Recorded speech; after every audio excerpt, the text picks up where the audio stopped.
Imagine starting your day in a tedious factory, surrounded by robots, when an unexpected alert changes everything. Suddenly, you're teleported into a chaotic world where you must face giant orcs, fierce wyverns, and hellhounds.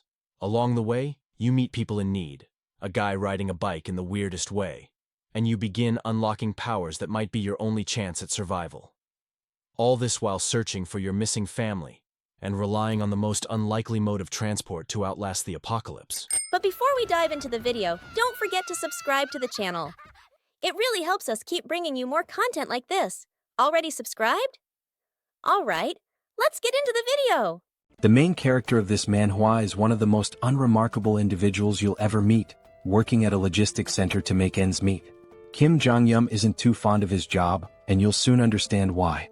When he attempts to make small talk with the robot beside him, the machine simply ignores him and gets straight to work. That's exactly what he dislikes about the place. The entire logistics center is filled with advanced AI robots that handle most of the labor. Jeong-gyeom is responsible for overseeing everything, but there's no one around to chat with. He often feels down, missing the warmth of human interaction, and sometimes wonders if he's in the wrong place.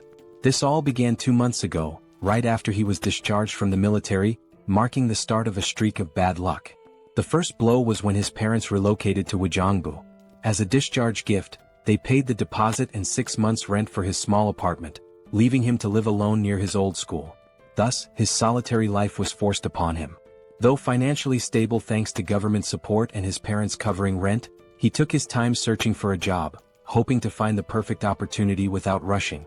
Unfortunately, things didn't go as expected, and he faced rejection after rejection before even getting a chance to prove himself. After a month of job searching, he was going stir-crazy from boredom. One day, while venting to his sister about being the unemployed brother, she teased him mercilessly. During their conversation, she mentioned that many people were working as operators for delivery companies using AI robots to make things easier.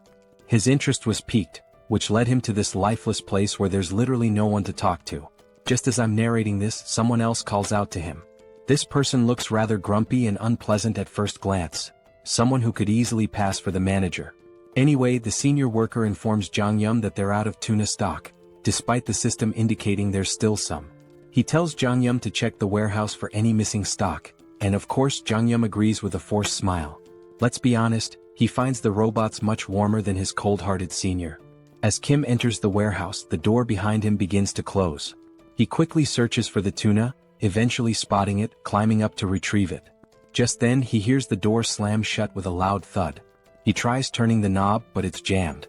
He calls his manager Shin, but there's no response. He briefly considers calling 911 but decides against it, figuring it's not worth the trouble since he's not in immediate danger. Instead, he takes a selfie and sends it to his sister, letting her know he's trapped. She initially teases him, but then mentions hearing a building collapse near her house.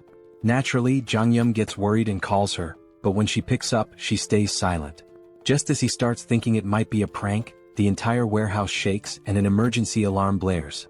The atmosphere turns chaotic, with announcements urging evacuation. Trapped in the warehouse with no idea what's happening outside, Jeong-gyeom bangs on the door, but no one responds. Panicking, he tries calling 911 again, only to find there's no signal. He's losing his mind, wondering if there's a full-scale disaster outside. Suddenly, he hears something pounding on the door from the other side, each hit leaving massive dents in the steel door like it's made of cardboard. Trembling, he backs away from the door, instinctively knowing things have gone terribly wrong, and if he makes a noise he's done for. Sweating, he drops to his knees, relieved when the pounding stops, though the noise and screams outside still terrify him. 3 days pass and he's still trapped inside, surviving on whatever food is available. With no one searching for him, he's convinced something catastrophic has happened. He wonders if there's a war going on and feels almost grateful to be stuck inside, thinking he might be safer here. The alarm, which used to blare constantly, has been silent since yesterday, giving him a bit of peace. However, with his phone's battery running low, he's unsure how long he can last. This might be his final note to the outside world, praying someone finds him soon and keeps his family safe. Just when he thought it couldn't get worse, a system window pops up, notifying him that he's been selected and should check his awakened abilities. At first, Jeong-gyeom thinks he's hallucinating, but then another window appears, revealing he's gained his own personal subspace for storing items. He starts to wonder if there's some kind of drug in the tuna cans he's been eating for the last 3 days. Another digital notification pops up, informing him that a target has been designated and asking if he wants to store it. Without hesitation he confirms, and suddenly he feels himself falling, landing hard on the ground outside. Scrambling to his feet, he looks around only to find everything in ruins, debris and wreckage everywhere. He spots his senior lying dead nearby. As system windows keep flashing, our protagonist is too busy vomiting after seeing his senior's lifeless body. The system then announces that a suitable operating system has been found for him and is now being installed. Suddenly he hears footsteps approaching from behind, casting a huge shadow over him, and he's almost certain this shadow isn't human. As the scene zooms out, we see a monstrous orc-like creature with sharp fangs and a massive blood-covered body. Jong-yun starts sweating profusely, trying to calm himself, hoping his worst fears aren't true. He convinces himself that the loud roar he heard 3 days ago might have come from a gorilla or a bear. Still, he doesn't dare look back and instead sprints away as fast as he can, running for his life. Panic rises as he realizes he's being hunted by a literal monster. In his frantic escape, he even steps on someone's entrails. He has no clue why an orc-like creature is here or why it's after him, but one thing is clear: he has to get away. Suddenly, a system window pops up, announcing that synchronization is complete and asking if he wants to enter the subspace. Without a second thought, Jong-yun says yes, just as the monster's hand swings at him. He leaps into the portal, leaving the monster trapped on the other side, groaning in frustration. Jong-yun is confused, wondering why the creature can't follow him. A floating drone appears, explaining that nothing can enter his subspace without his permission, as he is the master of it. The drone further clarifies that the subspace is completely under his control. Shocked, Jong-yun feels a strange sense of déjà vu seeing the drone talk to him. Looking around, he realizes he's back in the PAX Fulfillment Center warehouse, but now it's part of his new subspace. The place is filled with the same robots as before. The system then informs him that as he's entered the subspace for the first time, he will be rewarded with a mana stone. The stone materializes in his hand, but before he can figure out what it does, the monster outside begins pounding on the portal again, startling him. He momentarily forgets he's being hunted by a monstrous beast and asks the system if it's sure the creature can't get in. The system reassures him that nothing can enter without his consent. A new system window appears, informing him that the PAX Fulfillment Center is a 5-story facility with a total area of 10,000 pyeong, approximately 33,000 square meters, and contains everything necessary for improving customers' lives. It can ship products at speeds of 60 kilometers per hour, with a maximum shipment size of 2 meters. Jong-yun is just as baffled as anyone would be by all this information. The system adds to his confusion by stating there are only 2 minutes left until maintenance. Jong-yun, still disoriented, asks if the facility will shut down after 2 minutes. The drone confirms this and explains that he can use the mana stone to power the facility and maintain operations within the subspace. With 1 mana stone he can keep the facility running for 24 hours. Impressed by its efficiency, Jong-yun listens as the drone explains that when the PAX Center was stored in the subspace, its energy system was modified to run on mana stones. Jong-yun, still skeptical, asks if this is even real or just some sci-fi nonsense. Suddenly, the facility's lights shut off, and the drone begins flashing warnings. The PX system explains that the power has been cut, and if energy isn't restored, PX fresh products, items like fresh vegetables, meat and pre-prepared meals, could begin to spoil. Jong-yun realizes that in a chaotic world like this, where outside is a war zone, food is essential for survival. The power outage in the freezers and refrigerators could be a huge problem. He asks the drone if the mana stone can really replace electricity. The drone confirms this, so Jong-yun inquires how he can get more mana stones. The drone replies that mana stones can be obtained from creatures of other worlds. Clearly, Jong-yun isn't thrilled at the idea of confronting a muscle-bound monster that could easily tear him apart. He tells the drone to use the mana stone for now, then rushes into the facility to gather weapons. Inside he grabs as many weapons as he can, but a system window flashes their prices. With limited resources, he's worried he might run out of stock if he throws everything at the monster too quickly. He's also unsure whether these blades can even pierce the monster's thick skin. He figures that wounding the monster slowly rather than trying to kill it outright might be a smarter strategy. Since the creature can't enter his subspace, there's no rush to finish it off in one go. He'll focus on injuring it little by little, ensuring he doesn't waste resources or run out of weapons too quickly. Jong-yun hurls an axe at the monster, but it only grazes its body, which only enrages the creature further. With his original plan failing and aware that his weapon supply is limited, he decides to give the heavy axe another try, hoping it will have a more noticeable effect this time. He asks the system how many axes are left in stock, and to his surprise, he's told there are 15 remaining. He was expecting far fewer, so the number takes him off guard. He quickly checks the location of these axes, and upon reaching the storage area, he's shocked to discover that the axes are duplicating infinitely. The system explains that the items are produced through a process that allows them to be duplicated endlessly. While they can be damaged or altered, they cannot be fully depleted. This revelation leaves Jeong-gyeom stunned. If the system is right, he has an endless supply of weapons at his disposal. Surprisingly, the system confirms this. With this newfound knowledge, Jeong-gyeom feels relieved, knowing he no longer needs to worry about running out of weapons. He can throw as many as he wants at the monster without fear of exhausting his stock. He realizes that his shoulders will probably give out before the monster does, but at least he has a seemingly unlimited arsenal. The system then reveals another useful detail. He doesn't even have to throw the weapons himself. He can automate the process, shipping items from the subspace to the outside world. The system clarifies that shipping can only occur every 30 seconds, but this speed can be increased by leveling up his skills. Jeong-gyeom quickly asks how to launch the weapons, and the system tells him he only needs to think of the registered item and say ship to have it automatically sent out.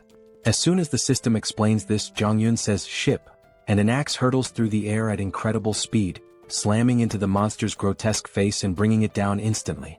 The axe was launched by the drone, and when Jeong-gyeom asks about the speed of the throw, the system replies that the default shipping velocity is 60 km per hour.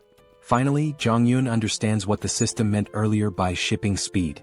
The system then informs him that he can adjust the speed to a maximum of 75 km per hour, but anything faster will require skill upgrades.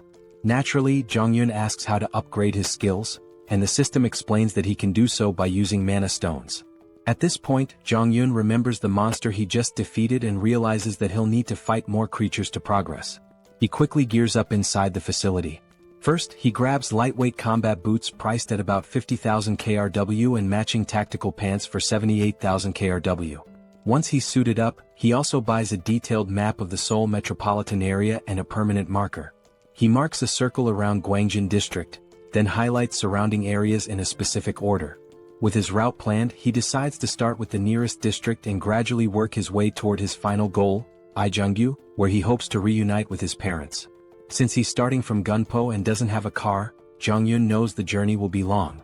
Even though it's not as fast as a car or motorcycle, a regular bicycle is incredibly valuable in a post-apocalyptic world, and in this situation it might as well be a Lamborghini. He hops on the bike and pedals through the desolate landscape. After around 30 minutes, night falls and Jeong-gyeom has already taken down nearly 12 orcs. He reveals that he's learned a valuable lesson from defeating them, but before he can explain, a new monster appears and tries to attack him. Jeong-gyeom quickly retreats to his subspace, leaving the creature outside. While the monster is stuck, he uses the shipment ability again to launch an axe at high speed. Unfortunately, the axe only hits the monster's shoulder, wounding it but not finishing it off. With the cooldown period of 30 seconds before he can ship again and a range limit of 10 meters, Jeong-gyeom realizes that his abilities, though impressive, need more refinement, and that he can further improve them by collecting mana stones. Beyond shipment, Pax's ability has other applications, and we'll soon discover what those are. Suddenly, the monster notices movement and turns around, only to see the axe flying back into the portal and then returning, striking it in the face again and finishing it off. This is actually the second function of Pax's shipment ability, known as product retrieval, which automatically brings back dispatched items, just as useful as the shipping ability itself. Jeong-gyeom uses the retrieval function once more to claim the mana stone from the monster, all while wondering why he can't simply retrieve the mana stone without killing the creature first. He then asks Pax the same question and learns that he can only use his retrieval skill on the stone after killing the monster, as it belongs to him at that point. Regardless, Jeong-gyeom steps out of his subspace and shares another vital piece of information about this apocalyptic world. It turns out that the strange orcs aren't the only creatures wreaking havoc. There are also winged monsters, and he knows it will be a serious challenge to hunt one of those. Suddenly, he hears cries for help, but before he can identify the source, the scene shifts to a man named Choi, desperately fleeing. He's so exhausted that each step feels heavier than the last, and a flying creature is chasing him. The monster swoops down, slamming into Choi from behind, sending him crashing to the ground in agony. There's another person behind Choi, but before he can help his fallen friend, the monster lands right in front of him, blocking his path. Its fierce, drooling mouth suggests that human flesh is the most appetizing thing around. However, strangely, the monster doesn't attack the man standing before it. Instead, it fixes its gaze on Choi, who is writhing in pain on the ground. The man, confused as to why the monster is ignoring him, realizes it has been targeting Choi all along, likely because he seems like an easier victim. He feels helpless, unsure of what to do with only a small knife in hand, doubting whether it could even distract the monster. Just then, the sound of a bicycle bell rings through the air, and not surprisingly, it's our boy speeding toward them, though these two have no idea who or what is approaching. Before they can process what's happening, they witness the monster that was hunting them get struck by a projectile, sending it sliding across the ground from the force of the impact. The creature was felled by a single axe throw, leaving both men in stunned disbelief. Jong-yeon quickly checks if they are okay, but they're still in shock, their mouths agape as they try to understand how someone on a bicycle managed to defeat a flying wyvern with just an axe. They immediately ask Jong-yeon if he's a soldier, bowing their heads in gratitude for saving their lives. Jong-yeon, glad they're safe, points to his uniform in response to their question. He explains that he's an employee of PAX FC, and they notice he's wearing the company's gear. This revelation shocks them even more, as they had assumed he was a trained soldier, given his impressive skills and presence. Even though he's not a soldier, his abilities are so extraordinary that if they hadn't seen it themselves, they wouldn't have believed someone could take down a wyvern with just an axe throw while riding a bicycle. Jong-yeon is surprised to find out that these people are already familiar with the concept of abilities. One of them confirms this, mentioning that he himself has an awakened ability, though it's just a simple driving skill, which he hasn't had much chance to use under the circumstances. Choi then laughs, admitting that he's a bit jealous because he hasn't awakened any ability of his own. Jong-yeon asks if there are more survivors nearby, and Choi explains that there aren't. They're currently in Block C, which houses a logistics center where many people gathered, but unfortunately so did the monsters. Most of the people were attacked, killed, or devoured, leaving only around 10 to 15 survivors who are now hiding in the underground terminal of Block E. He goes on to explain that they were searching for a drivable road and trying to collect essential supplies when the monster attacked them. The other man suggests that instead of continuing to talk there, Jong-yeon should accompany them to their living quarters on the 4th basement floor. He assures him that the monsters have never breached that area, so they can sleep peacefully there, and even offer some snacks. Jong-yeon considers the offer, clearly interested in seeing the vehicles they mentioned, as he's in desperate need of information about working transportation. Eventually he agrees to join them, though he remains cautious, unsure whether he can fully trust them. As they begin to walk away, we take one last glance at the dead monster lying on the ground. At that moment, Jong-yeon discreetly retrieves the mana stone from the creature's body and slips it into his subspace, relieved that the two men don't know about his ability. This way he has an escape plan in case things go wrong. He can always retreat into his subspace if necessary. A while later they arrive at the basement, where they encounter a man who has just taken down an orc on his own. Choi rushes over to his friend, asking if everything is alright and what happened. The orc slayer assures him that all is well, explaining that the orc must have wandered in by accident. Fortunately, it hadn't spotted them, so they were able to take it out easily. No one was injured, but now they're less confident that the place is truly safe. Jong-yeon meanwhile feels a surge of fear, realizing how perilous this area truly is. His thoughts are interrupted when the orc slayer asks who he is. Choi explains that Jong-yeon is the one who saved them from the wyvern and used to work for PAX FC. He also mentions that Jong-yeon is quite powerful, having taken down the wyvern with an axe throw from a distance. Everyone is both amazed and curious about what kind of abilities he might possess. At that moment, a woman rushes toward him, absolutely ecstatic that he saved Yongsoo and Byung-kal. Overjoyed, she begins to do a little celebratory dance. The rest of the group starts to gather around, showering him with praise. Jong-yeon tries to brush it off, modestly saying that he was only doing what was necessary. As he continues to receive so much attention, Choi steps in to break up the crowd, telling them not to tease the young guy. Just then, the orc slayer speaks up, revealing that everyone there has been working together for over a decade, and that Yongsoo and Byung-kal are like family to him. He expresses his deep gratitude for saving them and introduces himself as Lee Jin-mak, the center manager of Daehoon Express Terminal. He even bows respectfully to thank Jong-yeon for saving his two friends. After the introductions, Jin-mak gives Jong-yeon a quick overview of the place. He explains that while they can't guarantee total safety, it's far more comfortable than being outside. They have a stockpile of food and water from the logistics center, and he encourages Jong-yun to eat as much as he wants and to make himself at home. Jin-mak adds that they have enough supplies to last for a while and can always get more from the logistics center if needed. However, Yong-soo interrupts, pointing out that the logistics center they're talking about has suddenly vanished. The group is left wide-eyed and speechless at this absurd news. Jin-mak immediately asks what Yong-soo means by this. Choi confirms it, explaining that the building has literally disappeared, which is why they were being chased by the wyvern. The others are skeptical, questioning how such a massive structure could simply vanish. Jin-mak, though stunned, eventually accepts the reality, reasoning that if monsters like the ones they've encountered are real, then a disappearing building might not be so unbelievable. Jong-yun remains silent, unsure whether the disappearance of the logistics center is connected to his own subspace abilities. Trying to calm the group, the manager urges them to focus, stating that regardless of the situation, they must dig through the tunnel. Staying here will only make things worse. He encourages everyone to stay strong, saying that their time has just come a little earlier than expected and that they need to start heading into the tunnel as soon as possible. The woman from before, now fired up, tries to rally the group, reminding them that even without the logistics center, they must keep moving forward and force their way through. Jong-yun turns to the manager, asking what forcing their way through actually means. The manager explains that everyone has homes elsewhere, and vehicles are essential for getting around. But with the roads blocked, they need to find a way through. Jong-yun's interest peaks at the mention of vehicles, and he asks for more details. The manager confirms they do have working vehicles but says all the roads are blocked. A golf course obstructs the north, containers block the east, and the southern Yangdong Expressway is completely destroyed.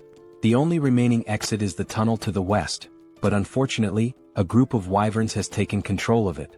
Up until now, they've survived by scavenging supplies from the logistics center, but now they have no choice but to push through. The manager then tells Jong-yun that he doesn't have to go through the tunnel since the blocked roads only affect vehicles, and there are other ways to escape on foot or by bicycle. Jong-yun, however, insists that he also needs a vehicle, believing it's best to take the tunnel route. The manager doesn't argue further and tells him he's welcome to join them if he's up for it. Jong-yun grins and says he'd be happy to work with them. He also thinks to himself that it's better to keep his abilities hidden for now. While the group seems nice, he knows they've been struggling to survive, and they might not be entirely forthcoming about their situation. Jong-yun understands their need for secrecy and plans to stay cautious as well.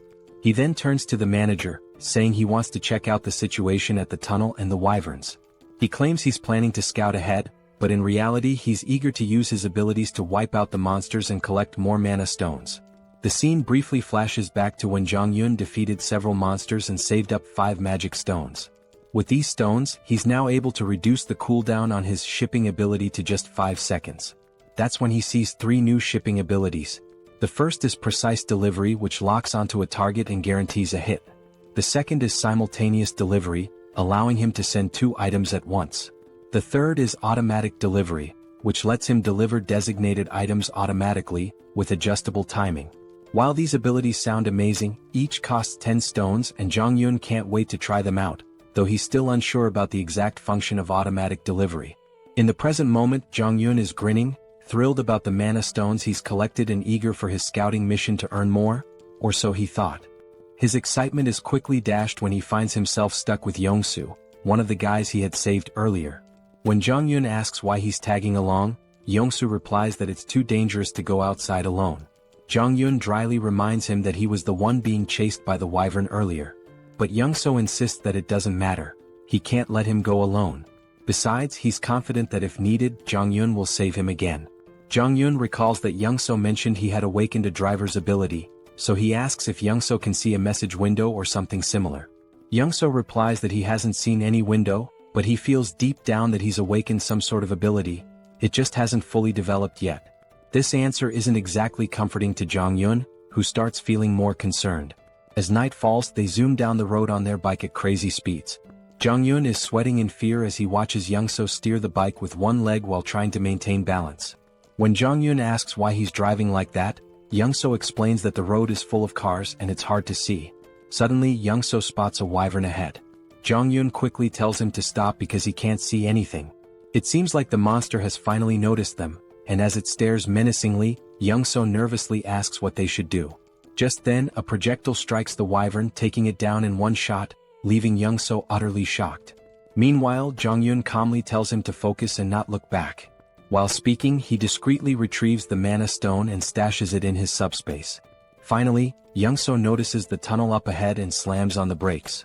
Before Jong-yun can ask why he stopped in the middle of the road, the answer becomes clear.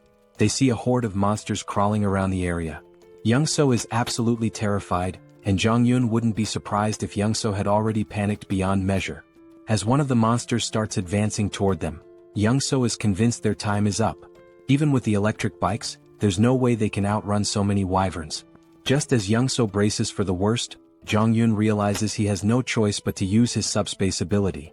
He quickly pulls up his system and dumps his mana stones to reduce the cooldown from 30 seconds to just 5 seconds. Confused, Young-so asks what Jong-yun is doing, but he doesn't explain. Meanwhile, the monster roars and every nearby creature starts converging on them. In the nick of time, Jong-yun shouts, "Ship!" and a projectile drops, taking out the monster and saving Young-so. Looking back, still panicking, Young-so's eyes widen as he spots a portal behind them. After defeating the monster, Jong-yun quickly grabs the stones and tells Young-so to stay close. It's the only way he can protect him. Young-so agrees, though he remains completely clueless about what's happening or why there's a logistics center behind them. Just then, more monsters appear, but Jong-yun swiftly deals with one using his axes. As more monsters prepare to attack, Young-so panics and stumbles back, eventually falling into Jong-yun's subspace. The monster crashes into the subspace barrier, while Young-so falls to the ground in shock. The monster regains itself and charges again, but Jong-yun slips into his subspace just in time. The creature slams into the barrier once more before being taken down by another axe. Young-so watches in awe, unsure what to be more impressed by, the logistics center or the flying axes, but he's certain of one thing. To Jong-yun, these monsters are nothing more than nuisances, and this tunnel is just a minor obstacle he can clear without breaking a sweat. Young-so reflects on how everyone back at the base was relying on the delivery vehicle for safety and food transport, and how the tunnel was part of their escape route. Even if they made it through, monsters still lurked outside. But for Jong-yun, things are different. He only needs the vehicle for transportation since he can handle any threat with ease.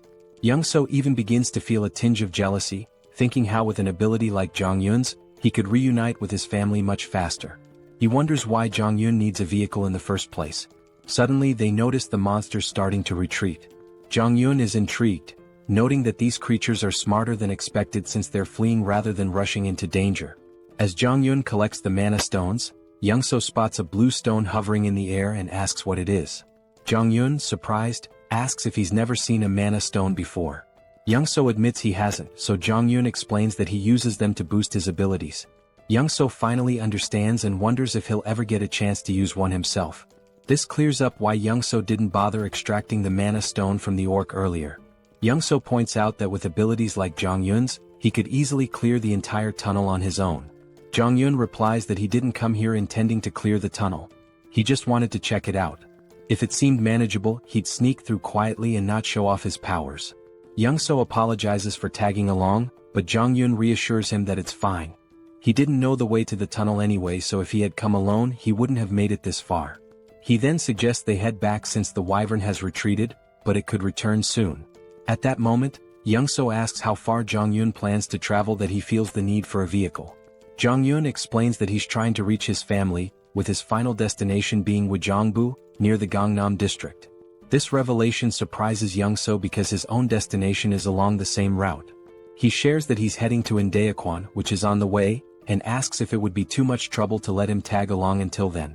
Jong-yun hesitates, unsure how to respond, but Young-so continues, admitting that even if he makes it through the tunnel, he's not confident about reaching home safely.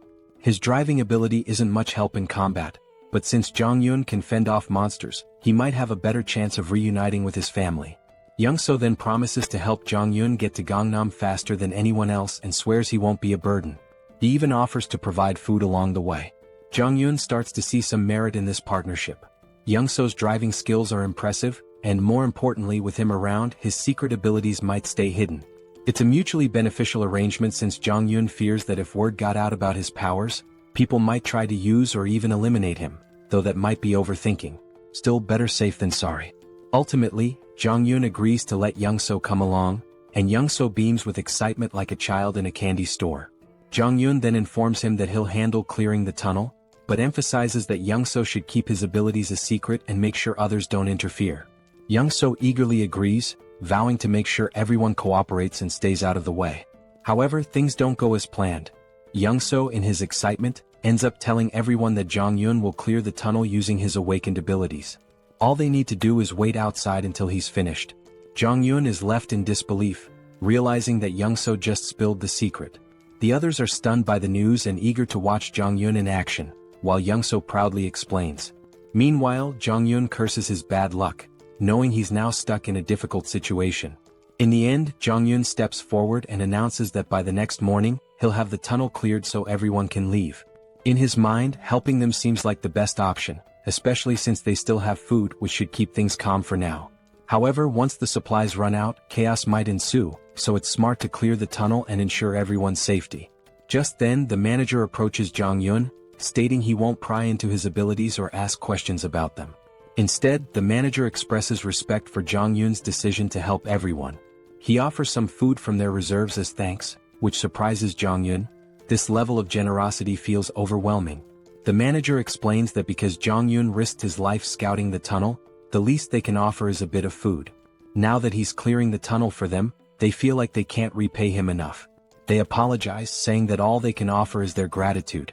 Jong-yun insists that he did it for his own reasons and that they don't need to go to such lengths. He tells them to keep the food for their families, but Young-so steps in, telling Jong-yun to accept it, reminding him that he also has a family to think about. At that moment, Jong-yun sees how eager everyone is to reunite with their loved ones, which fills him with a sense of sadness. He doesn't want to let them down. The next morning arrives, and when they reach the tunnel entrance, Jong-yun instructs everyone to stay back. He begins pedaling into the tunnel, determined to clear it out and return. As he gets closer, he spots the monsters ahead. But before the scene shifts to his battle, it flashes back to his childhood. We see a young Jong-yun with a sore eye from a fight with his sister. He complains to his father, leading to another argument with his sister, which ends with them brawling in front of their dad. That's when his father comments on how close they seem, reflecting on how he was an only child and always envied the bond between siblings. He tells them that, despite their fighting, they'll eventually realize how precious family is. Suddenly, their mother bursts into the room, sparking a lively argument between the parents. Jong-yun feels a warm sense of family in that moment. The scene transitions back to the previous night, where Jong-yun, seeing how excited everyone was about reuniting with their families, reflects on his own family memories. He knows they're relying on him to clear the path. They spend the night filled with hope and anticipation, waiting for Jong-yun to ensure their safety. After midnight, as everyone sleeps, Young-so wakes up to use the bathroom. Noticing that Jong-yun is missing, Young-seo heads outside and asks the patrolling guards if they've seen him. They tell him that Jong-yun mentioned stepping out for some fresh air a while ago. Curious, Young-seo walks further ahead, scanning the area, and eventually spots Jong-yun. He quickly asks why Jong-yun can't just go to sleep, to which Jong-yun replies that he can't sleep there. As Young-seo looks ahead, he's stunned to see the vehicle loaded to the brim with food and supplies. Completely baffled, Young-seo asks why Jong-yun is giving away so much. Jong-yun casually explains that he only loaded half the supplies to avoid weighing the vehicle down, but assures him it's more than enough for everyone. Young-seo is even more shocked when Jong-yun mentions that this is the last vehicle he had to load. The realization hits hard. If this is the last one, then Jong-yun must have packed the other 15 vehicles with the same amount of supplies. Jong-yun quickly tells Young-seo to keep this a secret from the others. Still confused, Young-seo points out that if Jong-yun is giving away all these supplies, what will they have left for their own journey? Jong-yun nonchalantly responds that they still have plenty of supplies. Young-seo is left astounded, realizing the amount of resources Jong-yun has given away is more than you'd find in an entire logistics center. He can't comprehend how much stock Jong-yun must have left. Back in the present, we see Jong-yun effortlessly taking down monsters like it's no big deal. While fighting, he contemplates how much easier it would be if he could put all the people into his subspace and carry them to safety. Unfortunately, his system informs him that with his current subspace level, it's impossible. However, if he reaches subspace level 2, he could carry up to 20 people. To level up, he needs at least 100 mana stones. After mentally counting, Jong-yun notes there are about 40 monsters left, with a few fleeing. The numbers aren't enough for him to level up here. He realizes he'll need to find another way to gain experience, especially since he wants to eventually bring his family into the subspace. Suddenly, Jong-yun notices something strange among the fleeing monsters. A closer inspection reveals a stronger, more imposing version of a wyvern, clearly some kind of boss-level monster. Even Jeong-gyeom is unsure of what he's facing. The scene then cuts back to the group waiting outside the tunnel, growing anxious about whether Jeong-gyeom is okay inside. Finally, they see him emerge, pedaling his bike effortlessly, as if he's been out for a leisurely ride. His uniform is stained with blood, and the group anxiously watches until they see him smile. They burst into celebration, relieved that their mission was successful. It's finally time for everyone to part ways and reunite with their families. They thank the manager for sticking with them and wish him a safe journey home. Jeong-gyeom hints that if they face any trouble, they should open the cargo hold. He's left a little surprise that might help. Curious but eager to continue, they get into their trucks and slowly make their way through the traffic. After crossing the tunnel, they wave their final goodbyes before heading in different directions. In the truck, Jeong-gyeom sits in the passenger seat, still thinking about the monster he saw in the tunnel. He's unsure if it was really a wyvern since it fled before he could get a good look.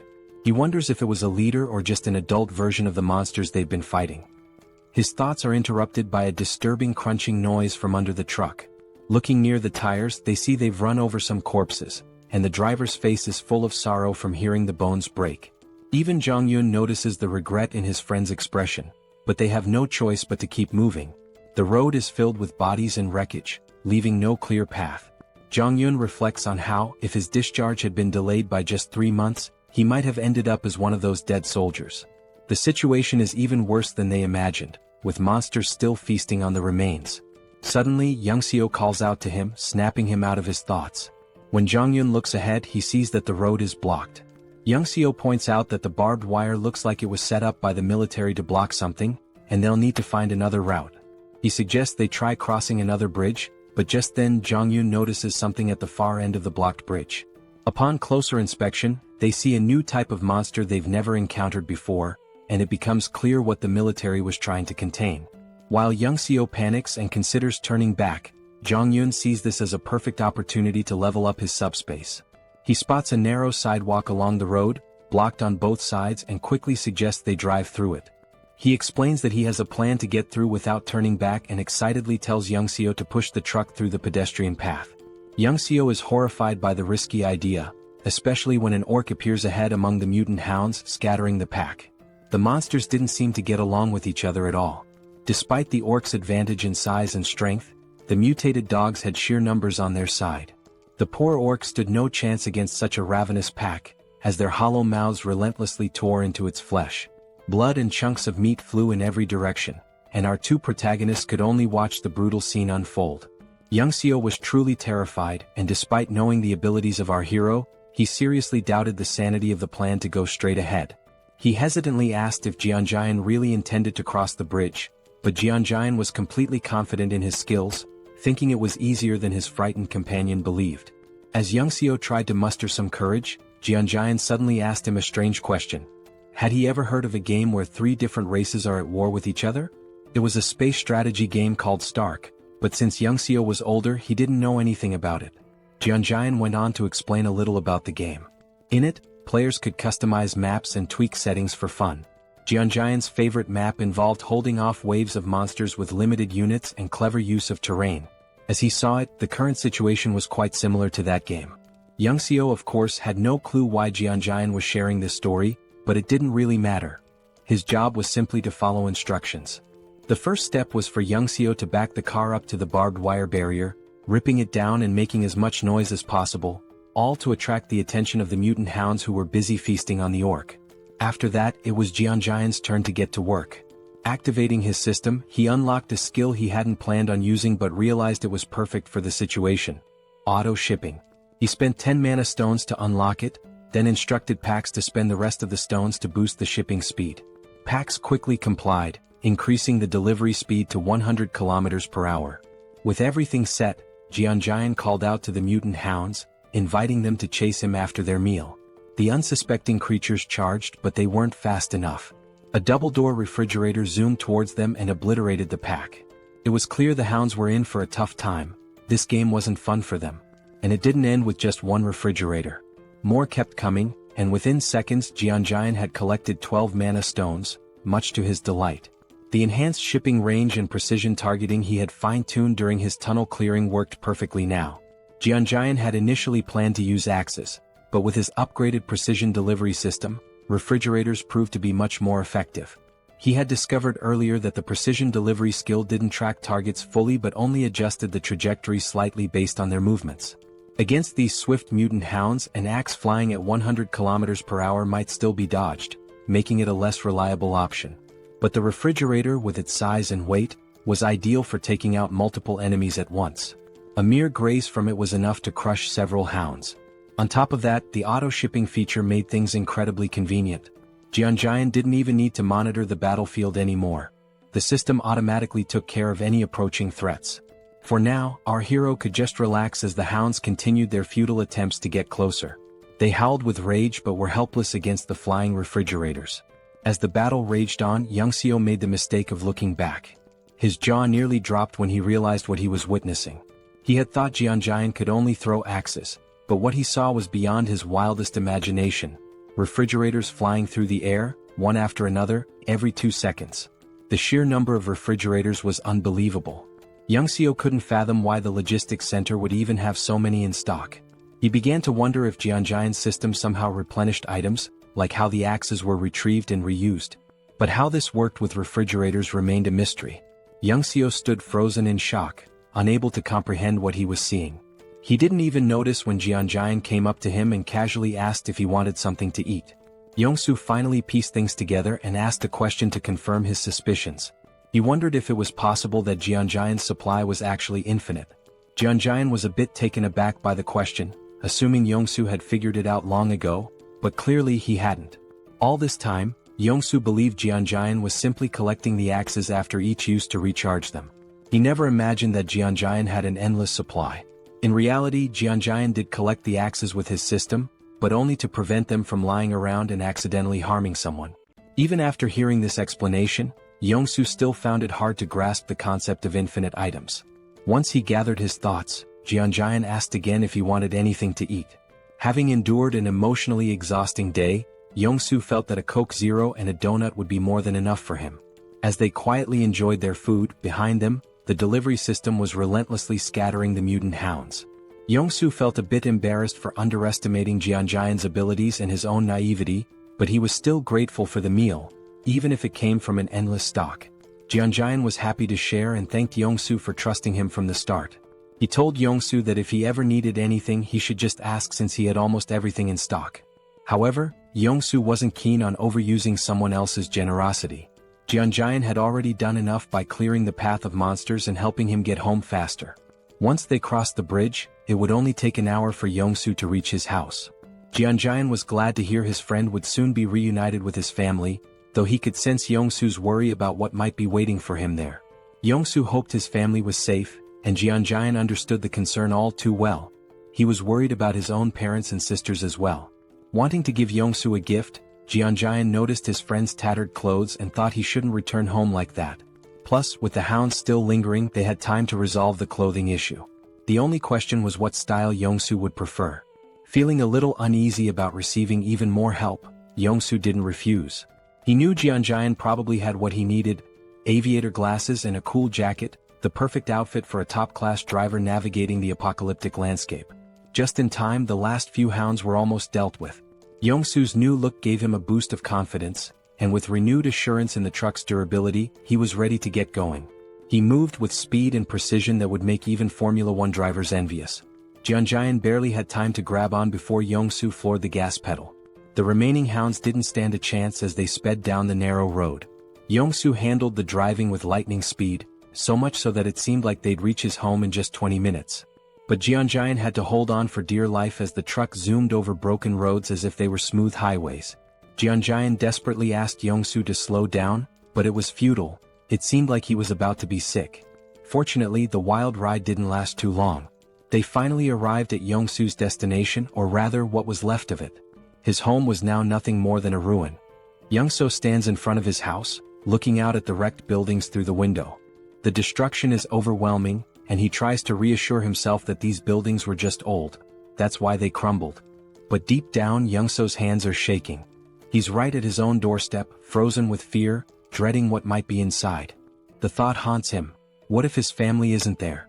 What if he opens the door to find their lifeless bodies? The fear feels suffocating. He keeps repeating that they're safe, that when he opens the door, everything will be okay. But his hands won't move. He's paralyzed, unable to turn the handle. Kim, standing behind him, watches, understanding exactly what Young-so is feeling. He had driven like a maniac, covering a journey that would normally take an hour in just 20 minutes, fueled by the hope of reuniting with his family. It shows just how desperate he was to get here. But now, standing before the door with the potential of finding something horrifying, Young-so can't bring himself to move. He knows that if he finds death behind that door, it might destroy him too.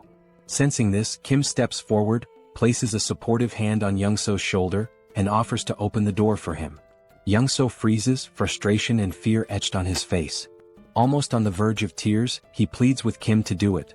Kim, understanding the fear of facing one's worst nightmare, steps up to the door.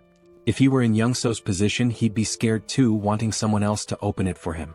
Turning back to reassure Young-so one last time, Kim tells him he's about to open the door. But before Kim's hand reaches the handle, the door opens from the inside. Both Kim and Young-so freeze in shock. Young-so's eyes widen as he sees his wife and daughter standing there. His wife calls his name softly, her voice warm, and his daughter shouts, "Daddy?" Young-so's wife starts crying, and soon he's breaking down too. She runs to him, and the three embrace tightly as if they'll never let go. It's a deeply emotional moment. Kim, standing a short distance away, watches quietly, giving them space. Through tears, Young-so asks his wife how she knew to open the door. She explains that she heard voices outside and saw him through the peephole, which is why she opened it. His daughter, still crying, blurts out, "Dad, I hate you. Why did you make me wait so long? I was so scared." After a while, Young-so's wife notices Kim standing in the background and asks, "Who's this?" Only then does Young-so remember Kim's presence. But before he can respond, Kim's vision blurs and suddenly he collapses. Young-so shouts for him, but Kim can't hear anything. His body is shutting down, and after 3 or 4 days without proper sleep, exhaustion finally overtakes him. Darkness envelopes him and he slips into a dream. In the dream he's struck, but not by a fist, by a pillow. Standing over him is his older sister, holding the pillow with a playful grin. She swings it at him, knocking him down, and Kim yells at her, asking why she hit him so hard. "It hurts," he complains, but she just rolls her eyes and says, "Hard? That was a soft hit. You're such a crybaby." She's unfazed, brushing it off as nothing. Meanwhile, Kim is ready to run to their dad and tell on her. He storms off, determined to complain, but his sister couldn't care less. She stands tall, holding the pillow like she's won the pillow fighting championship of the month. Suddenly the scene shifts. Kim's dad is sitting with him and his younger sister, trying to mediate a sibling quarrel. He calmly explains that, annoying as they might be, family is precious. One day, Kim will realize how lucky he is to have them and how much love there is in their little fights. His father reminds him that, no matter the arguments, their bond is something to treasure. Just then, Kim's mom storms into the room, scolding his dad for not helping with dinner when she asked. She's frustrated, telling him she needed help, but there he is, just lounging around. The scene cuts to the whole family at the dinner table, enjoying delicious food, laughing and sharing stories. As they eat, Kim's mom eyes his older sister, Seoul, suspiciously and asks if she's got a crush on someone, noticing how she's always on her phone. Looking nervous, Seoul explains that she's just texting her friends non-stop. It's just how things are nowadays. From the outside, their family is filled with pure joy and warmth. Kim's dad, unable to resist, talks about how Seoul is interested in boxing, suggesting she check out a sports club at the local middle school. With a smirk, Seoul admits that the boxing club is the real reason she chose that school. Kim's ears perk up at the mention of middle school. Fast forward a year, and we see Kim attending the same middle school as Seoul. He's excited, ready to make new friends and have fun, but things don't go quite as he had planned. Instead of finding new friends, Kim ends up being bullied daily by the older students. They beat him, mock him, and Kim, who tends to be sensitive, doesn't fight back. He endures the blows day after day. But then one day someone steps in. Seoul, his fierce older sister, storms in like a force of nature. With an intense, threatening look, she grabs one of the bullies by the hand and breaks it with a single punch. Kim feels relief seeing his sister, his rescuer, but that relief is short-lived. Frustrated by her brother's weakness, Seoul declares that his training starts now. And so, Kim's grueling training under his ruthless sister begins. It's brutal, but it pays off. Soon, no bully dares to approach Kim again. For a while, life seems to settle down. Kim makes friends, enjoys himself, and coasts through middle school. But time flies, and one day his younger sister lands a job at a nursing school, catching both Kim and Seoul by surprise while Kim is lounging on his PS5, barely keeping up. Then, a moment arrives that flips his life upside down. Kim's dad walks in and tells him the time has come. Kim doesn't understand at first, but when it sinks in, it hits hard. It's time for him to enlist in the military. The family worries, though Kim tries to put on a brave face. Outwardly he's tough, but inside he's trembling. He doesn't want to leave his family. And after that, well, the rest is history. Slowly, Kim's eyes open. He feels disoriented and a bit afraid, lying in an unfamiliar bed. He remembers collapsing, standing outside Youngso's door, meeting his family, but after that, nothing. His mind races. Did Youngso betray him? Instinctively, he opens his portal and pulls out a heavy axe, gripping it tightly. Suddenly, a calm, warm voice interrupts his thoughts. Kim turns, startled, and sees Youngso's wife and daughter at the table, looking at him with puzzled expressions. Reality hits him. He's in Youngso's house. Looking to the side, he spots Youngso sound asleep, completely out. It dawns on Kim, he must have been so exhausted that he collapsed at the door. Youngso's wife had said he fainted and had been out ever since. He must have been more worn out than he realized. Kim glances down at the heavy axe in his hands, momentarily confused as to why he even drew it. What had he been thinking? Quickly, he stashes it back in his portal, hoping no one noticed, especially Youngso's wife. She didn't need to see that. He asks how long he's been asleep, and she tells him it's only been a few hours. Then the mood shifts. With a soft smile, Youngso's wife begins to thank him, expressing her gratitude for everything he's done. Kim can feel the weight of her words, how he saved Youngso's life and brought him home safely. The gratitude in her eyes and her slight bow make him feel uneasy. Kim isn't used to this, feeling awkward and a little nervous, wanting to brush it off as no big deal. He thinks about how Youngso had helped him too. It hadn't all been on him. Just then Youngso wakes up. Still groggy, he chimes in to back up his wife, insisting that Kim had done far more than he lets on. Youngso makes it seem like driving Kim here was nothing compared to Kim saving him again and again. To Youngso, Kim was a true lifesaver. Even if Youngso hadn't made it, he believes Kim would have come through on his own. Then Youngso's wife changes the subject, saying everyone must be hungry. The atmosphere shifts once again as Kim's stomach growls, reminding him he hasn't eaten in what feels like ages. She mentions that Youngso had refused to eat without him, waiting until Kim woke up. Kim can't help but smile. Youngso, with that goofy grin, is all about eating together. With a warm chuckle, they decide it's time to dig in. Suddenly, Kim finds himself staring at a bowl of kimchi stew in front of him. The sight alone makes his mouth water. The smell pulls him back to memories of his mom, filling him with a bittersweet sense of warmth. The food isn't fancy. Youngso's wife even apologizes for the limited ingredients. But to Kim it doesn't matter. This is his favorite meal. After everything he's been through, nothing feels as comforting as kimchi stew. The first bite? Pure bliss. The moment the stew touches his tongue, it's like fireworks going off in his mind. Every cell in his body feels alive. The flavor, the warmth, it's almost unreal. And just like that, he's taken back. Back to when he'd sit down to meals with his family, back to simpler times. But as the meal ended, Kim felt a wave of sadness.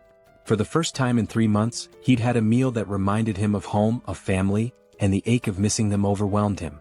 The others noticed his quiet sadness, which shifted the conversation back to their journey. He mentioned their next stop was Gangnam, and Kim froze, realization hitting him. He was stunned, unable to fully grasp what Youngso was saying at first. It all felt strange. Then Youngso laid it out. He'd already discussed it with his wife, who insisted that since Kim had helped Youngso reunite with his family, he should return the favor. Kim was still confused. Even if Youngso took him to Gangnam, how would he safely return on his own? They stepped outside to get some fresh air, and that's when Youngso explained his plan. He'd drive Kim to Gangnam in his truck, and Kim would leave his electric bike with him. Once they reached Gangnam, Youngso would use the bike to get back home. Hearing this, Kim started to feel more at ease, but something still didn't sit right with him. Why was Youngso risking so much to help him? Sure, Youngso was an amazing driver, and with the bike he could avoid most threats. But Youngso didn't have any fighting skills, so if he encountered a large monster, it'd be over. With a truck full of supplies and his family safe, why was he risking it all? Unable to shake his doubts, Kim finally asked the question that had been weighing on him. Why was Youngso putting himself on the line for him? Youngso smiled knowingly, like he'd expected the question. Then he revealed his reason. Why had Kim helped him in the first place? Kim hadn't asked for anything in return or demanded any favors. He just helped. Without Kim, Young-so wouldn't have survived that tunnel. Now, he wanted to return the favor because they were in the same boat. Kim might have special powers, but that didn't make his life any less challenging. Young-so understood what it felt like to be desperate, clinging to the hope that his family was safe somewhere. That's why he'd risked the tunnel, and now he wanted Kim to feel that same happiness of reuniting with loved ones. With a sly grin, Young-so reassured Kim that he wouldn't take unnecessary risks. He was confident his driving skills would get him out of any tough spots, so Kim didn't need to worry. Then Kim had a flashback to when he first set out for the tunnel and saw a car with keys inside. Young-so could have left the group behind, but he didn't. He stayed and helped. That's when Kim realized Young-so wasn't about to leave him. He just didn't want to admit how far he'd go to help. Kim smiled and agreed, but with one condition. If Young-so was coming with him, he had to bring his family along. Kim explained he'd upgraded his subspace, allowing him to bring others inside. Young-so's family would be safer there than staying behind. Without hesitation, Young-so put on his signature shades and gave a confident grin, ready to drive with his top-tier skills. Meanwhile, Kim had upgraded his subspace to level 2, using 16 out of his 116 mana stones, allowing it to hold up to 20 people. The system informed him it would cost 6 mana stones per day to maintain, but he didn't mind. The system also asked if he wanted to enable external presence in the portal, and he agreed. A few months later, Young-so, his wife and daughter entered the subspace, astonished at what they saw. The expansive Logitech Center was stocked with endless resources. Kim introduced PAX to Young-so's family, and Young-so assured them that PAX would handle anything they needed. Everything was available in abundance and they could use it freely. Young-so's wife looked astounded as if she couldn't believe it. Kim told them he had some tasks to attend to and encouraged them to enjoy the place for now. Young-so then turned to his daughter, asking if she wanted to play princess with him, and they looked so happy together. Kim couldn't help but smile as he watched. Then something new happened. Kim unlocked a new ability, a laboratory where he could combine, classify, and transform any item in his subspace. Instantly, the possibilities seemed endless. Kim sat there, his mind racing as he began to wonder if his powers were truly what he had thought all along. He remembered the first time he'd unlocked his ability, which he called subspace. Back then, it simply allowed him to store anything he wanted. If he stored an apple, it would stay in his subspace permanently. But then, due to a strange accident, he ended up storing the entire Logitech Center, which caused his ability to evolve. His subspace merged with the Logitech Center, taking his powers to a new level. Now, nobody could enter his subspace except him. But that wasn't even the craziest part. The PAX AI from the Logitech Center had also merged with his system, transforming the once emotionless AI into something almost human. And just when he thought things couldn't get any stranger, the Logitech Center's systems, like its shipment functionality, upgraded as well. Now, he could launch items at 100 kilometers per hour. This alone was mind-blowing. But with PAX AI added to the mix, it became pure chaos. Kim hadn't anticipated his abilities would upgrade so dramatically, but reaching level 2 had changed the game. Now he had another exciting option. He could put anything into his subspace once more. The idea floored him. The thought that he could store anything, that he now had a personal lab where he could merge and create new items, was astounding. It felt like he was playing Minecraft in real life. He couldn't help but wonder what abilities would unlock if he reached level 3 or 4. What kind of powers would those levels bring? But thinking wouldn't get him there. He didn't have enough mana stones for another upgrade just yet. So for now, he focused on deciding the next thing he'd add to his subspace. Last time, it had been the Logitech Center, which turned out to be a blessing. But now, with a determined aura, Kim commanded his system to store the entire Earth. Yes, you read that right. He was about to store the planet. If it worked, everyone would float off into space. The system asked for confirmation and Kim, feeling a little tense, confirmed. But after 2 minutes, nothing happened. Then the system sent a notification: failure. Earth was outside the storage range. Kim sighed, figuring it was too ambitious, but it was worth a try. Just then, Young-so showed up, discussing the route to Gangnam. Kim listened but quickly asked why Young-so wasn't playing with his daughter as he'd mentioned earlier. Young-so smiled softly, explaining that his daughter had always felt scared in their old building. But here in this new place she finally felt safe, and that's why she'd been able to fall asleep. It was all thanks to Kim. Young-so expressed his gratitude, but Kim, ever modest, reminded him that he'd been a huge help too. Without Young-so's driving skills, he wouldn't have made it this far.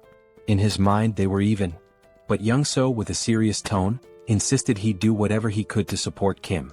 The scene shifted, and there they were, Young-so in full driving mode, wearing his signature shades, and Kim feeling the tension in the air. Something felt wrong. Young-so, smiling, casually remarked that driving was his one true skill, and he was confident no one could match his speed. He told Kim to buckle up because things were about to get intense. Kim knew exactly what was coming and braced himself. Then it happened. Young-so floored it, and the truck surged forward like a rocket. In no time they had covered a massive distance. But everywhere they looked was pure destruction. The ground was torn apart, buildings in ruins. While Young-so kept his cool, Kim looked pale, his nerves frayed from the stress. Young-so mentioned they were close to their destination, but as they neared, they saw the road blocked by military barricades, complete with spike strips. Kim sensed something was wrong. These weren't standard barricades. As they took a closer look, a military jeep approached, but the people inside didn't look like soldiers. Kim tensed. These men weren't military, they were trouble. Kim knew that if they tried to escape they'd be shot down. Young-so, tense now, asked what to do. Kim opened his portal, telling Young-so to get in, and assured him he'd handle it. Without hesitation, Young-so slipped into the portal, leaving Kim to face whatever came next. Kim stepped out of the truck as three men approached, guns in hand, strutting like they owned the place. One of them, all muscle and little brains, ordered Kim out of the truck. Kim, barely holding back a smirk, stared them down with a cold glare. Without a word he got out. They opened the truck's cargo and were stunned to find it packed with food. Their eyes lit up like they'd just hit the jackpot. They turned to Kim, asking if the food was his. Kim, as calm as ever, nodded. But the musclehead stepped forward, puffed up with arrogance, and declared that the food wasn't Kim's anymore. Now it was theirs. Kim knew these clowns were far from military, they were just greedy thugs after his supplies.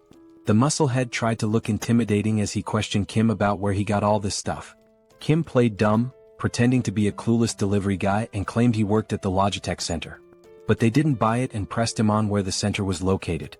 Calmly, Kim explained that even if he told them, they'd never make it there. The roads were blocked and monsters were everywhere. He himself had barely made it out, just trying to survive. The musclehead looked unimpressed, glaring at Kim and asking how much more loot was left at the center.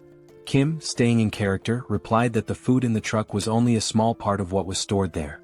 One of the others glanced at his watch, muttering that it was almost time. Kim was puzzled. What was the rush? Before he could figure it out, wham! The musclehead punched him hard in the stomach and Kim crashed to the ground, wind knocked out of him. Before he could catch his breath, the bulky guy behind them clamped a cloth over Kim's face, knocking him out cold. When Kim woke up, he was tied to a chair in a dim room. His vision was still blurry, but he could see the bulky thug sitting on a makeshift commander's throne. Nearby, a body lay on the ground, a pool of blood spreading around it. Clearly a dead soldier. Kim quickly pieced it together. These guys had taken over the military base. The bulky guy started talking, bragging about how they'd wiped out the military and made themselves the new rulers here. Apparently they'd been fighting vibrants, monsters that swooped in every day at 6 p.m.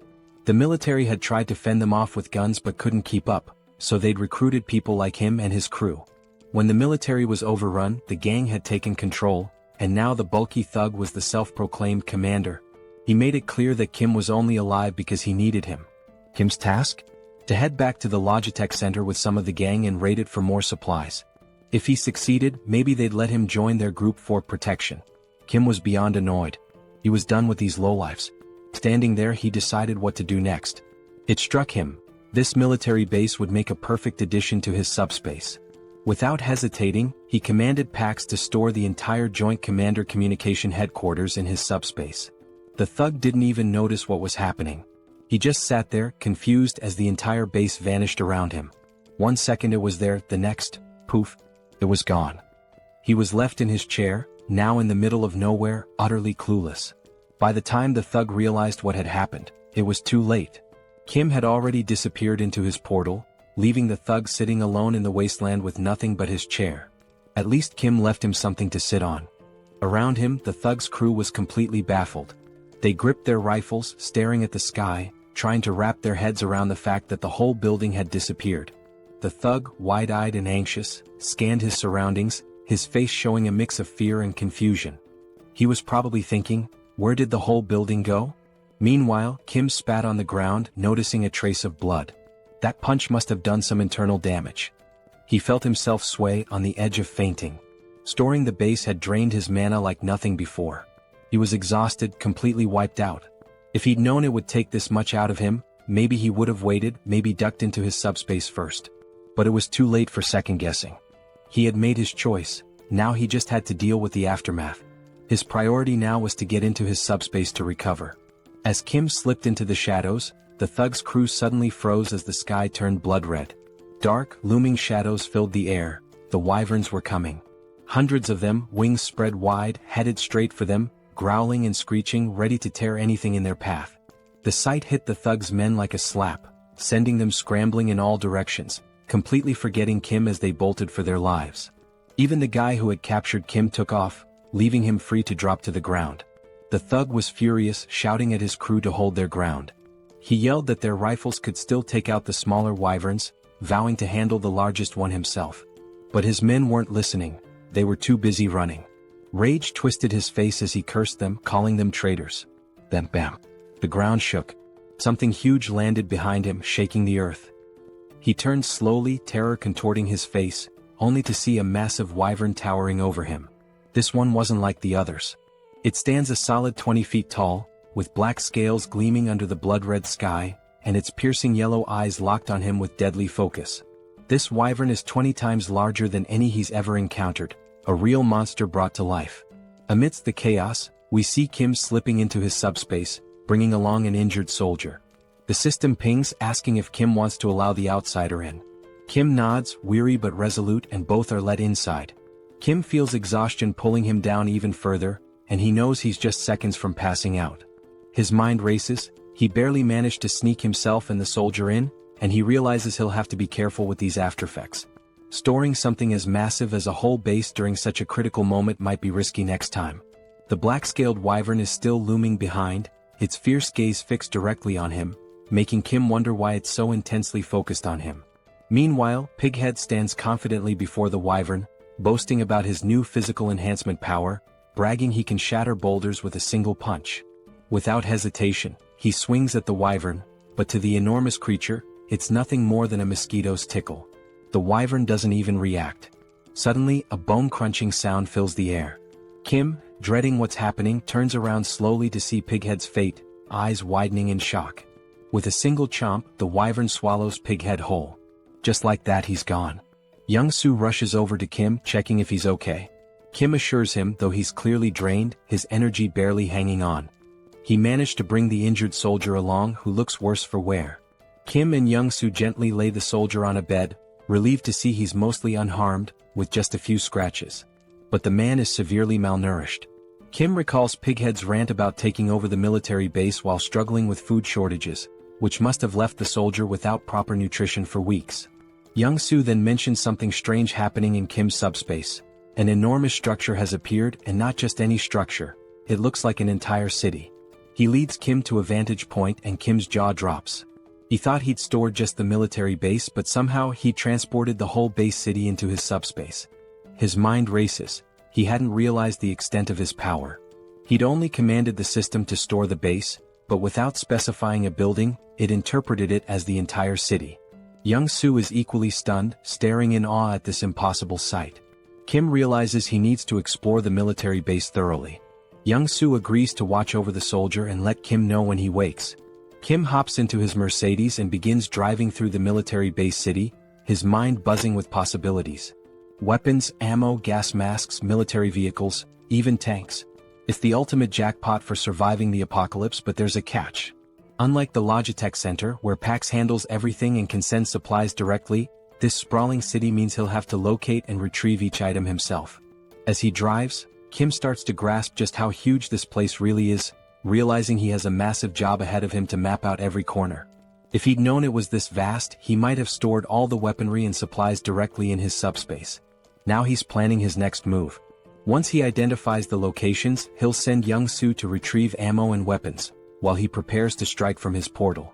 Then a crucial thought hits him: supplies here aren't endless. Unlike the Logitech Center's infinite stock, resources from the base could run out. No more limitless bullets or grenades for reckless use. As he's lost in thought, Pax suddenly appears, casually correcting him. Pax explains that the base isn't an ordinary storage area. It's been fully integrated into the Logitech system format. Kim's jaw drops as Pax continues, revealing that since the military base has merged with his subspace, he can now command it just like the Logitech center. Kim can hardly believe it, but Pax confirms that the base is synchronized. He'll have unlimited access to its supplies, vehicles, and equipment, just like in the Logitech center. This changes everything. Kim can barely comprehend it. His mind races through the possibilities, his face a mixture of shock, wonder, and pure excitement. He asks Pax for double confirmation. Are they really talking about endless rifles, ammo, grenades, everything? Pax nods, and it's like Kim's entire reality has flipped upside down. This isn't just groundbreaking, it's downright game-changing. Still buzzing with excitement, Kim needs more details. He asks Pax how long synchronization will take. Pax admits it's a massive job with only 0.81% done so far, so there's no clear timeline.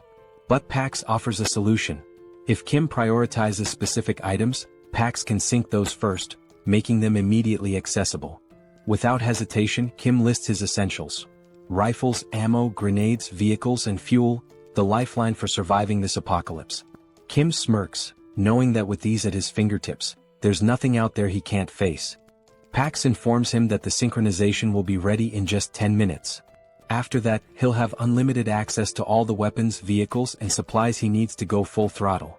Feeling a surge of confidence, Kim asks Pax if there's a security system, something to ensure no one touches the base without his direct approval. Pax confirms with a simple, yes. Satisfied, Kim tells him to lock everything down immediately. Kim thinks about it for a moment, not that he doesn't trust Young-soo and his family, but he's unsure about this soldier they saved. Standing by his portal, he realizes he now holds power over food, vehicles, and weapons in his hands, hoping the outside isn't as chaotic as he suspects. But outside it's a nightmare.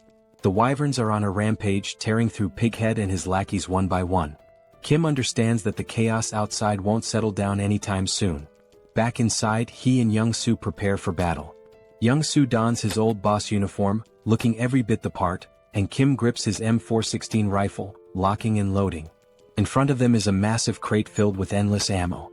Young-soo, with a hint of nostalgia, remarks it's been years since he held a gun and never thought he'd be back in action. Kim reassures him. He's duplicated thousands of rounds, each box loaded with 10,000 bullets. Young-soo doesn't need to worry about running out or jams. Kim throws Young-soo a little challenge, asking if he still remembers how to shoot. Smirking, Young-soo picks up his own M416, telling Kim he's about to show him just how skilled he was back in the day. He takes aim, exhales, and fires.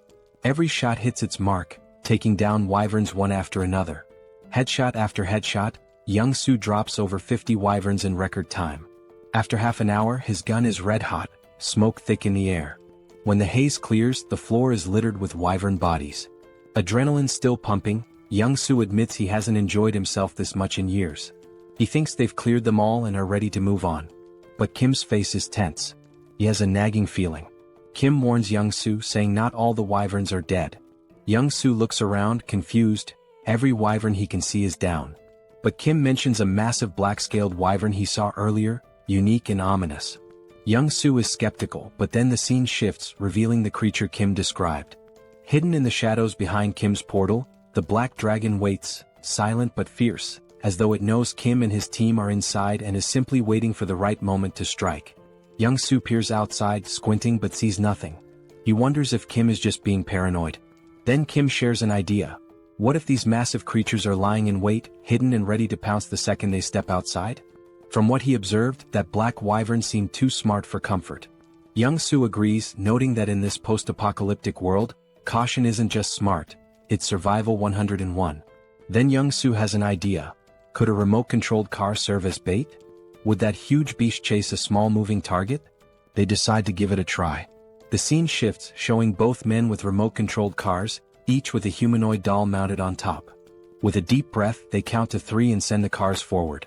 The dolls roll out of the portal, looking like humans stepping into the danger zone. In an instant, a massive wyvern swoops down, claws piercing the doll's torso and ripping it apart. Young-soo's jaw drops in disbelief. He can't believe the wyvern was actually lurking back there. His eyes widen in terror as he watches the beast tear the doll apart, its massive teeth glinting in the light, each one nearly the size of Young-soo himself. In the next instant, the wyvern turns, its glowing eyes fixed on the portal. Without hesitation, it lunges forward, trying to force its way inside. Kim's heart skips a beat. He shouts for Young-soo to start firing. Together, they unleash every round of ammo they have on the beast. For 15 solid minutes, they pour bullets into it, the room filling with thick smoke. They think maybe they've taken it down. But as the smoke clears, those glowing eyes remain fixed on them. The wyvern, undeterred, shoves its head closer, drool dripping as it tries to devour the portal itself. Young-soo and Kim stumble back, horrified. They can see every detail of the wyvern's mouth, its deadly teeth just inches away. Young-soo is stunned. How is this creature still standing after all this firepower? Kim recalls that Pighead mentioned a similar wyvern, a beast that shrugged off all the military's attacks, forcing them to retreat. Kim realizes it must be the same one. But this isn't just brute strength. Something seems to shield this creature from harm. It's as if its hide isn't only thick but somehow imbued with a protective ability. Kim doesn't have time to dwell on it. He grabs a couple of grenades, hurls them into the wyvern's mouth and smirks. Let's see if that hide's tougher than a grenade. The grenades explode with a deafening bang, filling the portal with even more smoke. Kim and Young-soo don't let up, throwing grenade after grenade, each explosion answered by the wyvern's enraged roars. An hour passes, their shoulders aching from the relentless attack. Young-soo groans, never imagining that throwing grenades could be so exhausting. Kim's shoulder feels like it's about to give out, but the wyvern remains calm as ever, with its fierce gaze locked on the portal. They're trapped. How are they supposed to escape with this beast guarding the exit? Suddenly, the wyvern slams its claws against the portal, but thanks to its unique properties, it can't break through. Kim is left feeling both frustrated and confused. They've thrown everything they have, yet the wyvern's scales remain untouched. Finally, with what seems like a snort of boredom, the wyvern turns away and flies off. Young-soo, bewildered, wonders why it left. Kim suspects it got tired of waiting for them to make a mistake. After hours of failed hunting, it probably decided to look for easier prey. At least for now they're safe. They wait an extra hour to be sure. When the wyvern doesn't return, Kim and Young-soo share a look. Exhausted but determined, they gather their supplies, ready to continue the journey. The scene shifts as Kim and Young-soo hit the road again. Young-soo, still visibly shaken, can't help but mumble about the horror of facing such a monstrous wyvern. Kim shares his concern. Those dozens of grenade explosions barely left a mark. If a creature that size can withstand grenades, what kind of weapon would it take to bring it down? Kim realizes that regular explosives just aren't enough. Bombs are designed for taking out smaller targets like humans, not dragons. Sure, he could grab a rocket launcher or missile from his subspace, but that kind of firepower would destroy everything around them, risking innocent lives. He can't take that path, it would strip away his humanity. Frustrated, he realizes he needs a weapon as powerful as a bomb but without the massive destruction. The more he thinks, the more his head aches. Maybe, he muses, if he had something heavy enough dropped from an extreme height, it could seriously damage the wyvern. But using a tank wouldn't work, the wyvern would dodge it with ease. He needs something small, heavy and lethal, but such a thing doesn't exist yet. He's stuck with just grenades and guns. Just as he resigns to the situation, he decides to check his magic stones. When he glances at his crystal, he's stunned. 314 magic stones. How did he get so many? He recalls killing dozens of orcs and goblins and barely gathering 50 stones, but perhaps wyverns yield more. With this many stones, Kim gets an idea. He'll upgrade his abilities. He invests 100 stones into his subspace, expanding its range to an impressive 50 meters. Now he can transport 4 items per second, making this skill incredibly powerful. With 189 stones remaining, there's one thing he hasn't tested yet: his pocket dimension lab. It was something he'd unlocked with his last upgrade but never got around to testing. Now, with curiosity piqued, Kim decides to activate it. He channels 50 magic stones into it and suddenly, his pocket dimension lab comes to life. According to the description, this is a space where he can combine or separate anything he desires. A spark of excitement lights up his eyes. Maybe he can create something unique, something that will give him the advantage he's been looking for. Kim turns to Young-soo, telling him he has something important to investigate and that he should hang out in the subspace for a while. Young-soo pauses, then grins, saying they're almost in Gangnam. He points out that there's no sign of any monsters, so he'd rather keep driving while Kim checks out the subspace. Kim, still worried, asks if Young-soo is sure it's safe. Ever the problem solver, Young-soo suggests that if Kim's that concerned, He can go into his portal while Young-soo continues driving the Mercedes. He's noticed that as long as he's driving, the portal stays with them. Intrigued, Kim ducks into his portal and sure enough, as Young-soo drives, Kim realizes he's moving right along with him. Impressed, Kim agrees to the plan, though he still feels a bit tense. He steps into his newly unlocked pocket dimension to explore. Inside, everything is vast, white and empty. He wanders around, testing the space, when his system chimes in, explaining the capabilities. He can combine or separate objects here. He can merge multiple items, regardless of their type, or break them down into components. Kim's mind races. This could change everything. Could he, for example, merge a rifle with its magazine to create an endless ammo feed so he wouldn't need to reload? Pax confirms that this idea is completely possible. Then Kim wonders if he could pull a grenade safety pin while storing it, so it would explode the moment he sends it out. Pax confirms again. Eager to test it, Kim has Pax remove the pin and create a new item, costing him 15 magic stones. He's fascinated by the result, but he knows a single grenade won't be enough for the wyvern. He needs something far more powerful. A smirk forms as Kim begins crafting a secret weapon. Meanwhile, Young-soo encounters a massive barricade, a wall of stacked cars blocking the road like some post-apocalyptic obstacle. He wonders who would create such a barrier. At that moment, Kim steps out from his subspace and asks how much longer to Gangnam. Young-soo explains that there's no monster trouble, but someone's blocked the road entirely with cars. He suggests they'll need a detour.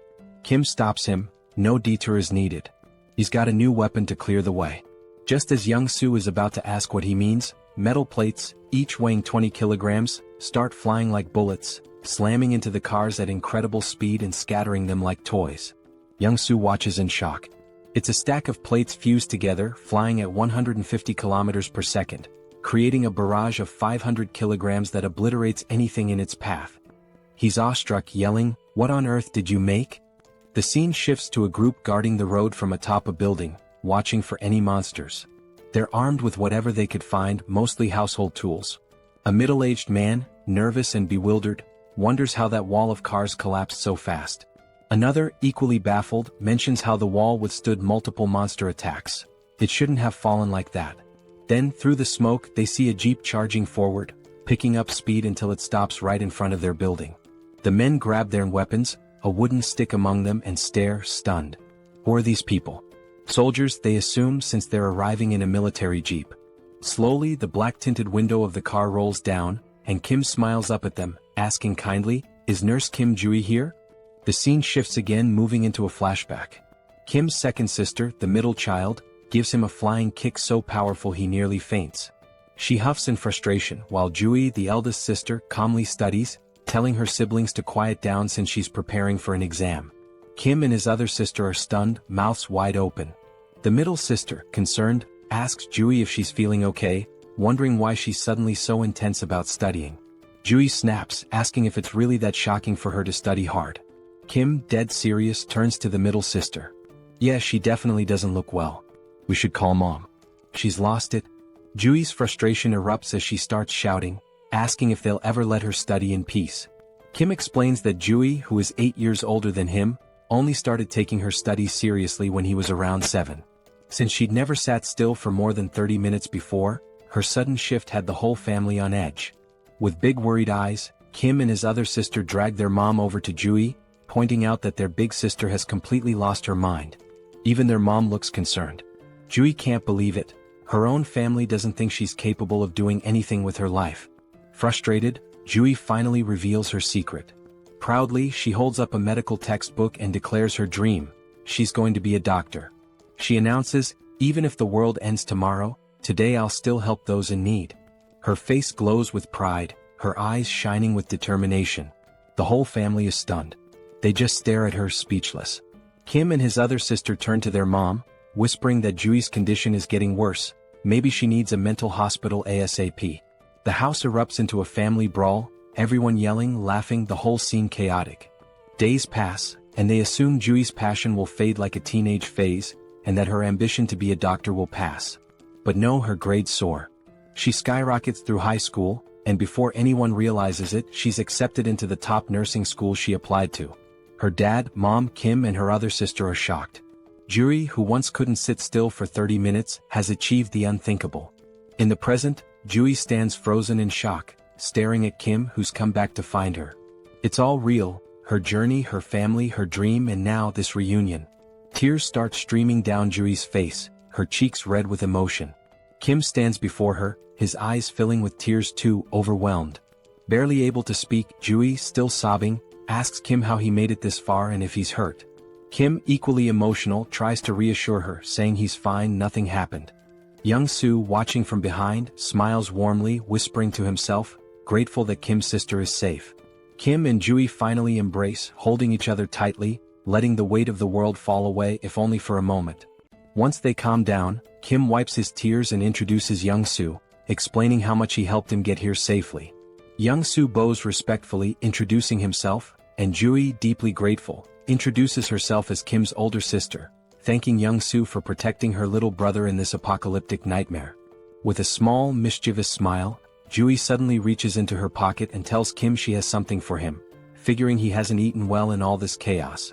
She hands him a chocolate bar, but Kim stops her, saying, "I'm really full, sis. Actually, I've got enough chocolate to last me a lifetime."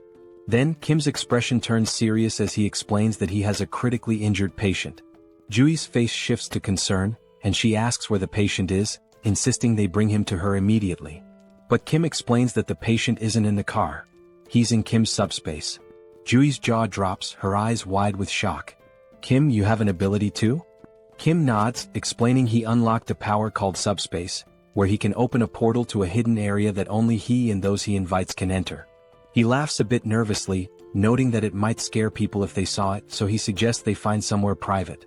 Jui agrees, noting the people around, and they decide to head inside the hospital for privacy. Slowly, Kim, Young-soo, and Jui enter the hospital, and the sight is heartbreaking. People clutching nothing but wooden sticks for protection, hollow-eyed and starving, sprawled across the floor like lifeless bodies.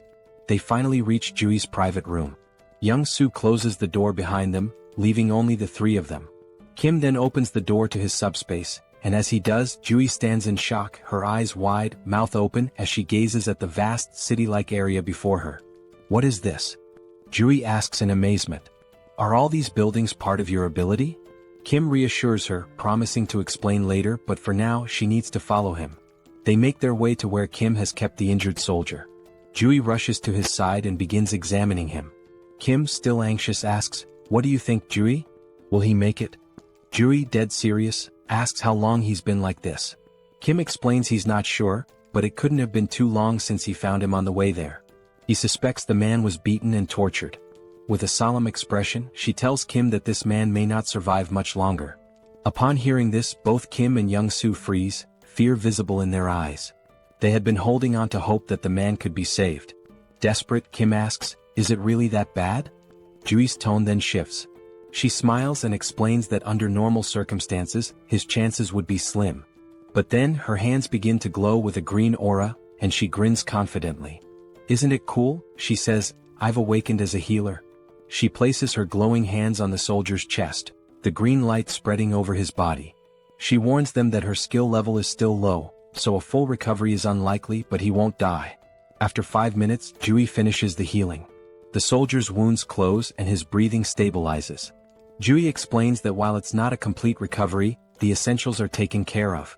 He's severely malnourished and will need food and rest to regain strength. Suddenly, Kim says, "Sis, even with the world ending, you're still treating patients. Just like you said you would." Jui, caught off guard and slightly embarrassed, laughs nervously. "Why bring that up now?" But Kim, undeterred, repeats her words from childhood. "Even if the world ends tomorrow, I'll still treat the sick today." Blushing, Jui shouts, "I should have disciplined you like sister number 2 did when you were little." And just like that, they're bickering again. Once the playful quarrel dies down, Jui turns serious. "Now, explain everything. What's been going on?" Kim takes his time and goes into detail, telling the entire story, how he got trapped in the storehouse, how he sent messages to Jui and sister number 2, and how the network system went down. He recounts unlocking his subspace ability, accidentally storing the Logitech Center, and merging with Pax AI. He talks about meeting Young-soo and their journey here. While Kim is telling the story, Jui is devouring a meal as if she hasn't eaten in days. Kim sighs, annoyed, and asks, "Are you even listening, Jui?" With her mouth full, Jui nods and says, "Of course I'm listening." Kim challenges her, "Alright, what did I just say?" Juri, clearly distracted, fumbles and gives a brief summary missing most of the important details. Kim groans but lets it slide, chuckling a little. It turns out the delicious meal was prepared by Young-soo's wife, who introduces herself to Juri. Juri smiles warmly and says, "Nice to meet you, I already love you." They all laugh together. Young-soo's wife offers more food, saying, "If you're still hungry, there's plenty more in the fridge. Just ask." She also tells Kim that she's prepared a bed for him in the first-floor staff room with supplies, suggesting he rest there. Kim tries to thank her, insisting she didn't need to go through so much trouble, but she smiles and replies, "With everything you've done for us, it's the least I could do."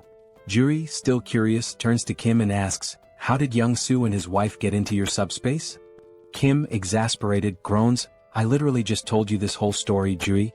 But Juri shrugs, so Kim sighs and begins the story again. Afterward, Kim starts explaining his future plans. He sums it up, saying he's going to bring his entire family into his subspace. The first goal has already been accomplished. His older sister, Juri, is safely inside. Next, he'll go find sister number 2, who is in Area 0. Juri's expression changes at this. In a serious tone, she apologizes to Kim, saying she can't come with him because she needs to stay here. Kim's face falls, shocked. "Why do you have to stay in such a dangerous place all alone?" he asks, concerned. Juri sighs, agreeing that it's dangerous, but explains it's not just that. There are other patients, and while other nurses can help, she stops mid-sentence as the scene shifts. In another building, a shadowy figure watches through a window at Kim and Juri's building. He notes that 2 people arrived in a military jeep, and his guards reported a loud crash from the car wall outside. The wall was broken by a jeep, he wonders. Puzzled, he speculates that they might be special forces, but an unknown voice interrupts, suggesting that one of them is Juri's younger brother. The man's face is revealed, ugly and intimidating. His companion, sounding hopeful, remarks that if one of them is Juri's brother, they might not be hostile, just in need of food and shelter. With control over the food supply, they could leverage Kim if necessary. But the ugly man's expression turns serious as he smirks and says, "Do you really think those 2 are stronger than you?" Just then, a towering 7-foot muscular figure steps forward from the shadows. His body is covered in veins and has a lifeless, vacant look, almost like a living corpse. The muscular man reassures his boss that it's unlikely anyone is stronger than him. The boss instructs him to greet Juri and her brother warmly, feigning kindness, while also making sure to fix the broken car wall. The muscular man nods, explaining that he has doubled the wall's height, ensuring it will be impossible to break through again. The scene shifts back to Kim and Juri, where Juri starts telling Kim about the department head, Jean. She reveals that Jean has an awakened ability, allowing him to control minds and poison people. Kim's expression turns serious as he listens intently. Juri continues, saying that Jean has somehow gained control over most of the awakened people in the area, and they are now guarding the food and monostone supplies. Because of this, the people in Juri's building are starving. She confesses that she's been secretly stealing monostones, trying to strengthen her own ability to potentially cure those who are poisoned or mind-controlled. She explains that she plans to stay behind to help these people while Kim goes to rescue their parents. But Kim firmly says no. Juri, frustrated, begins to explain that the people here have no food or water and will starve if something isn't done. Kim interrupts her with an annoyed tone, asking, "Did you even listen to my entire story?" Juri looks puzzled as Kim, arms crossed and eyes closed, coolly points out, "The main weapon Jean has is control over food, right?" Juri nods. With a sly grin, Kim says, "Then solving this problem is a piece of cake for me." He tells Juri to watch his incredible ability in action.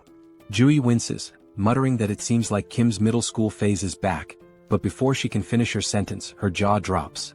From Kim's subspace, stacks of meat, vegetables, water and other food supplies come pouring down from above, filling the room to the brim, leaving Juri and the others in stunned silence. At this point, Kim has just uncovered the ultimate infinite food glitch. Jean Sung-hak received an urgent report about Jian's younger brother bringing in a supply of food, but he remained unimpressed. The messenger emphasized that the quantity was remarkably large, but the man stayed indifferent. With just 2 individuals in a single military vehicle, he doubted their capacity to transport such an amount. Sooner or later, people would steal their food, and once it was gone, they'd come back begging for rations like everyone else. Jean Sung-hak thought they should have hidden their provisions and used them sparingly instead of being overly generous. Yet, this generosity might eventually play to the villain's advantage, making things easier than anticipated. The messenger added that the newcomers had brought in more supplies than the entire hospital had managed to gather so far. This revelation sent a chill down Jin Sung-hak's spine. No matter how one looked at it, it was physically impossible for two people to collect such a large quantity of food for everyone. The hospital's current stash had been gathered by their scouting team, enough to fill an entire truck. Jin Sung-hak speculated that the newcomers possessed some sort of ability to duplicate items or manipulate object sizes. Whatever the case, they clearly relied on an ability to secure those provisions, and the hospital needed to recruit them. Jin Sung-hak prepared his signature drug and tasked his strongest subordinate, Song Hyun-gu, with the job of getting Joo-hyun's younger brother addicted to it. If the plan failed, they could simply kill the boy. There was also the driver to consider. Late at night, Yong-hyun distributed food among the hospital's residents, all while searching for someone in the crowd. He believed that finding this person would simplify matters significantly. A short while earlier, he had shared his strategy for neutralizing all of Jin Sung-hak's weapons. The plan involved dumping the poisoned food and replacing it with fresh supplies, subduing the addicted ability users, and dealing with Jin Sung-hak, who was no combat threat at all. Yong-hyun tried to gather as much information as Joo-hyun had. Most of the abilities possessed by the addicted users were trivial. One could reseal cans and another could automatically do laundry. In general, very few awakened abilities were combat relevant, with the exception of one individual in the hospital. That person was Song Hyun-gu, whose presence alone was intimidating. After the world descended into chaos, Hyun-gu traveled from Iljiro to Gangnam, concerned for his mother in the hospital. Joo-hyun didn't know much about Hyun-gu's ability other than that he was unnaturally strong. His massive frame was impossible to miss, and the car wall protecting everyone had been built by him with his bare hands. Now, that giant of a man had finally come face to face with Yong-hyun for a private conversation. Although Yong-hyun felt nervous, he had some business to settle with the muscle-bound man, making this encounter ideal. Hyun-gu couldn't fathom what kind of business the younger man had in mind, but it no longer mattered. The two stepped outside near the car wall that started it all. Calmly, Hyun-gu presented Yong-hyun with two options: either drink the medicine willingly or face a painful death. He strongly advised against trying to flee as it would be futile. It became clear why Hyun-gu had chosen such a secluded location for their meeting. Yong-hyun, however, never planned to run. He knew he'd be caught if he did. Instead, he opted for a secret third choice, trapping Song Hyun-gu on the spot. Provoked by the young man's defiance, Hyun-gu lunged to grab and crush him. Before he could, his fingers touched an immovable barrier. Yong-hyun had disappeared, leaving behind only a strange portal to the logistics center. At first, Hyun-gu couldn't make sense of what he was seeing. By the time he noticed the drone hovering before him, it was already too late. A professional-grade high-speed bowling ball struck him in the stomach, winding him. Yong-hyun wondered if a 90 km/h bowling ball was excessive but decided mercy wasn't an option. He followed up with another strike, this time targeting Hyun-gu's right leg. The attack left Hyun-gu groaning in pain, unable to move effectively. When the muscleman demanded to know what ability Yong-hyun was using, the young man responded by launching a barbell plate stack to the ground. Immobilized, Hyun-gu was warned to stay put. The plates, though slowed, were still heavy enough to shatter bones or end lives. Refusing to stay idle, Hyun-gu charged at one of the stacks and managed to grasp it firmly, surprising Yong-hyun. The brute began lifting the stack, disrupting Yong-hyun's plan.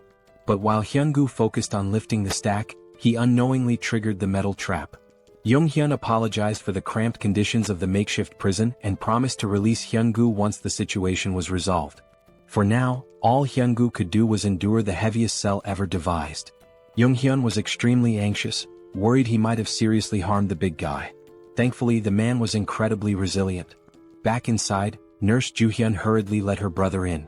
She had heard a loud noise outside and feared her little brother had encountered the muscle-bound man. Yong-hyun casually confirmed her suspicions as if it were nothing. He gestured outside, allowing his sister to see where he had left the biggest threat. Joo-hyun peeked out and was shocked by the bizarre metal structure she saw. Yong-hyun calmly explained that Song Hyun-gu was now his temporary prisoner. With the most dangerous obstacle neutralized, they only needed to wait for Yang-soo to arrive. Right on cue, the East's best driver made his appearance. However, as Yang-soo came into view, the siblings froze. Yang-soo was limping, holding his head in pain, drenched in sweat, and complaining of an intense pounding headache. The symptoms were eerily similar to those of poisoning. It seemed the enemy had gotten to him somehow. Yang-soo's last memory was handing out food to survivors and receiving some words of gratitude. Joo-hyun noticed a tiny puncture wound on his finger, a likely delivery method for the poison. The culprit must have pricked him while pretending to thank him. For now, Yang-soo needed rest and confinement in the subspace. He would have to be isolated for a while. Jung-hyun hadn't anticipated this turn of events. He felt responsible for failing to protect his friend. Without knowing how the poison worked, the situation could become even more complicated. Finding Jin Sung-hak quickly was now their top priority to secure a cure. They prepared the break room in Sector 1 as a confinement space, blocking all windows and doors just in case.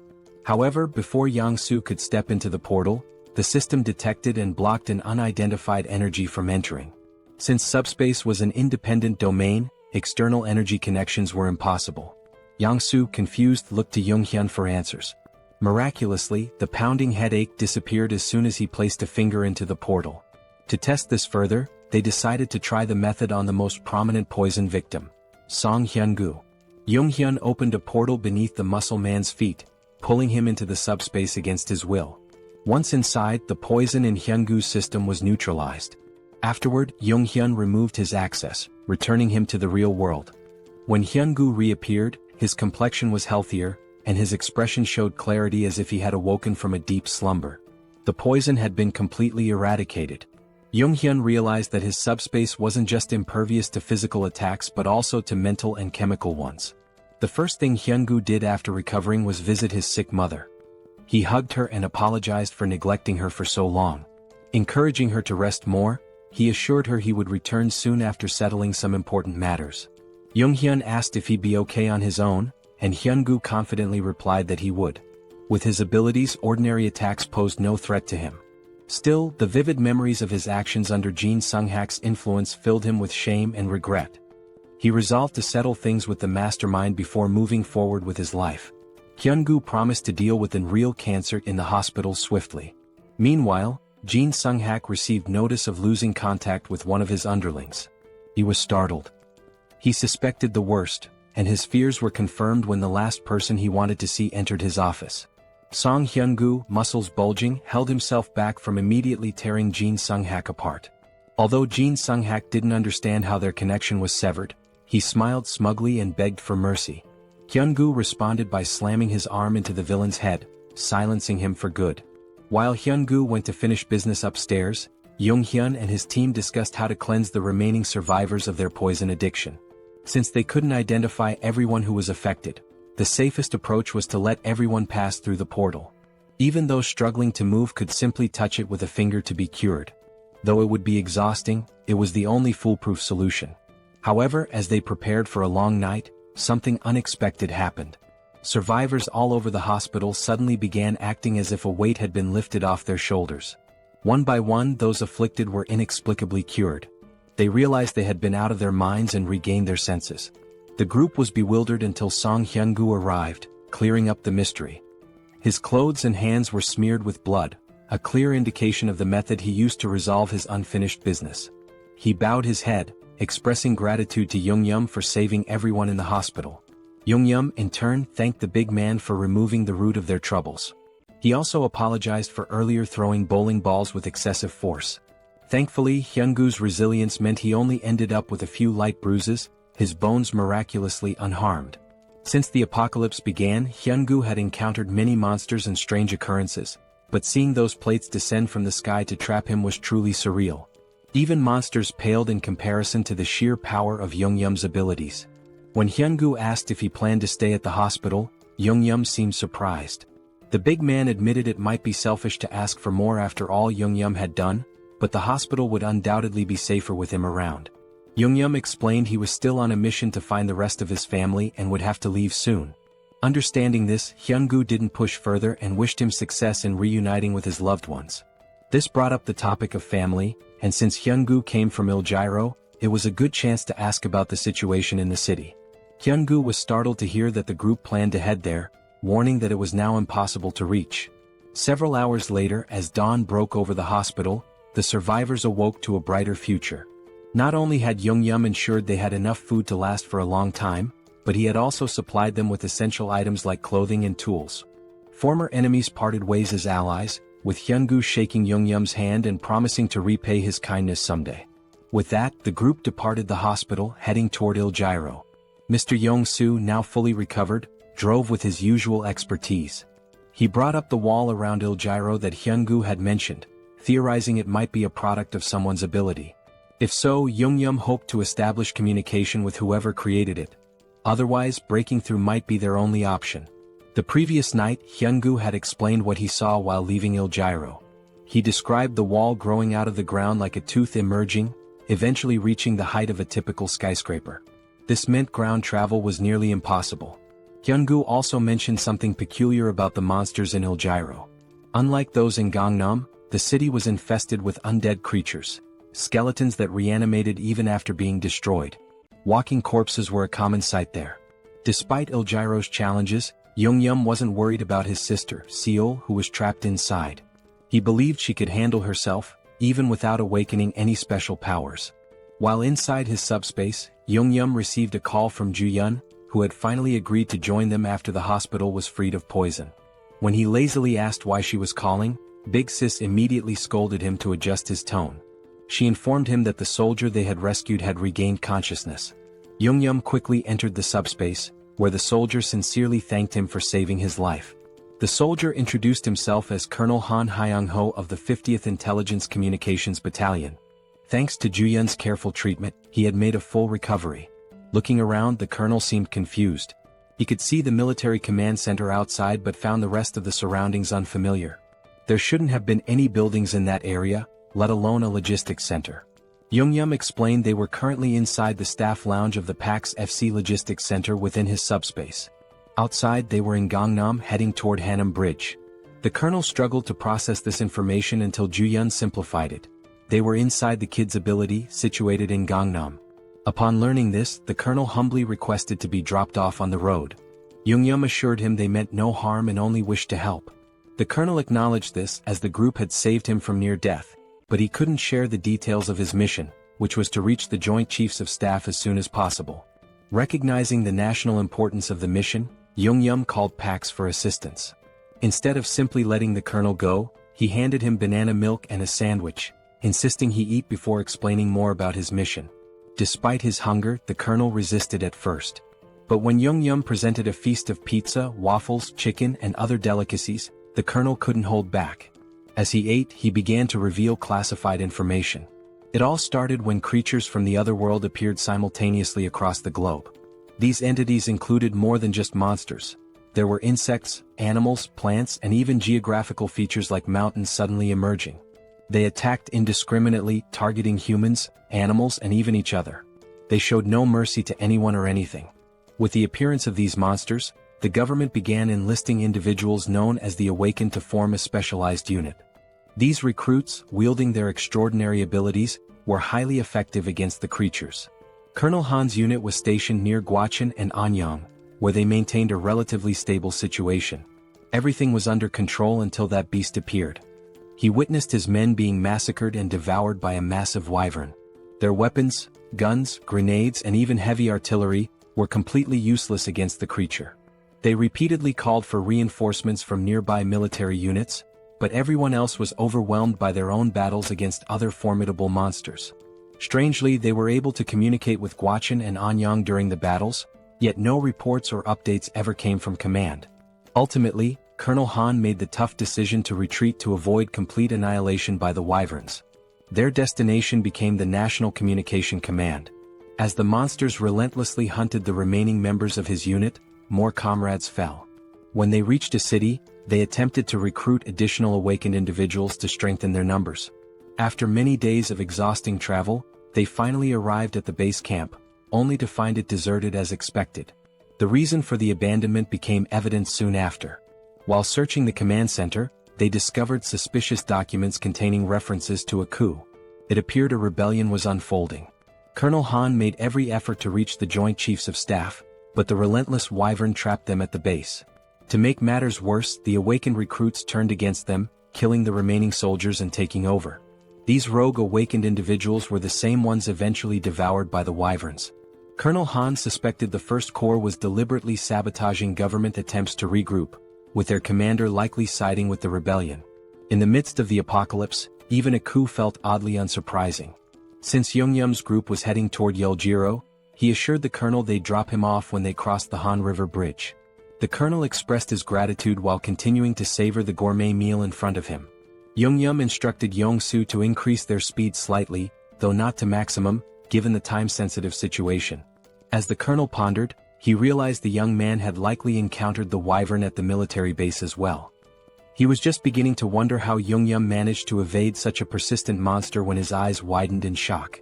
A terrifying ogre was furiously pounding on the portal's barrier, desperate to break through. Yet Jeong-gyeom and Yong-soo appeared completely unbothered. While the colonel was paralyzed with fear, the rest of the group acted as though it were just another mundane day. Suddenly, a stack of heavy barbell plates shot out of the portal, striking the ogre and sending it flying like a lifeless ragdoll. The colonel watched in disbelief as the barbell stacks splattered the ogre's blood across the streets. Meanwhile, Jeong-gyeom and Yong-soo remained utterly unfazed, accustomed to such scenes. The colonel, however, had stopped mid-bite, unable to process what he was witnessing. When Jeong-gyeom summoned a military vehicle from thin air, the colonel nearly choked in shock. The duo exited the subspace, leaving the colonel with instructions to eat and rest. Jeong-gyeom left the portal open so the colonel could monitor the situation on the road if he wished. Launching pillars of discs at incredible speeds and conjuring vehicles out of nowhere clearly highlighted the overwhelming power of Jeong-gyeom's ability. What once were fearsome ogres now became trivial enemies, easily defeated in a single attack. Jeong-gyeom's method was simple: hurl stacks of discs at the monsters, crushing them instantly. Colonel Han was so captivated by the ogre massacre that he leaned closer to observe. He saw magic stones from the slain ogres being effortlessly absorbed into the subspace. At first he doubted his eyes, but it was all happening before him. The portals were indeed propelling heavy objects at breakneck speeds, obliterating enemies at a rate of 4 per second. The trajectory of the discs could even shift mid-air, while magic stone collection had been streamlined through an automated system. Anyone could see that Jeong-gyeom's subspace ability was nothing short of broken when used this efficiently. Eventually the group reached Banpo Bridge, only to find it completely destroyed by some unknown force. Jeong-gyeom apologized to the colonel, explaining their travel time would increase slightly as they sought an alternative route. The colonel, however, remained grateful for their assistance and decided to rest in the subspace while they searched for a new path. Even with the detour and the constant monster attacks, it was remarkable that they had reached Banpo Bridge from Gangnam in just an hour. Although Jeong-gyeom's ability played a significant role, most of the credit belonged to Yong-soo, who was in the driver's seat. Jong-soo might seem like a bit of a clown at times, but his driving skills were absolutely top-notch. Even from the passenger's seat, watching him navigate the roads was enough to make one's head spin. When the colonel experienced it for the first time, he was so startled that he almost threw up in the back seat. It didn't take him long to figure out that staying inside the comfort of the subspace was the only way to avoid serious motion sickness.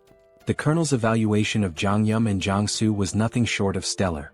Both young men were incredibly skilled and resourceful. After more driving and monster slaying, the group reached another bridge. It looked worn and unstable, but at least it was still intact. Jong-soo believed he could drive across the entire length, but Jeong-gyeom hesitated. He had noticed some suspicious figures in the distance and grew cautious. Upon closer observation, he saw what appeared to be a massive wall, likely the rumored barrier of Yeoljiro they'd heard about. With its immense size, there was no chance of getting through it by car. However, since they were still too far to confirm whether or not they could breach it, the best course of action was to get closer and assess. Crossing the bridge would also take them through Yongsan, allowing them to drop off Colonel Han along the way. After a few minutes of uneventful driving, they reached the colonel's stop. He expressed his gratitude for being safely escorted, even though it wasn't their responsibility. Jeong-gyeom wished him luck with his urgent mission and they parted ways. Meanwhile, Jeong-gyeom's focus returned to finding a way into Yeoljiro, where his little sister might be. The fortress wall, upon closer inspection, was even higher and sturdier than expected. He considered whether leveling up enough to absorb the entire wall into the subspace might be a viable solution if all else failed. Unfortunately, his current level was far from sufficient for such a feat. He estimated needing another 2 hours of grinding, collecting 400 magic stones per hour, to upgrade his subspace abilities. Han, meanwhile, suggested that Jeong-gyeom and Jong-soo join him in the government's efforts. The government was offering mana stones and resources to aid the initial growth of awakened individuals. Han believed the duo's talent would ensure they received substantial support. Jeong-gyeom, however, politely declined, explaining that his family was his top priority. As for the magic stones, he had no issue collecting them himself while hunting monsters. Han, though disappointed, understood Jeong-gyeom's reasoning. However, he mentioned that if they went to the Joint Chiefs of Staff headquarters, Jeong-gyeom might reconsider since they likely had helicopters available. Han guessed correctly, they probably did. Meanwhile, the headquarters was abuzz with reports of Gwacheon and Anyang falling, along with the destruction of the 56th Division. It seemed that only the 1st Corps retained any semblance of operational strength. In such chaos, the existence of a governing body was uncertain. The military forces that survived were completely in the dark. The director, lost in pessimistic thoughts, was interrupted by a messenger announcing a visitor. Colonel Han, the commander of the 50th Battalion of the National Communications Agency, had arrived. He insisted on delivering a personal message to the director, detailing how his entire unit was wiped out and how he'd made it to HQ. Han gave a flawless salute before recounting the events in excruciating detail, omitting nothing. He concluded his report by handing over a document containing undeniable evidence of rebellion within the 1st Corps. The director's stomach dropped as he read through the papers. He had been oblivious to the treachery brewing beneath the surface during this crisis. Glancing outside, he saw the men who had helped Han deliver the critical intel. Both the director and the colonel hurried to thank Jeong-gyeom and Jong-soo for their incredible service to the country. The director also mentioned Jeong-gyeom's abilities and his request for a helicopter in exchange for supplies. Given the strategic importance of helicopters, the director agreed to provide one, on one condition. He formally invited Jeong-gyeom to join the military as an awakened operative. The government was desperate to stabilize the situation, and Jeong-gyeom's abilities could be a game-changer. However, Jeong-gyeom respectfully declined, reiterating that his priority was rescuing his family. The military, unable to force him into service, had to withhold the helicopter. Jeong-gyeom understood, acknowledging the director's position and wishing him success in restoring order. With a proper goodbye, Jeong-gyeom returned to his vehicle. The director stood there, puzzled and frustrated, realizing he had mishandled the situation entirely. He assumed the young man would eventually give in. But these fools underestimated Jeong-gyeom's determination. He wasn't out of options yet. If the helicopter plan to bypass the wall failed, he'd simply come up with another solution. Since he hadn't even fully assessed the fortress wall himself, he remained optimistic about finding a way through. With the first offer rejected, the director had to set his pride aside and tap on Jeong-gyeom's car window to make another proposal. If the young man fulfilled this request, the military promised to provide the helicopter he sought. Jeong-gyeom agreed, and soon an entire battalion was mobilized, military vehicles lining up in a single file. Sitting in the vanguard, Jeong-gyeom nonchalantly sipped on a juice box, looking more bored than concerned, as though he weren't about to head into battle. Months earlier, the director had laid out the mission. Seoul Station, once a hub for gathering reserve awakened individuals, still maintained communication with survivors there. The problem was the road to the station, completely clogged by skeletons. These skeletons weren't particularly dangerous in combat but were an immense nuisance. They were numerous, tricky, and almost impossible to permanently destroy without targeting the core located at the base of their last right rib. Failing to crush this core meant they would regenerate endlessly. Jeong-gyeom's task was to clear a path through the skeletal hordes and rescue the stranded awakened individuals. With his flying barbell discs, he made quick work of the mission. For him, it was a straightforward job, but for the soldiers watching his abilities for the first time, it was mind-blowing. The operation they had dreaded for weeks was effortlessly executed by a young man with an unusual power. When they finally reached Seoul Station, the awakened survivors erupted in cheers, overjoyed to see their rescuers. The military swiftly evacuated the survivors into armored vehicles. Once everyone was accounted for, the director gave Jeong-gyeom and Jong-soo the signal to leave. Thanks to Jeong-gyeom's skill, the skeletons posed no significant threat during the escape. For the soldiers, fighting skeletons was grueling, requiring near-perfect precision to hit the cores with their firearms. Jeong-gyeom, however, dispatched them with ease. But there was something the young man hadn't yet encountered, a rare and formidable enemy among the skeletons, the Skeleton Knight. The military had a standing order to avoid the creature at all costs. Engaging it was considered futile as it was deemed indestructible. As usual, Jeong-gyeom opened his portal and sent a barbell disc hurtling toward the enemy. This time, though, it wasn't an ordinary skeleton standing in the middle of the road, it was the Skeleton Knight. The menacing figure stared down the convoy, its piercing gaze fixed on them. To everyone's shock, the creature began speaking in an unfamiliar language. Though unintelligible, it was clear the knight was trying to communicate. Then, it plunged its sword into the ground and pulled out a magic stone, crushing it in its skeletal hand and sprinkling the resulting dust onto the ground. With that, the skeleton knight began speaking human language, introducing itself as Sir Gawain, one of the 12 knights serving the Night King. He greeted the humans, referring to them as otherworlders, but Jeong-gyeom seemed more intrigued by the magic stone trick than by Gawain himself. Sir Gawain admitted that being greeted with flying chunks of metal was unusual and asked if Jeong-gyeom was a mage.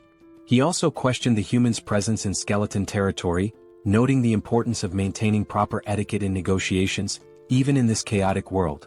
In response, Jeong-gyeom flung another barbell disc, which Gawain effortlessly slashed in two at blinding speed. The skeleton knight warned that such attacks were futile, as they couldn't even scratch his armor. But Jeong-gyeom wasn't listening. He sent another barrage of discs, prompting Gawain to roll and dodge with precision, stabbing his sword into the ground for leverage and launching a counterattack. Frustrated, the skeleton knight muttered about the human's preference for violence over diplomacy.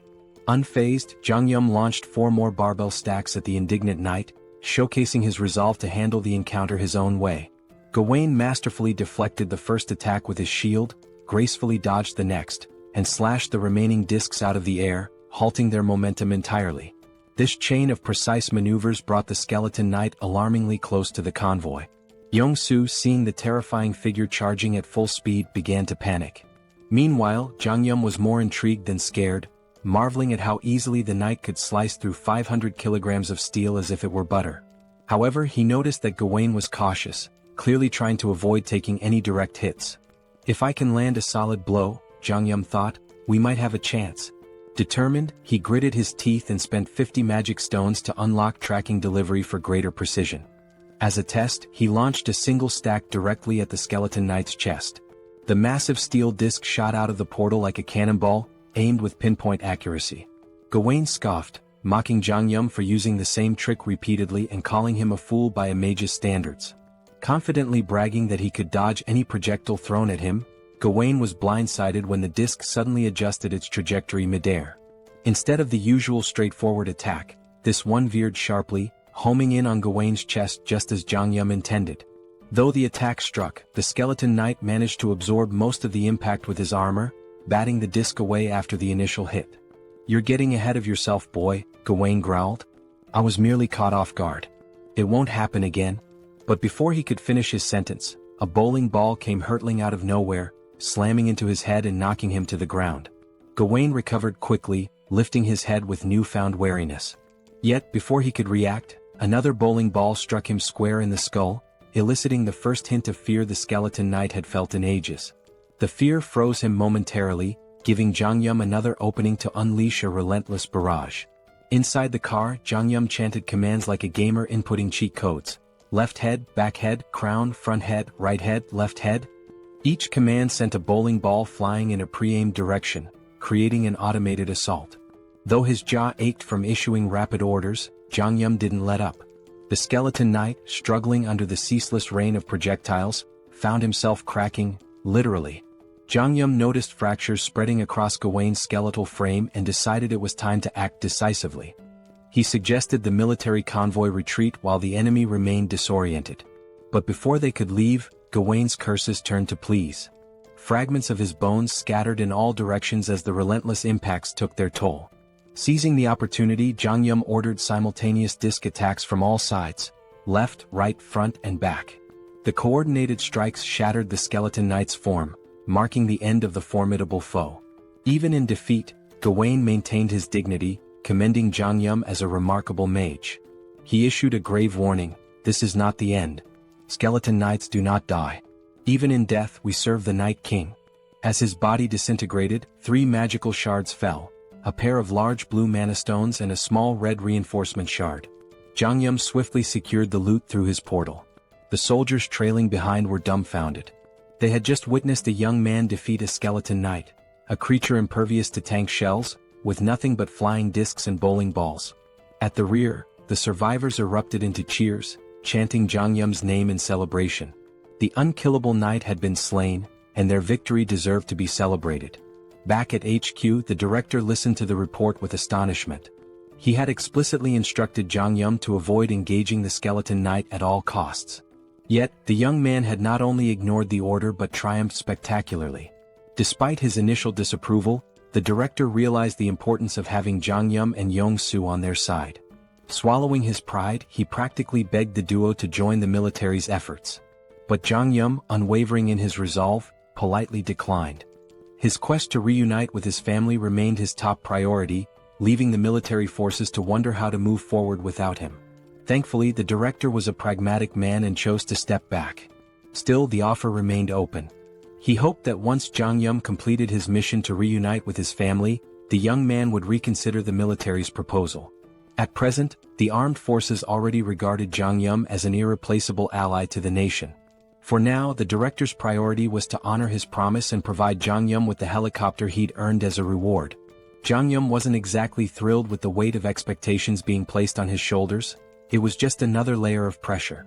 Still, he could understand their perspective. After all, he had just taken down an unkillable skeleton knight that had been a nightmare to deal with. Truth be told, his victory was far from flawless. He barely scraped through.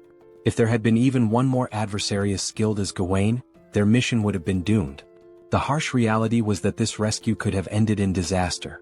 What's more, there were at least 11 other skeleton knights like Gawain out there. After all, he'd called himself one of the 12 knights. And then there was Gawain's ominous warning. Skeleton knights don't truly die, even in death. Jeong-gyeom couldn't ignore the implications. If the skeleton knights were that strong, their master, the Night King, had to be even more terrifying. It was time to rethink his arsenal. The pillar stacks, while powerful, had barely left a dent. On the other hand, the bowling balls, for reasons that defied logic, had managed to crack Gawain's near-impenetrable armor. But then again, logic had ceased to exist in this world long ago. As they ascended to the helipad, the director asked if Jeong-gyeom was really planning to head to Yeoljiro. From the HQ, everyone could see the high walls encircling the area. The military had already dispatched a unit to investigate the nature of these mysterious walls, but contact with the team was lost. Since then, aerial reconnaissance missions had been conducted whenever feasible. These expeditions confirmed that people were still active inside the walls. The director believed his troops, and perhaps Jeong-gyeom's family, were safe within. Jeong-gyeom appreciated the director's optimism, though he felt a twinge of guilt. He had almost forgotten that his sister might be in danger. To be honest, he wasn't worried about her at all. That girl was more of a monster than anything he'd encountered since the apocalypse began. The director shared another peculiar observation. The top of the wall appeared to be growing and curving inward, as though it were forming a roof. While they couldn't estimate how long it would take for the structure to fully enclose, the director was relieved they could provide Jeong-gyeom with a helicopter before it did. At last, after a long climb to the rooftop, they arrived at the helipad. Jeong-gyeom's gaze landed on a battered, worn-out helicopter that looked like it had been plucked from a battlefield. Did I really go through all that trouble for this? He thought. Trying to convince himself it would suffice, he reasoned that as long as it could fly over the wall, it didn't matter how it looked.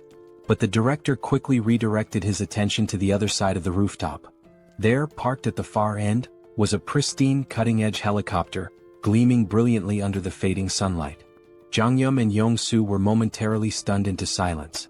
Meanwhile, the director allowed himself a smug smile, finally able to prove his usefulness. Yong-soo burst into laughter, his excitement palpable. With his aviator sunglasses and Top Gun jacket, he now looked perfectly at home next to the sleek, powerful aircraft. Kim was equally taken aback. At the same time, the director began explaining something, but Young-soo interrupted with loud laughter. Turning to the director, Young-soo expressed how touched he was that the director was lending them a Black Hawk helicopter in such a desperate situation. He was already thrilled at the prospect of flying it. The director chuckled, remarking that he had been wondering who would pilot the Black Hawk, but it seemed Young-soo had prior experience with such aircraft. Before the director could finish, Young-soo interjected, "I've never flown a Black Hawk before." Young-soo then glanced at his system notification and explained that while he'd never flown a helicopter, he felt confident about piloting this one. As he inspected the Black Hawk, a notification appeared on his system. It stated that by using 50 magic stones, he could register the helicopter into his system, which would instantly transfer all the knowledge necessary to fly it directly into his mind. Excited, Young-soo enthusiastically shared this discovery with the group, explaining his unique ability, Best Driver. This skill allowed him to operate any vehicle effortlessly. Until now he had believed his ability only worked with vehicles he'd already driven, but this moment revealed something new. Instead of leveling up his skill traditionally, Young-soo realized he could register new vehicles to his system individually. This revelation exhilarated him. Kim was equally amazed and things began to fall into place. Reflecting on their countless battles together, Kim recalled how Young-soo's ability never seemed to evolve in a conventional sense.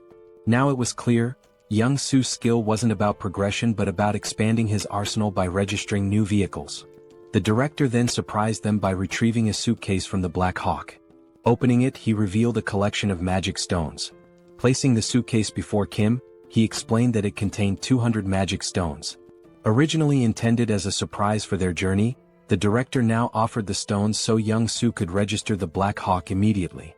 Hearing this, both Kim and Young-soo expressed their deep gratitude. Without delay, Young-soo took 50 magic stones and began the registration process. As the process completed, a torrent of information flooded into Young-soo's mind about piloting the Black Hawk. His excitement surged, his grin growing wicked, almost as if he were possessed by some malevolent spirit. Kim, observing the transformation, felt a shiver run down his spine. With a devilish smirk, Young-soo declared, "I've got this bad boy all figured out." He urged Kim to board the helicopter quickly, claiming he couldn't wait to take off. Nervous about Young-soo's enthusiasm, Kim hesitated and cautiously asked if he could fly the helicopter at a slower pace. Maintaining his mischievous tone, Young-soo laughed. "Slow? I don't do slow." Moments later, Young-soo leapt into the pilot's seat, his excitement palpable. Kim, his eyes brimming with tears of apprehension, reluctantly strapped himself in, resigned to what he knew would be a chaotic ride. Like a mad scientist at work, Young-soo began pressing buttons and muttering to himself. Turning to Kim, he quipped that they still had a bit of time before departure, suggesting Kim mentally prepare. Finally accepting his fate, Kim shifted his focus to what lay ahead. He knew that once they entered the city, they would face more skeleton knights. With this in mind, Kim decided to check his inventory to assess how many magic stones he had. He needed to upgrade his subspace level. Kim thought upgrading his subspace might unlock a new skill. Opening his inventory, he used 2 large mana stones and 1 enhancement stone. The system notified him that the large mana stones had been converted, along with 200 regular mana stones, leaving Kim with a total of 1,393 mana stones. Shocked at the sheer quantity, Kim used 1,000 mana stones to upgrade his subspace to level 3. The system informed him the upgrade would take a few minutes. While waiting, Kim inspected the enhancement stone. The system explained that enhancement stones were unique, imbued with special properties. Unlike regular mana stones, they could be consumed via the awakening system to grant specific enhancements to an item. The enhancement stone in his possession carried the fire property. A spark of inspiration struck Kim. He now had an idea of how to use the enhancement stone. However, the critical question loomed: which item should he upgrade? More importantly, Kim had no way of knowing how much his ability would increase from enhancing an item with the stone. He considers his 2 primary weapons for offense, the bowling ball and the iron pillars. However, whenever Kim used the iron pillars, the skeleton warriors easily sliced through them. Only the bowling ball proved effective against them. This is why Kim decides to upgrade the bowling ball. Upon upgrading it, he receives a new item, the fire bowling ball, which is surrounded by lava-like flames and possesses 2 main abilities, penetration and ignite. Afterward, Pax asks Kim if he wants to register the fire bowling ball as a new item. Kim agrees, and as soon as the registration is complete, Pax informs him that it's time to depart. Kim begins to mentally prepare himself, but before he can steady his nerves, Young-soo starts the helicopter. As the Black Hawk lifts off, Kim grows anxious. The director salutes Kim, expressing his hopes that he will safely reunite with his family and eventually return to the team once his mission is complete. Kim gives a thumbs up, bidding the director farewell. At that exact moment, the system notifies Kim that his subspace has been upgraded. The upgrade reveals new unlockable items and enhancements, including the ability to temporarily increase the shipping size limit for individual items using magic stones. As Kim reviews his unlockable items one by one, he comes across his new skills. His jaw drops in astonishment as though he's seen a ghost. The director, observing Kim's stunned expression from the ground, begins to feel uneasy. Reflecting on the 200 mana stones and the Black Hawk helicopter he provided to Kim, the director feels he has been more than generous. He even imagines reminding Kim of his help once he returns to the military base. However, he can't help but worry if something might be wrong to cause Kim's concerned reaction. Meanwhile, Kim is still reeling from his newly unlocked skill, the SUBSPACE laboratory. This feature grants a transportation function with a minor healing effect, allowing him to recover naturally within the lab. More importantly, it enables Kim to register external objects into his subspace.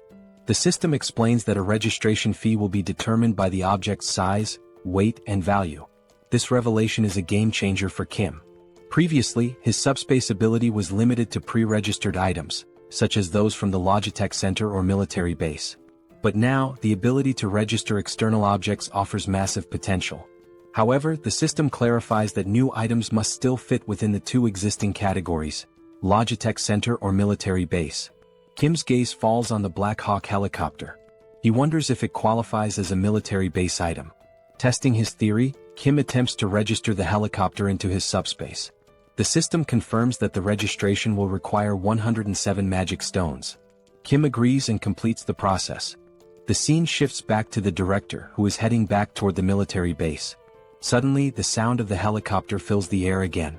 Turning around, he sees Kim and Young-soo flying back. The director grows anxious, fearing something might be wrong with the Black Hawk. Before he can react further, a large portal opens in front of him. Out of it falls a Black Hawk helicopter. Moments later, a second portal opens and another Black Hawk helicopter emerges. As the two helicopters land before the stunned director, Kim waves at him with a smirk before flying off again. The director stands there speechless. He doesn't understand what just happened. He gave Kim a battered old Black Hawk, only for Kim to somehow gift him two brand new ones in return. As the director contemplates the situation, his confusion quickly turns into mounting worry. The scene transitions to Kim, who has now entered the city.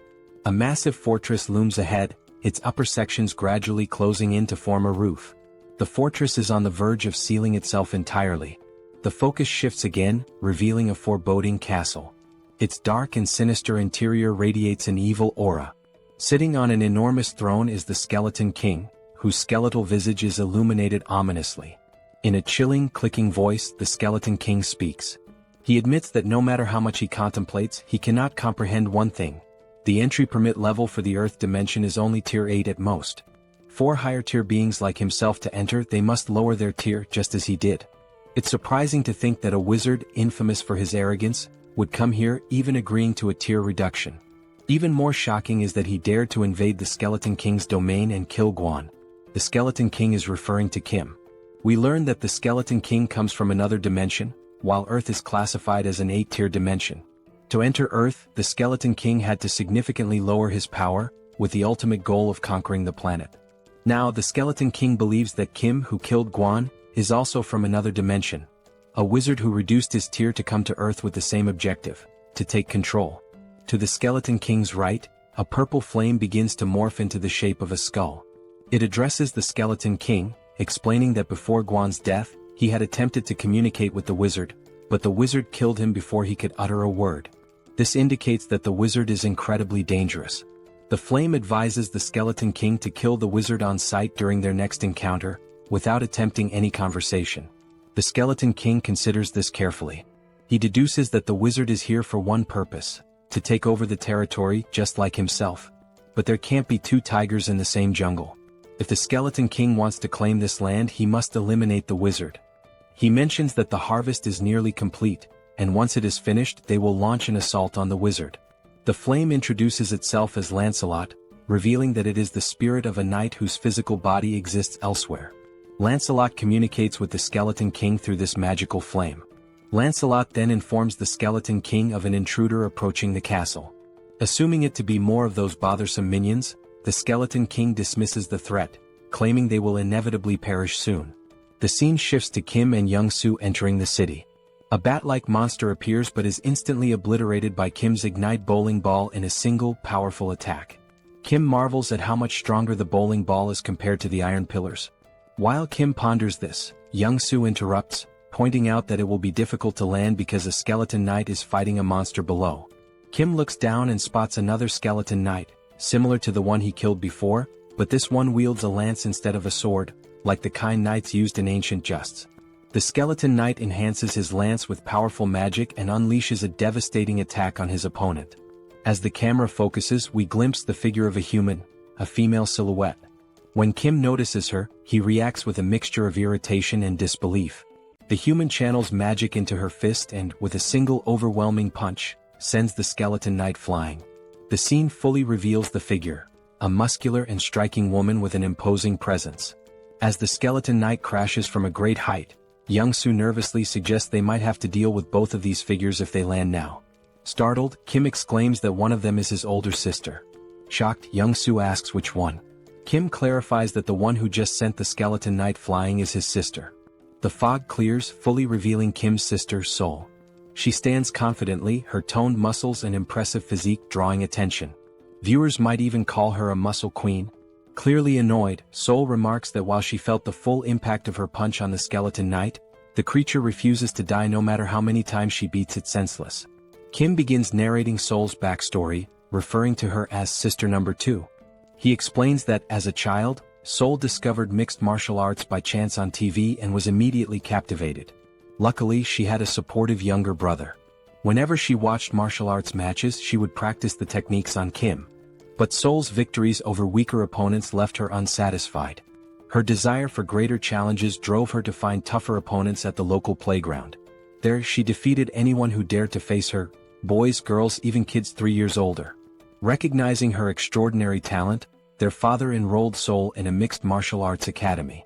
Thus began her journey toward becoming a powerhouse of martial arts.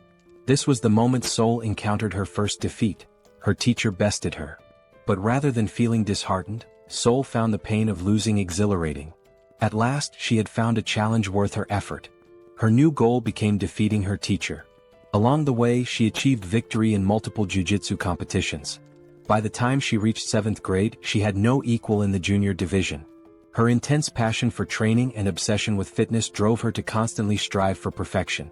However, this fixation soon spiraled into a dangerous addiction. Eventually, Seoul sustained a serious injury, tearing the cruciate ligaments in both legs. Impatient with the recovery process, she resumed training prematurely, leading to further injuries. The cycle continued, injury, recovery, and relapse, until she finally made her professional fighting debut at the age of 24. Her skill level could have allowed her to debut much earlier, but her stubbornness and repeated setbacks delayed her entry. Despite the late start, Seoul became so formidable that she easily ranked among Korea's top 10 fighters. Young-soo, hearing this, is dumbfounded. But Kim reassures him there's no need to be intimidated by Seoul, suggesting they land the helicopter slowly. However, Young-soo, still observing Seoul from afar, mutters that she looks more like a monster than a human. Meanwhile, the skeleton knight approaches Seoul, his sword in hand, and with a rattling voice, questions why his attacks are failing to connect. Seoul replies nonchalantly, "Isn't it obvious? Your movements are too slow." The skeleton knight counters, claiming his speed is no less than hers and accusing her of using some incomprehensible trick. Seoul chuckles and explains it's not a trick but simply martial arts. She delivers the explanation so casually that it leaves the skeleton knight bewildered. Hearing this, the skeleton knight compliments Seoul, remarking that people like her are rare. He suggests that if Seoul were to raise her rank, she could become the greatest knight. Seoul, however, is unimpressed and confused, muttering about how all this talk of skeletons, knights, and rankings makes no sense. The skeleton knight continues, confessing that he's developed a deep admiration for her. He promises to speak to the Skeleton King to ensure she's the only one spared in the city. But before he can finish, a flaming bowling ball comes hurtling out of nowhere, smashing into him with a deafening crash and shattering his body into fragments. His remains scatter around Seoul. Moments later, the fiery bowling ball rolls to a stop at her feet. Seoul, puzzled, wonders how this strange bowling ball managed to obliterate the skeleton knight when her martial arts couldn't. As she contemplates this, 2 large mana stones and an enhancement stone emerge from the knight's remains. The stones are swiftly drawn into a mysterious portal, which appears to be controlled by a device resembling a piece of corn.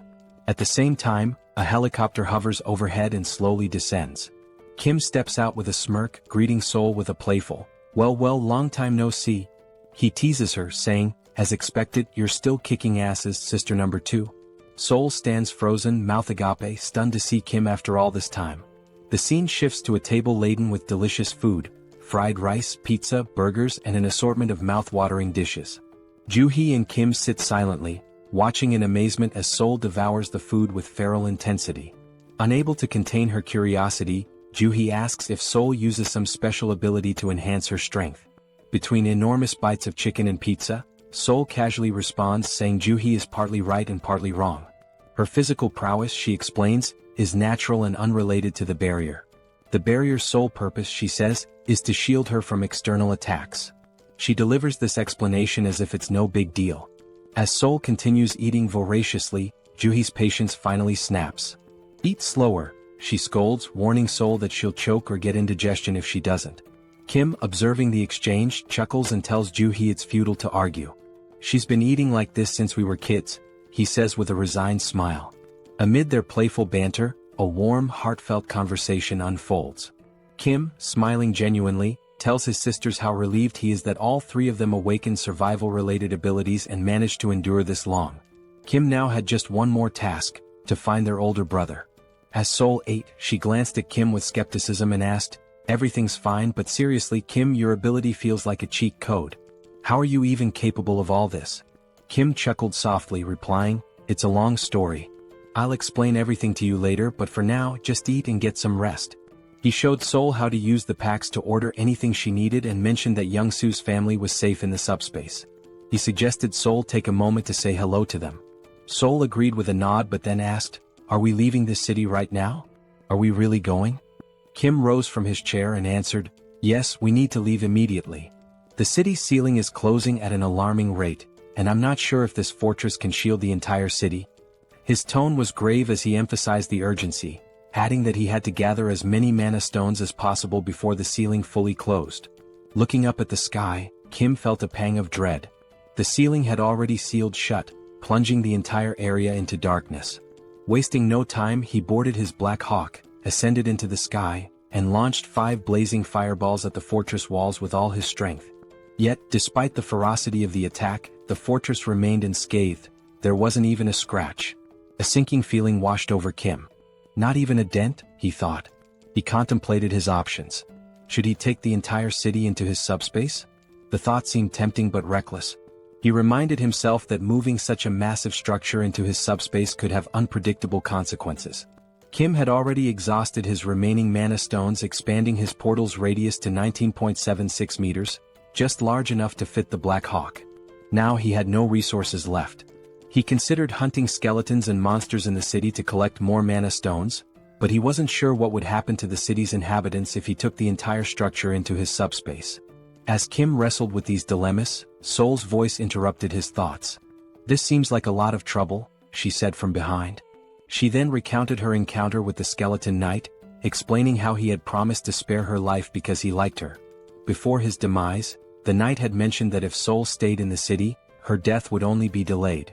Curious, Kim asked for more details. Seoul shrugged and replied, "I couldn't get anything else out of him because you smashed him into pieces." She admitted she still didn't know how her death would have been delayed if she remained in the city. The skeleton knight had only mentioned speaking to the skeleton king on her behalf. Kim realized then that if they wanted to escape, he would have to confront the skeleton king directly. The challenge was figuring out where to find him in such a sprawling city. Before Kim could devise a plan, the demon king within Young-soo awakened. With a wicked grin, Young-soo announced, "I only need 5 minutes. In 5 minutes, I'll locate the Skeleton King's castle." Kim immediately sensed the impending chaos. "Stop yelling, Young-soo," he shouted, but it was too late. Young-soo had already transformed into his demon form. Cackling wildly, Young-soo did something reckless. He flipped the helicopter into a full 360-degree spin and declared, "I'll scour every corner of this city." The helicopter twisted and dove like a snake, zigzagging through the air as it covered every inch of the city. Inside the cockpit, Kim clung to his seat, nauseated and dizzy, while Seoul remained calm watching the chaos outside. The scene shifted to the Skeleton King's castle. Lancelot informed the Skeleton King that Lionheart had been destroyed by Kim's fireball. He reported that the knight was obliterated in a single strike, suggesting their opponent was exceptionally powerful.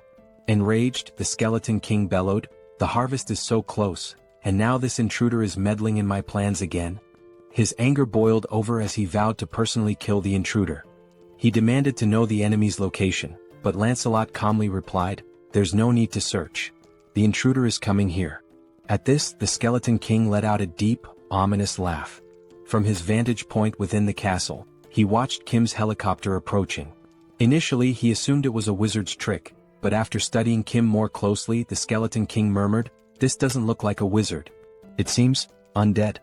For a moment the irony hung in the air. When even the undead think you're undead, things have clearly gone awry. Yet the Skeleton King dismissed his confusion. His focus remained on annihilating the intruder no matter what.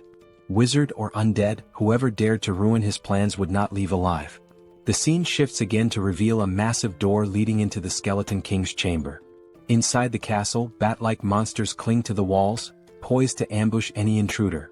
The huge door creaks open and Kim stumbles into the room, looking barely alive, almost ghostly. In a faint voice he mutters, "I'm never getting on a helicopter again." The motion sickness was on another level. Suddenly Seoul notices something behind Kim. She bolts forward, calling his name, but before Kim can react, he sees a massive, muscular bat monster with razor-sharp teeth lunging at his neck. Just in time Seoul leaps into action. With a devastating punch she obliterates the bat monster, tearing it apart in one blow. The attack jolts Kim out of his dizziness. He quickly thanks Seoul, but she rolls her eyes and tells him to stop being so formal. However, her attention soon shifts elsewhere. Something feels off. Seoul scans the dimly lit chamber with a serious expression. "There's more," she mutters. Kim looks around, confused. To him the hallway ahead seems empty. But then out of the shadows, countless glowing red eyes emerge, glaring menacingly at them. Kim's heart pounds as he realizes the danger. He turns to Young Soo and urgently says, "Retreat to the subspace." Kim knows he can't handle this alone, but then remembers he doesn't have to. Seoul, the martial arts enthusiast, is with him. A wicked grin spreads across Seoul's face as she watches the flood of monsters advancing. "Now this is more like it," she says, her excitement growing. One monster wasn't enough for her, it would have been too dull. With a wild smile, Seoul dashes into the dark hallway at incredible speed. Before Kim can react, she leaps into the air and lands with a thunderous crash, crushing a bat monster's head beneath her foot. Her movements are graceful yet ferocious, each attack filled with precision and power. One by one, Seoul annihilates the monsters, slashing, punching, and smashing with almost playful fury. When a bat monster sneaks up from behind and sinks its teeth into her neck, she doesn't even flinch. Instead, she grabs it by the head and slams it into the ground with enough force to shatter it completely. The blood-soaked ground becomes a testament to Seoul's relentless rampage. Her laughter echoes through the chamber, unhinged and chaotic. The remaining monsters tremble, their resolve crumbling in the face of her ferocity. Kim watches from the sidelines, torn between awe and concern. He knows Seoul is in her element, but he's also aware of the risks. He retreats to his portal, an idea forming in his mind. Inside the subspace, Kim begins constructing a strange device, a high-powered electric pest repellent designed to lure and eliminate the bat monsters. As the machine powers up, it emits a strong current that draws the monsters in. One by one they are electrocuted, falling lifeless to the ground. Seoul notices the device and glares at Kim, irritated. "Is this your idea of fighting? It's boring," she yells. Kim responds calmly, "I'm just trying to help you." Seoul, clearly annoyed, retorts, "Stop interfering. I can handle this myself." Their argument intensifies, even as chaos rages around them. Kim shouts back, "Fine. But be careful and stop taking stupid risks." Meanwhile, outside the chamber, Lancelot reports to the Skeleton King. The wizard is struggling, Lancelot begins, but he's not alone. "There's another warrior with him, someone as strong as I am." Lancelot adds that the wizard is using unconventional tools and seemingly limitless resources. Hearing this, the Skeleton King's irritation grows. He growls in frustration, realizing the fight is far more complicated than anticipated. Defeating a wizard was one thing, but now he had to deal with another formidable opponent, and that was no small challenge. The Skeleton King, deep in contemplation, mutters that he has no alternative. Lancelot warns him, however, that summoning additional power might provoke the wrath of the Chamber of Commerce. Ignoring the warning, the Skeleton King insists he has no choice. After all, the wizard is at least an 8th-tier rank, the same as himself. While the Skeleton King might stand a chance against the wizard alone, the presence of another 8th-tier warrior drastically shifts the odds. He knows he cannot triumph by himself and resolves to summon Lancelot. Extending his hands forward, the Skeleton King begins chanting an ancient incantation. The holographic image of Lancelot's skull vanishes, replaced by 3 reinforced stones instead of the usual one. He rotates the stones around the projection of Lancelot's skull as a surge of mana gathers, signaling the powerful summoning ritual. Meanwhile, in the team subspace, electric appliances and tangled copper wires are scattered everywhere. The group is hard at work constructing a new weapon. Wrapping thick copper wire around an aluminum rod, they create the electric repellent bat, a semi-rare grade weapon crafted specifically for Seoul. Holding the new weapon, Seoul's face lights up with excitement. The bat, infused with an electrified ability, delivers double damage to enemies. Seoul twirls the bat skillfully, testing its weight and power, clearly thrilled by its potential. As they exit the subspace, she thanks Kim, teasingly calling his crafting skills a scammer's ability for how effortlessly he can produce items. She remarks that the electric bat will be perfect for dealing with the monsters but warns Kim not to interfere in her battle this time. She wants to face the bat monsters alone. As Seoul steps out, she begins scratching her neck. Concerned, Kim asks if she's injured. Seoul explains that since the bat monster bit her, she hasn't felt any pain, but now there's an itch. She adds that she received a system notification earlier, stating that all impure energy had been expelled from her body. This revelation makes Kim uneasy, wondering if Seoul might transform into a vampire. Seoul, noticing his worry, jokingly tells him that if she does turn into a vampire, he has to kill her. She wouldn't want to live as a vampire lady. The siblings share a brief, light-hearted moment. The scene shifts back to the Skeleton King, who turns his attention to Kim, his voice laced with sarcasm. He sneers, mocking that the name Arcane must be ashamed of Kim's reckless behavior. The Skeleton King accuses Kim of ruining his plans and causing chaos in his domain. He declares that, regardless of Kim's origins in the arcane dimension, he has no right to meddle in his affairs. With a chilling roar, the Skeleton King vows to fight and kill Kim. Kim and Seoul exchange glances, baffled by the king's rant. "This idiot makes no sense," Kim mutters under his breath. The word idiot only enrages the Skeleton King further. Furious, he calls for Lancelot to attack, commanding him to eliminate Kim and Seoul immediately. Lancelot finally emerges from the summoning. His presence is nothing short of terrifying. His 4 glowing eyes gleam menacingly, and his massive silver armor radiates power. In his hand, he wields an enormous sword capable of cutting through anything. Seoul, seeing Lancelot, grins with excitement. She had grown tired of weak monsters and was ready for a real challenge. She turns to Kim, warning him again, "Don't interfere in this fight. If you do, it won't end well," before charging straight at Lancelot.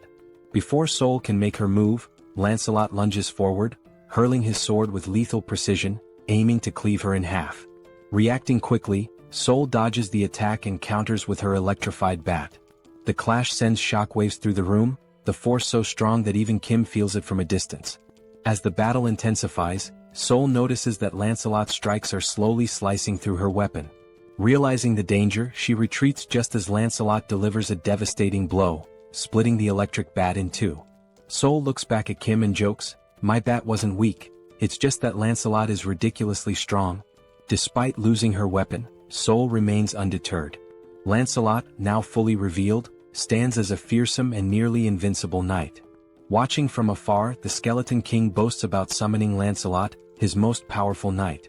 Meanwhile, Kim reflects on Seoul's words. It's rare for her to acknowledge an opponent's strength, and that fact alone tells him how formidable Lancelot truly is. If Seoul acknowledges Lancelot's strength, then he is indeed a formidable and dangerous opponent. Watching Seoul, Kim proposes a deal. If she manages to kill Lancelot, would she give him Lancelot's magic stone? Kim argues that he used up all his own magic stones to craft weapons for her, and since Lancelot destroyed those weapons, it's only fair to repay him with the stone. Seoul, however, flatly refuses, declaring that whoever lands the killing blow will claim the magic stone. With a confident smirk, she adds that Lancelot won't be able to stop her. Determined to contribute, Kim activates his Ignite bowling ball and hurls 5 fiery high-speed projectiles toward Lancelot. Yet Lancelot remains unfazed, standing casually as if unbothered. Drawing his sword, Lancelot effortlessly slices through all the bowling balls with a single slash. The shattered projectiles ooze a molten, lava-like liquid, but even this does not affect Lancelot. Refusing to give up, Kim launches more bowling balls from different angles, hoping to overwhelm him, but Lancelot cuts through every single one with the ease of slicing tofu. Kim's jaw drops in shock as he watches. He can't believe how effortlessly Lancelot counters his high-speed, magic-infused attacks. While Lancelot focuses on cutting the projectiles, Seoul sees an opening. She charges forward and punches Lancelot in the face with all her strength, but to her dismay, it doesn't even cause 1% damage. In retaliation, Lancelot swings his massive sword, narrowly missing Seoul's neck as she dodges. She counters with punches to his face and chest, but the strikes are completely ineffective. Kim seizes the moment and launches another ignite bowling ball, this time aimed directly at Lancelot's head. The impact sends Lancelot flying, but when he rises he remains unscathed, glaring at Kim with glowing, menacing eyes. A growing sense of unease washes over Kim. Something feels terribly wrong. He recalls a similar ominous feeling from his battle with the Black Wyvern. Trusting his instincts, Kim quickly activates his subspace and pulls Seoul into it. Furious, Seoul demands an explanation for Kim's interference. Kim explains the overwhelming sense of danger he felt. Even after using his most powerful attack, Lancelot emerged unscathed. He compares the situation to previous battles, where his strongest move could split the Skeleton King in half, yet it did nothing against Lancelot. Begrudgingly, Seoul admits she cannot defeat Lancelot alone. Outside the subspace, Lancelot wastes no time. In a flash of insane speed, he vanishes from his position and reappears in front of Kim's barrier, slamming his massive sword against it.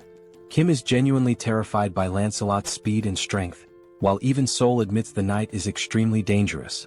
If the fight continues, both of them will die. Despite Lancelot's relentless assaults, the barrier holds firm. Kim notices something crucial. Lancelot is standing dangerously close to the barrier. An idea forms in his mind. If he launches his ignite fireballs at such close range, Lancelot won't have enough time to dodge.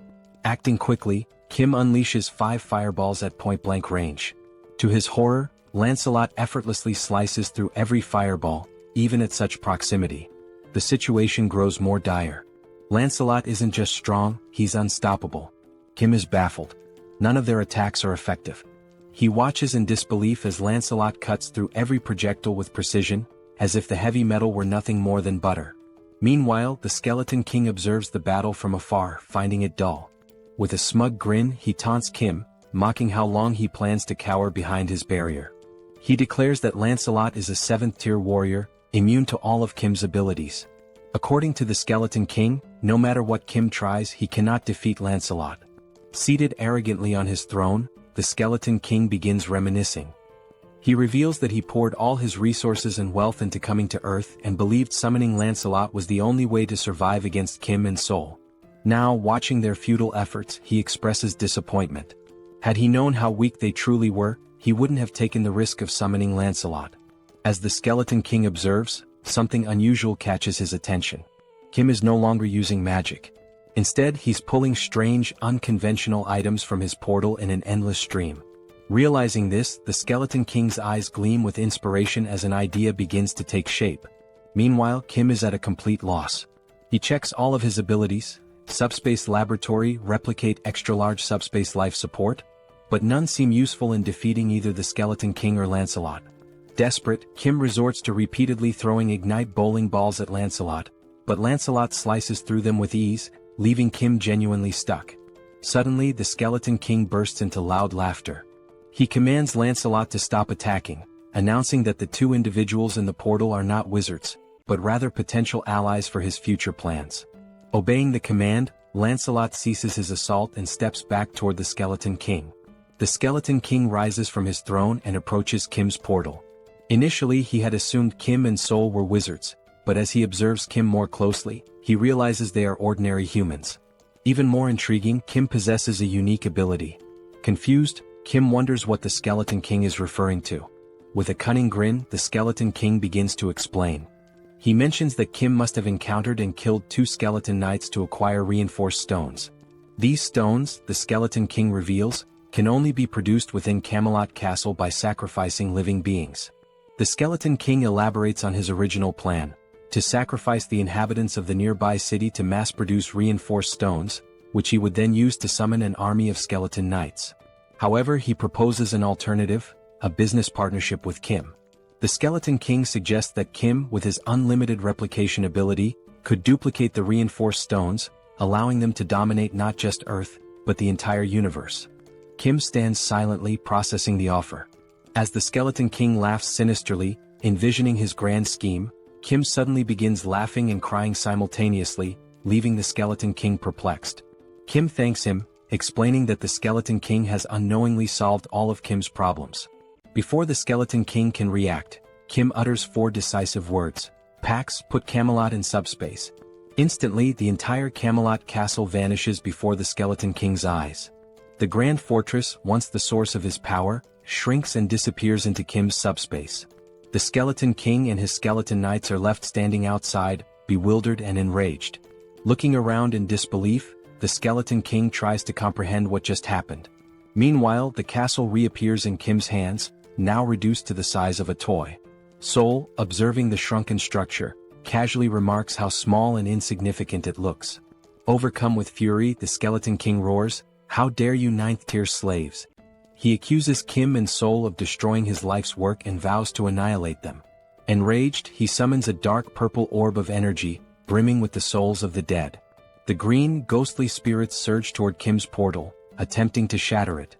Yet as the smoke clears, Kim and Seoul remain unharmed. Now calm, Kim begins to think strategically. He recalls the name of the skeleton knight summoned by the Skeleton King, Lancelot. Deciding to take a bold risk, Kim calls out Lancelot's name, attempting to summon him. To everyone's astonishment, Lancelot materializes before Kim. However, this time his appearance is different. Gone is the dark aura that usually surrounds him. Instead, he radiates a golden light, warm and majestic. Lancelot turns to Kim and acknowledges him as his new master. Without hesitation, Kim commands Lancelot to kill the Skeleton King. Obeying immediately, Lancelot draws his sword and, with a single, precise slash, cleaves the Skeleton King cleanly in two. The Skeleton King, unable to react or defend himself, is defeated in an instant. With grace and overwhelming power, Lancelot ends the battle in one swift motion. As soon as Lancelot struck the Skeleton King, the violet core within the Skeleton King was destroyed. It shattered into fragments with a faint explosion. Lancelot then drove his blade into the back of the Skeleton King like a royal decree. We see the Skeleton King's body sprawled before Lancelot, his jagged crown lying discarded at Lancelot's feet, and his dismembered parts scattered across the ground. As the Skeleton King's form faded, a golden mana crystal began to glow. The system alerted Kim that he had defeated the Skeleton King. When Lancelot transferred ownership of the Night King's dimensional account, it became Kim's property. Upon opening the system notification, a new feature appeared, the dimensional account. When Kim accessed it, he discovered 3,086 mana stones within. Staring at such a vast number of mana stones, Kim felt both bewildered and astonished. This meant that by defeating the Skeleton King, Kim had acquired thousands of mana crystals in one go. Despite his happiness, Kim couldn't help but wonder, what would he do with so many mana stones? As Kim stood lost in thought, Seoul placed her hand on his shoulder. She told Kim that if he had any sense of morality, he should gift his sweet little sister 1,000 mana stones. After all, she reminded him, she had saved his life when they entered the Skeleton King's castle. Did he forget that? Kim sighed and told Seoul that 1,000 mana stones was too much. He accused her of acting like a mob boss and exaggerating her role in saving his life. Kim pointed out that he had also given her a weapon, which allowed her to fight Lancelot on equal terms for a brief time. Shouldn't she repay him for that? Seoul looked at Kim and retorted that they had both helped and saved each other, so it would only be fair to settle on 500 mana stones instead. Kim smirked and said that if she wanted to assign a price to everything, then she should also start paying rent for living in his subspace free of charge. Did she think she could live and sleep safely without contributing anything? Taken aback, Seoul called Kim a miser. She asked if he was so stingy that he couldn't even spare 500 mana stones. Frustrated, Kim finally handed over 500 mana stones to his sister, not wanting to argue further. Seoul smirked, thanked Kim and declared the argument over. But with a serious tone, Seoul asked Kim what he planned to do next. Both Kim and Seoul turned to their left. From Kim's subspace, Lancelot emerged. Towering at 10 feet tall with eyes glowing red, Lancelot approached them with heavy, deliberate steps. Seoul glanced at Kim and asked what he intended to do with Lancelot. Meanwhile, Lancelot reached Kim and in a deep, resonant voice, called him his lord. Lancelot informed Kim that he had carried out his command and cleaved the Skeleton King in two. Now he awaited Kim's next order. Kim stood silently, pondering what to do with Lancelot. The scene shifted, and Kim narrated that no one could have foreseen what happened next. We saw Lancelot standing still. Sitting atop his helmet was Young-soo's daughter, clutching tightly to one of its feathers. Lancelot gently moved to keep her entertained while, from behind, Kim, Joo-hee, and Seoul watched in astonishment.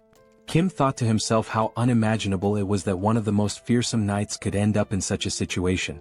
Meanwhile, Young-soo and his wife stood in front of Lancelot. Young-soo's wife was beaming with joy as she watched her daughter play happily with Lancelot. She apologized to Lancelot, explaining that her daughter was usually shy and didn't enjoy playing with strangers.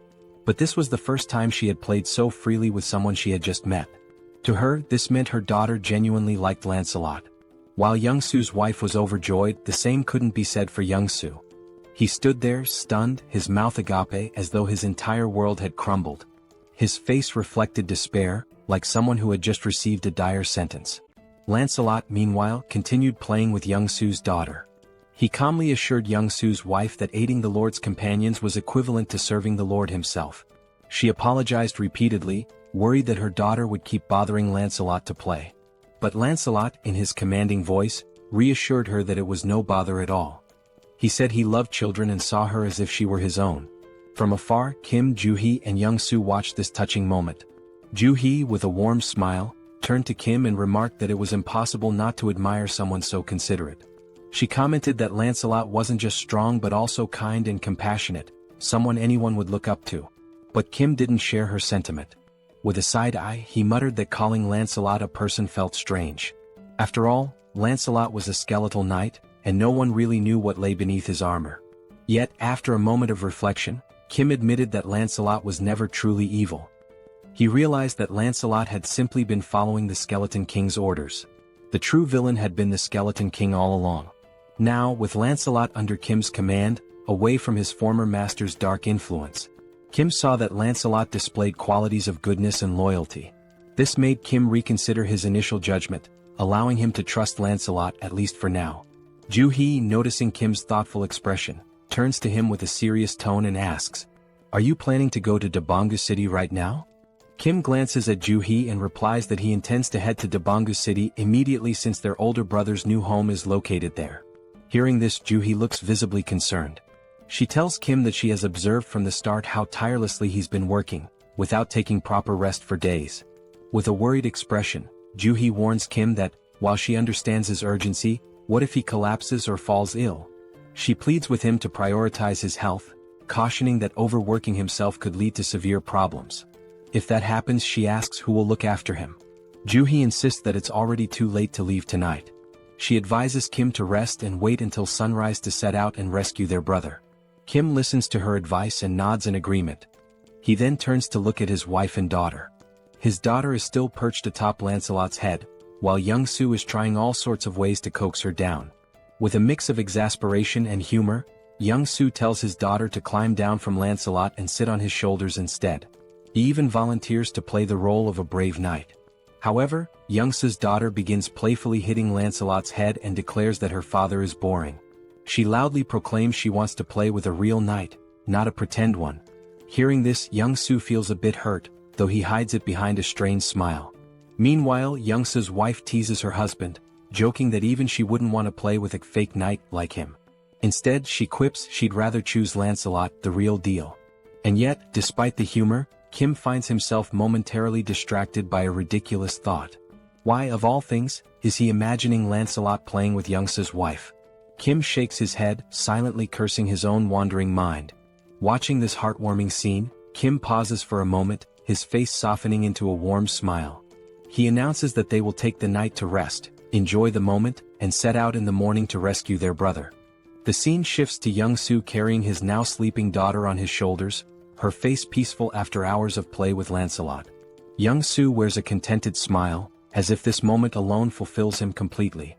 Kim suggests that Young-soo take his wife and daughter to a private room to rest for the night. Young-soo agrees, nodding appreciatively before leaving with his family. As time passes and the room empties, Saul smirks mischievously. Slowly, he removes his shirt and walks toward Kim, suggesting with a sly grin that now, with everyone asleep, they can begin their real work. Kim responds with a knowing smile and turns to Lancelot, asking if he needs a place to rest. Kim summons the Camelot Castle, and a miniature version of the castle materializes in his hand. The system notifies Kim that this artifact is a unique grade item known as the Palace of the Cursed Knight. It explains that the castle's size depends on the number of mana stones invested. The system further details its 3 powerful abilities. Blood Sacrifice. By sacrificing livestock, Kim can create reinforcement stones.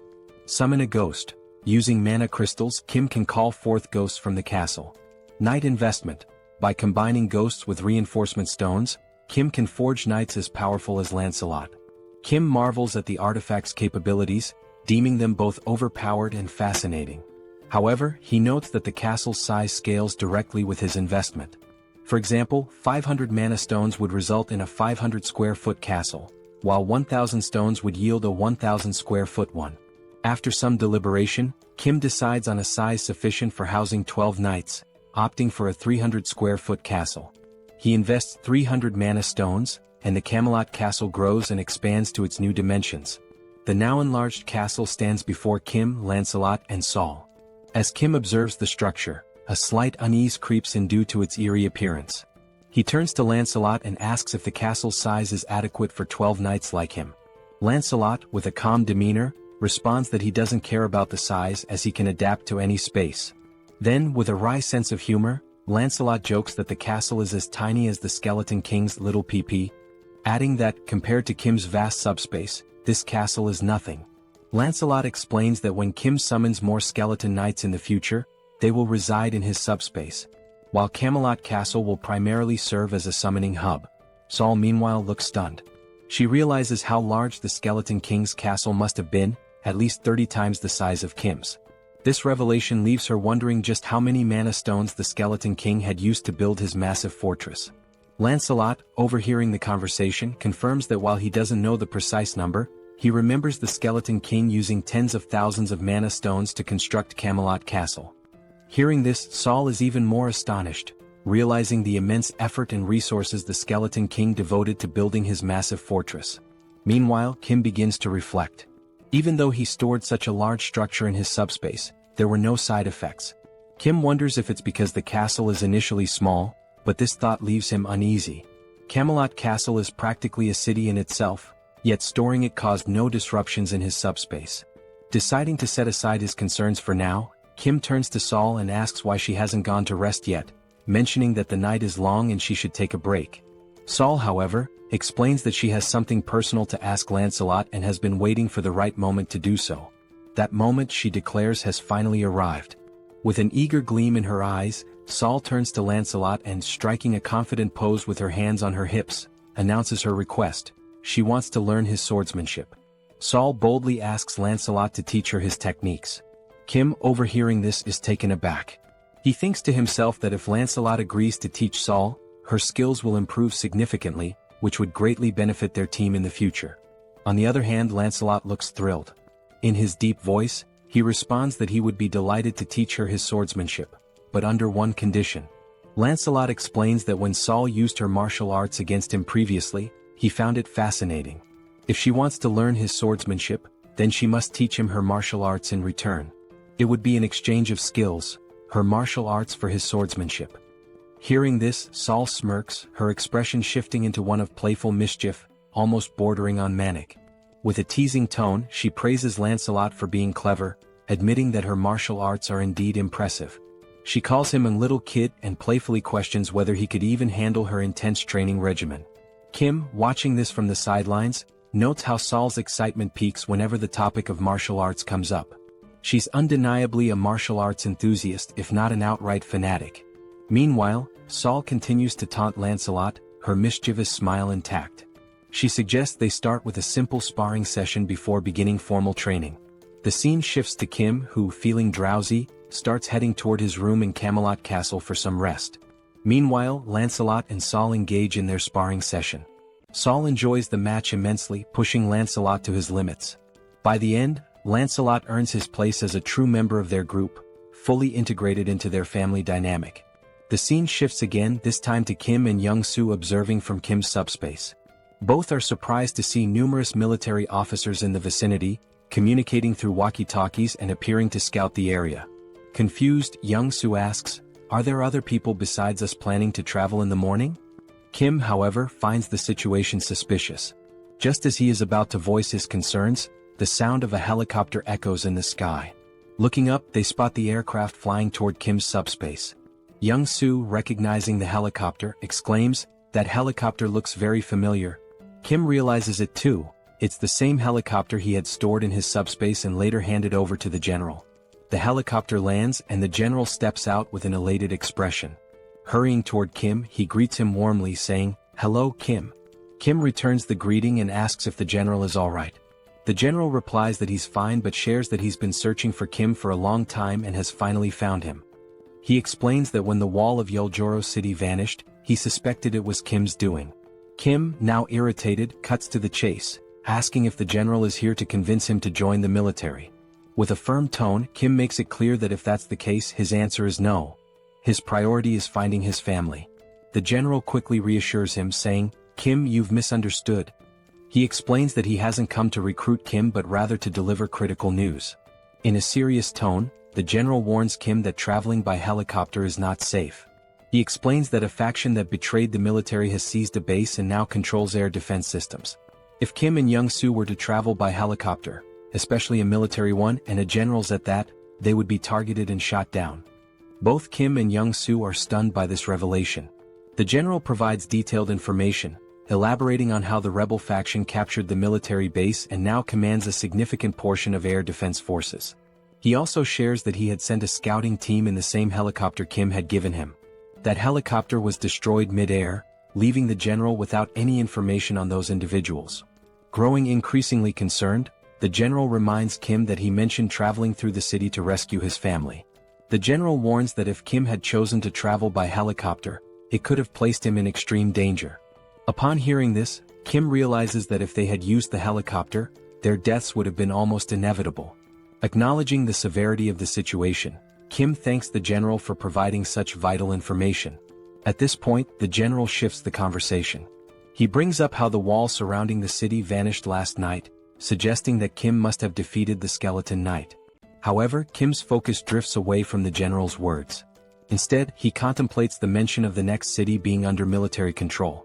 Kim understands that if the military has already taken over the next city, it's only a matter of time before they dominate other cities as well. Even if he travels through the entire city to save his family, the looming military presence will remain a significant threat. Adding to the peril is the Black Wyvern, a formidable force capable of annihilating helicopters, intensifying the danger. Kim resolves that to save his brother, he must head to Donggu City, a city now under military control. This means he must obliterate the enemy camp to secure his brother's safety. With a resolute and determined expression, Kim takes immediate action. He summons the Lord. From the subspace, a dark shadow emerges, causing the general to grow visibly uneasy. Kim, maintaining a calm yet intense demeanor, addresses the general. In response to the earlier question about whether he defeated the Skeleton Knight, Kim affirms, "Yes, I defeated the Skeleton Knight and took him captive." As Kim speaks, the Skeleton Knight appears. Towering 10 feet tall, the figure has glowing red eyes, wields a massive sword and carries a formidable iron shield. The knight stands ominously behind Kim. The general stares in pure horror and disbelief. He realizes that this knight is far stronger, at least 10 times more powerful, than the previous Skeleton Knight. And now, this terrifying entity is under Kim's command, ready to follow his every order. The general struggles to process the sheer weight of what he is witnessing. Kim, undeterred, confidently declares that his older brother's new residence is in Donggu City, the very city housing the military camp. This leaves Kim with no alternative, he must go there. With a sly, confident smile, Kim turns to the general and asks, "So, how about we take down all those military forces?" Overcome with joy and relief, the general feels tears welling up in his eyes. We are now introduced to another location, seemingly destroyed, which appears to be some kind of base. In this base, goblin soldiers, clad in military uniforms, are seen wielding rifles and equipped with heavy artillery. Behind one of the goblins, a human hand becomes visible, revealing humans imprisoned in cages under the watchful eyes of the goblin soldiers. As the goblin squints to focus, it notices something unusual ahead, though it cannot determine what it is. From a distance, we see Lancelot's ghostly head infiltrating the goblin base, investigating how it operates. Noticing that the goblin is approaching, Lancelot decides to retreat to avoid alerting the enemy. While flying to gather more information, he overhears a conversation between two goblins but cannot understand their language. However, upon observing their movements more closely, he notices that even within the goblin army, there is a ranking system that dictates the level of importance and influence each goblin holds over the others. Still concealed behind a tree, the ghostly head concludes it has gathered enough information and decides to return to the command center to report his findings. As he departs, the system screen reveals how the summoning ability for this ghostly form works, named Phantom Summon. This ability allows the summoning of Camelot's ghosts, with specific costs associated with each invocation. It is also shown that while knights are in their ghostly forms, they cannot physically interact with the environment, but they are also immune to physical interference. Moreover, this ability enables them to pass through walls and even fly freely. Summoning a ghost consumes 1 enhancement stone and 500 magic stones, the same cost as summoning a knight. Although not explicitly stated in the description, once summoned as a ghost or knight, they can switch forms without incurring additional costs. In other words, phantomization can be considered an optimal means of reconnaissance behind enemy lines. A few hours earlier, the general had been outlining the strategy they would use, showing on a map the cities involved and relying on Lancelot to patrol the enemy lines, determining the strength of their forces, the location of anti-aircraft weapons, and other characteristics of the enemy troops. Based on the information gathered, the plan was to devise a strategy to outmaneuver the enemies. However, due to the ghost's limited range, everyone needed to move closer to the enemy lines and pinpoint where government forces were stationed before reconnaissance could begin. Lancelot returned to the Allied base after taking 2 hours and 30 minutes to complete his reconnaissance. While reporting his findings, Kim was shocked to learn that the soldiers had mutated into goblins and had imprisoned over 200 people, referring to them as sacrifices. Additionally, Lancelot shared further details he had overheard. First, the enemy had a total of 9 anti-aircraft weapons. Second, they planned to recruit additional manpower from Bangkok Dong. Third, the brigade commander, a high-ranking officer, was stationed in the eastern wing. Lastly, they mentioned that the world would change when a certain someone arrived. Lancelot confirmed the accuracy of this information, leaving the 4 members listening utterly astonished. The commander remarked that security had indeed been tighter than usual and suspected they were plotting something but hadn't anticipated the capture of civilians. Kim mentioned rumors that some had voluntarily joined the rebel forces but expressed confusion about their motives and the reason for imprisoning civilians. He also questioned who this person capable of changing the world might be. Lancelot's ghost replied that he didn't know who this individual was but speculated that the reason for capturing people was likely to gain repulsive force. He explained that all beings across dimensions have a classification system known as hierarchy. Repulsive force is the power granted by this hierarchy, essentially the right to be protected from lower-ranked beings. The lower the hierarchy number, the stronger the repulsive force, preventing attacks from lower ranks, e.g., a 9th rank attack cannot affect an 8th rank being. However, this is not an absolute rule. At this point, Kim recalled the attack by the skeletal knight. The sister asks if they are sacrificing people to achieve this hierarchy. Lancelot, based on prior information, confirms it, stating that this method is instinctively used by beings with lower intelligence as a shortcut. With a serious expression, he explains that when this method is used in a lower dimensional hierarchy, it signifies that contact has been made, and possibly an agreement, with a higher-ranked being. Intrigued, Kim asks what kind of agreement this could be, but Lancelot admits he doesn't know the specifics. Seoul, now furious, says that since they are sacrificing people, they're undoubtedly up to no good and suggests going to the base to eliminate them all. Kim responds that if it were that simple they would have already done it. The colonel adds that these enemies seem extremely dangerous. The colonel also notes that the information provided by Lancelot has been excellent. They now know the positions of the brigade commander and the anti-aircraft cannons, which increases their chances of success. However, he emphasizes that the enemy's defensive line is much stronger than expected. Once the operation begins, the enemy will likely call reinforcements from the 1st Legion, potentially escalating this into a large-scale war. Given that they don't know the full strength of the 1st Legion, it's crucial to capture the enemy before reinforcements arrive. This will require requesting support from nearby units to handle such a large-scale target with sufficient weaponry and troops. Deep in thought, Kim realizes they don't have time to wait for reinforcements.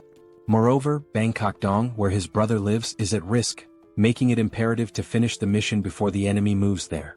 He also remarks that since Lancelot is of the 7th hierarchy, he could theoretically eliminate the enemy on his own, but the area is too vast for him to cover alone, giving the First Legion's reinforcements enough time to arrive and turn this into a full-scale war. Lancelot suggests that if the anti-aircraft cannons are a problem, Kim could simply summon another knight, and points out that summoning requires both enhancement stones and magic stones. While they have enough magic stones, they are short on enhancement stones. Kim also mentions that while he could unsummon Lancelot and summon another knight, it wouldn't increase their overall strength, making it an unwise move. More importantly, he feels it wouldn't be right to dismiss Lancelot just to summon someone else. Frustrated, Kim says it would be ideal if they could duplicate the enhancement stones and magic stones in their subspace. Lancelot then recalls that after defeating the Skeleton King, they acquired another enhancement stone. Surprised, Kim admits he doesn't remember this, but upon reflection, he recalls that Lancelot did indeed retrieve a stone. Now, with everyone staring at Kim in judgment, he apologizes, saying anyone can have a lapse in memory. He then asks which knight should be summoned. Lancelot explains that all 12 knights of Camelot are exceptional, possessing both skill and loyalty. He assures Kim that regardless of who is summoned, it will be a good choice. However, there is one knight in particular who would be the most logical choice: Bedivere. He describes Bedivere as a genius archer unparalleled in skill, specializing in long-range attacks. Enthralled, Kim exclaims that he can't resist and wants to summon him right away. Back at the goblin base, the captives appear gravely debilitated. A girl wearing an orange sweater is called out by one of the goblins. Frightened, she asks if he's really speaking to her. The goblin points out that everyone else in the cage looks weak except for her. He then asks if she wants to escape. Confused, she hesitates, but the goblin quickly reveals he's only testing her. He declares that if she offers him something of value, he'll let her go.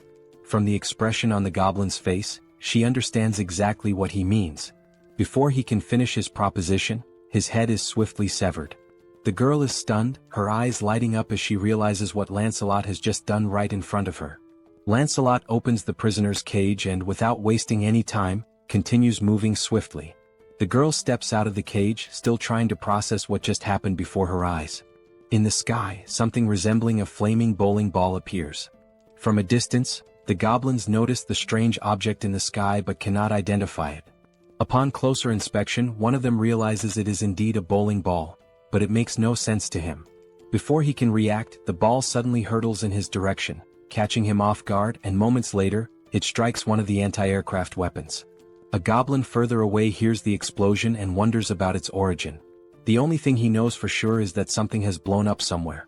From a distant viewpoint, we see the explosion and, coincidentally, also a hand gripping another flaming bowling ball. Yes, the summoned knight is hurling bowling balls at the enemies, already contemplating his next target. Moments earlier, Lancelot reveals something he hadn't mentioned before: Bedivere has only one arm. Kim is taken aback and confused, as Lancelot had described Bedivere as an archer. He questions how Bedivere could possibly be an archer with just one arm. Lancelot confirms that Bedivere was indeed an archer, but that is a story from the past. He explains that long ago, Bedivere served as a knight under the Duke's command but lost his arm to a commander jealous of his exceptional talent. From that point on, Bedivere adapted, mastering throwing techniques using a leather strap. Thus, he earned his place among the 12 knights of Camelot. Still skeptical, Kim asks if Bedivere can truly destroy anti-aircraft cannons from such distances. Lancelot reassures him, stating that he fought alongside Bedivere for a long time and knows the full extent of his abilities. Additionally, Lancelot confirms that after scouting the enemy lines, only he and Bedivere will be needed for this mission.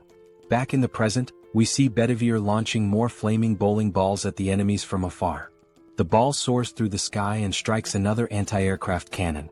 As the goblin base is a large area, a goblin from a distance notices the explosion and wonders what is happening.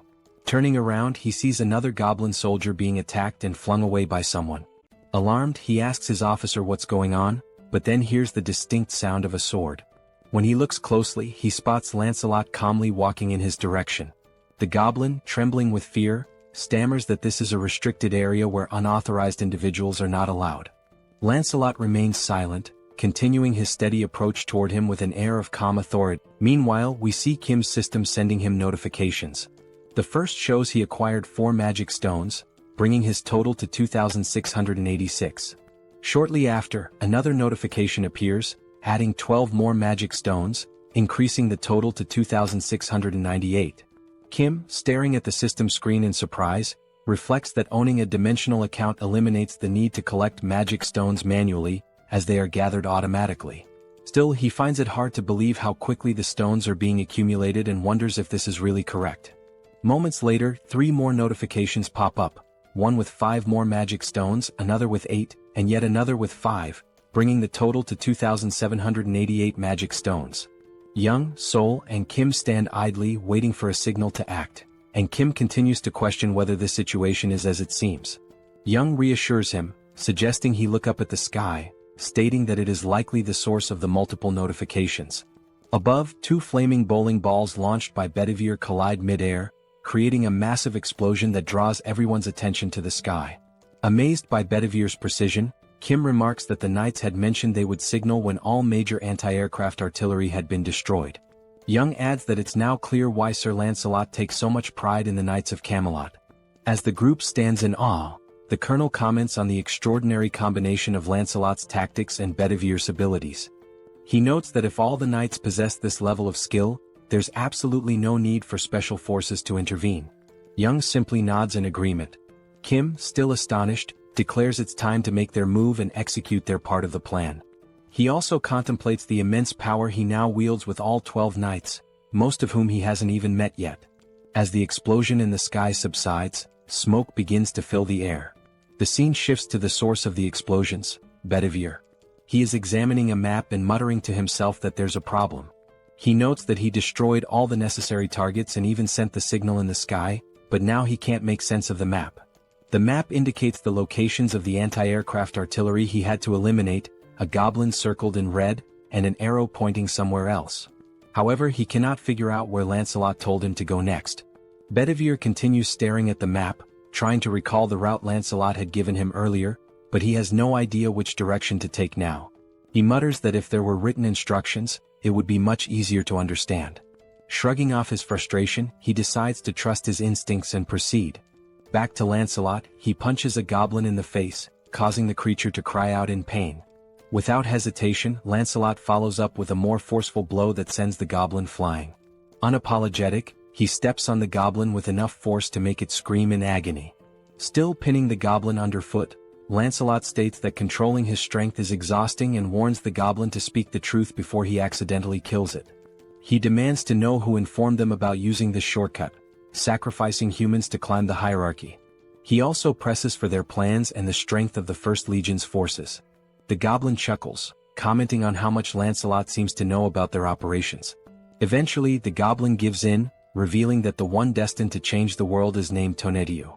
He calls Tonetiuh a bastard of the 8th class, a giant compared to himself. Lancelot, unfazed, replies that he has never heard of this being and asks what Tonetiuh wants with the goblins and what exactly his plan entails. Reluctantly, the goblin admits he doesn't know and is promptly kicked by Lancelot, spinning him through the air.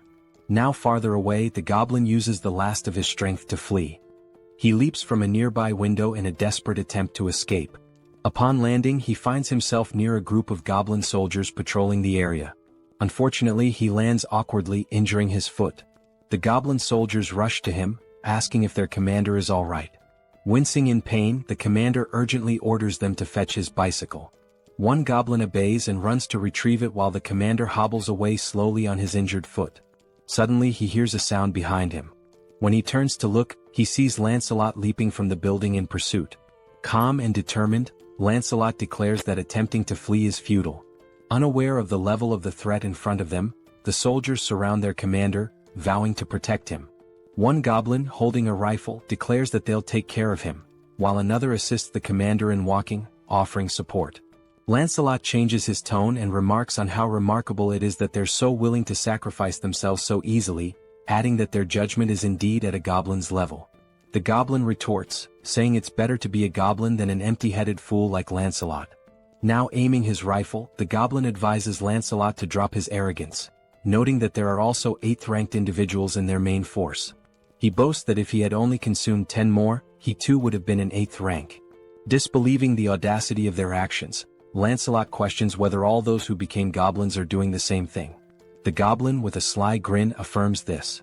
He adds that he is one of the intelligent ones, adapting to a changing world.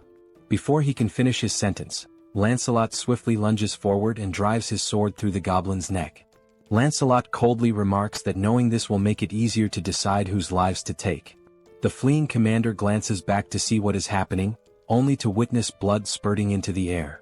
Lancelot's sword is now soaked in blood, and his gaze shifts toward his next target. The goblin commander, once again in danger, has no choice but to run. But as he glances up at the sky, he freezes in shock. There he sees a helicopter, unaware that the anti-aircraft artillery has been destroyed. Inside the helicopter are Kim and Young. Young announces his intention to land the helicopter, but Kim, feeling nauseous, warns that landing there is too dangerous and suggests entering the subspace. The goblin commander realizes that government forces are also attacking them. However, with a newfound dark aura, the commander mercilessly strikes down one of his own soldiers. From a distance, Lancelot observes this gruesome act, disgusted by the goblin's depravity. Kim descends from the helicopter and runs toward Lancelot, but upon looking to his side, he is horrified by the goblin commander's actions. With the magic stones of the fallen goblin in hand, the commander consumes them. Lancelot curses him, calling him a bastard and accusing him of becoming an 8th rank because of the stones. From behind, we see the goblin commander now transformed into a monstrous figure with long hair. As he turns, his glowing red eyes burn with rage. Kim asks Lancelot if the commander truly abandoned his humanity to become an 8th rank. Lancelot replies that the commander tried to ascend ranks too quickly and dismisses it as nothing more than a cheap trick. Now consumed by fury, the mutated goblin roars and charges forward to attack. Calmly, Kim asks Lancelot about his rank. Lancelot replies that he is 7th ranked but assures Kim there's no need to intervene since Bedivere can handle it with ease. On the rooftop, Bedivere readies his weapon to launch another flaming bowling ball. He comments that he's glad he trusted his instincts and found the correct location. The mutated goblin's blood sprays far and wide. The system notification flashes, showing that Kim has acquired 322 magic stones, bringing the total to 3,542. Moments later, government reinforcements arrive. The head of operations acknowledges that thanks to the knights, the removal of enemies and the rescue of civilians is progressing much faster. Kim feels a wave of relief hearing this.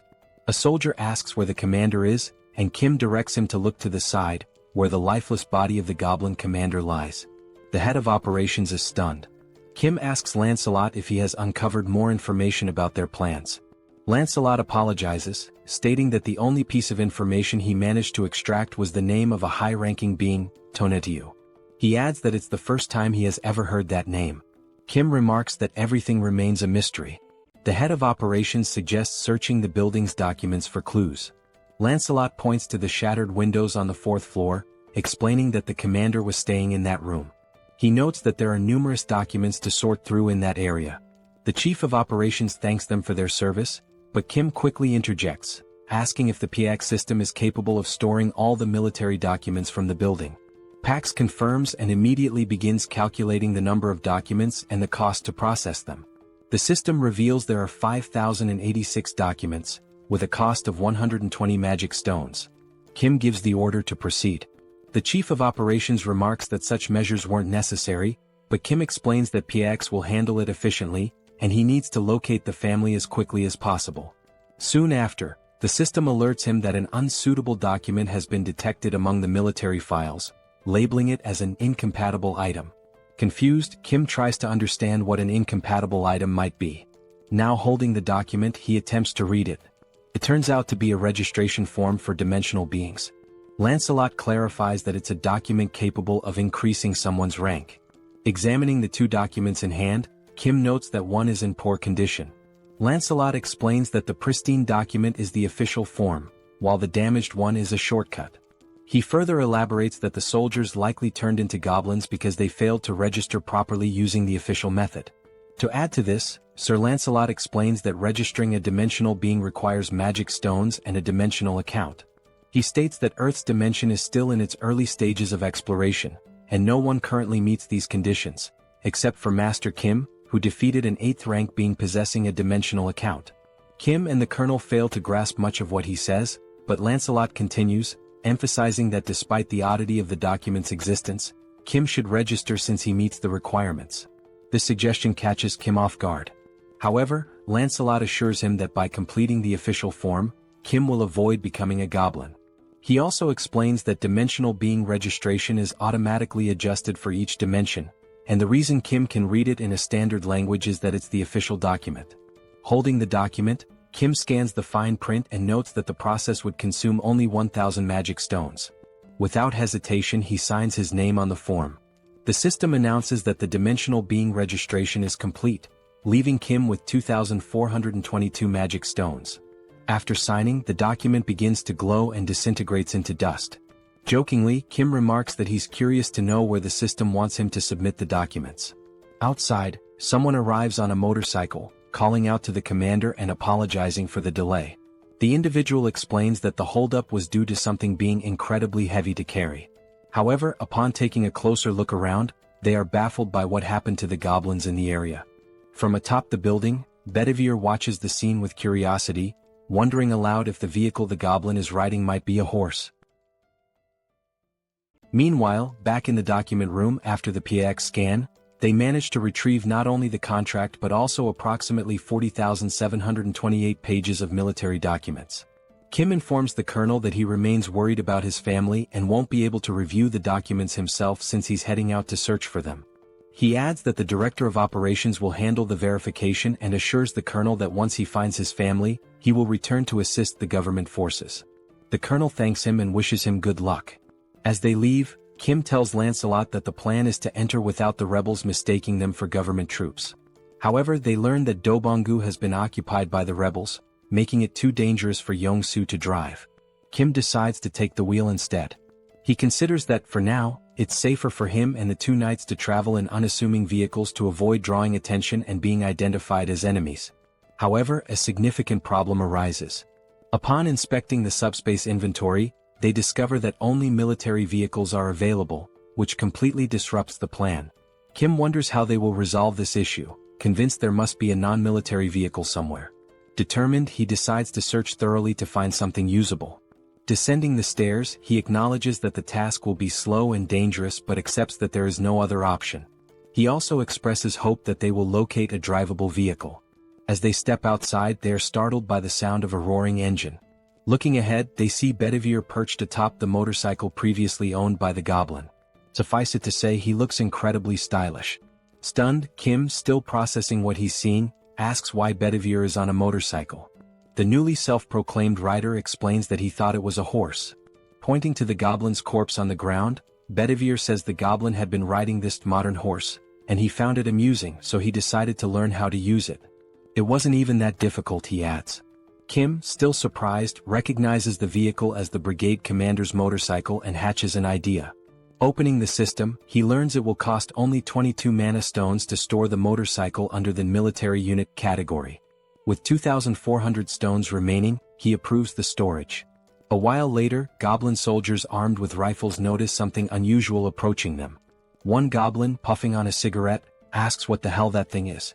As it gets closer, the goblins realize it's a motorcycle, but they don't feel alarmed. Another goblin asks if they're expecting any visitors, to which the first responds he hasn't heard about any. They decide to point their rifles and shout at the approaching figure, demanding to know who they are and where they came from, warning them to stop immediately. One goblin adds that, regardless of who they are, no one can enter without proper authorization.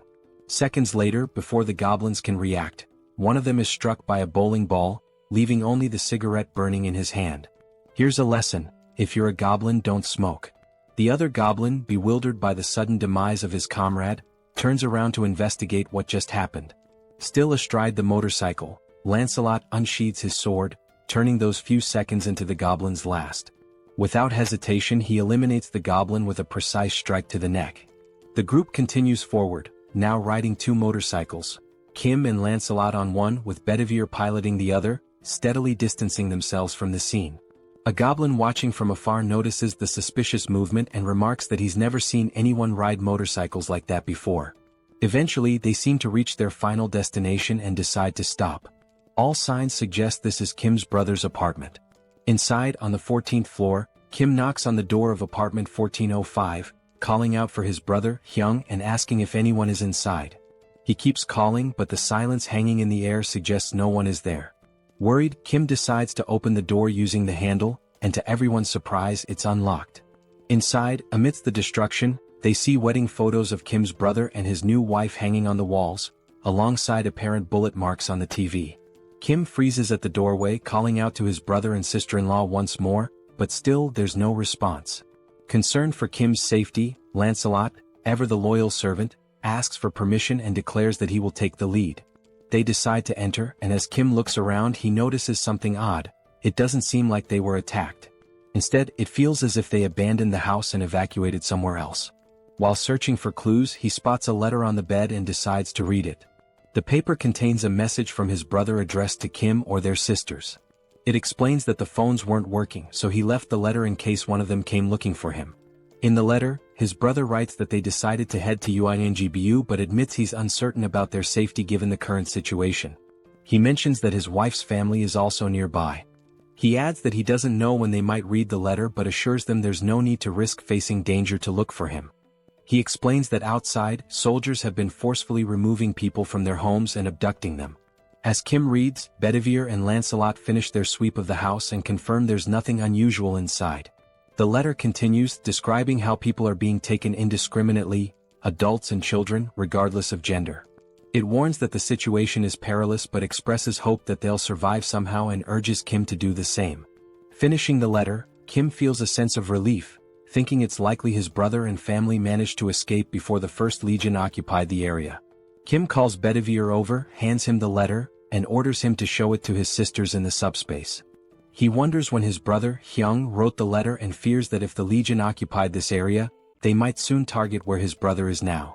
Turning to Lancelot, Kim declares they'll leave immediately, urging haste and stating he'll take the lead this time. Lancelot complies but asks if Kim is alright. Lancelot expresses concern that Kim may have developed a phobia, suggesting he let Lancelot drive.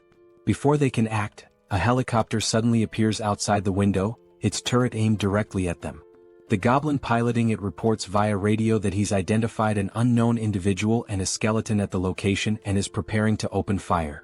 The turret roars, unleashing a barrage toward the two until its ammunition is depleted. For a moment, it seems like Kim and Lancelot have vanished. As the smoke clears, Kim reappears, grimacing and commenting that the attack hurt more than he expected. With a touch of humor, he confirms the phobia.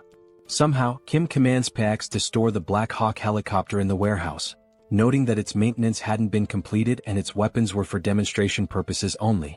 The system confirms the operation will consume 141 mana stones. The goblin, utterly shocked, demands to know who they are, bewildered that they survived being hit by the turret. When the goblin asks if they are rank 8, the helicopter suddenly vanishes into subspace, leaving the pilot panicked as he realizes he's about to fall from a considerable height. Kim turns to Lancelot, emphasizing that they can't waste any more time.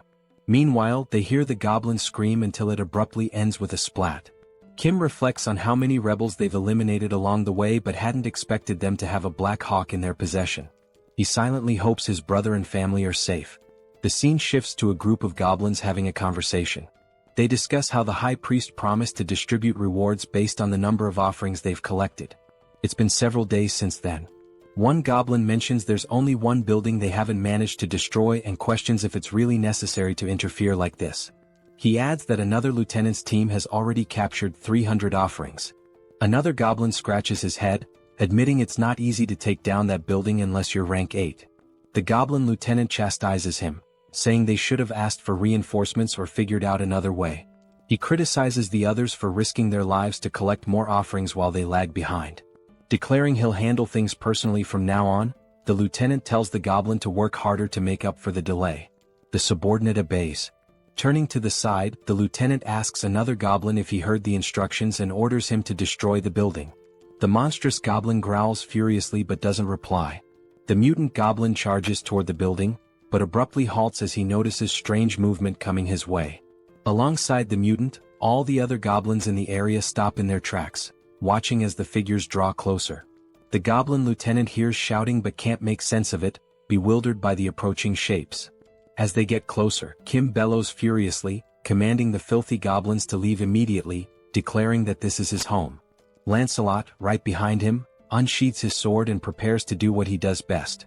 In mere moments, striking a dramatic pose, he wipes out all the goblins before they can even react.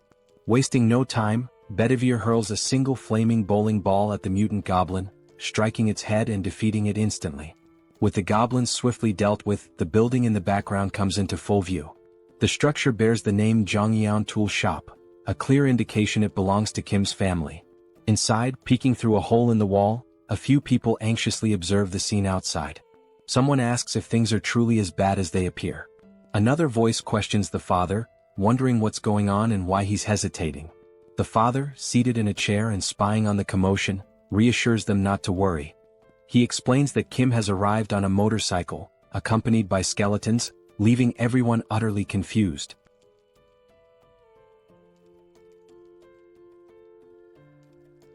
Then we are shown a flashback of his father reminiscing about when he was young. His mother used to say that good and bad things only happen because of people, and this idea had fascinated him. Having survived many challenges, he realized that not a single word his mother had said was wrong. Even when his business failed, the reason he was able to get back on his feet was because of the people who stood by him, and love. He reflects that this is why he raised his children with the values of love and compassion. Watching them grow up from small children into capable adults, he felt like a dream had come true. A scene follows of Kim losing to his sister in a video game.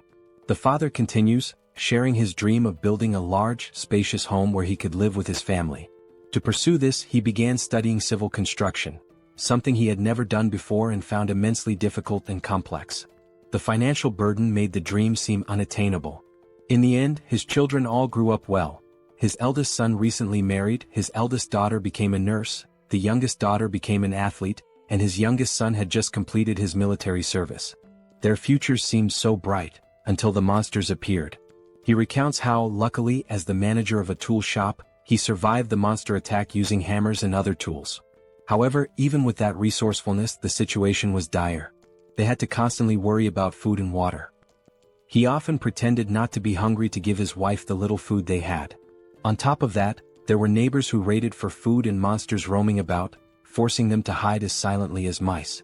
Amid this catastrophic situation, the first to arrive at their refuge were his eldest son's in-laws. Shortly after, his eldest son and his daughter-in-law made it there as well. Looking at his eldest son's face, stained with tears and blood, he could guess what they had been through to get there. He simply embraced him and silently wept. Another blessing came when his daughter-in-law awakened a new ability to generate water, eliminating one major concern in this apocalypse. He recalls how, over time, soldiers mutated into goblins and began wandering around. These goblin soldiers started abducting civilians regardless of age or gender, isolating their family even further. It was utter chaos. The very soldiers who were meant to protect them were now capturing people. He wished deeply for the safety of his children amidst such disorder. At one point, a system screen appeared before him, and he awakened an ability of his own. The ability was named Architect, and the system indicated that he now possessed exceptional skills in architecture and could build freely. He doesn't fully understand how his long-dormant dream suddenly became a reality, but he feels grateful that it did. With this newfound power, he immediately got to work reinforcing the tool shop. Thanks to his daughter-in-law's water ability and his own architectural skills, they managed to survive. Even for the goblins armed with weapons, breaking into their fortified location was no easy task. Peering through a hole in the wall, he noticed that a group of soldiers had been stationed outside their home since the day before, and they had brought a monster with them. It was clear now that they were determined to destroy their refuge this time. But he had prepared for this possibility and retreated to plan. Seated in his chair, he called for his eldest son and instructed him to gather the family and escape through the tunnel. His son hesitated, asking what would happen to him. The father explained that the tunnel was an emergency passage meant for situations like this, though he couldn't guarantee that the other end was safe. At the very least, it's better than staying here and dying, he said. His wife, looking concerned, asked if he intended to stay behind. With a confident smile, he assures them he will leave as soon as everyone is safely out, telling them not to worry. In the meantime, a strange noise from outside catches his attention, sparking his curiosity. Before inspecting, he urges everyone to hurry, warning that the goblins are already moving and time is running out. Peeking through the hole, he goes silent for a few seconds. Those around him grow concerned, whispering questions about whether the situation outside is dire or if something is wrong, causing him to hesitate. Still in shock, he turns to them and says it's not what they think. It's just Kim. He's out there. He explains that Kim has arrived on a motorcycle, accompanied by a skeleton. Outside, Kim, Lancelot, and Bedivere approach the tool shop. Kim points to the building, now fortified with metal spikes and barricades, and declares, "This is my house." Then sighing he adds, "But that doesn't matter now. What matters is my family, are they okay?" Suddenly the door handle turns in front of him, catching him off guard. Looking more closely at who's in front of him, he freezes in shock. The father steps forward and asks in disbelief, "Is it really you, Kim?" At that moment, Kim realizes the rest of his family, the ones he'd been desperately searching for, are standing right in front of him. Without hesitation, he bursts into tears, running toward them like a child, wrapping his father in a tight embrace he'd been longing for. But the father and brother interrupt the emotional moment, startled by what was standing behind Kim. He glances back to confirm.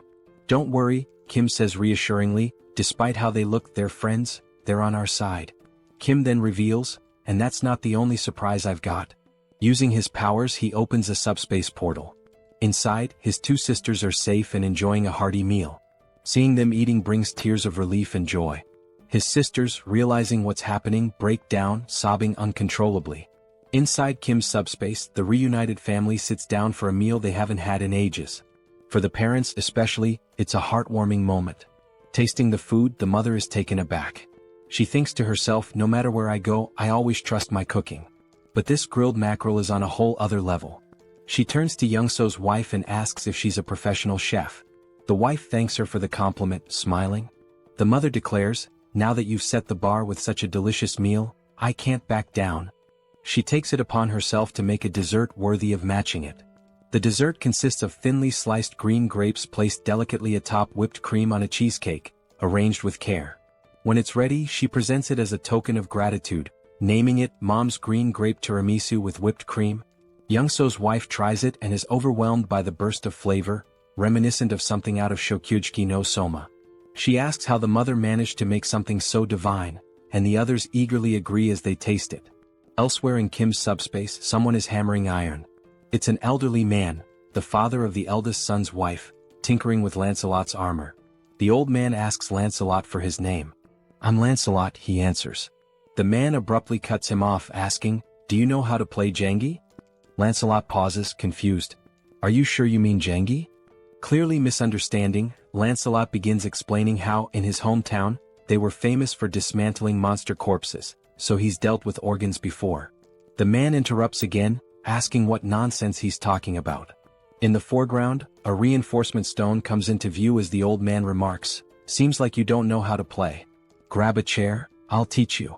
The reinforcement stone, held by the eldest brother, is handed over to Kim. Kim asks his brother why he has such a stone. The system identifies it as a Tier D reinforcement stone, with attributes of penetration and explosion. The brother explains that he found it after witnessing a battle between a rhino-like monster and a griffin. The griffin one tore off a chunk of the rhino's flesh and flew away. He found the stone in the rhino's remains. Still offering the stone, he says, "You'll probably need this more than I do." Kim gratefully accepts, promising to put it to good use. Completing his thought, Kim mentioned he should express his gratitude and reminded them that, as he had said before, if anyone needed anything, whether it was furniture or something else, they should just let him know. He also added that his sister-in-law's family should feel at home here too. His brother was touched by how Kim was looking after his in-laws as well. Reflecting, he remarked how much Kim had grown since being discharged, recalling that when they were younger, Kim used to cry every time Seoul hit him. Laughing, Kim admitted he would probably still cry if Seoul hit him now. His brother joked that the best thing about being born before Seoul was avoiding her wrath. He thanked Kim sincerely before excusing himself, saying he was going to check in with his in-laws. As Kim noticed the scar on his brother's face, he commented on how they had managed to survive so far with the help of their father's and sister-in-law's abilities. He couldn't imagine how hard it must have been. Suddenly, someone approached Kim from behind. Turning, he realized it was his father. The father spoke, saying how happy he was, not only because the family was safe but also because of Kim's abilities, which gave everyone the chance to eat in a secure place. Then his father asked if Kim knew that good and bad things, but Kim interrupted, completing the saying, "Can only happen when there are people." Kim nodded, saying he understood. He added that no matter how powerful his abilities were, he wouldn't have made it this far alone. He shared that this realization hit him when he started helping people cross a tunnel filled with wyverns. Young-soo had told him that even with awakened abilities, the challenges were the same for everyone. That was when Kim understood the real reason people help each other. It's because everyone wants their family to be safe. People help with the hope that someone else might assist them in return, especially in an apocalypse where empathy is essential. Smiling, Kim concluded, after all, we're all human. Everyone feels pain when they're hurt and everyone fears death. We help each other because we're in the same situation. Otherwise, it would be unbearably cruel. Looking at his father, Kim asked, "Am I right?" His father, now smiling with pride, replied, "I couldn't be prouder to have you as my son." Kim smiled back, saying he was grateful to have him as a father. Kim then suggested that his father rest as he must be tired, and mentioned that he would have to leave soon.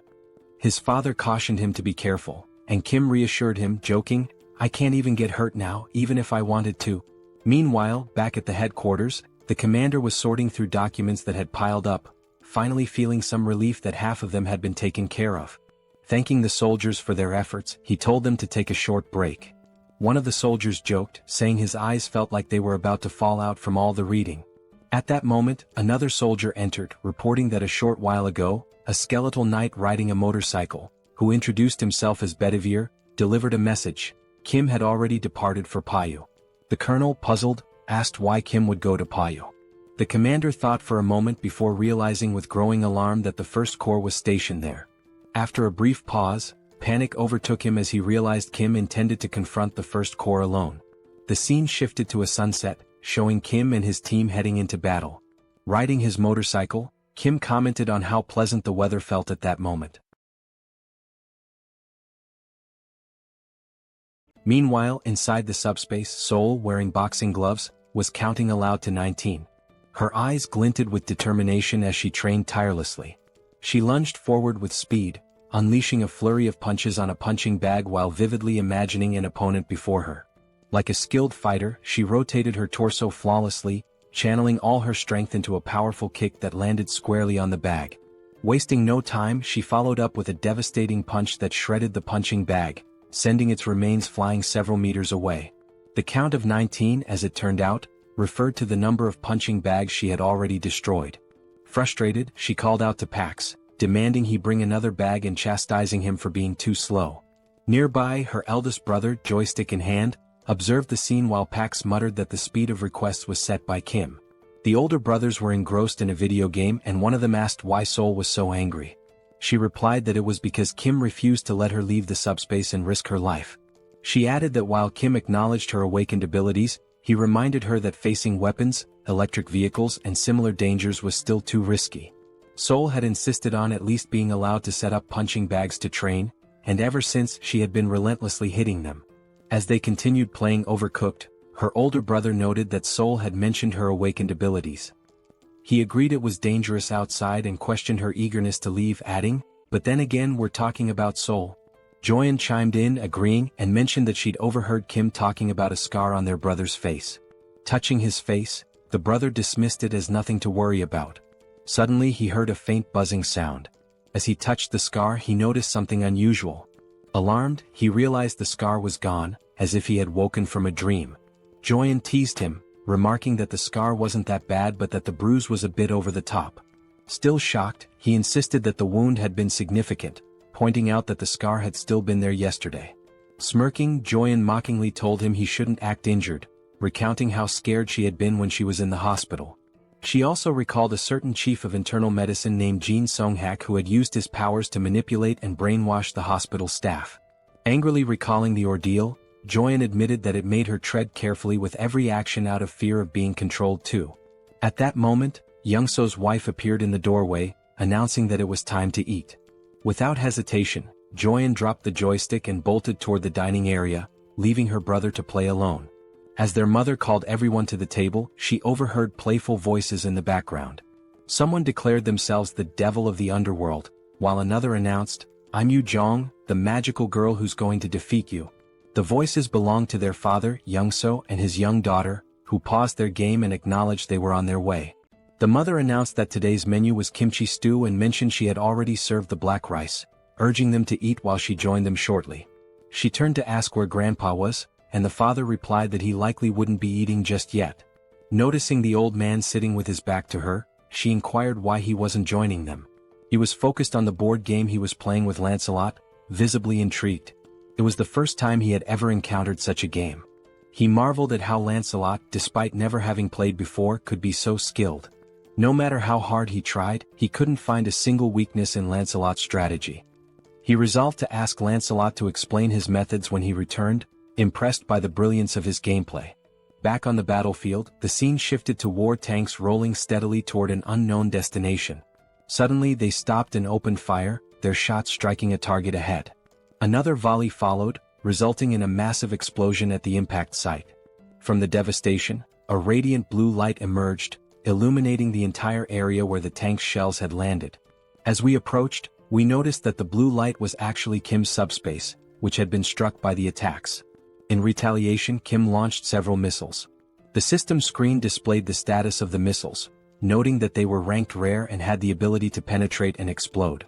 The missiles struck the war tanks, destroying them in the blink of an eye with small explosions. One by one, all the tanks that had previously been attacking Kim were now obliterated. Observing the situation, Kim remarked that he had avoided using high-explosive weapons to prevent any harm to civilians who might be nearby. However, according to Lancelot's information, the First Legion had divided its forces between the locations where civilians were detained and the stronghold of the main rebel force. In line with Lancelot's plan, he himself would handle the rescue of the hostages, while Kim was tasked with attacking the primary rebel force. Given this, Kim no longer needed to hold back, as there were no civilian hostages at the rebel base he was currently targeting. Fortunately, he had stored a Black Hawk helicopter equipped with missiles. Using the subspace lab and the enhancement stone his older brother, Hyung, had given him, Kim was able to upgrade individual features. Additionally, he improved the basic functionality of Pax's deployment system, which he had been procrastinating on for some time. The upgrades extended the range to 100 meters, and the maximum deployment speed increased to 300 kilometers per hour.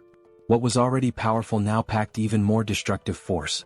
Inside the subspace, as he studied the system screen, Kim realized that while the missiles were already powerful on their own, they could be upgraded to become far stronger. With this level of power, he could gather numerous magic stones in the blink of an eye. Looking again at the system display, he saw that 10,000 magic stones were required to upgrade the subspace to level 4. By now, he calculated he should have collected 2,000 magic stones. But when the system displayed the actual count, it showed only 1,890 stones. Puzzled, Kim questioned why the number was so low, insisting he should have more. The system then displayed a message stating that, according to the platform's terms and conditions, 45% of the revenue was deducted as a fee paid to Tonatiuh from the Mexica dimension. Additionally, the regulations required that 25% of the magic stones acquired be allocated to Priest Bongsu. Confused, Kim remarked that the names Tonatiuh from the Mexica division and Priest Bongsu sounded familiar.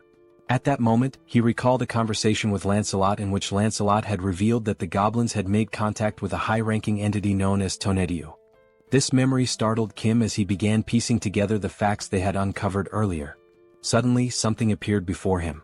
It was Lancelot, addressing Kim as "my lord" and reporting that he and Bedivere had destroyed all the fields. Lancelot mentioned that Bedivere was helping people escape and that he had come alone for now. He asked if Kim was injured. Kim thanked Lancelot for his excellent work and assured him he was uninjured. Turning to Lancelot, Kim brought up the earlier conversation where Lancelot had mentioned a high-ranking entity named Tonatiuh that had contacted the rebels. Lancelot confirmed this and asked why Kim brought it up. Kim explained that both Tonatiuh and Priest Bongsu were taking his magic stones. He added that Tonatiuh was from the Mexica division and asked Lancelot what the Mexica division was. Lancelot explained that Mexica likely referred to the name of the planet or civilization from which Tonatiuh originated, using the example that their own location was referred to as the Earth dimension. He further stated that Priest Bongsu was sacrificing people to other planets and noted that a traitor was worse than someone betrayed. The scene then shifted to show a mutant goblin from behind, with a system screen open in front of it, displaying the same message Kim had just seen. The goblin tinkered with the system, questioning what he was doing to sound so crazy, remarking that this behavior was unusual. As he continued to look at the system, he wondered how the magic stones could be deposited into the dimensional account so quickly. He also mentioned that there had been massive explosions some time ago. The scene shifted to reveal where the goblin was, a setting resembling a sacrificial altar. He muttered that he hadn't heard the sound of helicopters or jets, much less any gunfire, which made him question where such powerful weaponry had come from. As a light approached him, He commented that, despite everything, none of his soldiers had come to report anything amiss. That light turned out to be a missile launched by Kim, which pierced the goblin's body like a donut. Due to the upgraded missile speed, the goblin had no time to react. After being struck, the goblin was hurled backward, landing hard on the ground. Moments later, Kim arrived, calling the goblin by his name, Priest Bongsu. Lancelot and Kim climbed to the altar, with Kim exhausted and joking that the stairs had nearly killed him. Kim also remarked that he had long wondered who Bongsu was, then asked if he was the commander of the legion. The goblin lay on the ground, pierced like a donut, with smoke rising from the hole left by the missile. While writhing in pain, the smoke seemed to have a regenerative effect, beginning to heal the goblin's wounded body. Kim, astonished by the sight, asked what was happening. Lancelot explained that the goblin was recovering from his injuries. As the goblin rose to his feet, Lancelot remarked that he had been curious about the blackish red smoke that had been rising throughout the camp. Kim, still stunned, asked if such a thing was possible. Now fully healed, the goblin smiled and revealed his sharp claws. He yelled at the two, saying this was more surprising than he had imagined. In front of him stood a human and a skeletal knight, with the latter being loyal to the former. Kim, equally surprised, remarked that he didn't know goblins could talk. The mutant goblin responded, saying that they must have already encountered his goblin soldiers. He explained that the goblins had recklessly consumed magic stones, transforming themselves into goblins. This transformation was a side effect of trying to gain power too quickly before their bodies could adapt. He added that he had given them guidelines, but their greed had led them astray.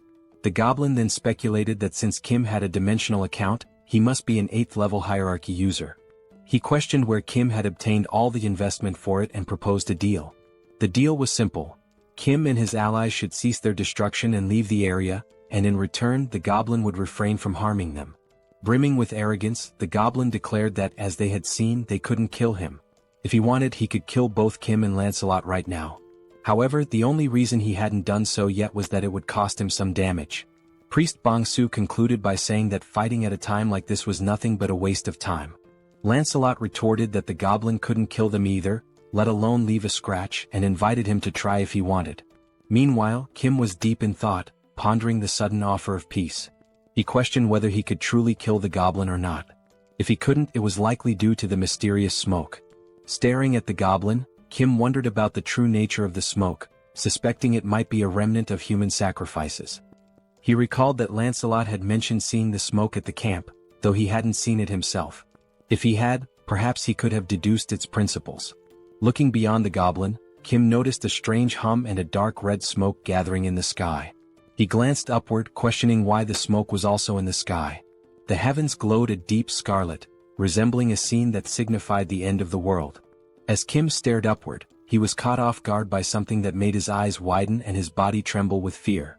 In the sky, a massive sphere appeared, resembling a glowing, terrifying red eye, unlike anything he had ever seen before. The smoke enveloped the sky, particularly around the enormous eye. Kim stood frozen, overwhelmed and unsure of what to do as he gazed upon such a colossal and awe-inspiring sight. Looking up at the sky, Kim wonders what exactly he is seeing. Still in shock, chills run down his spine as he questions whether the entity before him is truly a high-ranking being. Priest Bongsu smirks, clearly amused by Kim's reaction. The goblin remarks that it must be Kim's first time encountering such a creature, as they usually never appear due to classification restrictions. However, he explains that Lord Tonediu is different from other beings. Unlike them, Tonediu will descend in person. Placing a hand on his chest, Bongsu claims that he alone has the power to make this happen. Still grinning mockingly, he taunts Kim, pointing out how foolish he has been. Despite that, he decides to grant Kim a chance, but only because of his abilities, which he finds too intriguing to waste. But there is a condition. Kim must kneel, beg for forgiveness and plead for his life.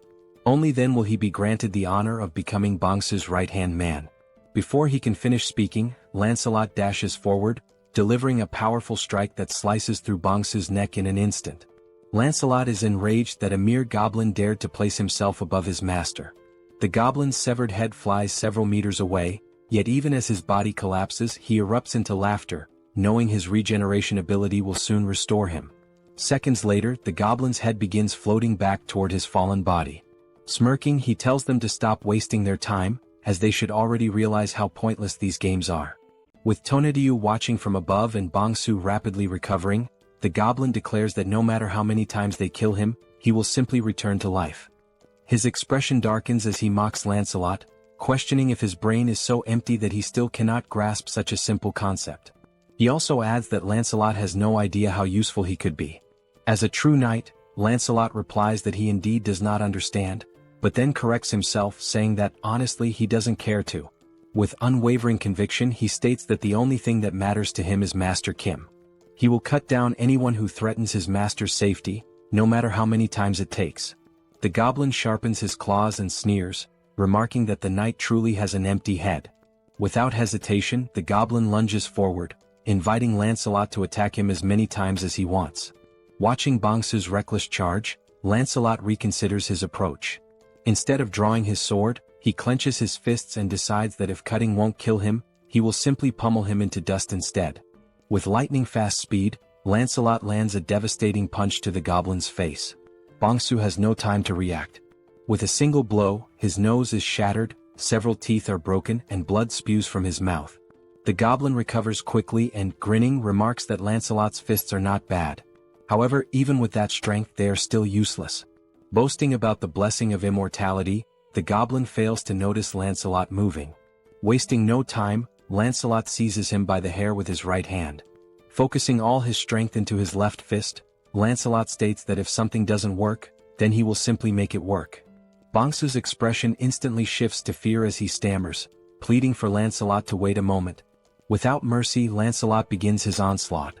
With the first punch, even more teeth shatter and blood splatters everywhere. But he does not stop there. He continues throwing blow after blow, a relentless flurry of strikes so brutal that the scene is censored, as there may be children watching this absolute manhwa. While Lancelot buries his fists into the goblin's disfigured face, Kim silently observes. He recognizes that Lancelot is doing his best, but if he cannot defeat Tonatiuh, Bong-soo's regeneration will continue endlessly. Looking up at the gigantic eye in the sky, Kim realizes that it must be dealt with. However, removing it might be impossible without a proper plan. Still gazing upward, Kim forces himself to think. After a few moments, he wonders whether there is at least a way to stop Bong-soo's regeneration. Then, a memory surfaces. He recalls how he disrupted the mind control of that muscular man. He had used SUBSPACE. While Lancelot continues pounding Bong-soo's face beyond recognition, Kim finally calls out to him. Lancelot halts his fun momentarily. Bong-soo, still suffering in Lancelot's grip, keeps insisting that none of this matters. It is pointless. Ignoring him, Kim activates his power and gives a command. Throw the goblin into SUBSPACE. Without hesitation, Lancelot swiftly hurls Bong-soo toward the portal. The moment the goblin makes contact with it, the system issues a notification. Warning, entity Bong-soo is attempting to enter SUBSPACE. Do you wish to allow access?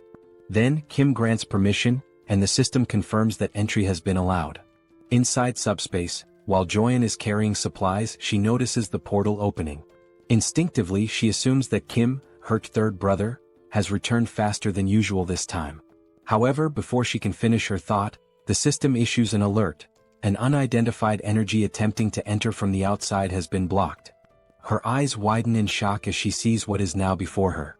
A scream escapes her lips as a malnourished goblin comes flying into SUBSPACE, hurtling directly toward her. Before the goblin can crash into her, potentially causing harm, someone catches him midair. It is Seoul who, with a sharp glare reflecting her frustration at being trapped in SUBSPACE, declares that this is not number 3 and demands to know what exactly it is. Lifting the goblin by the head, she catches sight of something beyond the portal that immediately grabs her attention. She spots Kim and, still holding the goblin up, asks if this creature is one of his friends. With a demonic grin, Seoul surges forward, dragging the miserable Bong-soo toward Kim. Kim, eyes wide with panic, shouts for her to stop. Terrified and drenched in sweat, he quickly defends himself and orders the system to shut the SUBSPACE portal immediately. Only then does he issue the command to remove Bong-soo's registration from SUBSPACE. The system notifies that it is canceling Bong-soo's registration. A moment later, the malnourished goblin is forcefully ejected, thrown out of SUBSPACE, losing one of his teeth in the process. In the background, Seoul watches the scene unfold, her expression filled with hatred and amusement. As the portal closes, she speaks again, asking if Kim sees what just happened. because that will be his future. Bong-soo, now sprawled out on the ground, remains motionless. Meanwhile, Kim is still shaken, not by the goblin but by what Seoul might do to him. With a shudder, he mutters that, for a brief moment, Seoul was more terrifying than Tonetiyu has ever been. The system then sends another notification.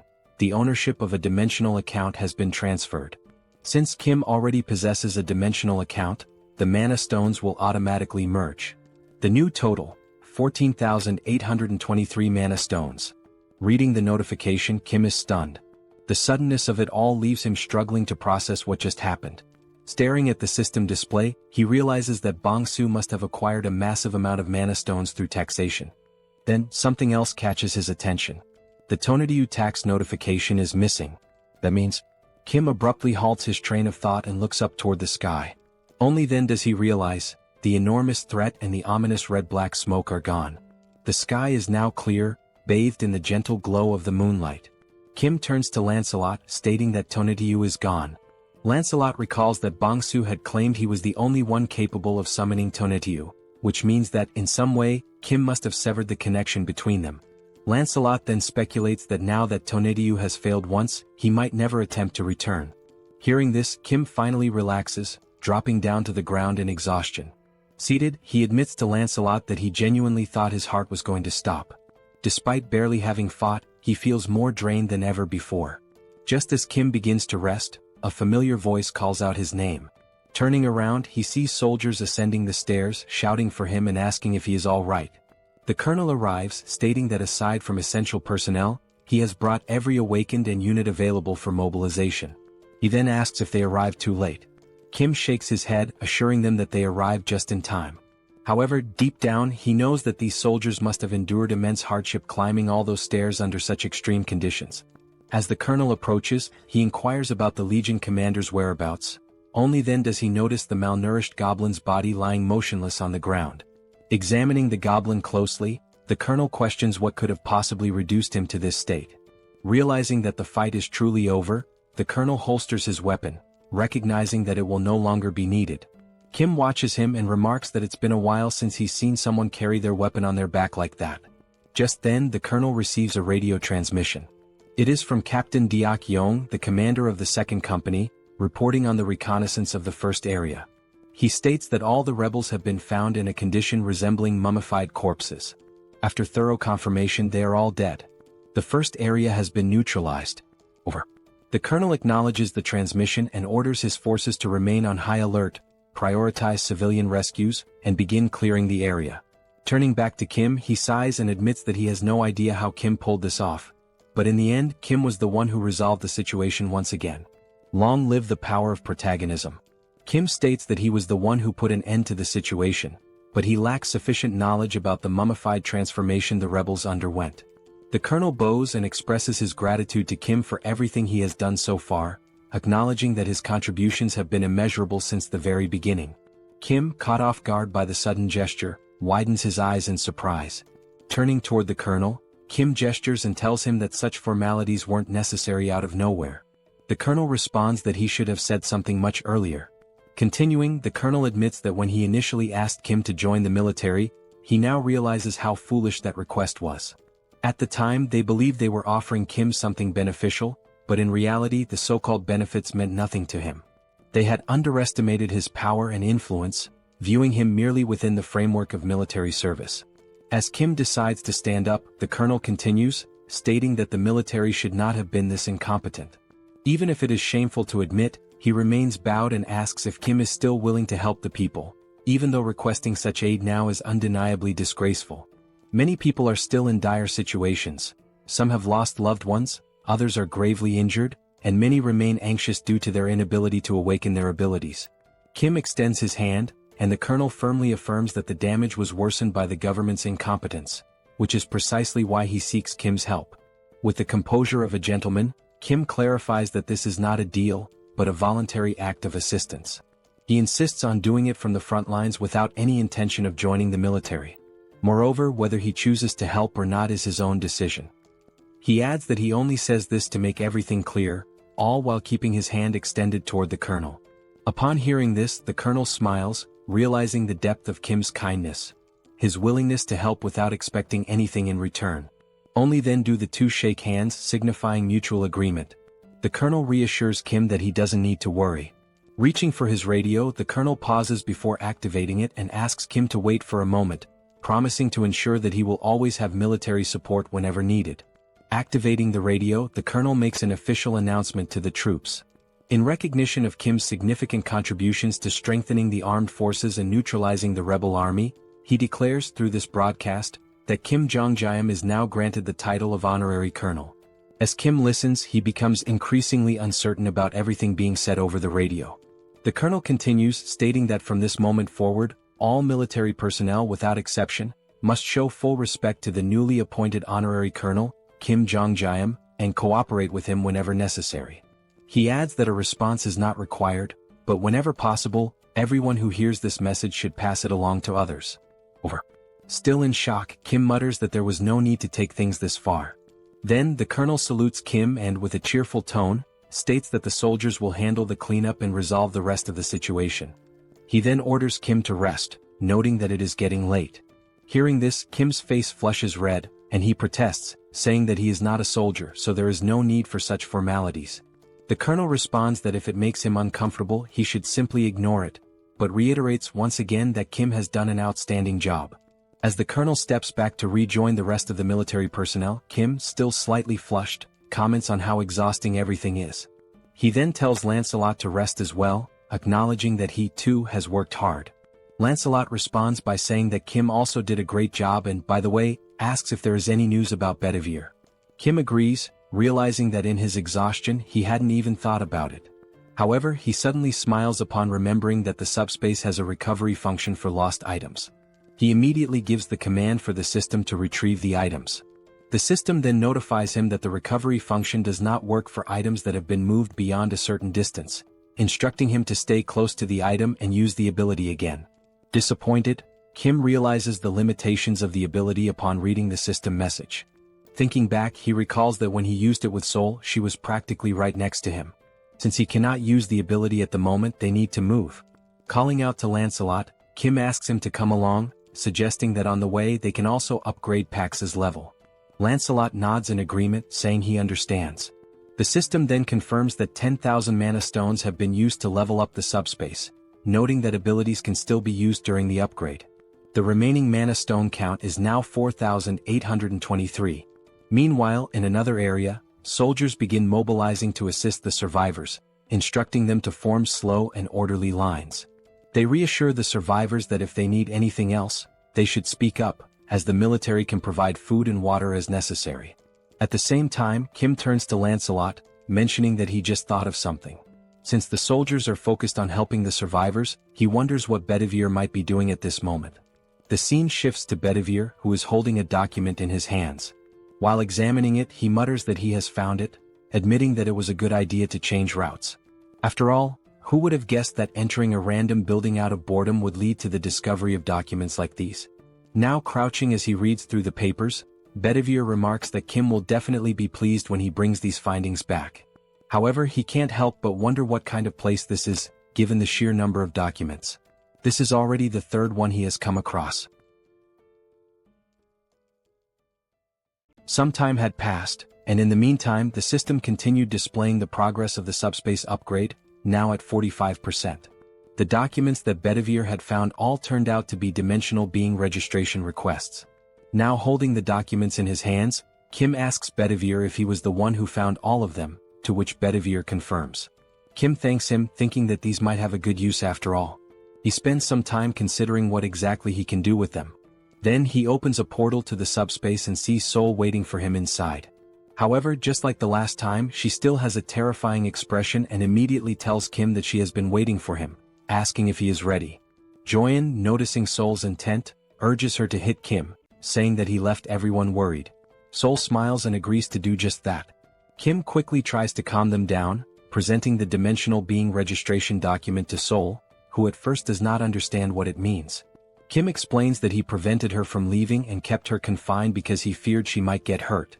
However, with this document she can now fight alongside him without any worries. He also adds that he wants to see her kicking the monster's asses, making it clear that he didn't keep her locked up just to provoke her. As Seoul listens and reads the document, Kim feels relieved, thinking that saying this to her might have just saved his life. After reading it, Seoul points out a problem. For her to obtain the registration, she needs a dimensional account. Kim immediately acknowledges that she is right. As Kim admits that he had forgotten this detail, a fist slams into his chin before he can even finish his thought. Seoul punches him with full force, sending him flying and spinning through the air.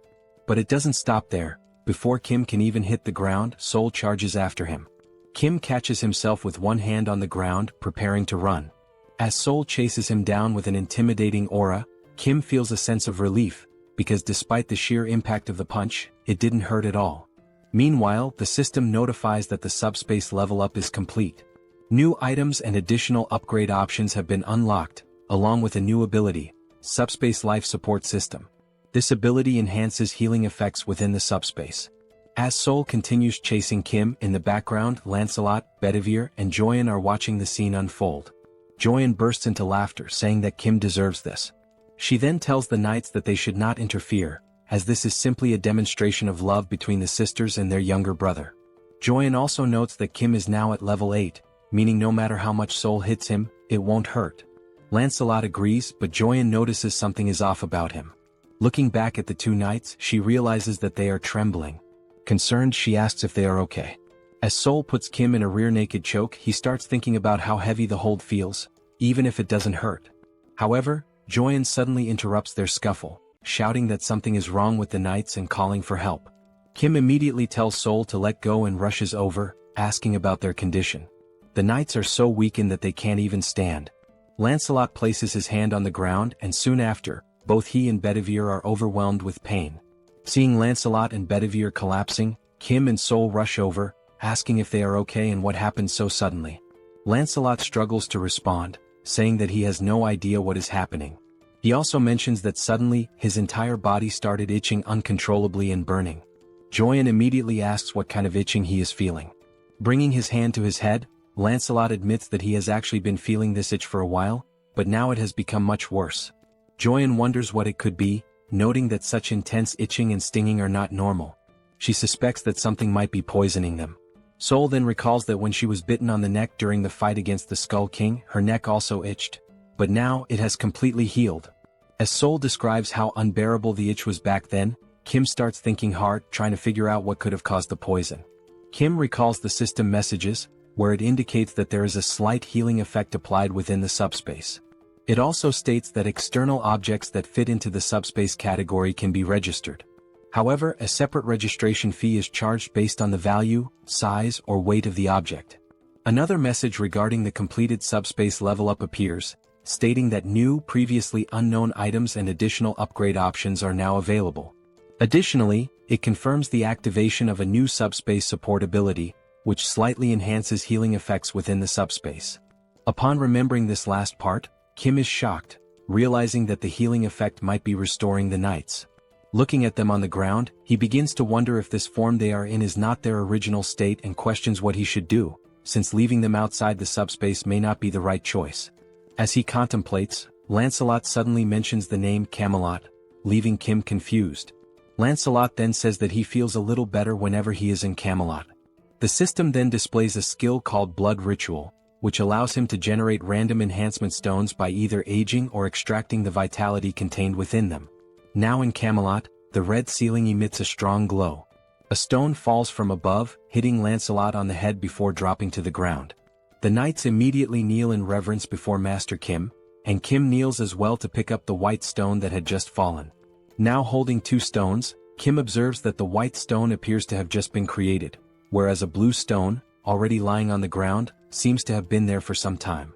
The system displays the statuses of both stones. The white stone has a resistance option, while the blue stone possesses electric attributes along with penetration and shock effects. The two knights speculate that the blue stone must have been there for a while. Now holding both stones, Kim realizes that the Camelot ability, Blood Ritual, does not only activate manually but also functions automatically. He also thinks that it was a good decision to keep sisters number 1 and number 2 away from here. Still deep in thought, he notices that he does not feel any itching or stinging sensation, leading him to believe that the blood ritual effect does not apply to the owner of the item. Still kneeling, Lancelot apologizes to Master Kim, expressing shame for showing such a weak side as a knight. As Kim stands up, he reassures them that there is no need to worry, acknowledging that they must have been in great pain. He also states that he should be the one apologizing for being careless. Kim then asks if they feel better when inside Camelot, to which Lancelot firmly confirms that it is definitely much better. Hearing this, Kim smiles and declares that from now on, whenever they enter the subspace, they should remain in Camelot for their own well-being, and for his as well.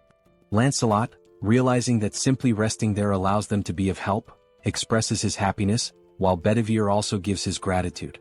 Seeing both knights kneeling before him, Kim asks them to stop with the formalities, stating that he is the one who is truly grateful for everything. Looking at the stones in his hands, Kim reflects on how the subspace life support system and Camelot's vitality extraction, two systems with completely opposite properties, somehow create a fantastic harmony of perpetual motion. Closing his hands around the stones, he comes to an exciting realization. He now has the ability to produce enhancement stones infinitely, increasing his abilities as he strengthens these superpowered capabilities and expands their applications. He then remembers Tonediu in the sky with that enormous red eye, and acknowledges that he is still not strong enough to deal with it. Kim understands that he must become stronger to defeat higher-level enemies. Furthermore, he needs to fully understand his abilities and learn to use them effectively. Determined, he sets off, thinking that now that the subspace level has increased, he should check what new functions were added in this upgrade. Meanwhile, outside the subspace, in the real world, two military officers are having a conversation. The colonel asks if it is really true that the rebels disguised themselves as the national army, raised the national flag, and used it to lure people in for sacrifices. The other soldier confirms that it is indeed true, adding that they even had a reward system, offering magic stones to those who brought in more sacrifices. The colonel remarks that it is fortunate Colonel Kim handled the situation, as it was on the verge of a coup, and only now does he realize it. The colonel also states that he will inform Kim about the additional supplies as listed and that the essential troops should be selected while the rest are sent back. The other man agrees, salutes and leaves. After that, something catches the colonel's attention. Looking toward the horizon, he sees a bright light descending from the sky. It is only then that he realizes morning has arrived, and there is still much work to be done. At that moment, the system screen appears before him, prompting him to read it. The system displays a notification from the multidimensional Chamber of Commerce, announcing that recent activities have included free exploration, internal and external projections within Earth's dimension. Additionally, Earth has generated 13,117 new cases of internal projection blessings, and the same message appears on Seoul's screen, continuing with the information that, through 17 cases of induced negative growth targeting free merchants, Earth's dimension has demonstrated sufficient growth and profit potential for the multidimensional realm. Seoul wonders aloud what this message means by multidimensional. The system continues, stating that, as a result, the multidimensional Chamber of Commerce has evaluated Earth's growth as grade BB-.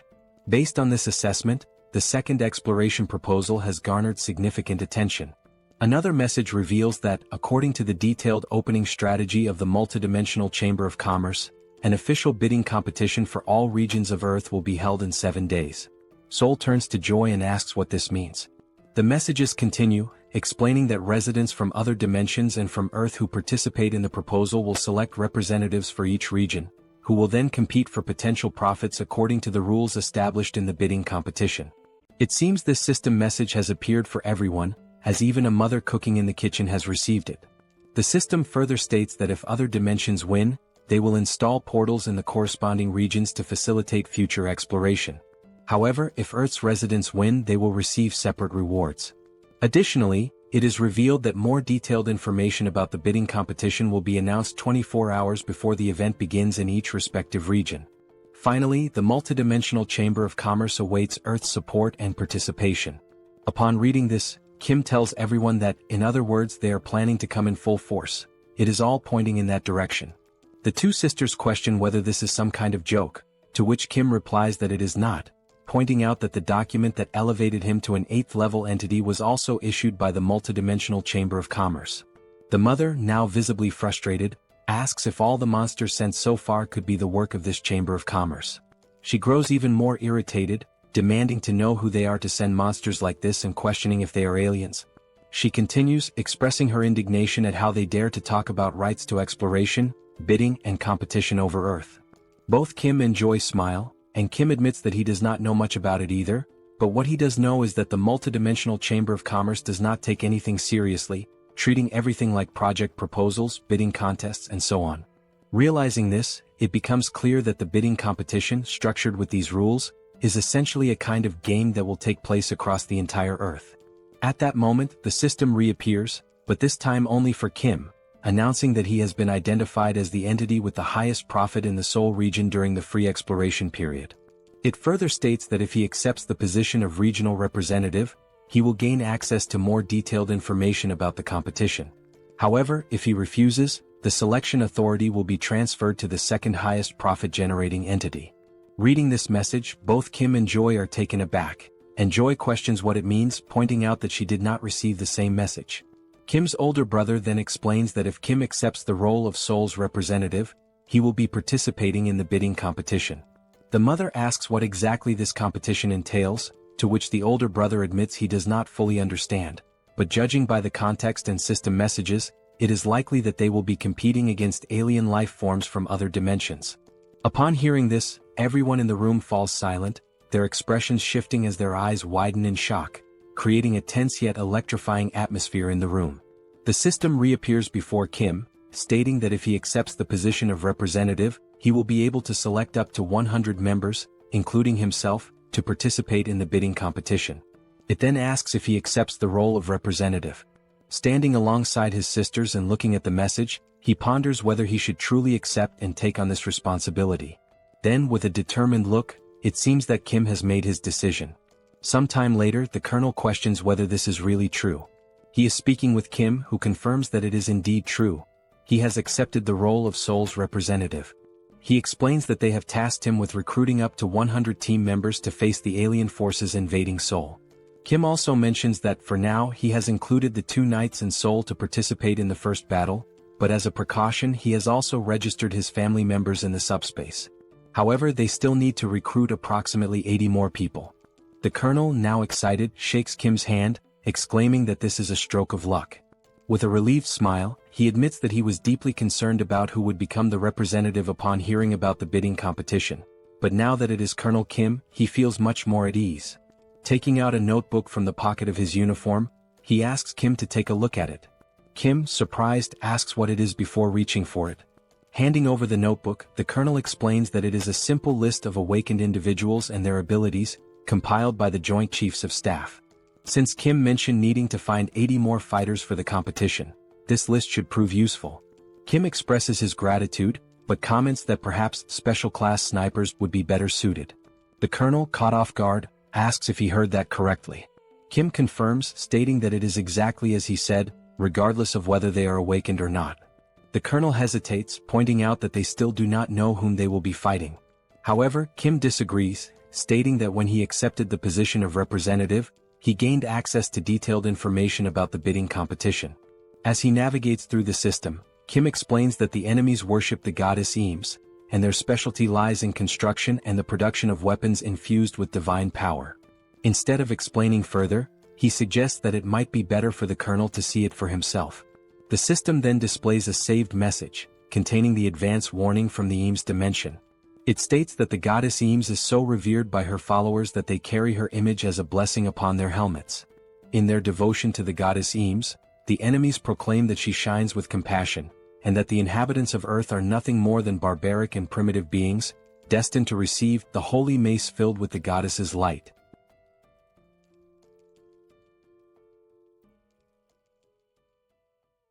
After Kim shows the video to the colonel, he opens another system screen to display the list of participants from the Eames dimension. The list includes 4 8th-rank knights, which means that the participants from Eames are not weak. Kim tells the colonel that the alien lifeforms they will be facing are sacred knights clad in shining armor and wielding radiant weapons. The colonel then asks how they are supposed to fight against these alien lifeforms. Kim begins explaining the details of the bidding competition, which he confirmed when accepting the position of representative while reviewing the information alongside his sisters. He starts summarizing what he saw, stating that 1 hour before the bidding competition begins, both sides will take their positions and enter a combat readiness phase. During this period, a barrier will be formed, making it impossible for either side to attack. This combat readiness phase serves as a preparation period before the battle. The Eames dimension will bring in a gate core, and once the competition starts, the gate core will automatically hatch after 12 hours. Destroying this gate core before it hatches is the victory condition for Earth's dimension, whereas the Eames dimension wins if they successfully protect it. Kim turns to the Colonel and states that, in other words, for Earth to win, they must simply destroy the gate core. He also adds that the Eames forces will not merely focus on defending the core. Kim explains that just as they can see the participant list from Eames, the enemies will certainly be able to view Earth's participant list as well. Since most of Earth's participants are 9th rank, the Eames forces will likely assume that Earth's main advantage lies in speed and attack power. The Colonel understands and states that, in reality, both Kim's team and the military must reinforce their offensive strategy to try to destroy the core simultaneously. Kim states that the attack strategy can involve his team, Lancelot, and Seoul, meaning the offensive side will not be an issue. However, the real challenge lies in defense as they need to block the assaults of 8th rank enemies. The Colonel then states that long-range weapons will be effective in holding back enemy attacks, and only then does he realize why Kim specifically requested expert snipers. However, he warns that standard military weaponry may not be effective against 8th rank alien forces. Kim gives a smile and tells the Colonel not to worry about that, explaining that he increased his ability the night before. The scene then shifts to Kim thinking the previous night about the need to become stronger, but in order to achieve that, he must first gain a deeper understanding of his ability to utilize it effectively.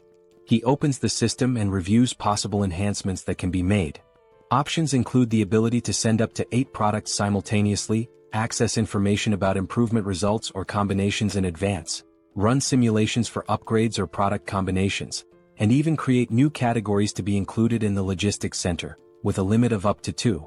After examining the abilities, Kim states that no entirely new functions have been added, but there are supplementary features to enhance existing abilities, such as the 2 available options in the SUBSPACE laboratory.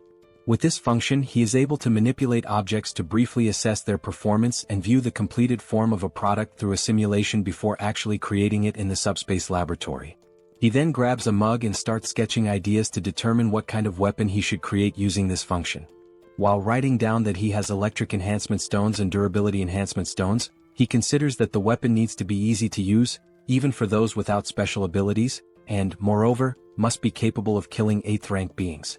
After much thought, deliberation, and research, the weapon he creates is an enhanced rifle with upgraded ammunition.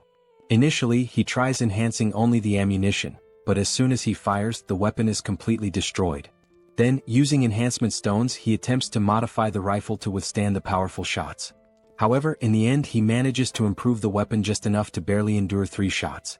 Now, holding one of the rifles he created, Kim states that regardless, the strategy is to stack these 3-shot weapons to defend against enemy advances and destroy the core to secure victory. After hearing all of this, the Colonel, practically drooling with excitement, exclaims that he understands and that he expected nothing less from Kim. He then adds that he will send over a list of the best expert snipers and begin preparations immediately. And so, the 1-week preparation period began with the specialist snipers training their shooting skills, weapon switching, and tactical maneuvers for the competition. Meanwhile, Kim's father began discussing technical terms related to construction, quickly boring Kim. Without delay, his father used his architect skill to construct a fortress. Seoul, along with the attack team, strengthened their abilities using magic stones obtained from exterminating monsters. As a result, Seoul became capable of extending her barrier beyond her body to a certain distance, leaving Kim astonished. Additionally, Joy mentioned that she had also managed to level up her ability to level 2 and could now use healing with an area of effect impact. Seeing everyone's dedication and progress, Kim felt reassured, realizing that his team was now incredibly strong and that everyone could utilize their awakened powers. Time passed quickly, and now only 1 hour remained before the competition was set to begin. At the National Assembly building, a portal opened, and soldiers began emerging from it. Numerous warriors from the Eames dimension clad in the shining armor Kim had described earlier. However, among them, one soldier held the gate core, the key element that would determine the winning side in this battle. Observing from a distance through binoculars, Kim carefully analyzed the scene and concluded that the glowing orb was indeed the core. His father asked what he was seeing, and Kim responded that it was exactly as shown in the video he had displayed earlier, except for one odd detail. His father asked what seemed strange, and Kim pointed out that the Eames Dimension forces were constructing structures beside the National Assembly building, likely to protect the gate core. Hearing this, his father asked if their constructions were superior to his own. Kim, however, simply considered the fact that the competition would begin in just an hour and questioned whether it made any sense to build something now, as there was no way they could complete it in such a short time. Setting the binoculars aside, Kim glanced downward and noticed something that took him by surprise. 5 knights from the Eames dimension stood motionless before the protective barrier. The leader among them began speaking, stating that he had reviewed Earth's participants and found that while there were a few at the 7th and 8th ranks, the majority were at the 9th rank.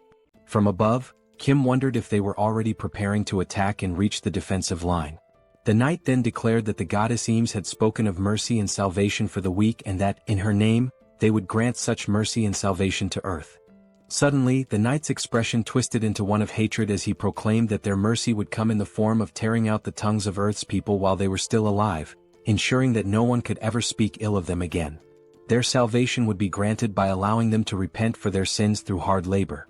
From his vantage point above, Kim observed the scene and noted that it was quite the impressive speech, fitting for holy knights, but, glancing at the system screen, he commented that they were underestimating them simply because they were ranked 9th.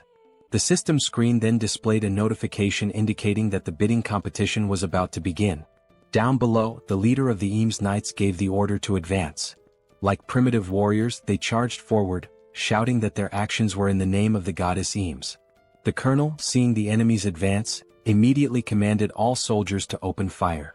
The troops, armed with the rifles Kim had developed, took their positions and began shooting. A barrage of gunfire struck the approaching Eames Knights, the bullets carrying electric attributes. The shots pierced through their armor, leaving the knights stunned and confused as they struggled to understand what was happening.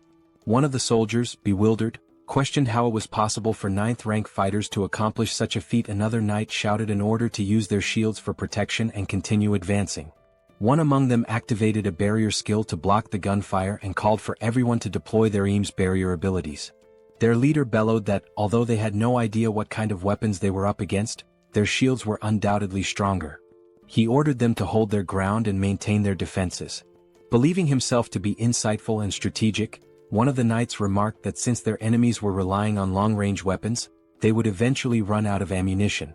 If they could endure long enough, victory would belong to the Eames dimension. Meanwhile, up above, countless rifles were lined up, ready for use as the soldiers assisted each other in switching weapons after each rifle broke from firing its 3 allotted shots.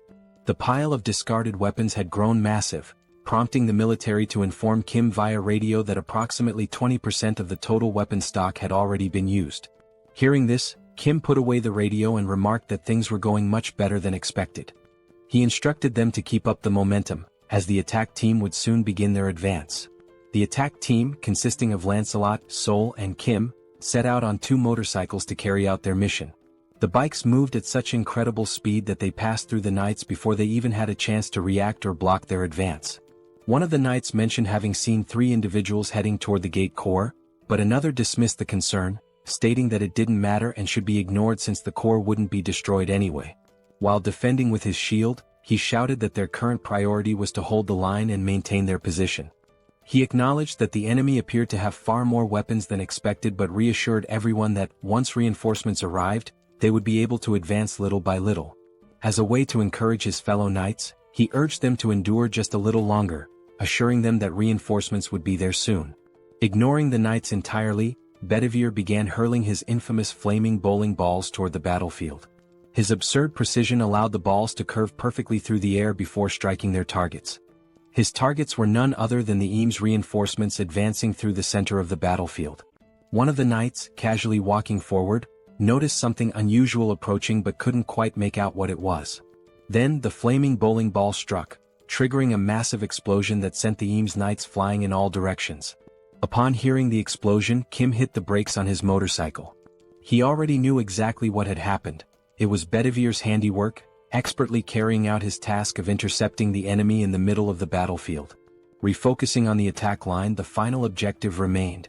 There they stood, Lancelot, Seoul, and Kim, stationed in front of the massive statue of the goddess Eames, awaiting the signal to launch their assault and destroy the core.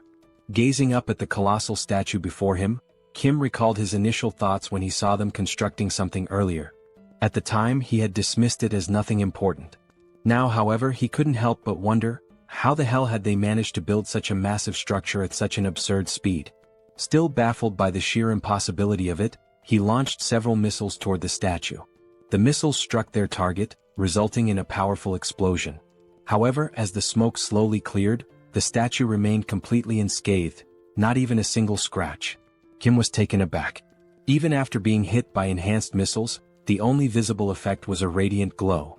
Then he chuckled and came up with an idea. He remarked that, in moments like these, it would be rather interesting to store such an object inside the subspace. The system immediately prompted a question. Would you like to store the unfinished statue of the goddess Eames in subspace? At that moment, a soldier from the Eames army bellowed that Earth would be nothing more than pastureland for the Eames and that Kim and his people were nothing more than two-legged cattle. An elder, his voice hoarse from shouting, declared that they should be grateful and should bow to the sacred feet of Eames. He then questioned the foolishness of launching missiles at the statue. The soldiers accompanying the elder urgently warned him that it was too dangerous and urged him to retreat inside. However, the elder refused, insisting that he had to spread the words of the goddess Eames and cleanse the evils of Earth's dimension. As the elder spoke, something else caught Kim's attention. One of the knights advised the elder that, if he truly wanted to continue his speech, he should do so from inside. The elder, offended, demanded to know if he had committed some kind of sin to warrant such treatment, questioning why he wasn't allowed to speak outside. However, Kim was no longer listening. His focus had shifted to something else entirely. In the distance, Kim had spotted something interesting. While the elder argued with the knights, Kim's gaze locked onto a warehouse stocked with construction materials. A wide grin spread across his face as an idea took shape in his mind, an exceptionally good one. With a menacing aura and practically drooling with excitement, he ordered packs to store the warehouse. The system immediately responded, storing the temporary construction material warehouse of the Eames dimension in subspace. After that, the elder noticed something unusual in the surroundings. Looking back, he and the two knights realized that the warehouse filled with construction materials had vanished. Only then did he finally grasp who was responsible for this. Kim entered subspace and approached Young, who was lounging comfortably, asking if he was interested in piloting a helicopter again after so long. Young questioned the sudden request. He responded that he would love to fly and asked how he could help. Kim clarified that it wouldn't involve much flying, he just needed to ascend as high as possible. Excited, Young expressed his eagerness to give it a try. Meanwhile, Lancelot and Seoul sensed something off and immediately went on alert. Within moments, they noticed several spears descending from the sky, hurtling toward them. Seoul attempted to use her newly developed barrier ability to halt the incoming spears. However, the materials used to create objects in this dimension were far too strong, and the barrier could not withstand the impact. The spears shattered through the barrier, perfectly aligned to strike Seoul, who was momentarily frozen in place. Reacting swiftly, Lancelot stepped forward, using his sword to deflect the spear that was about to hit Seoul. She turned to Lancelot, questioning whether these were no ordinary spears. She explained that her ability had evolved to the point of stopping even Kim's enhanced bullets, yet she had failed to block these. Lancelot confirmed that these were far from ordinary spears, though it wasn't a matter of enhancement. Hearing this, Seoul became puzzled and asked what made them so special. Lancelot explained that he had heard of something like this before. A certain dimension had developed a technique that produced an effect similar to item enhancement. The knights then realized that Kim's group had been the ones who looted the warehouse. Enraged, they shouted the order to attack and continued hurling spears. Preparing to defend, Lancelot explained that this technique was referred to as a blessing, and that the construction materials likely carried such a blessing, which was why they had resisted Kim's attacks. With his sword, Lancelot skillfully deflected another spear aimed at them. The deflected spear soared towards Seoul, who caught it midair. Now holding the spear in her hands, Seoul grinned and remarked that, regardless of the origin, this spear was incredibly powerful. Inside the helicopter, Kim observed everything happening below. Young noted that the number of incoming spears had decreased and announced that he was about to take off. Kim acknowledged the update and instructed him to ascend as high as possible. Still watching from the window, Kim set his sights on the enormous statue. It was undoubtedly the source of the enemy's increasing strength. As the helicopter approached the statue, he declared that he would bestow a blessing in the form of a gift to the Eames dimension. At that moment, he released the stolen construction materials from the highest altitude, naming the attack god's staff. The materials plummeted, striking the statue and obliterating it with the very essence of its own dimension. From a distance, Lancelot and Seoul observed in awe as the sheer power of these materials reduced the statue to rubble. As the dust slowly settled, something crushed beneath the debris became visible. Then the system broadcasted a message. The Earth dimension has won the bidding competition in the Seoul region by destroying the core of the Eames dimension's gate. Rewards will be distributed to all inhabitants of the dimension who participated in the competition.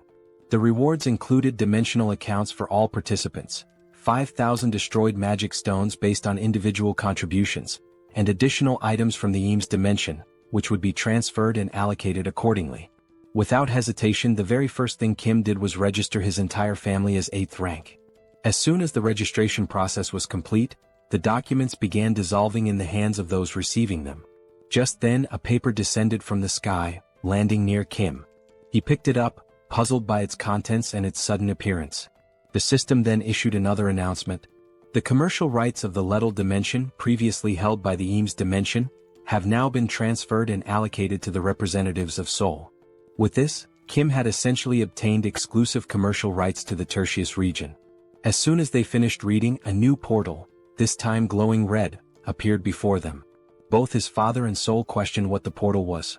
Kim admitted that he wasn't sure, as he hadn't been the one to create it this time. He speculated that it might be related to the commercial rights mentioned in the document. Determined to uncover the truth, he gathered his courage and stepped forward, reaching out to touch the portal. However, a system message immediately popped up, stating, "Not a registered company. Please verify authority." Looking at the document, Kim was taken aback.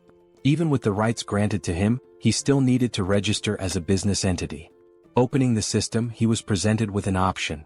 Would you like to sell the commercial rights to the multidimensional Chamber of Commerce? If sold, a total of 10,000 magic stones will be paid as the purchase price. Looking at the system message, Kim felt even more confused. He wondered what these commercial rights for the Lettal dimension really were, granted as a reward yet unusable without being registered as a company. And despite not being able to use them at the moment, the system was already offering to buy them for 10,000 magic stones. Kim pressed the option to decline the sale and grew increasingly frustrated as he read the message. To him, they were nothing but a bunch of thieves. They had given him a reward that he couldn't even use. Thinking about it further, he realized that the multidimensional Chamber of Commerce had been unfair from the very beginning. They had been forced to participate in a competition organized by the chamber itself, where every single opponent was of the 8th rank. Even while facing overwhelming disadvantages and unfavorable conditions, they had won. Yet the chamber was now pretending to offer a reward. Kim's anger only intensified. Crumpling the document in his hand, he refused to let the chamber profit from this. He wouldn't throw the document away, but unless they increased the number of magic stones, he wouldn't sell it either. After all, without his intervention, many more lives would have been lost. Observing Kim's irritation from afar, his father asked what was wrong. Kim, trying to keep himself composed, responded that it was nothing significant, just that they had won a useless portal that they couldn't even use. Joy then asked if the only urgent task now was to fill out the paperwork, as she still needed to finish treating the wounded. Kim apologized for gathering everyone right after the competition ended, realizing they were all exhausted. His father reassured him that it was fine, especially since filling out the documents would only make him stronger. Kim acknowledged that everything was settled and stated that he would open the portal to go rest. Meanwhile, Seoul mentioned that she would play around for a bit to test her new spear and told him to call her if he needed anything. Kim simply nodded in understanding. Young said he planned to finish some games he hadn't completed on his console, while his father decided to rest as well, complaining that his body ached from all the effort put into building the base. Just then, his father's eyes widened as he noticed the newly acquired construction materials. There were now several high-quality options available. Still in awe, he began listing them: bricks, drywall, beams, and even rebar. At that moment, Kim realized he had forgotten to mention them. But the real shock came when Kim casually revealed that all these construction materials were infinite. Kim had anticipated that this revelation would leave his father speechless. As he entered the portal, another thought crossed his mind. He wondered about the results of the competition in other regions. Given the 12-hour time limit, the results might be available by nightfall. When night finally arrived, the competition results were displayed, confirming that the event had concluded. The system then announced the final rankings for the Earth region's bidding competition. The results for South Korea showed that out of 5 competitions, there were 4 victories and only 1 defeat. Then, another system message revealed the global outcome. Out of 761 competitions, there had been only 113 victories and a staggering 648 defeats. Based on these results, the multidimensional Chamber of Commerce decided to downgrade Earth's growth potential from BB to CCC. This message was broadcast to everyone. Kim immediately recognized how disastrous this was, while Young admitted he hadn't expected the competition's overall results to be so terrible. Kim analyzed the data and noticed that some areas had an equal ratio of wins and losses, but the majority had suffered significantly more defeats. As a result, the global situation was dire. Even though he had anticipated this, he hadn't expected it to be this severe. The colonel pointed out that, fortunately, South Korea's situation wasn't as bad. If it came down to Incheon, they could quickly resolve the issue by concentrating their forces. He also mentioned that Incheon was nearby, so they could deploy as soon as they were ready. At that moment, a soldier rushed in, apologizing for interrupting the meeting.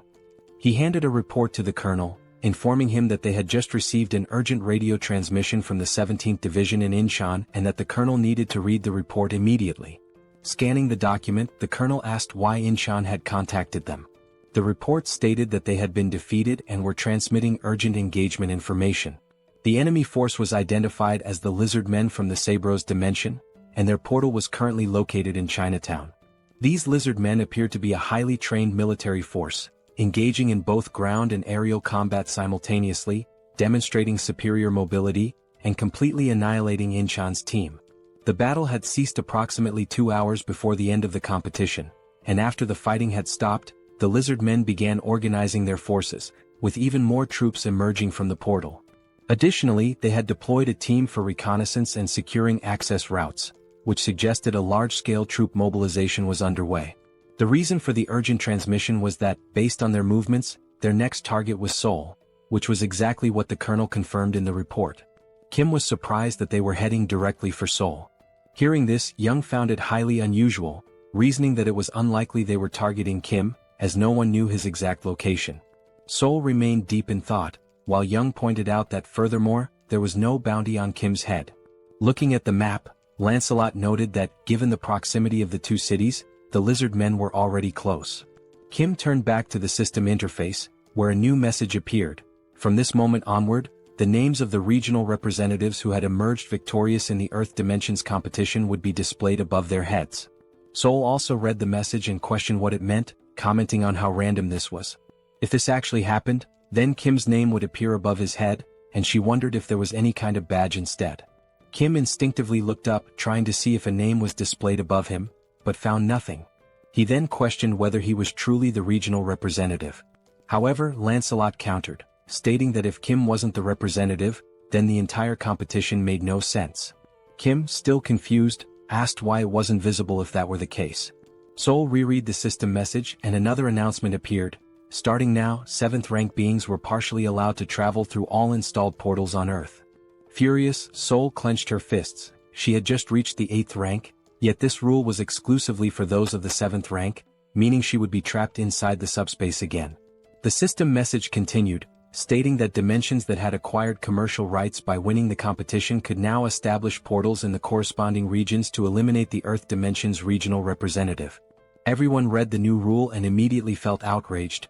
This was incredibly unfair. The colonel then spoke, stating that from now on, they would have to face 7th rank beings and that the regional representatives would likely be the primary targets of these attacks. He compared the situation to a game of territorial conquest, but what stood out was that Kim did not have a name displayed above his head. At that moment, Lancelot had an idea of what might be happening. He asked for a moment to confirm something. Lancelot walked toward the window while Kim, confused, asked what was going on. Stepping outside the building, Lancelot held onto the window frame and looked up. What he saw left him stunned. The words "Seoul Representative" were massive, displayed not above Kim's head, but hovering above the entire building for all to see. Lancelot calls Kim over to take a look, and upon stepping outside, Kim is left speechless, not expecting something this conspicuous. Realizing what had happened, Kim remarks that the tag wasn't missing. It was just so high up that no one had noticed it. Seoul points out that something this massive makes it the perfect target for the Lizard Men, with Kim himself being the obvious objective. A strange feeling washes over Kim, a bad premonition settling in. The Lizard Men were organizing their forces to attack Seoul, even though there had been no bidding competition. Turning to Seoul, he connects the dots, pointing out that a wonderfully convenient new rule had just been added, and questions whether it feels like they had prepared in advance, knowing these rules would come into effect. Seoul hesitates but admits that it is strange. Lancelot, however, is certain they knew these rules were coming. However, instead of targeting the representative from the beginning, they had been preparing for battle. Lancelot further suggests that perhaps they have experience in these bidding wars, meaning they had likely anticipated this rule and were familiar with it beforehand. Regardless, the situation is dire as there is little time left to prepare for their attack. Kim, running a hand through his hair, admits that he had a bad feeling about all of this, but he never expected them to be this experienced. Seoul, concerned, asks if there's anything they can do to prepare and whether everyone could just stay inside Kim's subspace for safety. Lancelot, in his usual wisdom, quickly dismisses the idea. It won't be that simple. While defeating Master Kim would be impossible for them, they could take hostages and force them out of subspace, or worse, they could divide their forces and overrun other regions first. Kim murmurs in frustration, acknowledging that he's right. This wouldn't be defending, it would be hiding, and they wouldn't even be able to attack from within the subspace. No matter how they looked at it, the lizard men would have to be defeated in the end. Then a thought occurs to him. If he himself were the target and his location were exposed, it would undoubtedly draw them in. In that case, he could lure them into a place where they would be at a disadvantage. A heavy silence falls over the group as they contemplate possible strategies. The colonel finally speaks up. If they could anticipate the enemy's movements, mobilize their troops faster than the lizard men, set up weapons and defensive lines before the attack, then this would be the best course of action. He adds that speed will be the key. Young reassures them that there's no need to worry about movement, as he can cut down travel time significantly, then asks if they should move now and where they should go. Kim admits that this is the problem. He hasn't chosen a location yet. The five of them exchange thoughtful glances, trying to determine a battlefield that would give them an advantage. Then an idea strikes Kim.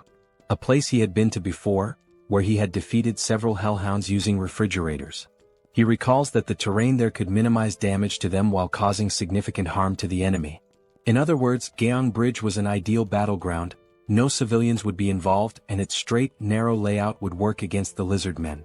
Additionally, due to its limited space, their mobility would be restricted, and the surrounding area was an ecological park, free of residential buildings, meaning they could launch attacks at full power without concern for collateral damage. Kim further points out that even if the lizard men attempted to cross from another bridge, Bedivere could scout ahead, as there were no tall buildings nearby to obstruct visibility. Moreover, with the materials obtained from the Eames dimension combined with his father's construction skills, fortifying the area using Pax's features would be easy. On top of that, the sacred lances from Eames had arrived along with the material warehouse, and Kim's father had the idea of using them as barricades. Seoul mentions that she has already learned how to wield the lances. Looking at the sacred lances in front of him, Kim suddenly recalls that Lancelot had mentioned Bedivere's proficiency with dart throwing, which means these lances could certainly be put to good use. At another moment, Seoul grips a lance while Bedivere is already scanning the surroundings, keeping an eye out for enemy movements. The two of them stand atop the newly built defense tower, which Kim's father had constructed using the new materials. Meanwhile, his father remains hard at work, building at full speed.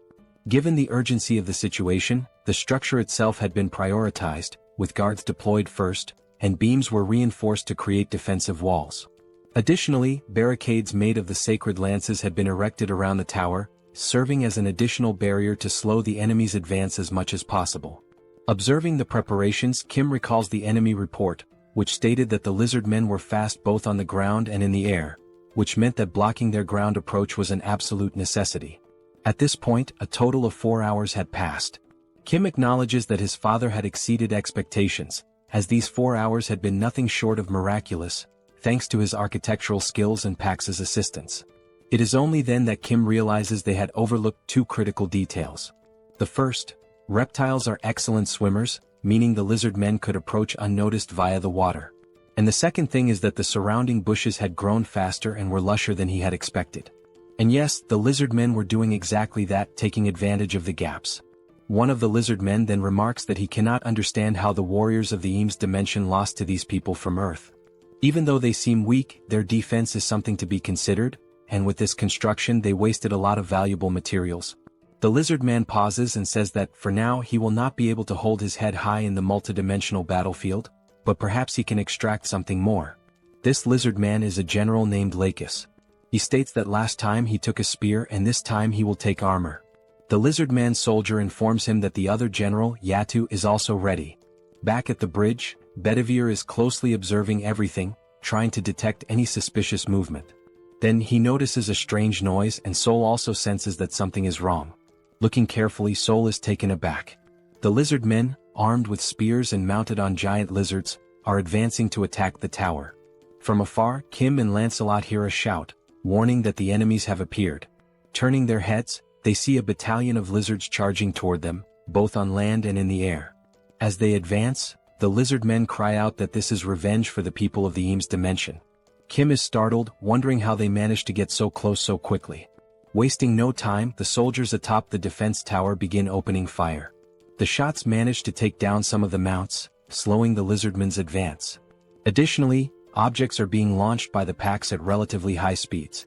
One of the lizardmen soldiers warns his comrades to be careful, noting that they are using materials from the Eames dimension.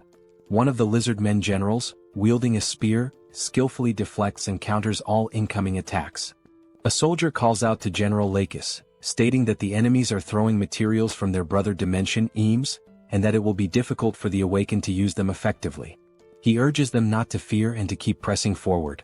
Enduring the attacks, the lizard men declare that now is the time to persist, not to retreat. Then one of the generals, Yatu, proclaims that he only knows how to attack and will never fall. Charging forward with his mouth wide open, he challenges anyone to stop him. As he advances toward the tower, a bright light streaks toward him. A spear strikes near his snout. He simply grabs the spear, yanks it out, and scoffs that it is not enough to stop him. He continues his assault. Watching the scene unfold, Kim is alarmed that the attack did not work, while Lancelot readies himself for battle, drawing his sword. Lancelot quickly assesses that they are facing two enemies of the 7th rank, but notes that this large one fights with no particular technique, just sheer brutality. Looking toward the barricades, he realizes that the real threat is coming from that direction. Still gripping his sword, he turns to Kim and warns that this will be a tough battle. However, he adds that the previous attacks were effective against the bulky lizard. Lancelot states that he will take care of the other enemy and warns that if the large one reaches the defense tower, the battle will be lost. He instructs Kim to keep him at bay, even if it means restraining him. Kim tells Lancelot to be careful, and he assures him that he will. Without hesitation, Lancelot charges toward the enemies in the other direction. General Lakis then notices something coming toward him. He swiftly blocks a high-speed attack with his spear. Lancelot was the one who struck, moving with incredible speed, but Lakis successfully parried the blow. A lizard man soldier asks General Lakis if he is alright, to which the general replies that he is fine and orders him to keep attacking. Turning to Lancelot, Lakis states that it seems he has a personal matter to settle. Studying Lancelot, the general comments on his boldness for leaping alone into enemy lines. Furthermore, he notes that Lancelot specifically aimed for his neck, calling it a remarkable move. Lakis smirks, remarking that it has been a long time since he has encountered a warrior like this. He then asks Lancelot for his name. Lancelot introduces himself, and the lizard man is enthralled, calling it a magnificent name. Lakis introduces himself in return. Lakis acknowledges that Lancelot's goal is to keep him occupied. The only reason he is paying attention to him is because he recognizes him as a true warrior. Lakis adds that a warrior's instinct is to seek battle when faced with a strong opponent, and so he challenges Lancelot to a duel where their lives will be on the line. Without hesitation, Lancelot accepts, declaring that if Lakis does not value his own life, neither will he. Lakis laughs, praising Lancelot's fighting spirit, and declares that he will test whether his skills are as great as his resolve. Lancelot then raises a finger and tells him to wait, asking if he plans to fight while mounted on his lizard. Lakis states that this is truly unfair, as a warrior's duel to the death is meant to determine who is the strongest. Lancelot then remarks that the mount is merely a way for him to compensate for his lack of skill or even to save his own life. He goes on to say that even if he loses, he will not complain, urging the lizard man to come at him. Hearing this irritates Lakis and a tense atmosphere floods the area. Dismounting, Lakis begins walking toward Lancelot, who then asks if they are now evenly matched and ready to engage in a battle where their lives are at stake. Meanwhile, on the other side, the soldiers continue firing toward the lizard men. Their bullets find their marks, and some of the reptilian warriors are hit, tumbling from their mounts amidst the chaos. However, despite the casualties, their assault does not slow down. Determined, the lizard men keep advancing toward the defense tower, ignoring the danger and pressing forward. The soldiers, realizing that the enemy is closing in dangerously, shout to one another, ordering them to keep firing without hesitation. Suddenly, one of the mounts leaps unexpectedly and, with its sharp fangs, sinks a brutal bite into the shoulder of one of the military soldiers. The force of the attack sends him crashing to the ground, and as he falls, his comrades rush to his aid, shouting that there is a wounded man. Amid the chaos, a lizard man and his mount attempt to break through. One of the soldiers quickly takes command, declaring that he will tend to the injured and requesting cover fire. Additionally, he warns that more enemies are approaching rapidly. Before anyone can react, someone appears wielding a spear. In a swift motion, the spear is thrown, striking the mount that was about to breach the defenses. The impact is so powerful that the lizard man riding it loses his balance and crashes to the ground. He barely has time to process what happened before Seoul appears and, without hesitation, slams his head into the ground with a devastating strike, leaving him no chance to react. Seoul raises her gaze toward the soldiers and, with determination, declares that she will take care of any enemies that get close to the building. She then orders them to keep firing without stopping. A reckless lizard man, still mounted, charges straight at Seoul. Standing firm, she gathers all her strength into a single punch and, with one crushing blow, sends the enemy soaring into the sky like a ragdoll. Once again, Seoul shouts for the soldiers to keep shooting. They quickly obey, and their bullets strike the charging mount, bringing it down mid-attack. In the back line, Joy begins to act, using her healing abilities. The wounded soldier groans in pain as she works swiftly to treat him, assuring him that it will only take a little longer to finish. Meanwhile, the lizard men riding flying mounts notice a weak spot in the defense and launch a direct assault. However, before they can get close, one of them is struck mid-air by a spear, plummeting to the ground along with his mount. Another lizard man, sensing something approaching, tries to react but isn't fast enough. He too is hit, but this time the force is so great that his mount collides violently with another, creating a destructive impact. Even so, their numbers remain overwhelming.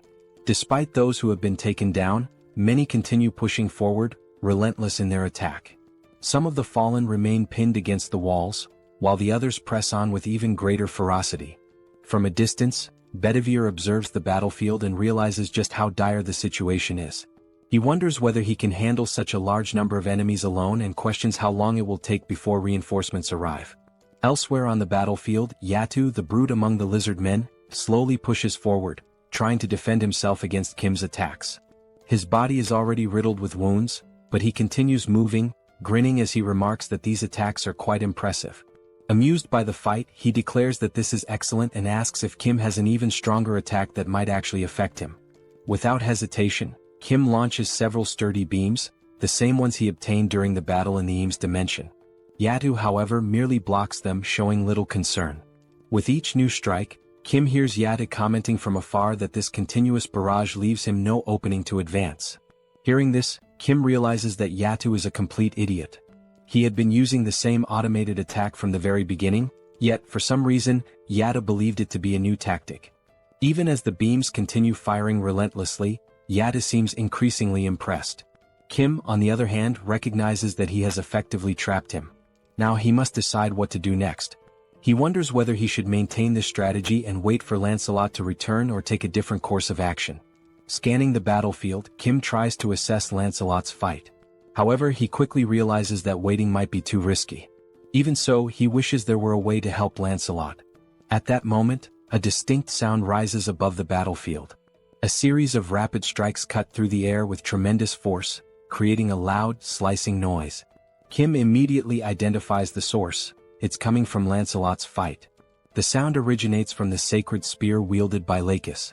The power of the spear is so immense that, even when Lakis swings and Lancelot manages to dodge, the impact completely shatters the ground beneath them. Right now, Lancelot is focused entirely on evasion. He knows that the spear is incredibly powerful and that facing it head-on would be a fatal mistake. Noticing this, Lakis taunts him, questioning how long he intends to keep running. He remarks that he thought Lancelot was a true warrior, but perhaps he had been mistaken. Lancelot puts some distance between himself and Lakis, reflecting on his words. He wants to respond to the provocation, but in some way Lakis isn't wrong. The truth is that his weapon is overwhelmingly powerful, and Lancelot realized this before it was too late.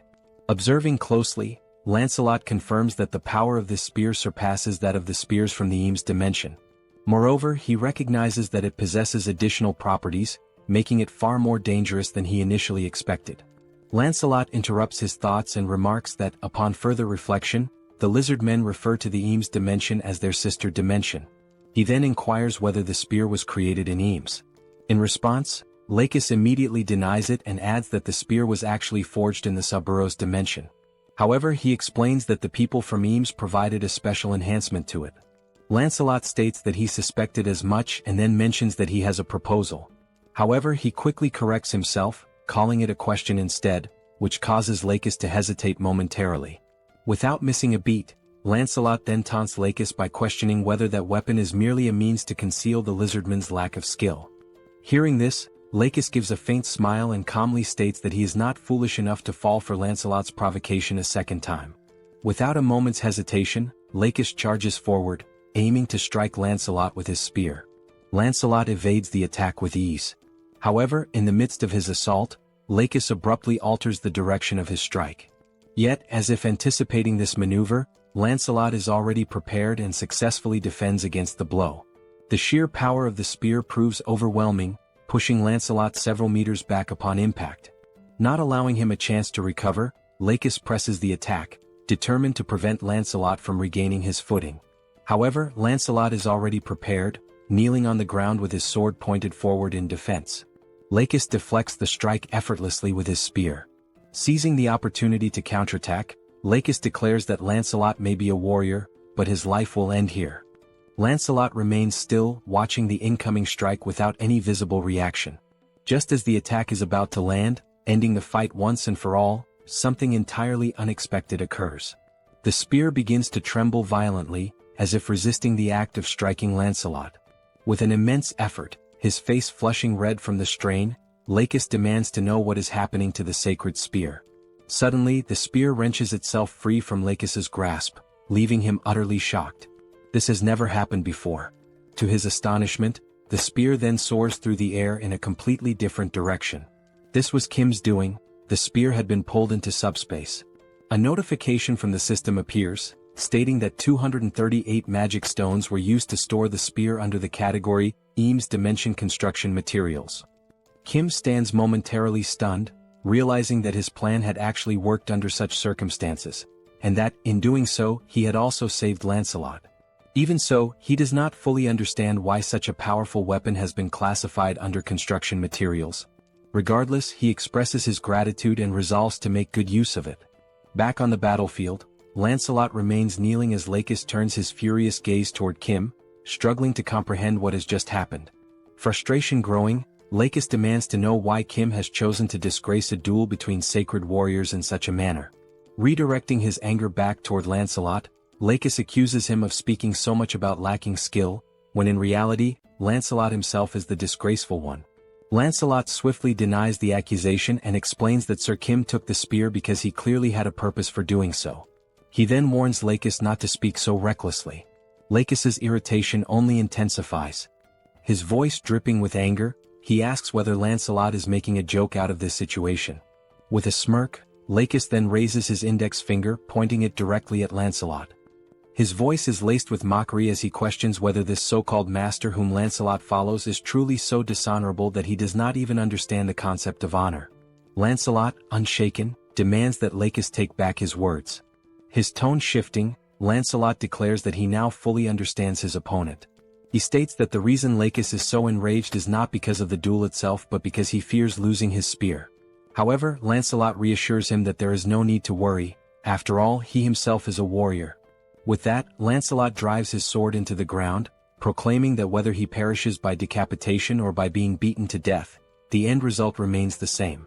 Now raising his fists, ready for a hand-to-hand battle, Lancelot asserts that one fact remains unchanged: Lakis will die. The lizard man smirks, remarking that Lancelot has quite the nerve for someone who was nearly killed just moments ago. Accepting the challenge, Lakis takes a step forward. Lancelot stands firm, calling his enemy to battle. And so, the two warriors prepare to engage in a fight to the death, this time with their bare hands. From another perspective, the remaining lizardman soldiers continue their advance toward the defense tower, their numbers pressing forward relentlessly. Meanwhile, following his acquisition of the sacred spear, Kim watches the system while Seoul effortlessly cuts down every lizardman that dares approach the tower's perimeter. While observing the system, Kim notices something peculiar and wonders what exactly it could be. The system then displays the spear, along with its status information. It is identified as the Lakis' Sacred Spear, Enhanced Level 3. The classification is marked as Epic, with enhancements provided by God Eames. The listed attributes include plus 31 penetration, plus 31 acceleration and purification. Reading through the details, Kim immediately realizes that this spear is on an entirely different level. The scene shifts back to the lizardman Yatu, who remains trapped within the beams launched by Kim. With a smirk, Yatu questions Kim, asking why he has suddenly stopped attacking. His gaze filled with arrogance, he assumes that Kim must have been overwhelmed by the sheer might of the great Yatu. He convinces himself that this must be the case. After all, his body is incredibly resilient. Kim must have exhausted himself trying to attack, realizing that he simply cannot bring Yatu down. He then asks Kim if he is aware that, in the 7th hierarchy, there are only two individuals, Brother Kostes and the other lizardman, Lakis. They are the only ones who have ever succeeded in halting Yatu's advance. Never in his life has he encountered warriors like them. Given this, Yatu assures Kim that it is inevitable. Kim will die without ever being able to stop his advance. However, at the very least he made an attempt. Once again Yatu grins, declaring that for a warrior, death is an honorable fate. He asserts that Kim should feel proud to perish by his hands, as once the dust settles, he will end this battle swiftly. As Yatu revels in his own strength, something suddenly strikes his hands, rendering him completely speechless. His eyes widen in shock. Looking down at his now pierced hand, he stares at the wound and realizes that it is the sacred spear of Lakis embedded within it. Confusion floods his mind as he wonders why that spear is in his hands. Before he can even comprehend what is happening, multiple strikes follow. His body is pierced in several other places, leaving him unable to react. Kneeling to the ground, Yatu's strength quickly fades, and with one final breath, he collapses, succumbing to the devastating assault of the sacred spear. As his eternal rest begins in the background, Kim's subspace remains active, launching the spears at an astonishing speed. At that moment, the system notifies Kim that Yatu's dimensional account has been transferred to him. However, since Kim already possesses an account, the value is simply added to his own. Additionally, he receives a Tier D enhancement stone. This new enhancement stone does not possess any active attributes but offers the option of liquefaction. On the other side of the battlefield, the soldiers continue their relentless barrage, firing their rifles. The electric-charged shots strike down the lizardmen and their mounts one after another. Seoul observes the battlefield and realizes that only one lizardman remains standing, charging forward in a desperate all-in attack. Growing bored, Seoul notes that no more lizardmen are near the building and concludes that there is nothing left for her to do. Just then, a sound from above catches her attention. As she tries to make sense of the situation, she hears a wyvern's piercing cry from high above. Only at that moment does she remember, she had completely forgotten about Bedivere, leaving him alone up there to deal with all the lizardmen riding wyverns. Rushing up to the defense tower, the first sight that greets her is Bedivere sitting on the ground, surrounded by lifeless lizardmen, all of them pierced through by spears. Sensing someone behind him, Bedivere turns to see who it is. Locking eyes with Seoul, he calmly remarks that she is quite late. He then asks what they should do next now that there are no more lizardmen left. Back on the battlefield, the duel between Lakis and Lancelot continues. Lakis swings his tail in a powerful strike, but Lancelot effortlessly dodges, maintaining a safe distance. With swift footwork, Lancelot closes in, keeping his guard up, and delivers a solid punch to Lakis's face. Following the initial strike, Lancelot immediately plants his foot firmly on the ground, rotating his torso to throw another powerful punch, this time, landing directly on Lakis's abdomen. Still dazed from the first hit, Lakis finds himself taking blow after blow, unable to react as Lancelot's relentless barrage continues across his entire body. After a brief moment as his consciousness begins to return, Lakis finally registers another incoming punch. However, just as Lancelot's fist is about to make contact, it swings through empty air, Lakis manages to evade at the last second by ducking low to the ground. Seizing the opening, Lakis lunges forward, attempting to counterattack. But Lancelot, quick to react, drives his knee straight into Lakis's face. Now down on the ground, Lakis's thoughts race. He cannot believe that he has been brought to this state. Before he can recover, Lancelot follows up with an uppercut, striking Lakis squarely on the chin. The impact is so forceful that Lakis momentarily lifts off the ground, nearly standing upright again, only for Lancelot to deliver another crushing punch. This final blow sends Lakis flying several meters away. Lying motionless, Lakis realizes that this is the end. He has no strength left to stand. Slowly, Lancelot approaches the fallen lizard man. Standing over him, he asks if Lakis has any final words.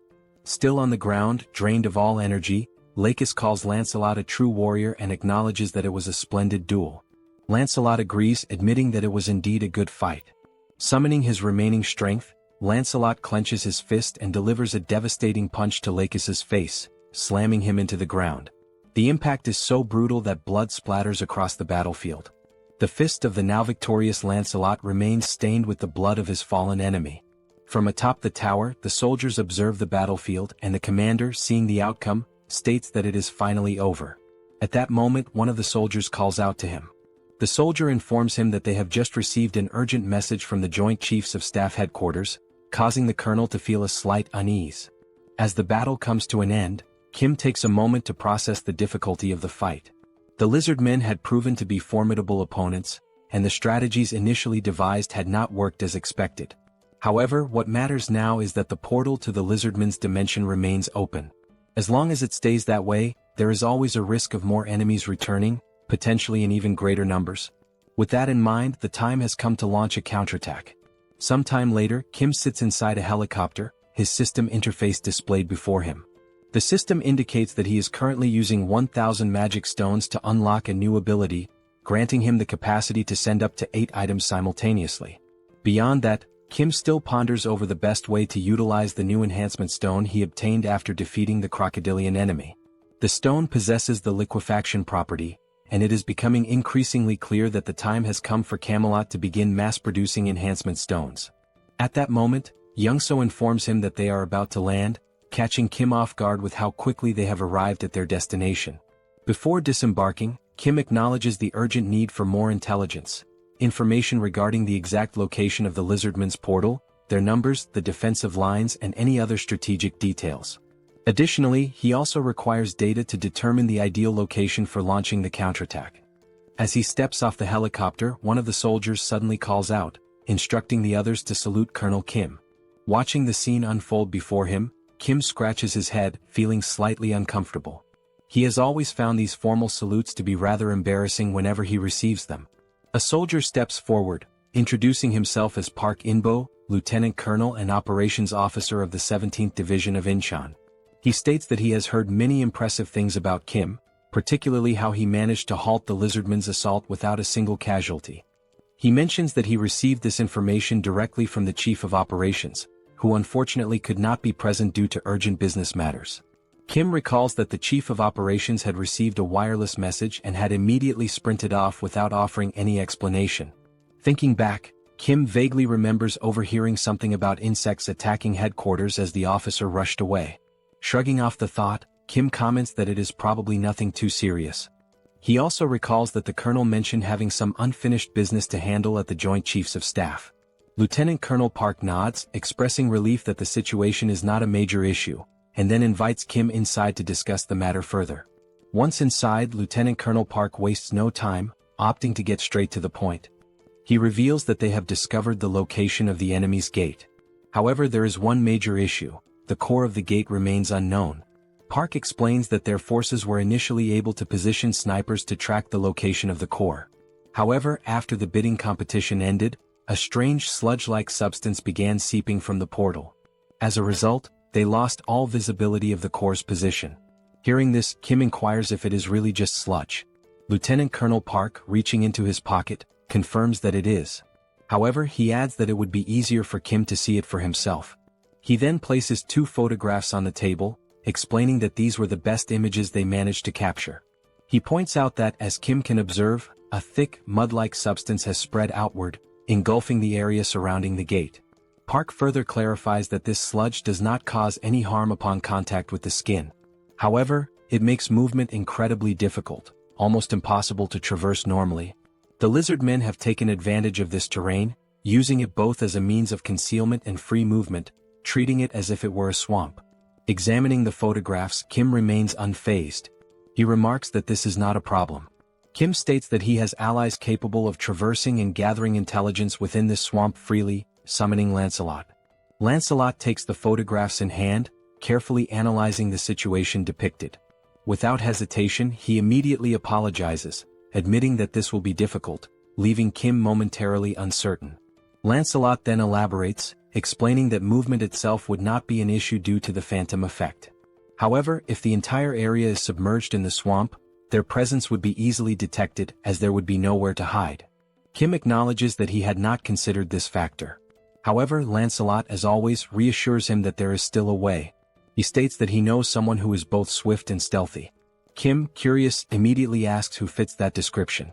Moments later, the system interface activates, notifying that an enhancement stone and 500 magic stones have been consumed. As a result, Mordred has been officially appointed as one of the 12 Knights of Camelot. At that very instant, a portal materializes before them, heralding the arrival of a new warrior. The figure steps forth and, without hesitation, announces that he has arrived in response to Lord Kim's summons. Introducing himself, the newly summoned ally declares his name as Mordred, one of the 12 knights under Lancelot's command. With unwavering resolve, he swears to serve Lord Kim with his life.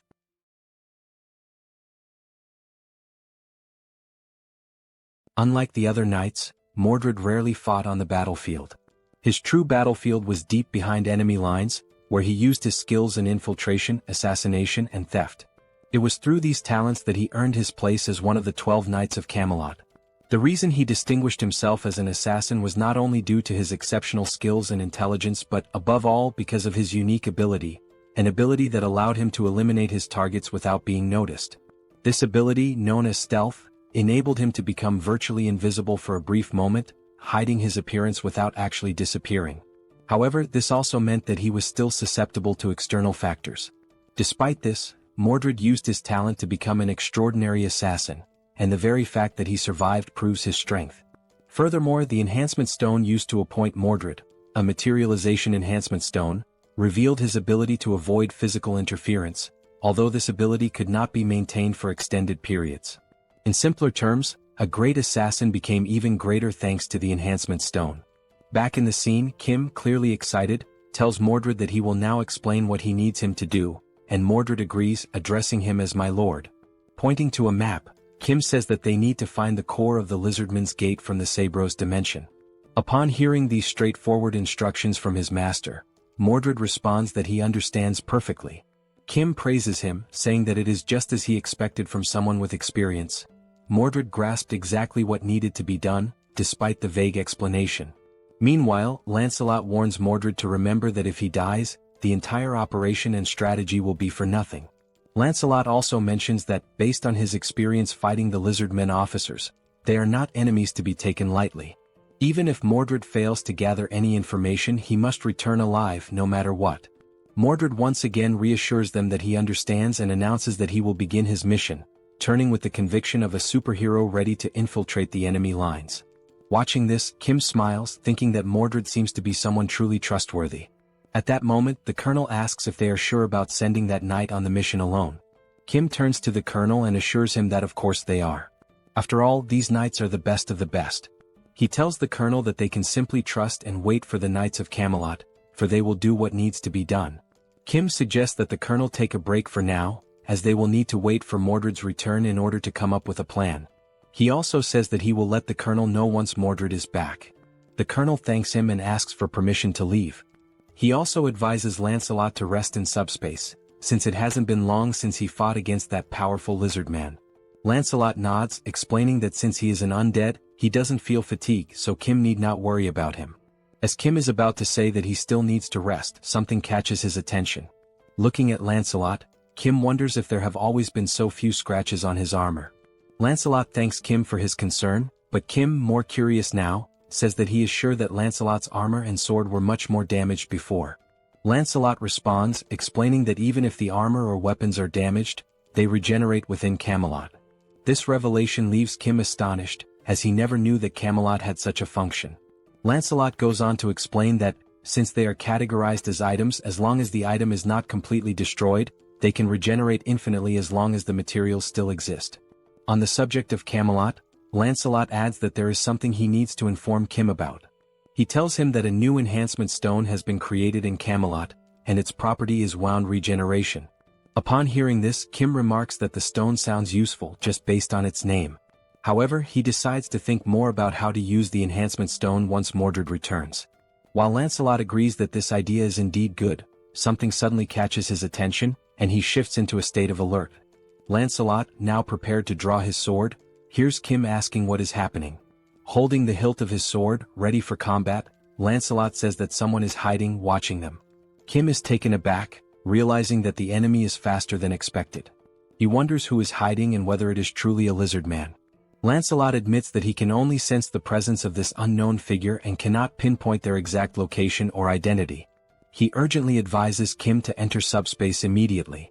At that moment, Lancelot hears a noise coming from somewhere. He quickly spots the figure who had been secretly observing them. Lancelot disappears in an instant with a swift movement, stating that he will resolve the matter quickly and return shortly.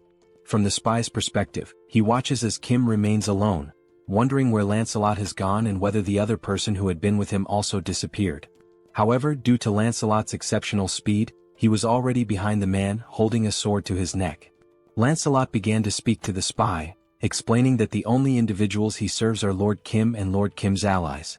He emphasized that just because the man was human did not mean he was to be treated as friendly. Upon hearing this, the man slowly turned around.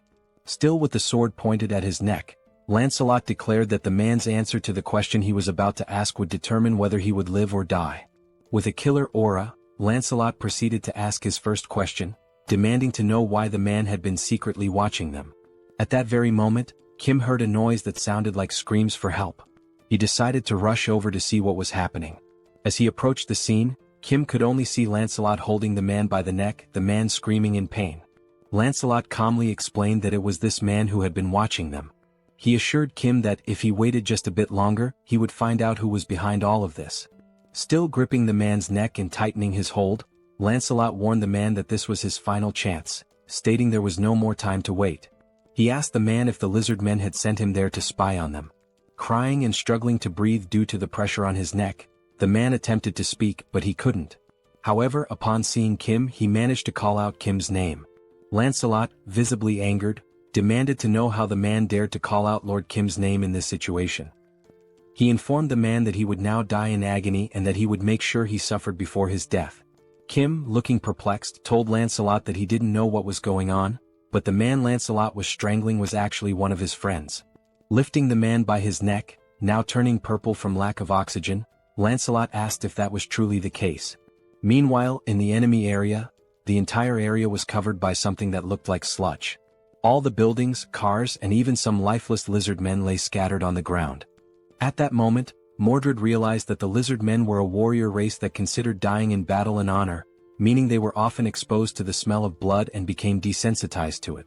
As he observed a lizard man lying on the ground, Mordred thought that, based on this, if he covered himself with blood, it would make it much harder for the lizard men to track him.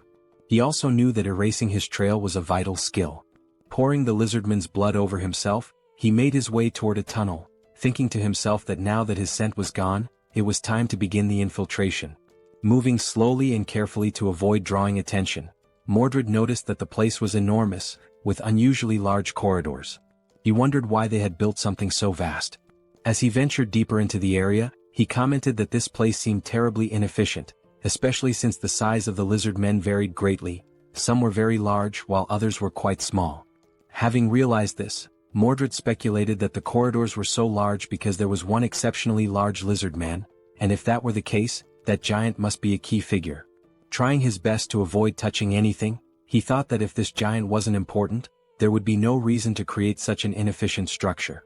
At that moment, a lizard man stopped beside him, preventing Mordred from making any move. Realizing he had almost been discovered, Mordred was forced to use the power of the immaterialization enhancement stone. It dawned on him that this situation was truly dangerous, as if it weren't for the power of the stone, he would certainly be dead by now. And he couldn't afford to fail on his first mission. He recalled how Lancelot had been very specific about returning alive, and how his task was to find the core of the gate and return quickly.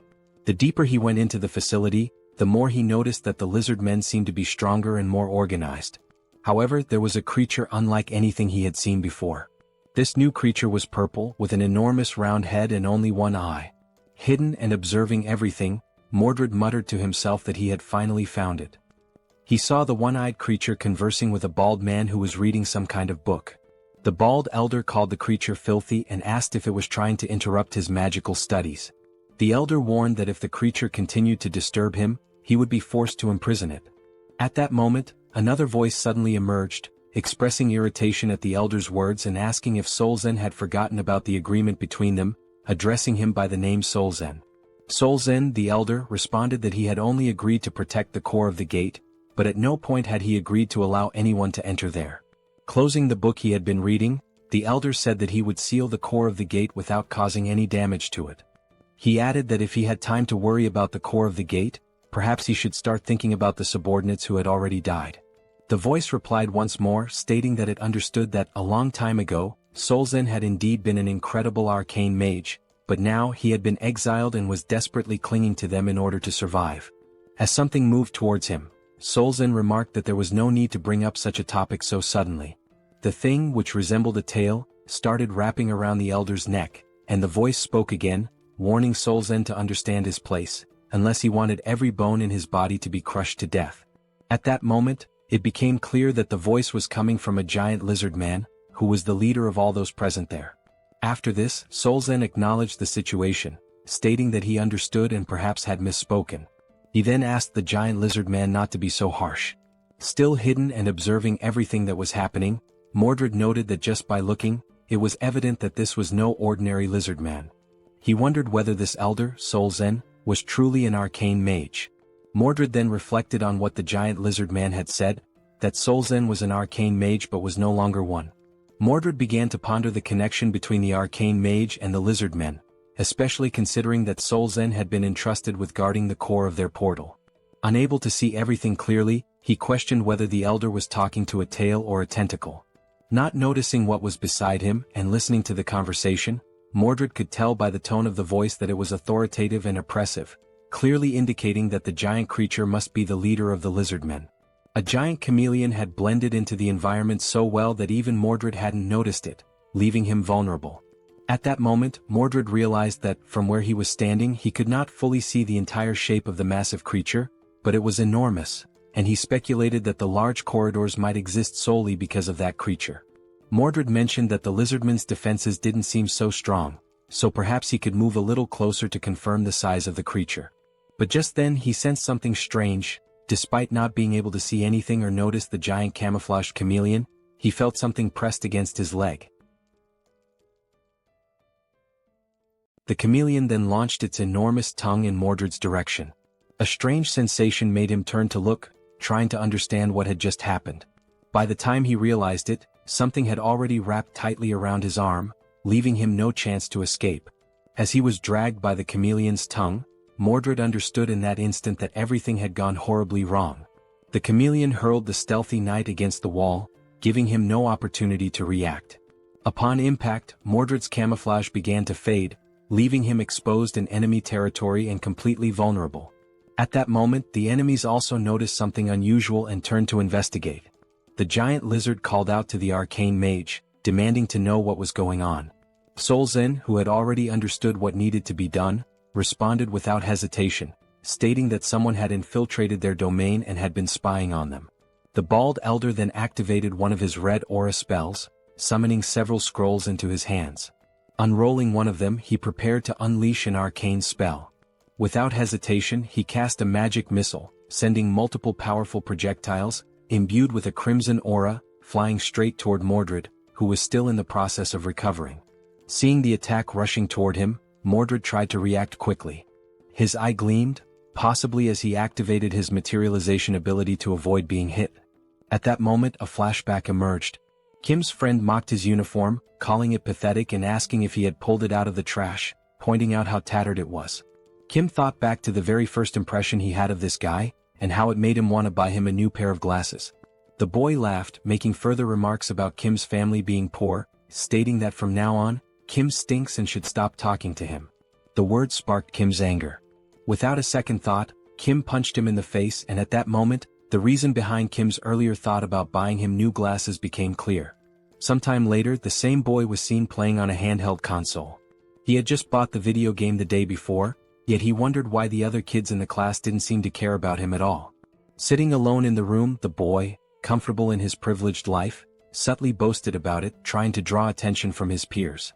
However, the only thing the others could think was how annoying it was that he kept flaunting his wealth. Some even remarked that money wasn't everything, and despite his attempts, no one envied him. Kim, reflecting on the situation, considered that the boy had been young at the time, so it was understandable that he didn't know how to properly connect with his friends. But Kim also thought, I was young too, and I still found him incredibly irritating. What started as a small, random incident eventually led to something much worse. Some kids snatched his console and began fiddling with it, commenting on how he had some good games. As they took the handheld from him, they laughed, saying that since he was rich, losing something like that shouldn't be a big deal. At that moment, the boy tried to protest, saying that it wasn't right.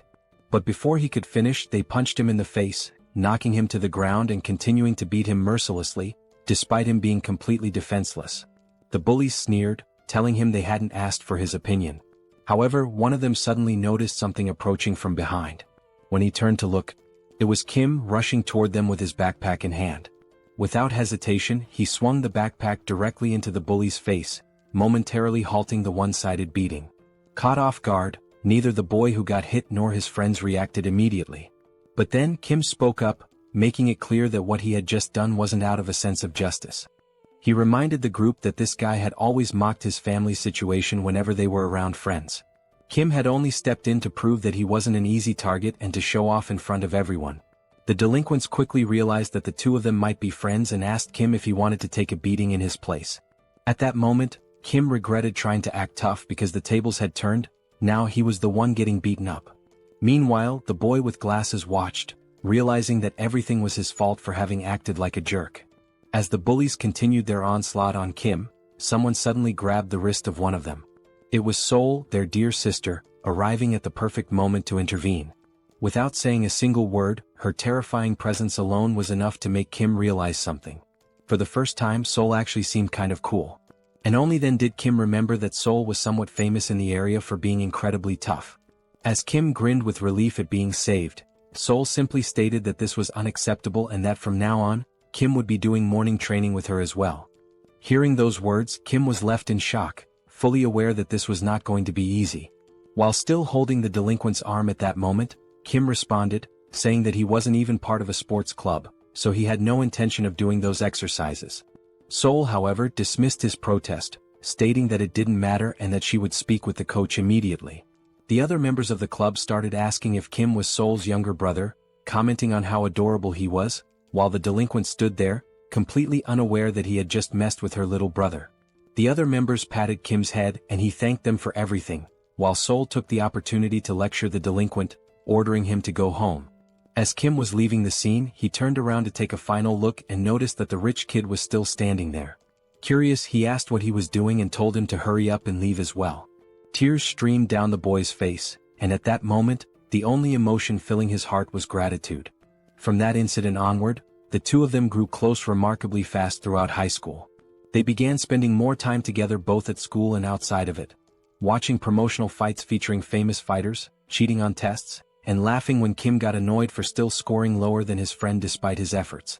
Even after going to different schools, they remained in frequent contact, constantly checking in on each other's academic performances and sharing updates about their lives. Then, after graduating high school, they ended up enrolling in the same university, and over time their bond grew even stronger. Now, they were not just close friends but the kind of best friends who genuinely influenced each other's lives. The two even played League of Legends together, where the glasses-wearing friend would come up with wild builds.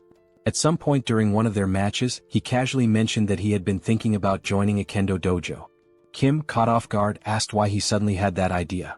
His friend explained that watching Kim and Seoul train had looked really cool, and it made him want to try a sport of his own. Since there was a kendo dojo near his house, he figured it would be a good place to start. Still shocked that his friend found that kind of training cool, Kim jokingly asked if he had hit his head recently. His friend simply responded that not all training was as brutal as Seoul made it seem. At that moment, Kim realized something. That was the exact moment Manhwa started training kendo. Thinking back, before that, he would have never even considered joining a dojo. Returning to the present, Manhwa suddenly said something that left Kim completely stunned. Manhwa repeated himself, revealing that he had awakened swordsman abilities, leaving Kim wide-eyed with shock. Manhwa, noticing Kim's reaction, questioned why he looked so surprised. After all, Kim was the one who should be more shocking. He had become Seoul's representative after all. Manhwa even admitted that, at first, he wasn't sure if it was really the same Kim he knew. The sight of Kim's skeletal companion had terrified him so much that he hadn't been able to approach. Explaining further, Manhwa admitted that he had hidden himself, waiting for the skeleton to leave before stepping out. Even though it had been dangerous, he understood that Lancelot had simply been doing his duty. Turning to the side, Manhwa then asked Kim to call off his skeletal friend, saying that he was too intense. Meanwhile, Lancelot had pressed his own head into the ground, bowing deeply as a sign of apology. Kim, observing this, explained that even if he told Lancelot to stop, he wouldn't listen. For a knight, honor was something personal, and this was a matter of self-discipline. It was about not being able to forgive himself, something that only he could atone for. At that moment, the only thought running through Lancelot's mind was how pathetic he was for having wronged Lord Kim's dear comrade. Beyond pathetic, it was tragic. With that heavy realization, Lancelot declared that he no longer had the right to call himself a knight. Manhwa, observing his posture, couldn't help but ask where Lancelot had learned such a stance. Kim casually responded that he had probably learned it from getting beaten by Seoul. Shifting the conversation, Kim expressed his relief that Manhwa was safe and asked how his mother was doing. He then suggested that, if Manhwa agreed, his mother could stay within a secure subspace, ensuring her safety. Upon hearing that, Manhwa turned his face away, as if something was weighing on his mind. After a moment he responded, probably she was fine, maybe. Kim, now feeling uneasy, realized that Manhwa didn't even know for sure if his mother was safe. Sometime later, in enemy territory, where the homes had been consumed by mud and filth, Manhwa's mother could be seen, lying down to rest, surrounded by only a few meager supplies. A noise from nearby caused her to wake up. Alerted, she got up and decided to check what it was. As she turned around, her eyes widened at the sight of Lancelot standing outside her window, his fist raised, ready to strike. In an instant, his punch shattered the window, sending shards of glass scattering throughout the house. Stepping inside, he introduced himself. He was Lancelot, the captain of the Knights of Camelot, and one of the loyal knights serving Lord Kim. Then with a steady voice he asked, "Are you Manhwa's mother?" The woman responds affirmatively, confirming that she is Manhwa's mother, but immediately questions what all of this is about. Lancelot then states that, from this moment on, he will personally ensure her safe passage to where her son is waiting. Manhwa then recounts how, shortly after the apocalypse began, a bidding war ended with a transparent barrier tragically separating him from his mother. Desperate to see her again, Manhwa even offered himself as a participant in another bidding war, hoping to reunite with her. However, he lost. The barrier eventually disappeared, but due to the terraforming, he still couldn't reach his mother. He explains that terraforming occurs when an environment from one dimension flows into another, altering its landscape and accessibility. Depending on which dimension the terraformation originates from, it may not necessarily be dangerous. In this particular case, while the environment was difficult to access, it wasn't inherently lethal, meaning there was still a strong chance that his mother had survived. Filled with renewed hope at the thought that his mother might still be safe, Manhwa's excitement grows. However, Lancelot tempers that optimism, warning that despite these conditions she may not be as safe as they assume.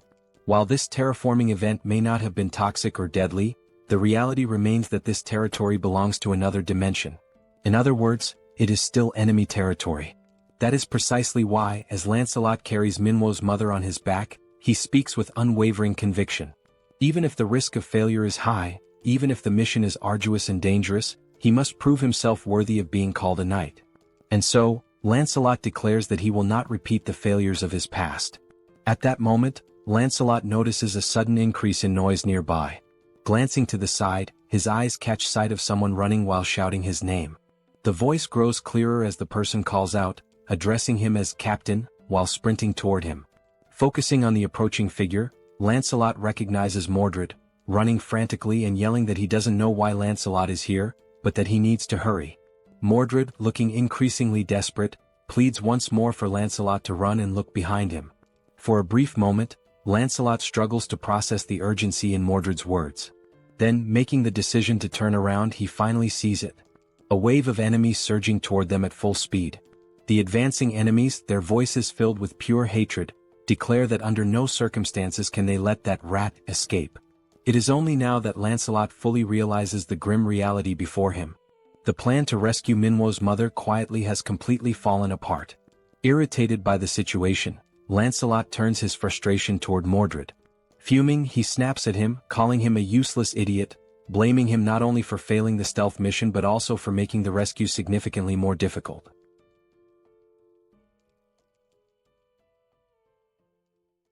Mordred approaches, urgently requesting help from Captain Lancelot. Remaining calm, Lancelot addresses Mordred by name and asks how many of the approaching enemies belong to the 7th tier. Mordred replies that he isn't sure about the exact number, but confirms they are dangerous. Lancelot responds that he can sense that much himself, and that it's significant. In addition to an aerial assault, there are also new enemy types he has never encountered before. If the situation continues like this, escape will become impossible, as it's only a matter of time before they are overtaken.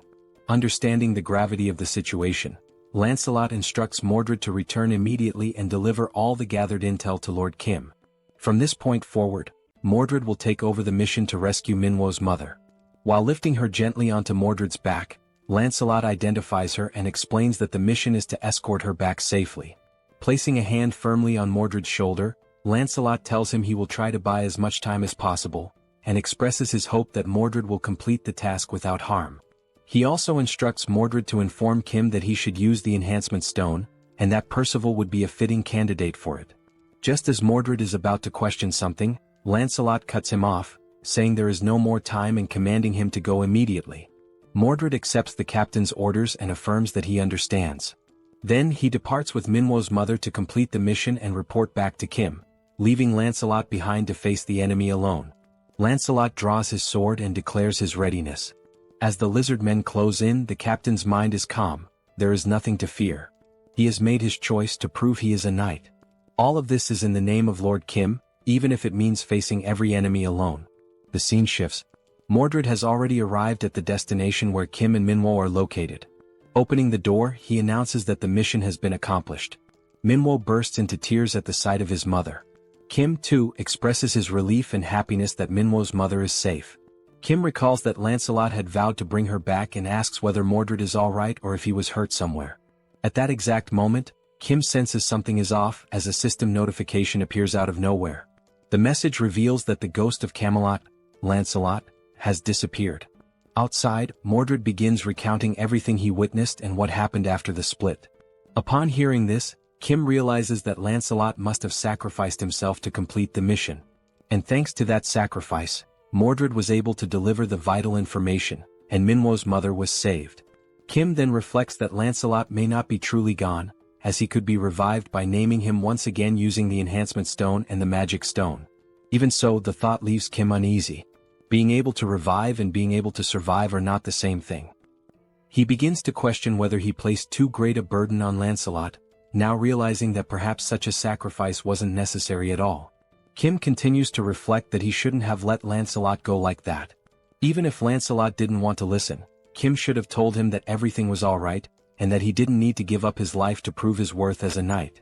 Interrupting Kim's thoughts, Mordred recalls that Captain Lancelot specifically asked him to say that the enhancement stone would be well suited for Percival. This reminds Kim of the conversation he once had with Lancelot regarding the proper use of the enhancement stone, which possesses healing attributes. Kim acknowledges to himself that Lancelot truly thought of everything in advance, strategically and efficiently, even considering how best to use the enhancement stone. Once again lost in thought, Kim pulls himself back to the present and orders Mordred to share the rest of the information he gathered. With a look of unwavering determination, Lord Kim states that Lancelot's sacrifice will not be in vain, and that they will now formulate a plan to close the gate used by the lizard men. Back in the enemy's hideout, we see Lancelot's helmet, shattered and battle-worn, lying as the only remnant of the fierce fight that claimed his life. The bald old man, Sozen, is shown to be manipulating the helmet through the use of his magic. As he observes it closely, Sozen realizes that it belonged to an undead knight, and begins to wonder if there is a sorcerer somewhere responsible for creating such beings. While the old man is still deep in thought, he hears a voice commending him for a job well done. The voice belongs to the giant lizard man, who says that although the infiltrator was lost, they managed to capture someone else in his place. The old man responds dryly, saying that in situations like this, it's not about saying well done, but about offering a proper thank you, since it was the giant lizardman's duty to capture intruders in the first place. The lizard man admits that it's no easy task, and the old man then asks what he plans to do with the enhancement stone they obtained after capturing Lancelot. The giant lizard man says that for now he'll put the matter aside. Originally he would have handed it over to Lakis or Yatu, but since both are dead, the old man takes the opportunity to suggest that, since there's no one else to use the stone on, perhaps the stone could be invested in him instead. The lizard man then asks what he would gain in return if he were to invest in the old man. Still levitating Lancelot's broken helmet, the old man now begins levitating a scroll as well. He takes hold of the scroll and describes it as remarkable. He explains that, as the lizard man should know, scrolls can be used even by those without magical abilities, single-use items that allow anyone to cast magic. The value of each scroll, he says, depends on the type of magic imbued in it. At the very least, they're worth more than 3D tier enhancement stones. The lizard man grunts in response, stating he can vouch for that. He also says he's heard rumors that the old man crafts his scrolls by embedding living people into them, which he finds disgusting. He adds that he much prefers the weapons and armor from the Eames dimension, as they are more efficient. The old man replies that the lizard man doesn't understand the artistry of creating scrolls using uncivilized beings. The giant lizard man then questions whether he too would be considered an uncivilized brute just for not understanding the old man's customs. He declares that arcane mages are themselves uncivilized beings. He goes on to say that they're barbaric sorcerers, and asks what it feels like to be powerless and exiled. He concludes that the enhancement stones will be used to acquire equipment from the Eames dimension, while the revolting scrolls will continue to be made using the prisoners they capture. The old man accepts this outcome with a sigh and comments that the lizard men truly lack imagination. At that moment, he hears a sound coming from deeper within the hideout, something that draws his attention. Their focus turns to the entrance and soon someone begins to step through. The old man and the lizard man exchange confused looks, unsure who the newcomer could be. Then they see a knight entering, holding a shield in one hand and an axe in the other. The knight announces himself to the enemies. He is Percival, one of the 12 knights of Camelot. The old man demands to know who this man is, and once again the knight identifies himself as Percival. The old man scoffs, saying it doesn't matter, and asks if he's come to avenge his fallen comrade. Wasting no time, Sozen casts a flame spell using one of the scrolls and tells Percival to try and endure it. A fireball crashes into Percival, but after the blaze dissipates he stands completely unharmed, having blocked it entirely with his shield, without even taking a step back. Seeing the hulking figure standing firm before him, Sozen mutters that Percival is far tougher than he expected. Then, wondering whether the knight can withstand the next spell, Sozen prepares another attack, moving his fingers to control more scrolls. But nothing happens. Turning to look at the scrolls, he sees a portal sucking them all in, every last one of them at once. Sozen freezes in disbelief. This is the first time he has ever seen scrolls behave this way. At that exact moment, the system sends a notification to Kim, stating that all magical scrolls have been stored, at the cost of 3,914 magic stones, leaving only 1,843 remaining. Kim, currently inside a helicopter with Yong-soo, confirms that the scrolls have all been safely stored and says he'll leave the rest to the team. The message is transmitted to a radio device, one that is in Percival's possession. Upon hearing the message, Percival raises his voice and asks if Mordred just heard that. The old man, completely confused, asks who this Mordred is that Percival keeps referring to, and whether he's the one who stole the scrolls. Before anyone can react, Mordred deactivates his camouflage right behind Sozen. Without wasting a moment or giving Sozen time to respond, Mordred swiftly swings his weapon, slicing the old man's head clean off with a single blow to the neck. And with a cold finality, he declares, "Mordred is the name of the one who killed you." A short while earlier, during the planning phase, Mordred had described the characteristics of the enemies they were about to face, mentioning that there was even a mage among them. That mage's name was Sozen, an old arcane sorcerer who had been exiled from Arcane. Kim then recalled how the man who used to be called the King of Knights had once mistakenly referred to Kim as an arcane. Bedivere took the opportunity to explain that arcane is the dimension of the most powerful mages. According to what he remembers, there are 3 levels of mages there, and even the lowest ranked among them is classified as 6th tier. Seoul, surprised, pointed out that if even the weakest mages from that place are ranked 6th tier, then they must be incredibly powerful. Mordred then added that, for reasons still unknown, perhaps due to his exile, Sozen, the bald old man, was unable to use magic freely and immediately. Seoul commented that if a mage cannot use magic at will, then maybe he isn't as dangerous as they had initially thought. Once again, Mordred said that Sozen certainly lost both his status and magical strength after being expelled, and that there was no reason they shouldn't be able to kill him. However, since he was unable to cast spells normally, Sozen had devised a way to use magic through the creation of scrolls. Seoul asked what exactly a scroll was. Mordred explained that a scroll is a piece of paper capable of storing magical energy. In theory, it can only contain relatively simple spells, but because it can be used by anyone, regardless of magical ability, it's considered a valuable item due to how easily it grants access to magic. He also stated that Sozen almost certainly crafted the scrolls himself and stored them in bulk, giving him a distinct advantage in battle by allowing him to unleash magic when needed without relying on real-time casting. Thinking about the situation, Kim pointed out that there were 2 key questions they needed to answer.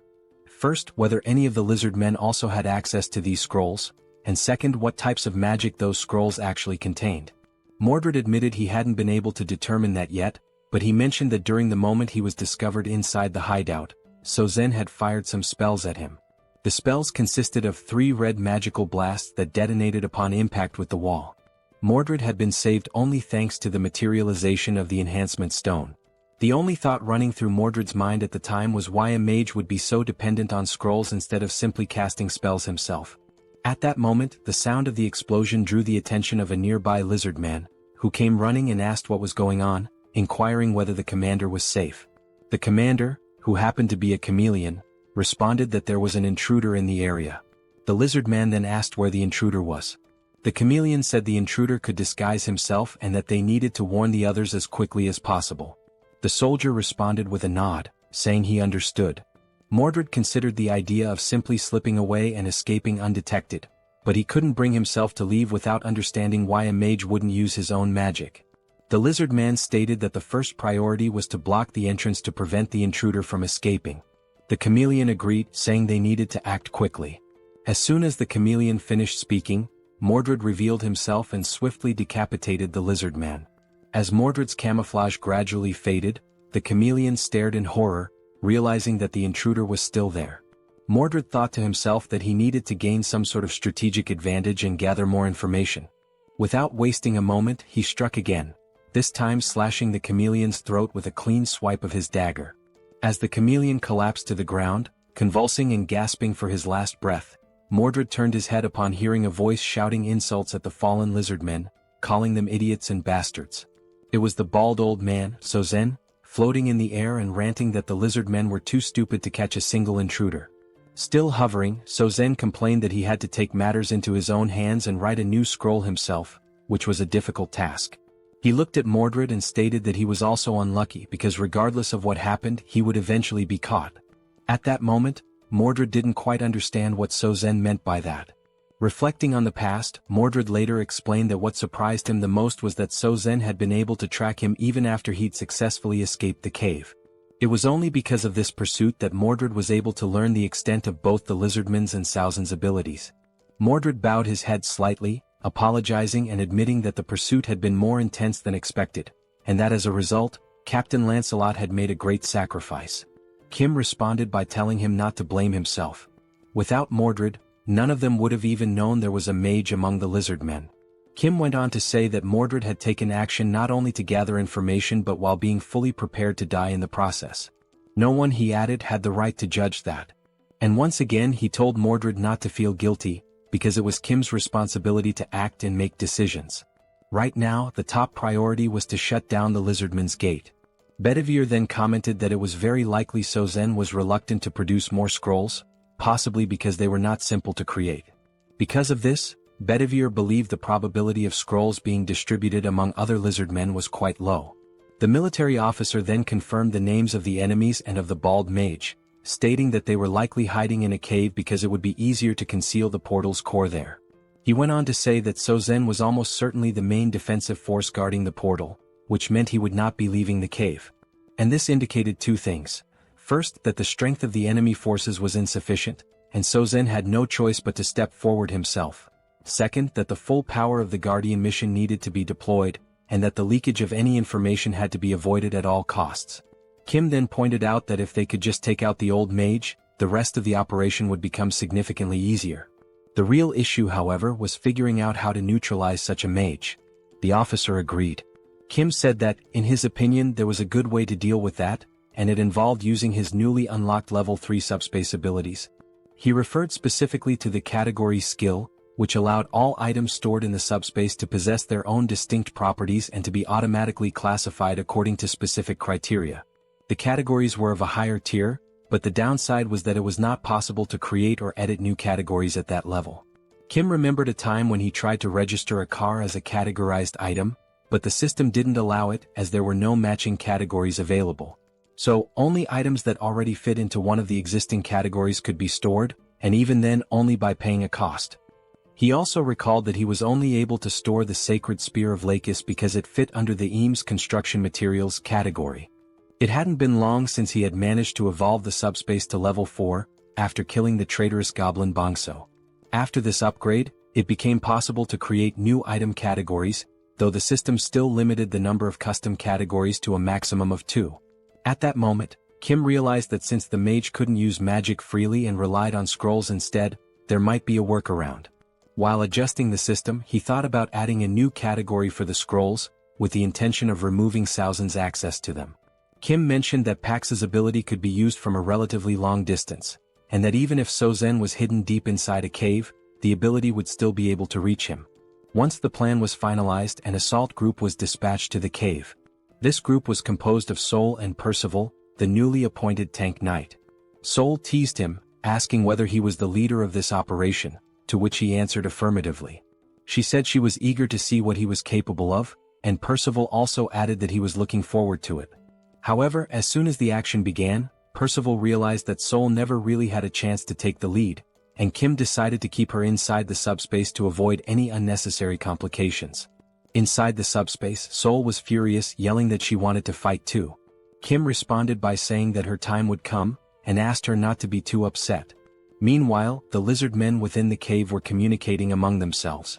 One of them announced that there was an intruder and that everyone needed to be alerted. Another said he would go report this new invasion to Sozen. As that lizard man ran off to deliver the message, a camouflaged figure suddenly appeared in front of him. It was Mordred, who, true to his skills as an assassin, intercepted the message by decapitating the lizard man in a single clean strike. The infiltration team also included Mordred, who, back in the present, the scene revealed Saozen's severed head rolling across the floor of the cave as Mordred calmly held his dagger. The massive lizard man commented that he had felt a faint vibration in the ground, and then suddenly this man showed up and killed Sozen. He admitted that he hadn't paid much attention to it, since the vibration was weak, and never imagined someone could get so close without making a sound. Now he wondered whether this was the same intruder from before. On the other side of the cave, Percival, wielding his giant axe, charged toward the grotesque one-eyed creature. Realizing that this might truly be its end, the creature froze in place, paralyzed by fear. Percival leaped into the air, aiming his attack directly at the creature's enormous eye. But just before the axe could strike, something moved in front of him, blocking the blow. It was the tail of the giant lizard man, who now seemed to be more like a serpent, swatting Percival away and sending him flying after parrying the attack. Witnessing this, Mordred told Percival to hurry and destroy the gate. But he too was hit by the same tail, sent crashing to the ground. Now both Mordred and Percival lay on the ground, and it became clear that the giant lizard man was, in fact, a massive serpent. The serpent declared that the gate would not be touched. Inwardly, the giant snake reflected on how it had heard stories about the powers of the enemy knights, but nothing had prepared it for these two in particular. Glancing at Saozen's lifeless, headless body on the ground, the snake muttered that the old mage had been useless from the start. It had never accepted him, and now that things had come to this point, there was only one option left. The giant serpent then grabbed the one-eyed creature in its jaws and fled into the tunnels that lay deeper within the cave. Lying on the ground, Mordred questions the reason behind the enemy's actions and wonders what the true intention is with relocating the core of the portal. His thoughts circle around the possible objectives, trying to understand where the enemy intends to go with such a move. Meanwhile, as it flees through the tunnels, the giant serpent reflects on its past experiences and competitive bidding processes. From what it has learned, regardless of how powerful someone might be in the present, a representative is never allowed to be of the 7th rank. That rule, deeply ingrained in its understanding of power dynamics, makes the current situation more complex. The serpent considers that perhaps its leader has chosen to remain outside the cave for protection, yet is still observing and monitoring everything that is unfolding inside. As the serpent moves swiftly through the passageways and begins to see the light of the cave's exit, it becomes aware that with all the forces now focused within the cave, the leader, Kim, will be left exposed. And as the serpent had anticipated, just outside the cave inside the helicopter stood Kim, marked with a massive representative sign glowing above his head. Approaching quickly, the serpent concludes that it has finally found what it had been searching for. Inside the helicopter, Kim suddenly senses something rapidly approaching his position. Looking out and focusing his gaze, he is taken aback by a sudden and startling sight. A gigantic creature is closing in at high speed, preparing to swallow the entire helicopter in a single, overwhelming bite.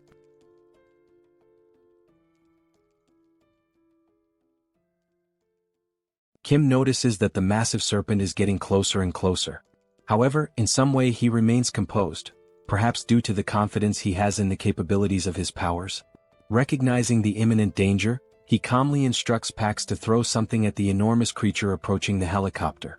Without hesitation, Pax hurls an object at incredible speed, striking the serpent and causing it to recoil in pain, thereby interrupting its attempt to attack the aircraft. The impact is so intense that the colossal snake is slammed into the ground with tremendous force. The object thrown is revealed to be a beam from the Eames dimension, known for its highly durable properties. The serpent, catching the beam with its tail, flings it far away. After tossing the object aside, it realizes that the material is indeed a construction element from the Eames dimension. Having heard rumors about Kim's strange abilities, the serpent begins to understand that the rumors might be true. From inside the helicopter, Kim watches the creature and assesses its power. The snake, as enormous and intimidating as it appears, is evidently just as strong as its size suggests. Kim instructs Young-soo to keep some distance from the creature for the time being.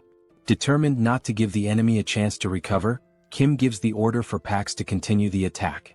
In response, Pax rapidly launches several Eames dimension beams at astonishing speed, all directed at the giant serpent once again. Sensing the incoming assault, the serpent coils its massive body in an effort to shield itself from the barrage. With its incredibly resilient body and the advantage of anticipating the strike this time, it manages to block the incoming beams, seemingly taking no damage at all. Observing the creature's movements as it defends itself, Kim realizes that defeating this enemy may not be so simple. The beam barrage from Pax continues, but this time the giant serpent seems to come up with a plan. It begins dodging each of the beams one by one with precise and agile movements. It slithers swiftly through the area until it comes across a building which it begins to climb. Reaching the top, the serpent positions itself at an altitude parallel to the helicopter. From inside the aircraft, Kim and Young-soo remain unsure of the creature's strategy. Then, trying to catch them off guard, the serpent suddenly spits a venomous substance from its mouth, aiming directly at the helicopter. Noticing the incoming attack, Young-soo attempts to maneuver the helicopter out of harm's way. However, the evasion is only partially successful. The venom still manages to strike part of the windshield. As the toxic substance begins to corrode the surface, Young-soo panics, knowing that if the windshield weren't so resilient, the venom could have reached him directly. Reacting swiftly, Kim opens the subspace and instructs Young-soo to enter it immediately. The portal begins to close slowly behind him. Watching the situation unfold, the giant serpent assumes they have chosen to flee from the fight altogether. But the system then displays a new deployment, another unit of the Black Hawk helicopter, emerging from the subspace and returning to the battlefield. The window that had just been hit by venom now appears flawless, as if it had never been damaged. And indeed that is the case, this is a different helicopter altogether. Witnessing this, the only thought running through the serpent's mind is whether the venom attack was somehow undone by re-entering the portal. It wonders what kind of ability Kim could possibly possess. Inside the new helicopter, Kim reflects on the situation. Whether or not the vehicle is struck, as long as it is part of the subspace, he can simply replace it with another. However, he now recognizes that attacking the creature using the EAM's beams is ineffective, and he begins to wonder what alternative strategy he should use. The serpent, now coiled around another building, continues to watch him closely.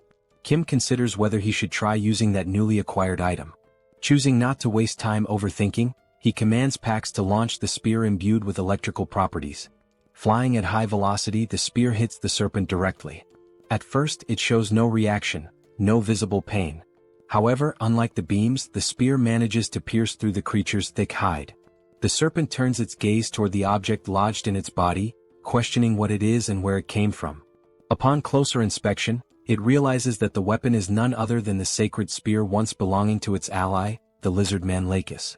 As the serpent tries to process how this is even possible, another spear swiftly follows, landing right next to the first and piercing its flesh once again. The serpent now begins to question just how strange the situation truly is. It was already unsettling to see Lakis's spear embedded in its body, but now there are two of them and Lakis only ever possessed one. Still in disbelief, the serpent tries to process how such a thing could be possible. Meanwhile, yet another object is rapidly approaching, clearly intended to strike it as well. Unlike the previous spears, which carried electrical properties, this new one is imbued with the power of ice. It pierces the serpent's thick hide just as easily as the others, causing it to react with a hint of alarm. Because the spear holds icy properties, it leaves a thin layer of frost spreading from the impact point across the serpent's flesh. The giant creature recognizes that this particular magical signature originates from the old bald sorcerer Saozin's scrolls. It then wonders how Kim is managing to employ such a wide array of different attacks. Enraged, the colossal serpent lets out a furious roar, declaring that weak attacks like these are incapable of bringing it down. Then, in a swift and aggressive motion, it lunges once again toward the helicopter, bearing its enormous fangs. Inside the aircraft, Kim notices that the area surrounding the squad has become slightly frozen due to the latest spell's effects. Reacting quickly, he opens the subspace once more and steps through, thereby avoiding the serpent's assault. In addition to the helicopter, Kim also pulls others into the subspace. Mordred and Percival, who were still hiding, and Bedivere, who had been watching everything from afar. All of them are sucked through the portal in a single motion. Still frozen in place, trying to understand the nature of her opponent's abilities, the serpent notices that the representative mark of Seoul remains floating in the same place, exactly where Kim vanished into subspace.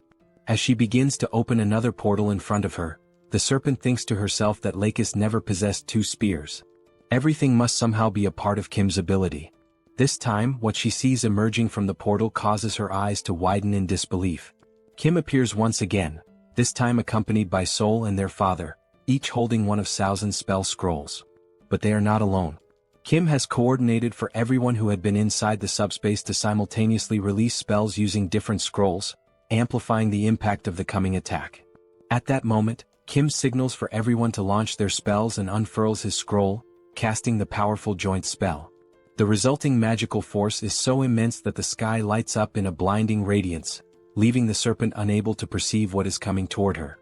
As before, dozens of icy spears are launched in unison, forming an overwhelming barrage. This time, the serpent is unable to dodge the attack. Just like the previous strikes, the spears penetrate the serpent's thick skin, each freezing the area around the point of impact. But the assault continues relentlessly.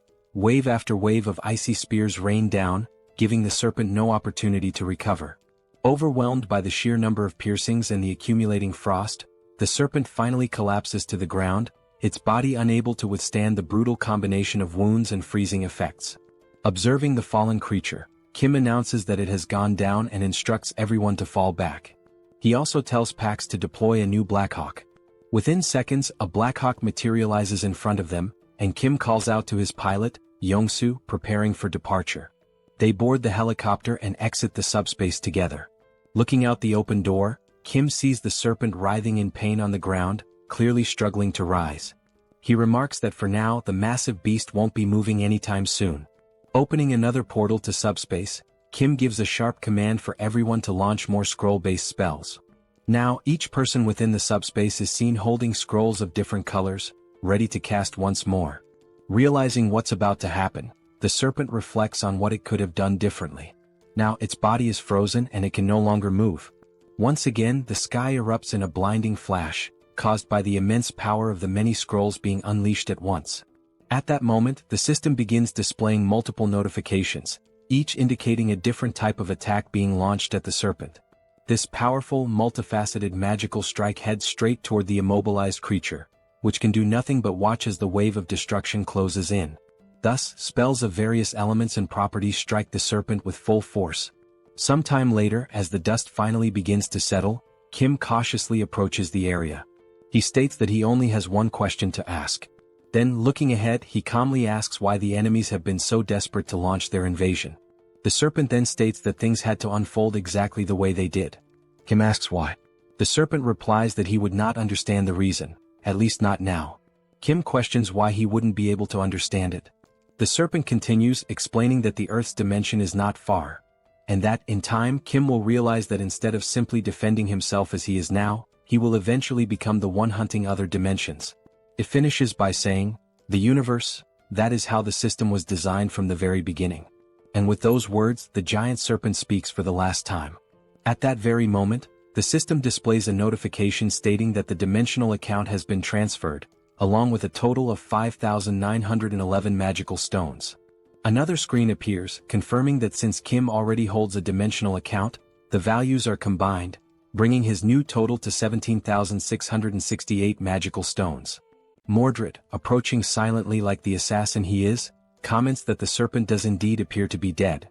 The serpent's final phrases are echoed once more, raising questions about what she meant when she said there was no other choice but to invade, and about the system of the universe having been structured that way from the beginning. Mordred explains that although the leader of their enemies is now dead, the core of their dimensional gate is still intact. Kim asks if he knows where it is, and Mordred responds that he saw the serpent swallow the gate's core in an effort to protect it, something he witnessed not long ago while they were still in hiding. Upon hearing that, Kim points out that even after everything they went through to defeat her, they now have to locate the gate's core inside the enormous corpse of the serpent. Mordred confirms this. However, Mordred adds that Lord Kim doesn't need to worry. Back in their hometown, they were well known for dismantling and breaking down corpses. Taking the lead, Mordred calls out to the other knights, stating that their objective is to destroy the gate's core and drive the Sabros dimension out for good. All of them step into the remains. After some time, the system displays another transfer notification, this time for 33,638 magical stones, with no depositor information provided. Another screen confirms that since Kim already has an active dimensional account, the total value is updated to 51,306 magical stones. Kim observes that the terraforming in that area is slowly beginning to dissipate. Then Mordred calls out to him, saying that while destroying the core of the portal, he happened to stumble upon something unexpected. Impressed by Mordred's speed and efficiency, Kim turns to see what it is. He sees Mordred holding 3 red enhancement stones in his hand. Without hesitation, Kim commands the system to use the stones. The system then displays a message. The 3 enhancement stones are being consumed, along with 500 magical stones, to designate Lancelot as one of the 12 Knights of Camelot. The enhancement stones begin to float, enveloped by a glowing red aura. Then a voice resonates. "Knight Lancelot, I swear to serve you with unwavering loyalty and devote my life to you, my lord." The system reveals Lancelot's updated stats. He is now a level 7 knight, one of the Knights of the Round Table. His attributes include penetration, acceleration, immunity, control, and critical accuracy. Lancelot is summoned once again, though now he may be in a factory reset state with no memories of his previous self, but stronger than ever before.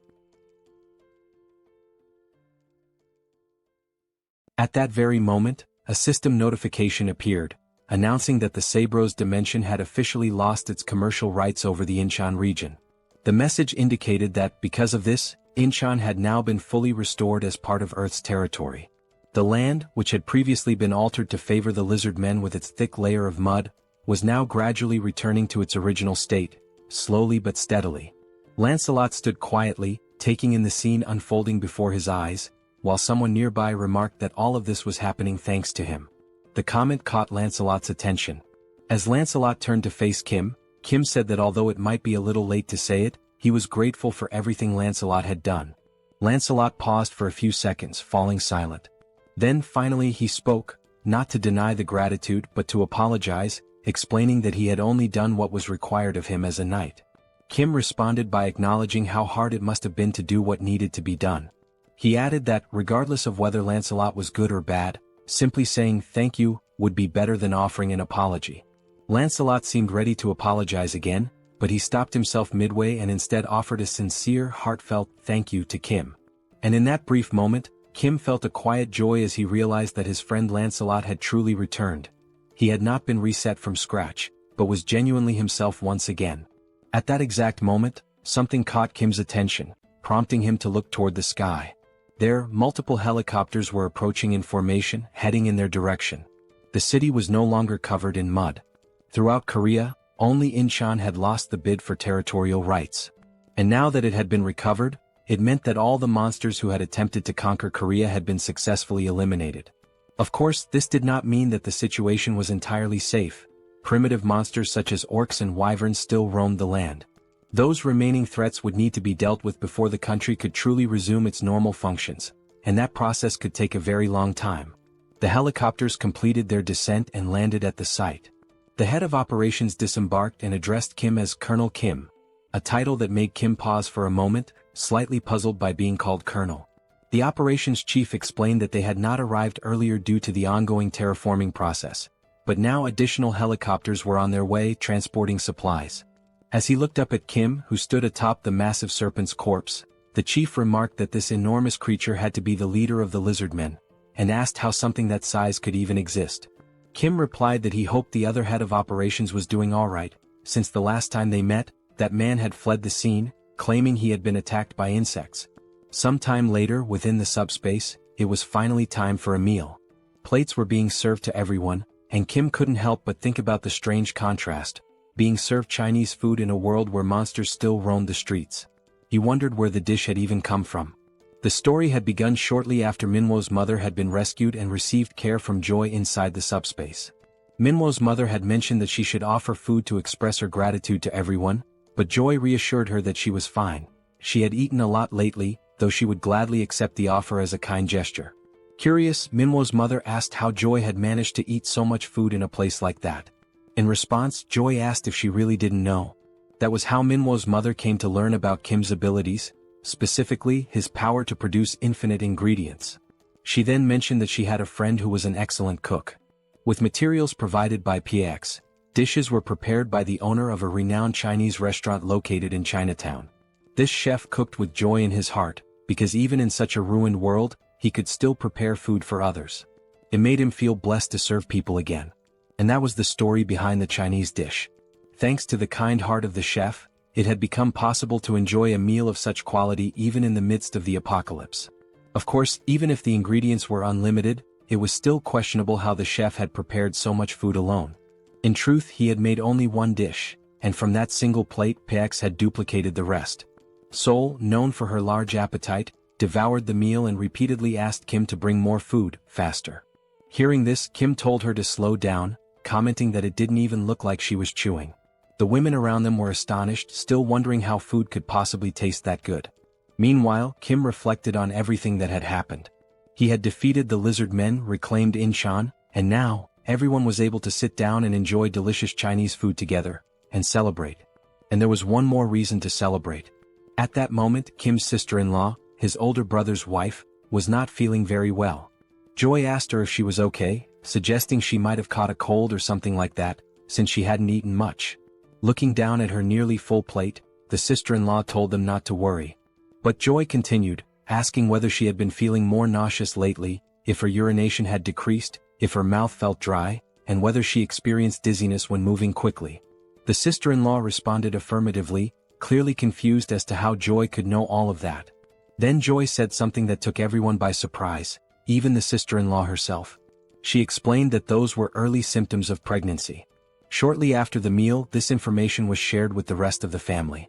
Song, Kim's older brother, called everyone together for an important announcement. He explained that after Joy's suspicions, his wife had taken a test, and it had confirmed the pregnancy. Everyone congratulated them with smiles and heartfelt joy. Yangso turns to Kim and congratulates him as well, acknowledging that Kim is now about to have his very first nephew. At that moment, even though the baby's gender is still unknown, Kim suddenly feels as if he has crossed into adulthood, an inner shift he wasn't expecting. As the family gathers, their thoughts begin to wander toward the future of the baby. They start wondering about what the baby will wear, whether PX includes children's clothing, and which sport the child might eventually take up. Joy and Seoul are equally excited about the baby's arrival, filled with anticipation and happiness. However, just as with many things in life, wherever there is joy, there can also be looming concerns. The moment of celebration and happiness proves to be brief. A soldier approaches Kim and speaks quietly, informing him of an urgent radio transmission coming from the chief of the Central Operations Command. He suggests that Kim should hear it immediately. Kim heads over to the transmission line and confirms to the operations chief that he is now listening. After receiving several initial details, Kim explains that the terraforming has disappeared from Incheon and asks if the chief will be returning soon. The chief of operations then reports that, through the remaining direct communication lines with both China and Japan, he is currently sharing the developing situation among the nations. He explains that terraforming is now occurring on a large scale in those areas, and its effects are slowly spreading. He adds that the impact varies from country to country. At the moment, they are facing specific dangers. Toxic gases are pouring from the Beijing Gate, while poisonous water is erupting from the Fukuoka Gate. Kim realizes that being in Korea, China and Japan are neighboring countries, practically next door. He asks which of the two is currently experiencing the most severe damage. The operations chief responds that neither situation is minor, but among the two, the most urgent threat is definitely the toxic gas leaking from the Beijing Gate. While the colonel continues speaking to Kim, a shot reveals a massive insect, already dead, lying on the ground. He explains that the toxic atmosphere hasn't reached them yet, but the arrival of these giant insects shows it's only a matter of time before the real danger begins. The colonel emphasizes that closing the toxic gate in Beijing is now the highest priority. He explains that troops are being organized for deployment, but this isn't a problem that can be solved through military might alone. That's why he has remained calm until now. Admitting he feels a bit ashamed, the colonel says he needs to ask Kim for a favor. Kim tells him there's no need to feel embarrassed. If they do nothing, the entire Korean peninsula could soon become a living hell. Wanting to understand the situation more deeply, Kim offers to fly directly to China by helicopter and asks whether that would be acceptable. The colonel instructs him to first visit the 3rd Guard Brigade before heading to China. Kim confirms the order, says he will leave tonight, and ends the radio transmission with the colonel. Now driven by the thought that he cannot allow his future nephew to grow up in a world filled with giant insects, air pollution and poison, Kim feels an even deeper determination to resolve these problems and restore balance to Earth. He gives the command for PAX to increase the level of the subspace. Immediately, the system displays the progress. 30,000 magic stones are consumed to raise the level, leaving 20,000 stones remaining in the system's reserves. As night falls, the system finally notifies that the subspace level upgrade has been completed, unlocking new features and enhancements. One of these newly unlocked functions is the installation of a fixed portal, different from the general portals seen so far. Kim gives the command to install this new portal. As stated in the skill description, this new type of portal is distinct from all previously summoned portals. There are several key differences. First, once this portal is installed, it becomes fixed in the exact location where it was summoned and cannot be moved. Second, this portal has no physical presence or defensive power, meaning it cannot be used as a barrier to block enemy attacks. However, for those granted access, they are able to pass through the portal and enter the subspace, effectively allowing them to avoid enemy assaults altogether. This portal differs from the summoning-type portals used until now. The ability to enter and exit the subspace and collect necessary items through a single fixed location is, without a doubt, a remarkable capability. Watching all of this unfold, Manhwa comments that this is indeed an amazing skill, one that could easily be used for fraud if someone had bad intentions. He then asks if Kim is really going to China and urges him to hurry up. Kim confirms that he will be heading there soon, and adds that after closing the gate in China, he will have to go to Japan as well. Manhwa, clearly pleased, observes how Kim's abilities are now developing and expanding on a global scale. He tells Kim that if he ever needs assistance, he can count on him, because although he hasn't demonstrated it yet, Manhwa has awakened as a swordsman. He also expresses his gratitude for everything Kim has done, especially for saving his mother. Kim thanks him as well, for everything, before heading off on the next journey to save Earth once more. Inside the helicopter, Kim and Youngso give a thumbs up as a way to signal that everything is okay and to offer a temporary goodbye. The helicopter lifts off and begins its flight toward a new destination. Sometime later, at Incheon International Airport, someone is calling out for James, but there is no reply. A man approaches an aircraft while James's name is called again, urging him to come out.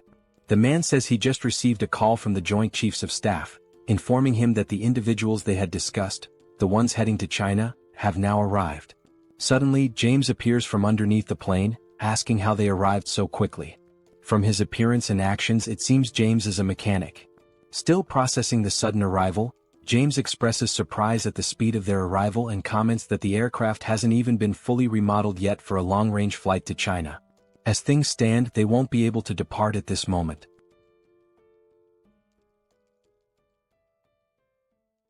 After arriving at the airport, a military officer was already waiting for them, standing at attention and expressing his gratitude for their efforts in coming all the way there. This officer introduced himself as Park Cheo-hwan, captain of the 3rd Guard Brigade. Both Kim and Young-so respectfully returned the gesture and introduced themselves by name. The officer mentioned that he had already been informed in advance about their arrival so that preparations could be made for their flight to China. Young-so, visibly eager, commented on how excited he was to pilot a new type of aircraft. Without further delay, the officer instructed them to follow him. Once inside, they entered a hangar where the aircraft that would take them to China was waiting. The officer explained that the model of the aircraft was the C-130J, which is significantly faster than a Black Hawk, making the journey to Beijing possible.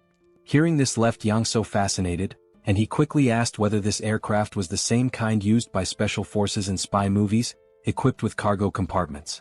The officer confirmed it was, but added that maintenance work on the aircraft had not yet been completed. He asked them to wait a moment until the preparations for takeoff were finished. Curious, Young-so asked what kind of modifications were being made. The officer explained that they anticipated encounters or possible monster attacks on the way to China, so the aircraft was being upgraded with minimal defensive capabilities. However, they were not equipping it with missiles or similar offensive weapons, just enough to improve survivability. As Young-so stared in awe, clearly itching to fly the aircraft, the officer noted that it was almost ready, they just needed to be patient a little longer. However, he mentioned that there was only one engineer working on it. This surprised Kim, who questioned whether just one person could really handle modifications on an aircraft of that size. The officer admitted that Kim had a point, but added that the engineer, a man named James, was quite an unusual individual. Even with that reassurance, Kim couldn't help but feel skeptical about a single person managing such a massive task. Looking behind him, the officer suddenly noticed someone approaching and remarked that if he was already on his way over, it must mean the job was done. Walking over calmly was James, the engineer responsible for the aircraft's maintenance, who called the others over to show them the result. Holding a magic stone in his hand, James explained that if they looked carefully at the aircraft's exterior, there wouldn't appear to be any difference before and after the upgrade. That was intentional. He had focused all the modifications on the aircraft's underside.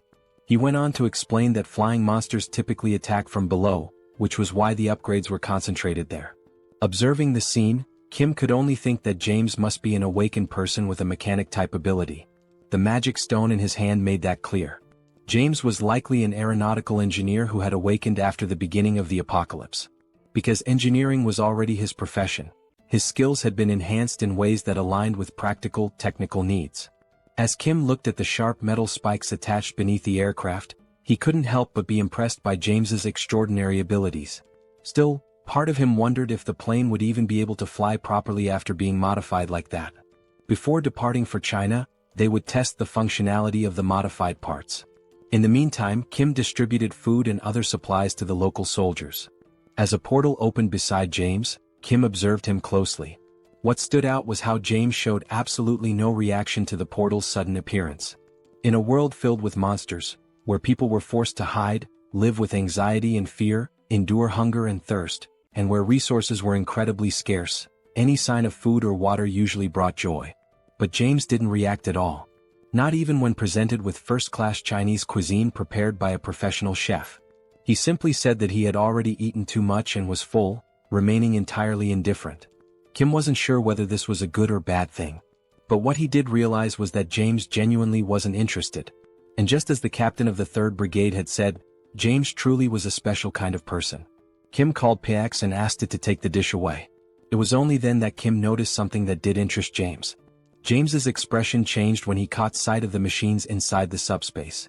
He even stood up from his chair to get a better look, his face lighting up with surprise and curiosity. Watching him, Kim thought, this man rejected fine food without a second thought but showed clear excitement over machinery. There was no doubt in Kim's mind, James was a complete and utter machine fanatic. Thinking about recruiting James into his team just as he had done with Yangso, Kim wondered what dreams James might have, if any. He couldn't help but think, would James be interested in a flying motorcycle? Or maybe a motorcycle designed to look like a horse? Kim's expression shifted as he suddenly realized that he had absolutely no idea who this James truly was. He only had a vague notion of the man's abilities, but he already felt a strong urge to explore them further. With the limitless supply of materials available to him thanks to his subspace ability, he could potentially make such exploration a reality. Unable to hold back, Kim asked James whether he would be interested in accompanying him to China. Upon hearing Kim's proposal, James simply looked at him in silence, not uttering a single word. Kim then began to explain that he shares food with others, that he possesses many mechanical capabilities, and that James would be free to use a motorcycle whenever he wanted. He also added that by joining them, James would be protected from monsters. Believing he was making good progress, Kim smiled and added that he helps people by defeating monsters. But James replied that he was not fond of such things. James then stated that this was the first day he had even met Kim, and they had barely spoken at all, so he couldn't place his trust in someone so unfamiliar. Hearing this left Kim momentarily stunned, because it was undeniably true, there was nothing substantial he could say to change James's mind. Kim replied that he understood, acknowledging that the proposal had indeed been sudden. However, he said that perhaps their abilities would be highly compatible if combined. Now rubbing his neck and already sweating nervously, Kim remarked that it had been a good conversation, but the time had come for them to part ways. At that point, James asked if what Kim truly wanted were his mechanical abilities. Kim confirmed that, yes, it was those abilities he wished to make use of. However, he also admitted that he did not have enough time at the moment to prove himself worthy of trust. James then stated that there was one condition. If Kim were willing to travel to America, then James would accompany him on that journey. Kim asked if that meant James would only lend his skills if they went to America, to which James replied affirmatively. At that moment, Kim could only think about how the trip from their current location to the United States would not be short. Still, something told him it might be worth the effort. He then asked James why he wanted so badly to go to America. James replied immediately that he didn't have any family there. But even without family, there was still a place he deeply wished to return to. However, he did not want to risk making the journey alone, and with Kim being as strong as he was, it would be reassuring to go with him. Kim responded that going to the United States was a possibility, but not immediately. After closing the portal in China, he would need to head to Japan right away. James said he wouldn't pressure Kim that far as long as the delay wasn't too long. Kim smiled and said they had a deal, promising to take James back home. Then, as a way to initiate the sealing of this agreement, he opened a portal to his subspace. James had no idea what Kim was planning to do next. Suddenly, Kim pulled the entire aircraft into his subspace. Then he summoned 2 motorcycles and 2 Black Hawk helicopters. But upon noticing how empty the space still looked, he increased the quantity significantly, making many more vehicles appear. Kim looked over at James, who stood there speechless, and told him that all those vehicles now belonged to him. He could dismantle or rebuild them however he wished. Kim clarified that this wasn't a gesture of goodwill or a promise. It should simply be considered a gift. Smiling, he said he would return soon, waving goodbye. Then Kim left, while James remained behind, still in shock at what he had just witnessed. As Kim continued walking away, the only thing running through his mind was that what he had just done might have seemed frightening, but also slightly amusing. Back with James, he could only wonder what he was supposed to do with that many vehicles and aircraft. He questioned what kind of ability Kim even possessed. And at that very moment, James felt a deep sense of regret. If he had known that Kim had that kind of power, he definitely would have agreed to join him right away. Meanwhile, the flight continued on its course toward China. From inside the aircraft, Kim thought to himself that James truly had no idea what he was capable of. A few hours passed after the beginning of the journey, and they appeared to have reached their destination. In the city below, something abnormal was taking place. Giant insects were scaling the buildings, what appeared to be cockroaches, and not just a few of them. The number of these creatures was uncountable, crawling all over the structures. In addition to the cockroaches, there were also massive praying mantises, which were feeding on equally giant crickets. In the distance, the aircraft could be seen arriving, drawing attention from everyone on the ground. Looking through the window at the horrors below, Kim could only think that their previous enemies, the lizard men, had been noble by comparison. Meanwhile, Yang-so announced that he was beginning the landing process. As the aircraft touched down, some of the insects were already hiding in its landing gear. The airport itself was filled with wrecked airplanes and the lifeless bodies of dead insects. However, Kim had anticipated this situation and quickly opened his portal, pulling the aircraft into his subspace for safety. The aircraft was fully pulled into the subspace in a swift motion. However, to ensure safety, Kim opened another portal and from it someone stepped out. It was Lancelot who emerged, and it was clear that his aura had grown noticeably more intense. Lancelot addressed Mr. Kim, informing him that it was safe to come out. Kim responded by asking for a moment, explaining that he was in the process of putting on a new outfit. After a short pause, Kim stepped out from the portal wearing a suit designed to protect against radiation. He immediately asked whether there were any insects in the vicinity. While adjusting the helmet, Kim remarked that the toxic gases presented a significant hazard, and beyond that, the giant insects were likely to be both numerous and formidable. Lancelot reassured him, saying there was no need to worry for the time being, as no insects had been detected nearby. However, he added that it appeared they already had company. Kim turned to look and saw something he hadn't expected to encounter so soon. A man stood there, his hands pressed together in a respectful gesture, asking whether they were from Korea and saying he had been waiting for their arrival. The man was not alone. He was accompanied by several others, all of whom expressed their happiness that Kim had come to assist China.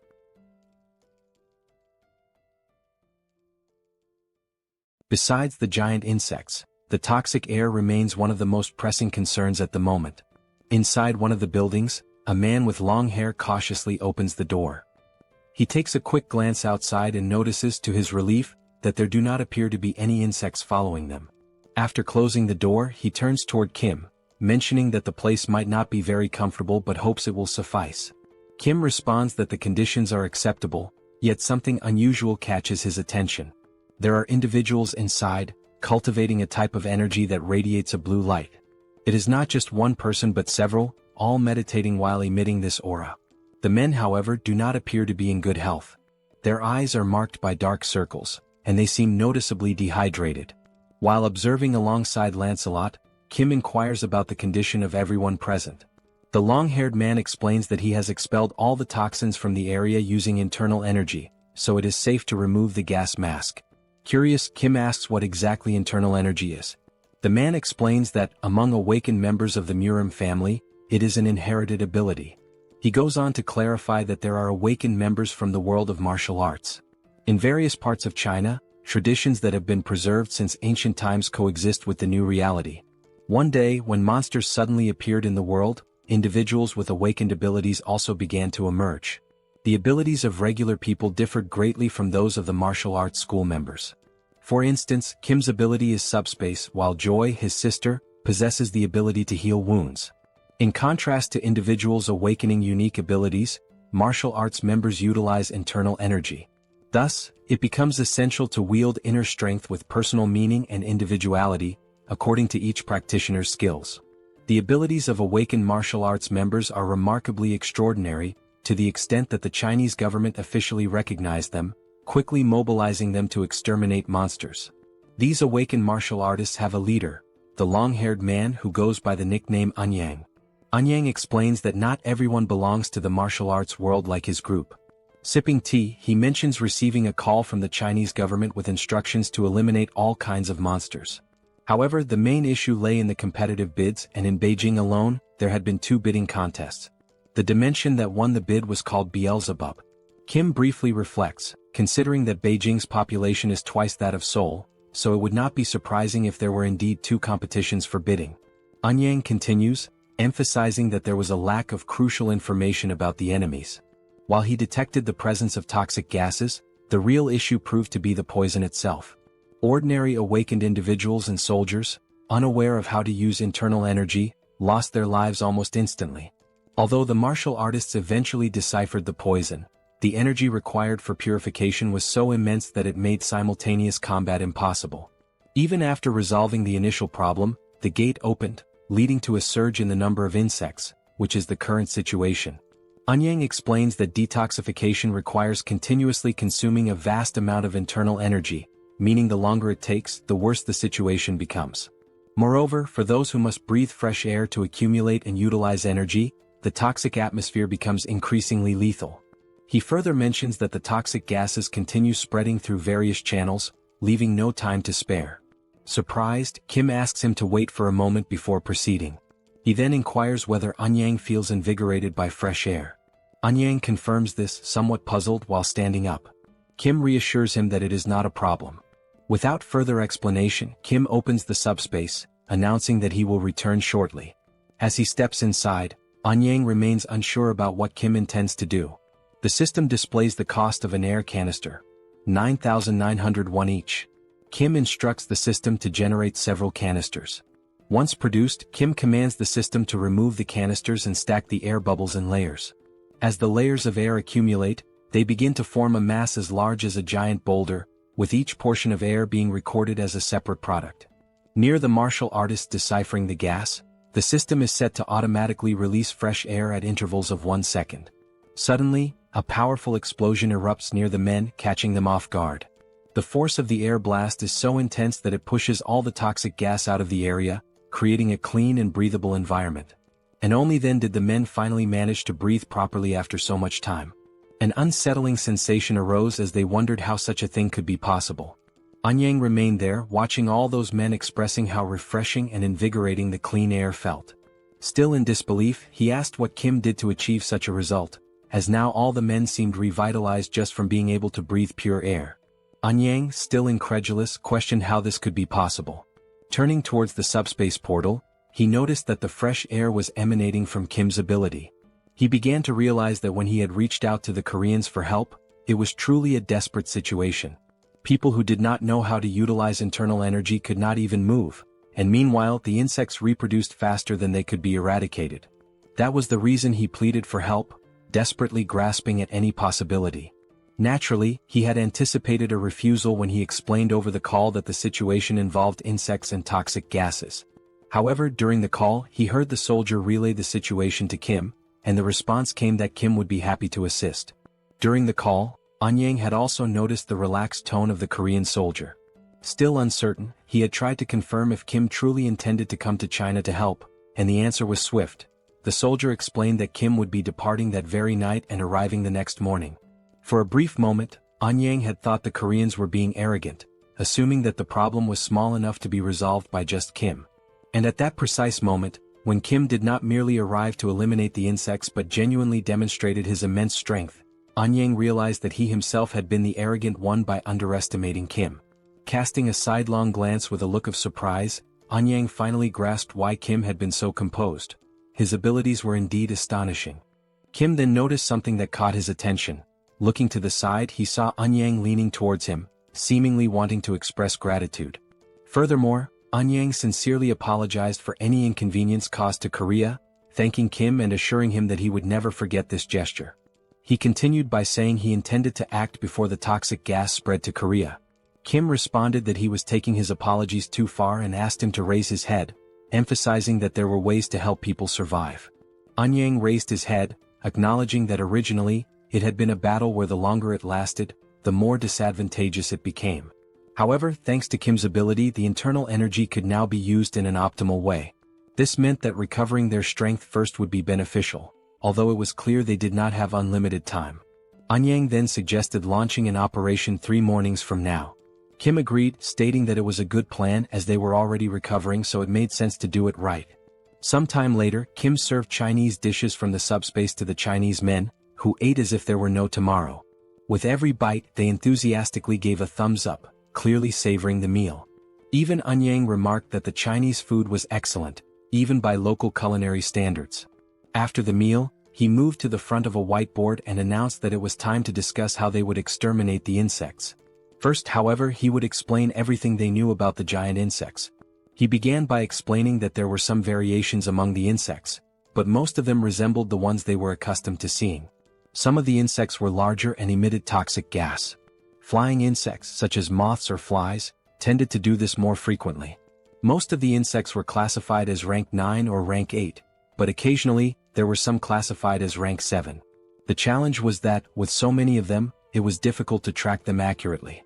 Anyang continued his explanation, addressing not only Kim but the entire group. He noted that identifying rank 8 insects often involved spotting large numbers of them, while rank 7 insects were rarer and appeared more formidable at first glance. Moving on to the locations of the gates, Anyang described their positioning, but Lancelot suddenly noticed something unusual. Deciding to investigate, he moved closer to the window.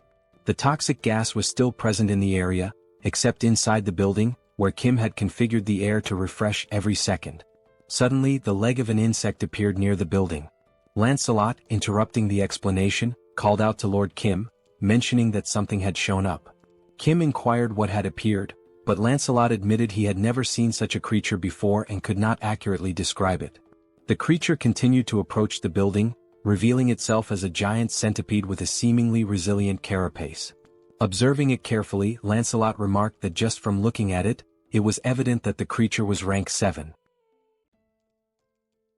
As the centipede approaches rapidly, its immense size and speed become increasingly evident. Kim comments that although he already found it disgusting before, it now seems even worse due to its larger size and increased speed. He also mentions that it does not seem to be a 7th level creature, but rather a 6th level one. However, Anyang corrects him, explaining that this monster is actually classified as an 8th level being. Kim then points out that it appears far too powerful for an 8th level creature. Anyang agrees that it is indeed strong, but continues to explain that, compared to other insects, this centipede is particularly formidable. Suddenly, Seoul interrupts the conversation by questioning whether that creature truly belongs to the 8th classification. Cracking her neck with a sense of anticipation, she remarks that she has been feeling extremely bored and hopes that this fight might finally satisfy her. She firmly requests that the others refrain from intervening. Continuing to stretch, Seoul mentions that it has been a day since she moved from Korea to China, and she feels the need to move her body to relieve stress. After preparing herself, she dashes toward the giant centipede with remarkable speed and determination. Seeing her rushing forward, Kim encourages her to show the monster what they are truly capable of. Anyang, however, becomes worried, but Kim reassures him, insisting that everything is fine and that there is no need to worry, as Seoul is so strong that it almost feels like something is amiss. At that moment, another man interjects, questioning whether Seoul is prepared to deal with the toxic gases, leaving Kim stunned as he realizes they had completely overlooked that crucial detail. Outside, Seoul focuses all her strength into a single punch, appearing to channel an electric current into it. She is exhilarated as it has been a long time since she last fought monsters. In one powerful motion, she delivers a punch to the centipede's head, strong enough to shatter its exoskeleton. Inside the building, Anyang continues to explain that regardless of the level of one's skills, fighting while inhaling toxic gas inevitably leads to poisoning.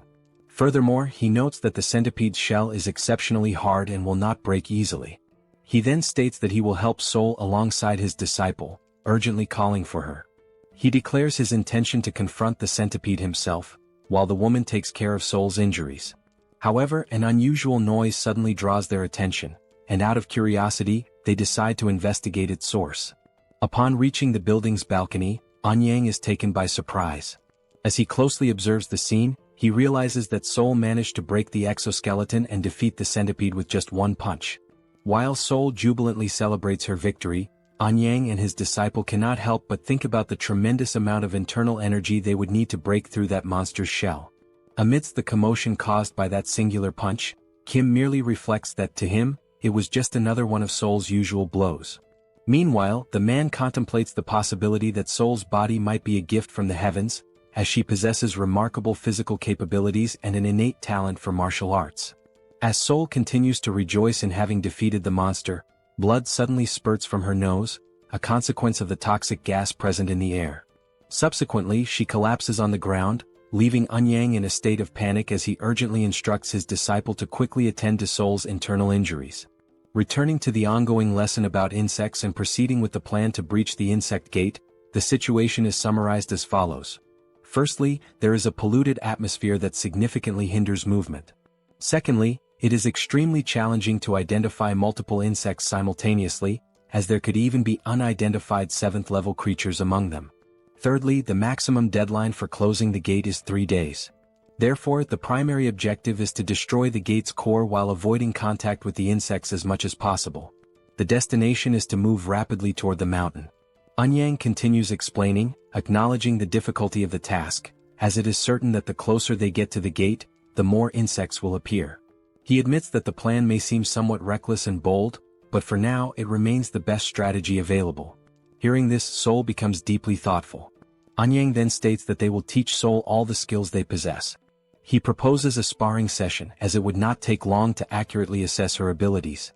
He hints that Seoul seems to prefer fighting bare-handed rather than using weapons and suggests that it would be beneficial for her to learn the secrets of martial arts from Ryong, his disciple.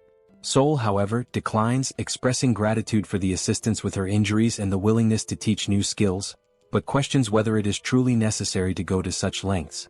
Ryong then explains that it is also a training exercise for them and will aid in closing the gate. She assures Seoul that despite being young, she is skilled enough and that there is no need for concern. Seoul states that since Ryong insists so much, she will go ahead with it, but she reminds her that she is still in the process of recovering. In response, Ryong politely requests her assistance with the training. Without hesitation, Seoul quickly raises her fists and declares that she will begin first. Moving with remarkable speed and agility, she advances toward Ryong, initiating the confrontation. In that instant, a frenzied exchange of blows commences, capturing the attention of everyone present and filling the atmosphere with excitement. Despite the intensity of the scene, Kim remains somewhat unaffected, as he can only perceive the movements as typical punches and ordinary techniques. This reaction stems from having spent his entire life alongside Seoul, making such actions appear completely usual to him. Amid the ongoing combat, Eun-yang remarks that it would be advantageous if Seoul wielded a sword, a statement that catches Kim off guard. Eun-yang elaborates, explaining that his own expertise lies in fencing, and then inquires whether Kim would be interested in learning the art from him. Politely, Kim declines the offer but follows up with a question, wondering if a friend of his might learn and practice fencing instead. He reveals that this friend has a deep passion for swords. Naturally, this friend is Manhwa, who initially underwent posture training as part of the learning process. Kim begins to notice a key difference between himself and the Chinese practitioners. It is not as though he can effortlessly manipulate internal energy, as this capability varies from person to person. Seoul, on the other hand, benefits significantly from the situation, as she learns swiftly and successfully immerses herself in the world of martial arts. Even without fully grasping the evolution taking place, Kim quietly contemplates what has changed compared to before. Though uncertain, he starts to sense that martial artists seem to share a common trait. They have elevated their endurance to its peak by acquiring new abilities, making those who were already strong even stronger. Acknowledging this evolution, Kim realizes that he cannot afford to remain idle. With the abundance of magical stones available, he contemplates the possibility of creating a weapon specifically designed to combat insects. As he navigates the system, he discovers that enhancement items can be strengthened after upgrading the subspace to level 5. The system window displays the status of the subspatial laboratory, indicating that objects can now be viewed as holograms. The first concept that comes to Kim's mind for an insect extermination tool is an electric trap. While this device would work well against small insects, most of them are considerably larger than the trap itself, rendering it ineffective. To address this, he uses the holograms for simulation, designing a larger trap. However, the efficiency remains low as the cost would be prohibitively high. This realization leads Kim to consider that developing such a device might be more challenging than it initially appeared. Regardless of how hard he thinks, no viable ideas emerge, partly due to his lack of specialized knowledge in mechanical engineering or electricity.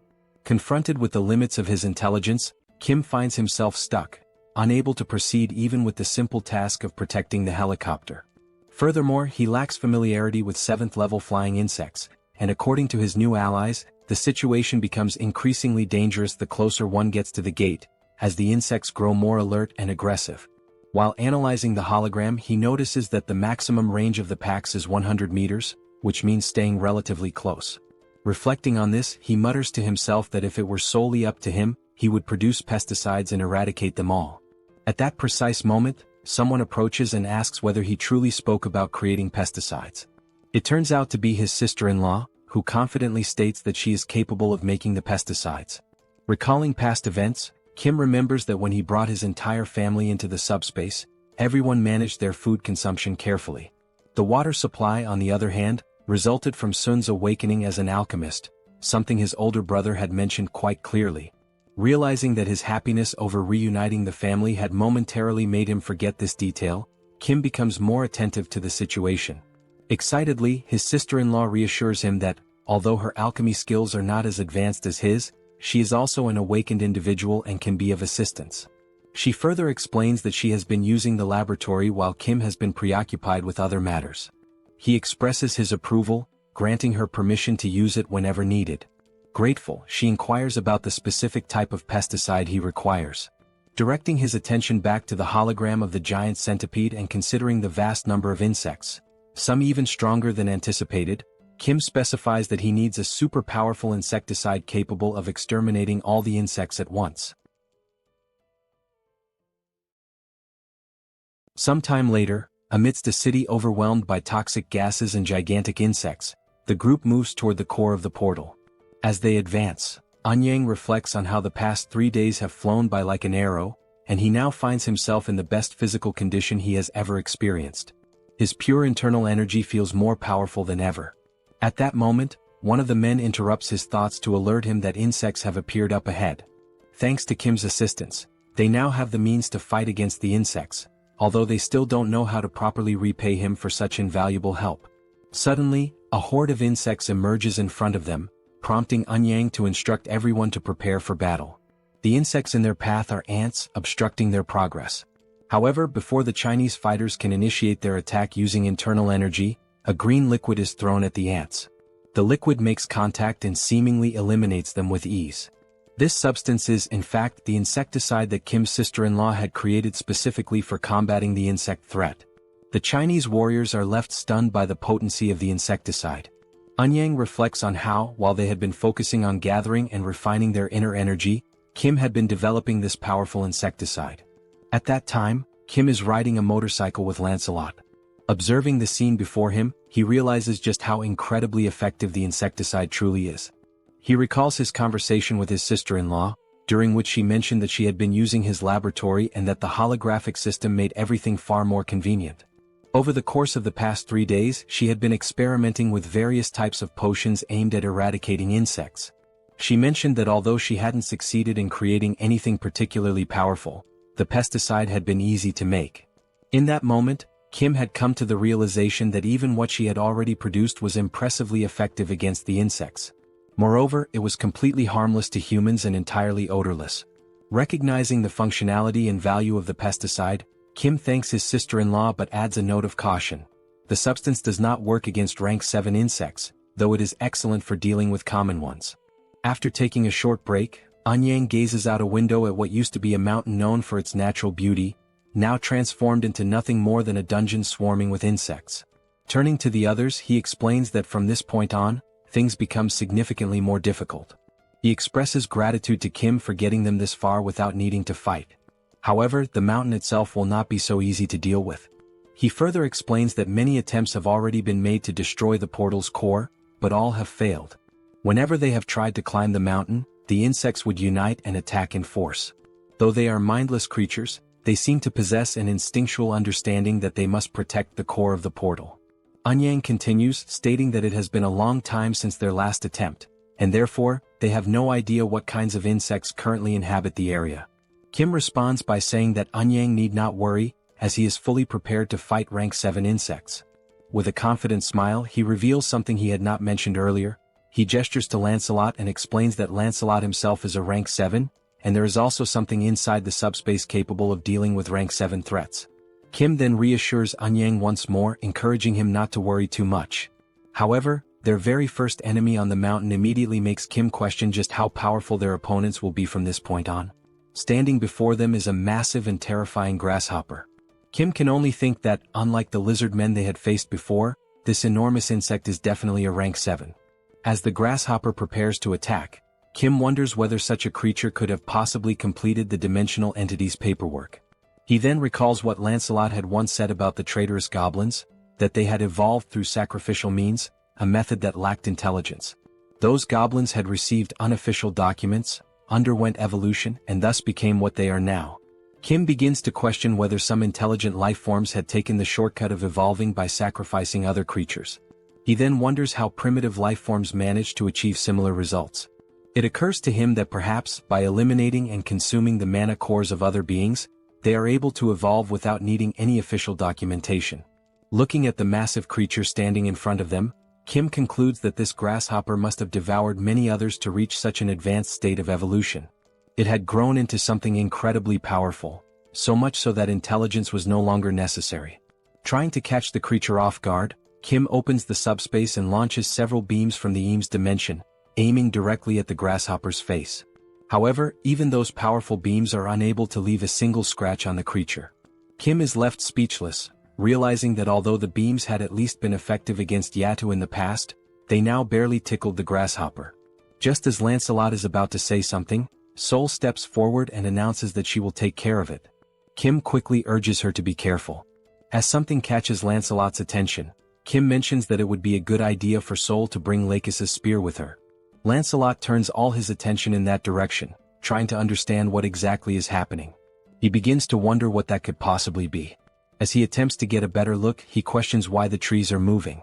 Gradually, those trees seem to be drawing closer. It is only then that Lancelot realizes that they are not trees at all, but rather the legs of something enormous, something whose full form is still obscured. Suddenly, the massive creature leaps forward, rapidly closing the distance between them. The loud noise from the impact causes Kim to turn his attention to the source, curious about what just arrived. Now, standing opposite the colossal grasshopper, there is a gigantic spider, both towering creatures facing each other, while the group of people remains in the center, caught between them. For a moment, everyone struggles to comprehend exactly what is unfolding before their eyes. Amidst the confusion, Kim remarks that the next wave of giant insects might appear on a continental scale, hinting at the magnitude of what they could face next. Lancelot calls out to Mr. Kim, urgently suggesting that they should climb onto the spider's back. He explains that the spider is incapable of reaching its own back with its legs. From that elevated position, they would be safe from immediate attack, buying enough time to devise a new strategy. Kim expresses his appreciation for the idea and immediately gives the order for everyone to move onto the spider's back. Even without knowing what the specific plan is, everyone follows his command without hesitation, quickly making their way upward. They ascend using various methods, some relying on a technique known as light steps, which allows brief bursts of flight or enhanced movement, others using barrier jumps, while a few grab hold of the spider's thick hair for support. Now safely positioned on the spider's back, the group looks around trying to figure out what comes next. They begin to question what the plan will be moving forward. Kim states that Lakis's spears might be effective against the spider, but they won't work against the grasshopper. Seoul adds that she had already struck the grasshopper multiple times and found its exoskeleton to be unbelievably hard. While the spears could manage to leave shallow scratches, actually taking the creature down seemed impossible. She also warns that if anyone drops their guard, the grasshopper will not hesitate to devour them. Right as she finishes speaking, the grasshopper suddenly launches itself toward their position with astonishing speed. The sheer agility of the movement leaves everyone momentarily stunned and unable to react in time. All of them are caught off guard by the sudden charge of that colossal creature, now barreling straight toward them. Seeing that massive creature charging toward them with clear intent to attack, Kim shouts for everyone to get out of the way. Instinctively, the group is already moving, reacting without hesitation. In the next moment, the giant grasshopper collides violently with the spider. From a distance, Lancelot shields Kim from the force of the impact, placing himself between his master and the shockwave. The men around them begin to question what on earth just happened so quickly. Looking down at the ground, they spot insect blood splattered across the terrain. The grasshopper remains standing, and now it begins to devour the spider it had just so effortlessly defeated. Witnessing this, Kim questions why the grasshopper would attack what seemed to be its own ally. It becomes clear to him that, although these creatures are capable of identifying enemies, they have no real concept of alliance or loyalty. They are instinct-driven beings acting on pure impulse, attacking first without consideration. Sticking to the original strategy, Kim points forward and says they must climb onto the grasshopper's back while its vision is obscured by the rising dust. Without delay, everyone follows the order, quickly making their way onto the creature's back. While ascending, Kim can only wonder whether the grasshopper has detected their presence. However, it continues feeding on the spider without showing any signs of awareness. Then suddenly the grasshopper stops moving entirely. No one can figure out the reason behind its stillness, but the unexpected pause grants them a valuable moment to breathe and prepare. Seoul turns to Kim and asks what the next step should be. Kim replies that they need to wait just a bit longer. If they can destroy the portal's core, the insects will be forced to return to their original dimension, making it unnecessary to fight the grasshopper at all. Once the right moment comes, they will descend and destroy the core. At that moment, the grasshopper begins to move again. It suddenly leaps into the air, forcing everyone to brace themselves tightly to avoid being thrown off. The landing sends a shock through its massive body, nearly causing the entire group to lose their balance and fall. It jumps once more, and as Kim holds on for dear life, the impact causes his protective mask to fly off his face. Each of the grasshoppers jumps hits with such intensity that Kim begins to vomit from the violent motion. He starts to question whether getting onto the grasshopper's back was actually the best decision after all. Not only might the repeated impacts break their backs and spines before they ever get close to breaking the portal's core, but the nausea is becoming overwhelming. Compared to the first time he rode with Yangso, this experience is significantly worse. At that moment, a new sound begins to rise, something similar to the sound of helicopter blades cutting through the air. Kim turns his head and spots a gigantic wasp approaching. The grasshopper halts in place as the wasp draws closer, and everyone remains still, waiting to see what will happen next. Seoul points out that dealing with the wasp right now will be extremely difficult. The wasp approaches even closer, revealing a long, sharp stinger. It heads directly toward Kim, who is in an exposed position on the grasshopper's back. Kim's eyes widen as he realizes the imminent danger he's in. Lancelot rushes toward him, urging his master to be careful. But it isn't only Kim who notices the threat. The grasshopper also seems to sense that it could be the next target of the wasp's sting. As the wasp gets close, the grasshopper reacts swiftly, swinging one of its powerful legs to strike it down to the ground. Kim starts to think that maybe the grasshopper assumed it was the wasp's target and simply acted in self-defense. Now the grasshopper charges toward the fallen wasp to launch a full attack. Trying to defend itself, the wasp bites down on one of the grasshopper's legs and successfully rips it off. The massive creature now stands with one less limb. Kim can only hope the grasshopper will continue to fight despite the injury. The wasp remains on the ground, seemingly vulnerable. However, the towering insect no longer makes any aggressive moves. Kim grows increasingly frustrated by the mindlessness of these creatures, annoyed at how they act like idiots without any coherent behavior. He begins to wonder if it's even possible to control such beings. At that point, he remembers someone capable of controlling certain things. Kim opens his subspace and calls for Yongsoo, who appears to be in the middle of playing a video game. Kim then asks whether it would be possible to control insects as well, not just vehicles. Shortly afterward, there was Yangso firmly gripping a set of ropes tied to the grasshopper's antennae. Kim states that the wasp is still exhausted and unable to get up. He adds that, in the worst-case scenario, they can retreat into the subspace, so it's worth trying to control the insects. Yangso agrees to attempt it and tells everyone to hold on tightly. He begins maneuvering the ropes, attempting to steer the massive creature, which to everyone's surprise appears to be responding. Slowly, the grasshopper begins turning toward the wasp lying on the ground. With a sudden move, the grasshopper strikes and tears the wasp's head off with a single bite. Witnessing that, everyone becomes overjoyed to see that Yangso has managed to control even a creature of that size and power. But before they can fully process their success, more insects emerge. This time it is a giant moth.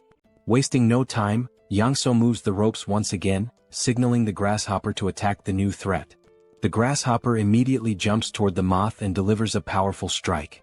Alongside the moth, a mantis also appears, only to be swiftly eliminated by the grasshopper as well. Next, a swarm of giant ants arrives. To handle them, the grasshopper receives help from Kim, who summons beams from the Eames dimension to assist in wiping out the attackers. After all those confrontations, the group reflects on how they initially thought the grasshopper was special only because the dimensional beams had no effect on it. But now they realize it is an incredibly powerful predator, far beyond what they had expected. Seeing the grasshopper now lying lifeless on the ground, everyone expresses their gratitude for how much it had helped to make things easier up to that point. Lancelot remarks that among rank 7 creatures, there are very few that he believes could have taken down that grasshopper. Kim adds that without Yangso's intervention, they would have found themselves in serious trouble. Then Bedivere appears, reporting that the area is now completely cleared of insects and promising to remain on alert. As he looks to the side, something catches his attention, something he has been searching for a long time. There, standing before them, are 2 open portals. And beside those portals stand two creatures, guardians whose sole purpose is to protect the cores of the gates and prevent anyone from trying to close them. There stood the two grotesquely deformed creatures, shaped like massive balls of twisted flesh. Anyang steps forward, his presence firm, and says he has waited a long time for this moment. With his sword already drawn, he turns toward Kim and expresses his gratitude for giving him the chance to avenge his fallen comrades. Kim responds that no thanks are necessary, stating that nothing could be fairer than allowing Anyang to be the one to destroy the cores. Anyang nods in appreciation of the gesture, then turns his focus back to the enemies ahead. He remarks that no matter what he does, the millions of lost souls can never be truly honored. Still, he chooses to unleash his most powerful technique, because that is the least he can offer them. As he prepares to strike, an intense orange aura begins to radiate from his body. Gathering his strength, he raises his weapon and launches the attack, shouting for those disgusting insects to vanish. The skill, known as Descending Footprint, is released from a distance, designed to strike both gate cores simultaneously. The impact of the ability is overwhelming.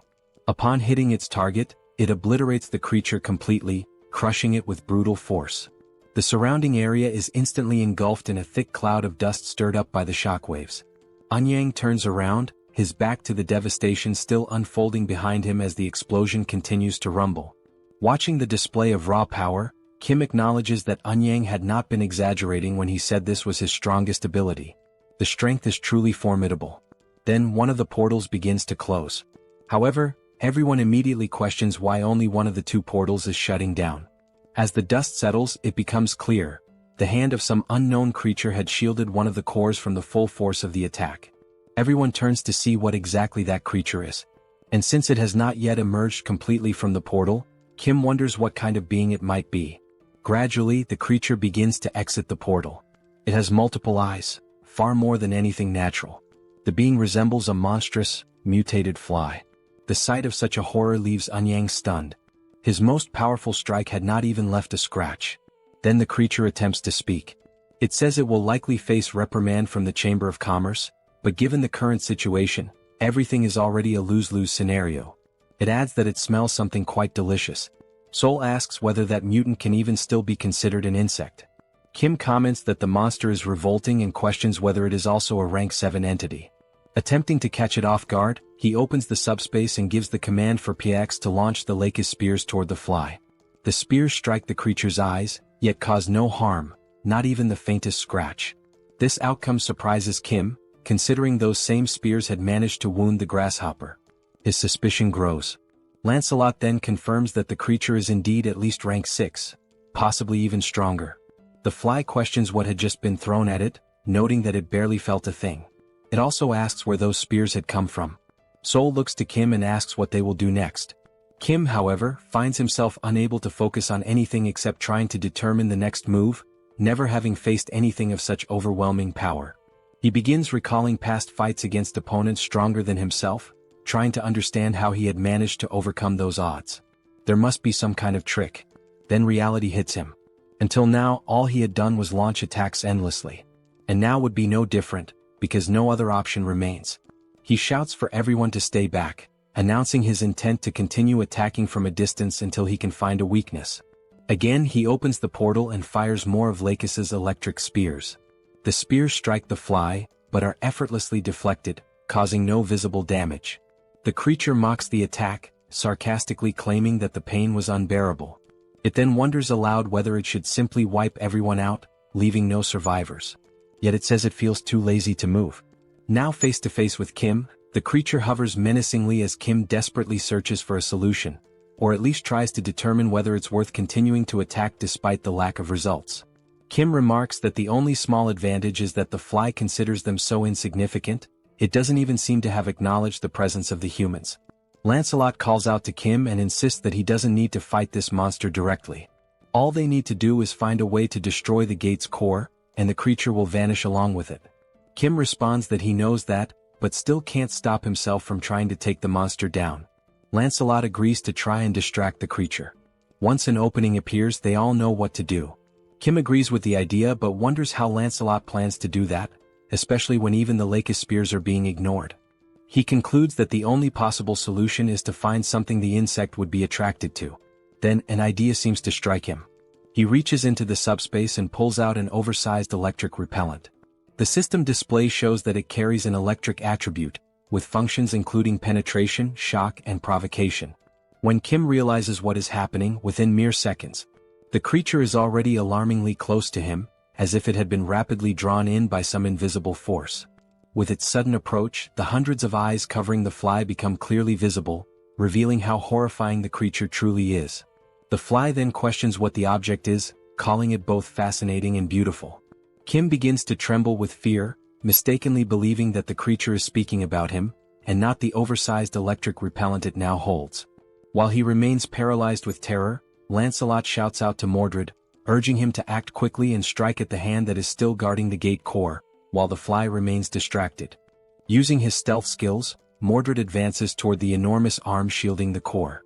He gets close and then leaps in the direction of the core. Maintaining his stealth, he strikes with his dagger, aiming directly at the core that had been under the creature's protection. The blow lands cleanly, slicing the gate core in half.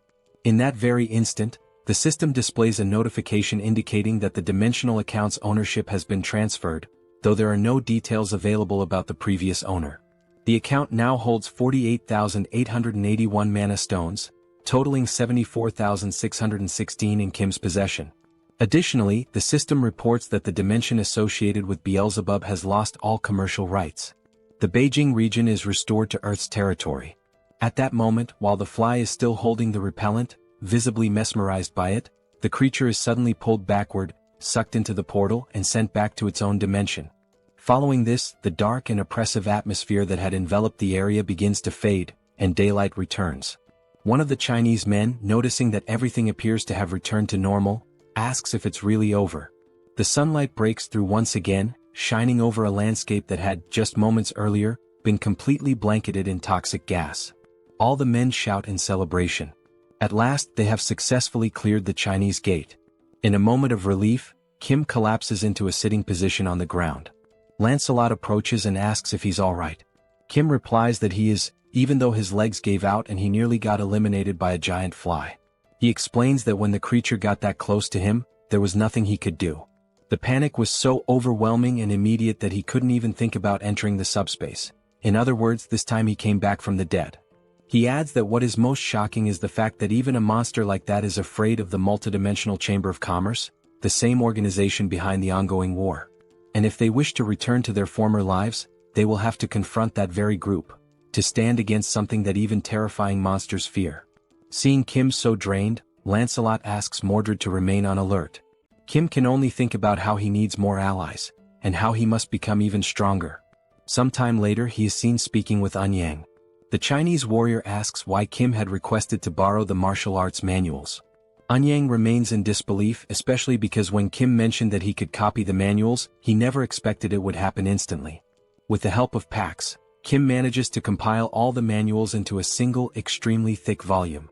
Anyang expresses that he still feels he hasn't thanked Kim properly, and says it's a shame that Kim has to leave so soon. Kim tells him not to worry as he is already configuring a portal to this location and will be visiting regularly. He adds that if they ever need help, they should not hesitate to reach out because he will be there. Anyang then asks what Kim plans to do next. Kim responds that his next destination will be Japan. And so, the scene transitions, revealing what awaits Kim and his companions in Japan. Sometime later, Kim had already returned to Korea and was now in conversation with the colonel, who began by congratulating him on successfully closing the gate in Beijing. The colonel, clearly concerned, asked if Kim had been injured or suffered any harm, to which Kim promptly responded that he was fine. However, Kim turned the focus back onto the colonel, noting that the commander himself did not appear to be in good shape. That was when Kim noticed a woman seated beside the colonel and asked who she was.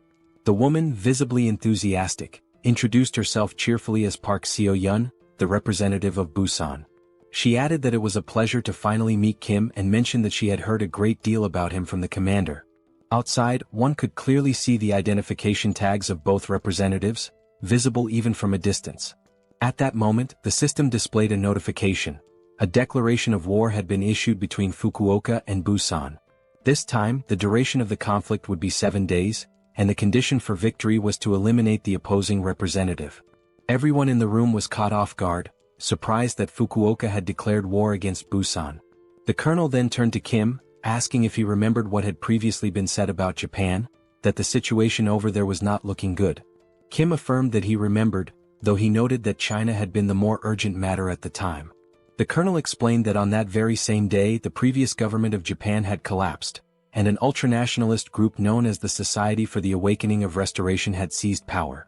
As the name implied, this group revered beings from other dimensions and exalted awakened powers. Kim commented that it reminded him of the traitors from the First Corps who ended up turning into goblins. The colonel placed an image on the table and said that it showed the appearance of one of their enemies. Kim picked up the photo and was taken aback. It clearly depicted some sort of fish. He questioned whether they were not humans, to which the colonel responded that most members of the Society for the Awakening of Restoration appeared as fish-human hybrids. That was the only key difference between them and the goblins. Back in Japan there had been no one to stop them. Thus, their influence continued to grow unchecked until they eventually took control of the entire country. The situation escalated just the previous day when Hideki, a so-called assault captain, made a sudden appearance in Busan. Civilians working near the coast witnessed the arrival of the monstrous figure and were bewildered, unsure of what kind of creature it was. The shark-like entity then charged at the group of people, aggressively biting down on them without hesitation. Seo-yun began to explain that Hideki had shown up and immediately began indiscriminately slaughtering civilians. Now, it appeared the group's ambitions extended beyond Japan, with plans to invade other countries as well. And right after these brutal attacks, they issued the very declaration of war that Kim had just seen. Kim felt overwhelmed, struggling to understand how the situation had devolved into such chaos so quickly. Seo-yun explained that no one knew anything about the true nature of the enemy, only that they were fishmen. No one knew their numbers, nor the extent of their powers. What was known, however, was that in only 6 days the fish would reach Busan. The colonel added that attempts had been made to contact military units to recruit awakened individuals, but the turnout had been shockingly low. Kim joked that he finally understood why the colonel looked so unwell.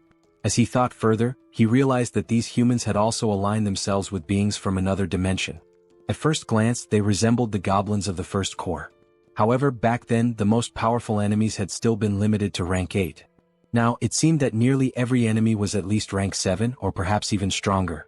Beyond that, they had no intelligence on their enemies, no information about which beings they had formed alliances with. And relying solely on Mordred to gather intelligence was no longer sufficient. Given all this uncertainty, the only rational approach was to assume the worst and begin preparations accordingly. The colonel acknowledged that Kim had just returned from China and was likely exhausted, but he asked nonetheless if Kim would be willing to help with this new threat as well. Without hesitation, Kim responded affirmatively, surprising the colonel with his speed and resolve. Kim then stated firmly that he would do everything he could to stop the enemies. His first question was how many awakened individuals were currently present in their ranks. Then, without hesitation, he opens the subspace and causes a massive stack of papers to appear right in front of him, instantly drawing the colonel's stunned gaze. The sheer volume of documents leaves the colonel speechless for a moment, prompting him to ask what exactly all of that was. Kim calmly explains that it is a comprehensive collection of martial arts techniques, a compilation of manuals he had received from the Chinese. This vast archive contains teachings that could greatly benefit awakened individuals if they take the time to study them.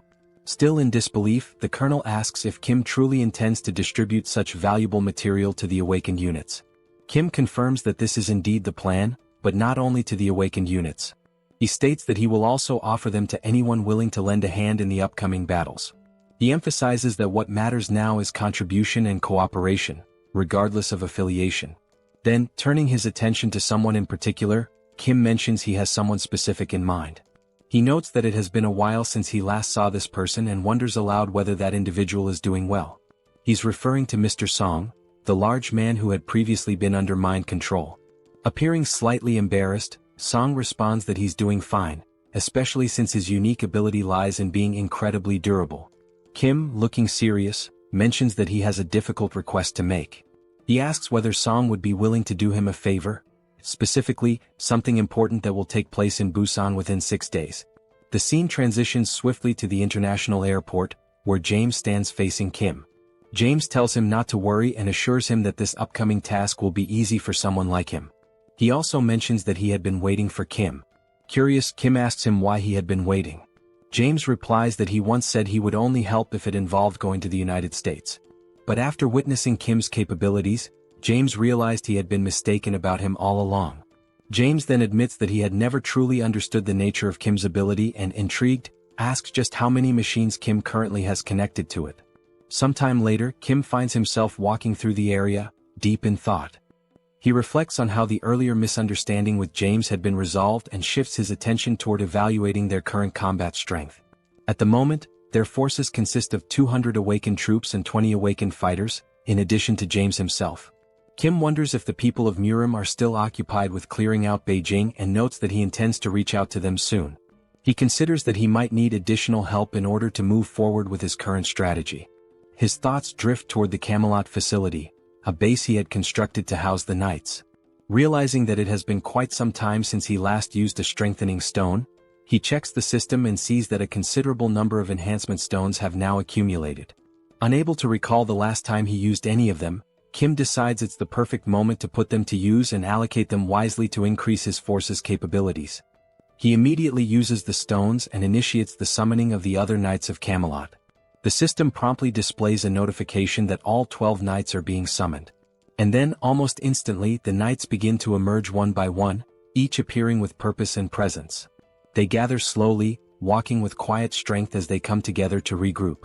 Witnessing this, Kim feels a surge of excitement. It truly feels as though he is reuniting with family after a long time apart. Now, at long last, as everyone has waited for, all 12 knights of the Round Table have been named, assembled, and are fully prepared for the approaching confrontation. After that, on D5 in Busan, a thorough and detailed meeting took place to discuss the approaching battle. However, given the complete lack of intel regarding the enemy's composition, strength, and tactics, the gathering ultimately served more as a damage control session than a strategic planning one. Based on the points covered in the meeting, both the father and James immediately began working on their assigned responsibilities. The father took charge of constructing a fortified base designed to withstand enemy assaults, while James focused on modifying a warship capable of engaging the enemy at sea. In particular, James's role proved to be of extraordinary importance in this operation. Though there was initial concern among the others about the weight of responsibility placed on his shoulders, it quickly became evident that James was nothing short of a technology fanatic. Rather than feeling burdened, he welcomed the challenge with excitement. As time grew short, Kim made the decision to request reinforcements from the martial artists as well. Anyang and his men reported that they had managed to get things in order back in China, just in time to lend their assistance in Busan. Unfortunately, not everyone could leave China, so only the strongest among them came to help. They dedicated themselves to training the awakened troops by using martial arts manuals to enhance their capabilities in combat. While watching the intense training sessions unfold, Kim expressed his gratitude for their support. However, Anyang replied that there was no need for thanks. What Kim had done for China was far greater and could never be repaid so easily.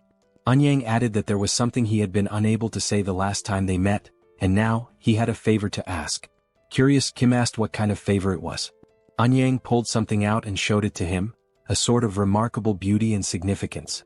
He explained that he had used an enhancement stone on the weapon, which had significantly amplified its power. He then asked Kim if it would be possible to duplicate this sword, completely catching Kim off guard. Anyang went on to say that if such a sword could be shared with others who needed it, it would surely make a difference on the battlefield. And he emphasized that this was something only Kim had the power to accomplish. Still stunned by the request, Kim asked him to wait a moment, pointing out that it was such a valuable weapon. Duplicating something so rare felt like a big decision. Nevertheless, Kim accepted the sword and sincerely thanked Anyang for entrusting it to him. Eager to test its potential, Kim promised to treasure the sword and ensure that it would be shared with those who needed it most. The system then displayed the sword's stats. It was a rare-grade weapon with wind attributes and included piercing and acceleration options, an extremely powerful and well-rounded blade. Afterward, Kim opened his portal and summoned Manhwa, telling him that he had brought a gift. Manhwa, exhausted from continuous training, didn't even manage to ask what the gift was. He could only wonder what Kim had in store. A few minutes passed. Manhwa began to speak, saying that once he reached skill level 10, he learned that with 1,000 mana stones, he could obtain a classification and a dimensional account. He had since gone monster hunting to gather stones. Manhwa continued, explaining that he had been the only one left out of the recent battle against the insects due to his lack of official classification. That exclusion left him deeply frustrated. Kim was surprised by Minwo's frustration and began to wonder whether raising one's skill level truly helped elevate their classification. It was at that moment Kim realized that the majority of martial artists were already at rank 8. He speculated that perhaps some of them had received registration forms from dimensional entities to increase their rank. However, the more likely explanation was that they had simply advanced their level in tandem with their abilities, especially since those registration forms were so difficult to obtain. Then Kim thought about Seoul. She hadn't said much about her own progression, despite always staring at the system screen and muttering that it kept asking for more mana stones, leading her to suspect the system itself was trying to scam her. Kim came to a harsh realization: it would take 100,000 mana stones just to reach rank 6. He turned to Minwo and asked how many stones he had managed to collect so far. Minwo answered that he had only gathered 314. Kim then said he would provide the rest of the stones, but only if Minwo agreed to do him a favor. Minwo asked what kind of favor that would be. And so, Minwo joined the upcoming battle against Fukuoka. As preparations progressed, time seemed to accelerate. Finally the day arrived. The day of the battle. Gradually the enemy began to approach from the sea. The waters, calm just moments before, suddenly erupted as the invaders emerged without warning. The fishmen began shouting as they arrived, claiming that nearly 1,000 merfolk were on their way. They boldly declared that human weapons would be useless against them. Furthermore, they offered what they called a bloodless solution: surrender the representative and they would spare the rest. Observing their arrival, Kim noted how articulate the fishman was. The creature had spoken the perfect words to earn himself a punch. Then a magical barrier opened. The fishman, convinced that the humans were about to surrender their representative and capitulate, let out a loud command, ordering the merfolk to attack. From beneath the waves, a vast number of fishmen surged forward. But before the lead fishman could continue his proclamation, something pink came flying toward him. It was a whip. The strike landed squarely, launching him through the air and leaving the rest of his kind stunned in fear. That powerful attack came from the newly appointed knight, who addressed the fishman with absolute contempt, calling him a filthy piece of trash. She was flanked by 3 other knights, standing firm as she boldly declared that those damned fish wouldn't be allowed to take even a single step closer to Lord Kim. The 4-knight formation immediately exuded an intense aura of pressure, striking fear deep into the hearts of the invading fishfolk.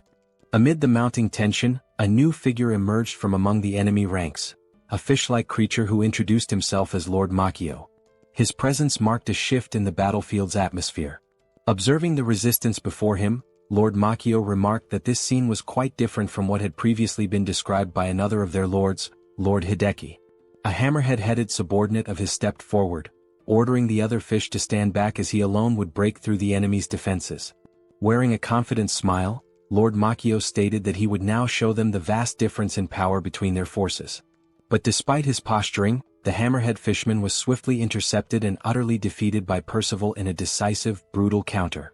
The blow left him crumpled and motionless, showcasing the sheer gap in strength between them. Witnessing one of their commanders fall so easily, the rest of the fish warriors charged in desperation. They shouted that the mighty Lord Hideki was still with them, and they had far greater numbers. Surely they still stood a chance. Joining the battle's frontline was Anyang, wielding his sacred sword with unshakable determination. Fighting at his side was his trusted aide, delivering a relentless flurry of punches against the enemy. Also present on the battlefield was Seoul, effortlessly taking down wave after wave of fish soldiers. Her strikes were sharp and well coordinated, drawing from the new combat techniques she had recently mastered through rigorous training. A bright smile played on her face as she fought with poise and strength. Amidst the chaos, the second Lord Hideki finally made his entrance. Commanding his troops to charge, he stepped forward with a declaration of power, claiming that even among fishfolk, there existed a hierarchy of strength, and they were about to witness it firsthand. But his confidence was abruptly shattered. Out of nowhere, a Virga beam shot through the air at blinding speed and struck him square in the chest, throwing him back violently and halting his advance in an instant. The ordinary fish warriors gasped in horror, eyes wide as they watched their powerful commander being flung through the air like nothing more than debris. Seconds passed as confusion turned into panic. Suddenly, cries broke out among the enemy ranks, urging everyone to retreat. Something was clearly wrong. One of the fish soldiers, now frantic, shouted that they couldn't see any human ships nearby. If there were no ships, there should be no threat. The sea, by all logic, should be a safe haven for them. From the rooftop of a nearby building, Kim silently watched as the fish forces scattered in retreat. There was no celebration in his expression, only observation. He wondered to himself why they were fleeing in such a disorganized manner. Unlike the lizard men or the insect hordes, the fish folk had yet to display any truly formidable power. It left Kim questioning whether this was really the full extent of their strength. Out in the ocean, as the enemy tried to escape, Kim opened a portal high in the sky above the retreating fish. From it, a massive ship descended, an imposing war vessel engineered with unmatched precision and technological enhancements. The fish had plans, no doubt, but against this masterpiece that James had constructed, any strategy would prove meaningless. Inside the ship, Kim gave a direct order to Yangso to set course for Fukuoka. Yangso replied with certainty, affirming that he would take them there, especially now that they had a fully equipped and masterfully modified warship at their disposal. While they sailed on the newly modified ship, Yongsu was excited to be steering the vessel, while Kim thought about how it had already been 2 hours since they had set off for Fukuoka. Besides having escaped earlier, no monsters had appeared. In other words, it had been 2 hours without any incidents or disturbances, completely silent. Kim wondered if perhaps they were being lured somewhere, but he considered that he would have to be extremely careless to be used as bait, which would be far too obvious. He realized that Lancelot and the other knights must be busy defending the base, except for Mordred. As Kim contemplated what could possibly go wrong, and prepared to enter the subspace to protect himself if something did, he suddenly heard an unusual sound. Quickly, he shouted that it was the noise of a strange monster and continued yelling that he had known it was a trap from the very beginning. Outside, on the sea, a giant whale emerged from the water. Kim said that, at first glance, this whale was at least of the same class as the locust, and if it reached Busan, it would cause total devastation, putting Kim on high alert. He then stated that he would try to stop it right there, even though he had no idea how strong it might be. Kim opened the subspace and launched the Eames dimension beams toward the whale. The beams struck the whale, piercing it easily. Then all the other beams also hit, severely injuring the whale. Seeing this, Kim commented that, as expected, the strength of that whale did not even come close to the power of the locust. As the whale sank into the sea, the system appeared, showing that the ownership of the whale's dimensional account had been transferred to Kim, making his current balance 54,827 magic stones. Looking at the system, Kim wondered if it was normal for such a weak enemy to possess a dimensional account and questioned whether this was also part of a bait strategy. Suspicious, he thought about how strong the rank 7 enemies that would appear next might be, but he was ready for whatever came his way, if the enemy had the courage. Or so he thought. About 10 minutes later, Yongsu announced that they had arrived in Fukuoka. Kim was surprised at how quickly they had gotten there. Kim remained cautious since they had crossed the sea without any problems. He had expected to fight the merfolk in the water, but that had not happened. Regardless, he was glad they arrived safely. However, from that point onward, it was completely enemy territory, and he knew he could not lower his guard. Looking up, he saw the giant sign marking the representative of Fukuoka hovering above the heads of the representatives. Seeing that, Kim said that the target, the representative, was more exposed than he had expected, but he did not know what traps or monsters were waiting for him. Kim opened the subspace and said he knew someone who specialized in infiltrating enemy lines. He called Mordred and said it was his turn now, assigning him the mission to infiltrate and gather information about the enemies. Mordred replied that he would carry out the order as commanded by Lord Kim. Then the stealthy knight proceeded to enter the enemy lines without being seen. While infiltrating an enemy facility, he saw 2 monsters arguing with each other. Mordred stopped, intending to listen more carefully. One of the enemies called the other frustrating. The angry enemy said that they had sent 1,000 soldiers but still failed to break through the weak defense in Busan and eliminate the Busan representative. The one reprimanding them was a fat fish wearing clothes, scolding one of the fish who had fled. The fat fish asked why they had failed to complete the mission. Still furious, the fat fish asked where the hell Hideki was and what he had been doing. The fleeing fish said that Hideki had been struck by some gigantic structure and had simply been eliminated easily. The fat fish said that made no sense at all. While the fleeing fish apologized, someone was quietly listening in the background. A man said that apparently they had underestimated the strength of Korea, which had come to help Japan. A large fish security guard said that, in this bidding war, Korea's score had been very high and not without reason. The big fish apologized and told the man not to worry, assuring him that even if they lost Fukuoka, he would ensure there were no losses on their investment. The man then called the big fish's attention, addressing him as chairman, and asked who had given permission to lose Fukuoka. The chairman said that the situation in Busan was not going as expected, but the man responded that, indeed, they had not been able to simply eliminate the Busan representative, but that did not necessarily mean defeat. The director then said that if it was very difficult to confront Busan, they still needed to plan better for the future. Then the director said he would delete the hologram of the regional representative at his own discretion. He gave the command for the president to lock him in the basement. The large man, who was the president, continued walking toward the fat fish and said that, as expected from the director, he had thought of everything and would imprison the representative immediately. The fat fish was the representative, who became frightened and begged the president to wait a little, saying that he was just a rank 8 regular and that the basement was only for monsters like Madagwi. At that very moment, the representative was grabbed by the head by the president, who said he didn't know how long this would take, but he promised. Meanwhile, the representative struggled to free himself but eventually fainted from lack of air. The president then continued, saying he promised that once they eliminated the Busan representative, he would be freed. Secretly, Mordred watched all of this without the enemies noticing. Then Mordred returned and reported everything he had witnessed to Kim, who responded that it was all very insane. Kim then reflected that maybe it wasn't really a trap but rather their firepower. He thought that, besides that, the merman called the president had locked the Fukuoka representative in prison and, moreover, the being from another dimension called the director was the one who ordered it. Lost in his thoughts for a moment, Kim realized that the director's hierarchy was above that of the president, which seemed like a confusing structure, a director giving orders to a president. Mordred would not be the type to confuse information. But anyway, Kim said he came to deal with the Fukuoka representative, and regardless of whether it was the director or president, it was none of his business.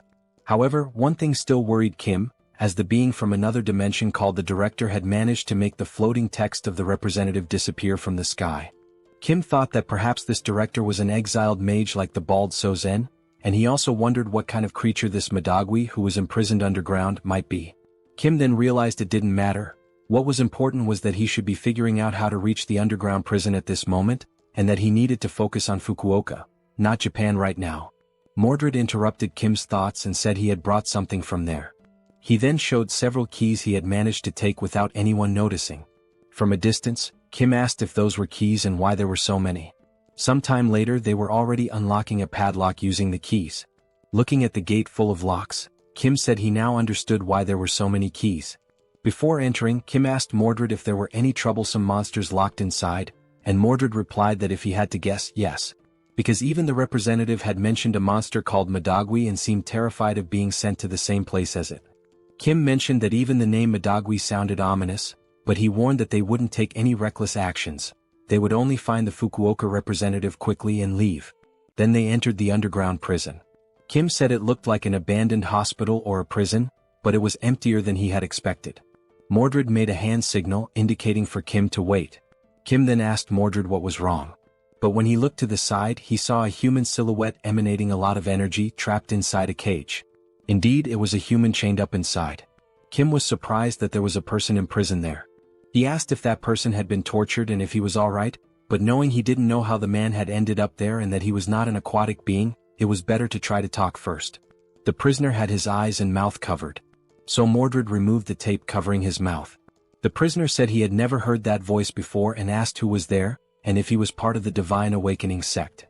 Kim replied that he was part of no sect but cautiously said he wouldn't reveal who he was. Only if the prisoner introduced himself first would Kim say who he was. The prisoner then said that he had ended up fighting against the sect, and since Kim didn't know who he was, then he really wasn't part of the sect and had no reason to be eliminated. Kim said the man didn't seem like an enemy and mentioned that those he was fighting against were also part of the Divine Awakening sect. Kim then ordered Mordred to release the man from his chains. While Mordred was freeing him, the man thanked them for saving him even though he didn't know who they were. Kim said that humans needed to help each other survive, and the man replied that Kim was a rare soul in times like these of apocalypse and war. Still intrigued, Kim asked if the man was fighting the sect allied with the government. The man answered no, saying that the cult had taken over the government and, unaware of this, he had ended up imprisoned. The man then removed the blindfold from his eyes and said his name was Saito Daichi, just an ordinary citizen. Smiling, he also said that he was the one called the Madagwi monster by the cult scoundrels. Kim is left shocked by the revelation and immediately asks if Saito Daichi is truly the Madagwi. In response, Saito Daichi asks whether Kim has ever heard that name before and, if so, what exactly he has heard. Kim, still suspicious, replies that he had heard the merfolk fear a powerful monster known by that name. Daichi confirms it. He explains that Madagwi is indeed a powerful monster ranked at the 7th classification. However, what the merfolk truly fear is not just the monster's strength, but the heat it emits, an intense energy that practically makes Madagwi their natural enemy. Still taken aback, Kim asks if this heat is Saito Daichi's own ability, considering that he appears to be just an ordinary person. Daichi calmly responds that his ability is not to transform into Madagwi. He then lifts his shirt and reveals something beneath it, a red mark on his body resembling a scar. He explains that the Madagwi is sealed within his body. Kim's jaw drops in disbelief and asks if something like that is truly possible. Daichi begins to explain about the seals. The system indicates that a master seal allows a target to be sealed inside a person's body. However, only one target can be sealed at a time, and the reaction varies depending on the nature of what is sealed. While they eat pizza, Daichi continues his explanation. He says that the larger and heavier the sealed entity is, the stronger the reaction on the host's body. The host will lose strength, become extremely dizzy, and may even faint. This is something he learned the hard way after sealing the Madagwi. He explains that the Madagwi is a monstrous creature of incredible power, immense in both size and strength. He assures Kim that it is without a doubt the strongest rank 7 monster Kim has ever encountered. Madagwi destroyed everything in its path, be it monsters or humans. Nothing could stand before it. Its power was such that no attack could affect it. The only thing people could do was pray that the Madagwi wouldn't pass through their territory. The only thing capable of stopping the Madagwi was Daichi's unique ability. The government was aware of this and carefully planned the sealing of the monster with the help of several awakened individuals. And it was only through their combined efforts that the Madagwi was safely sealed.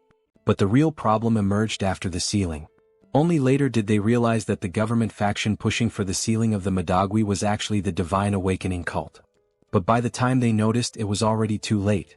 The cult had infiltrated by sending in agents who had not yet undergone the merfolk transformation, so no one suspected them.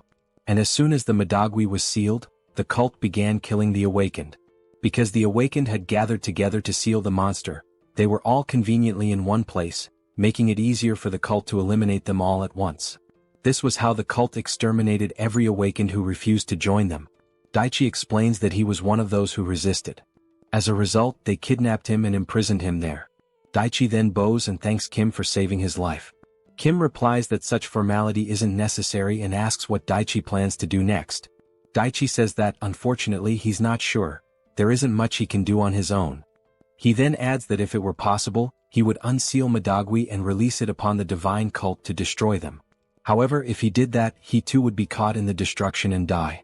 Because Madagwi is uncontrollable and unstoppable, releasing him would result in the total annihilation of Japan. Kim then asks if there are any restrictions or a price to pay for releasing the seal. Daichi responds that there aren't. He simply doesn't release it because he would be in danger, and no one else is capable of controlling the monster. Kim is both surprised and excited, asking if that's really all that's stopping him, giving the impression that he's come up with a good idea. Sometime later within the city, one of the patrolling merfolk senses something unusual. What grabs his attention is a strange, loud noise. But when he looks down, he sees the building housing the merfolk being torn apart from within. The structure appears to be collapsing from the inside. Suddenly, it explodes completely, sending debris flying in all directions and destroying nearby buildings in the process. Amidst the devastation, the dust begins to settle. And from within the cloud of destruction, a monstrous gaze emerges. It is Madagwi, now unsealed, rampaging and laying waste to everything in his vicinity. The merfolk who had been nearby see him and can do nothing but widen their eyes in sheer terror, fully aware that this is the end for them. They are frozen in place, paralyzed with fear, unable to move a single step, still struggling to believe that the Madagwi is truly standing there before them.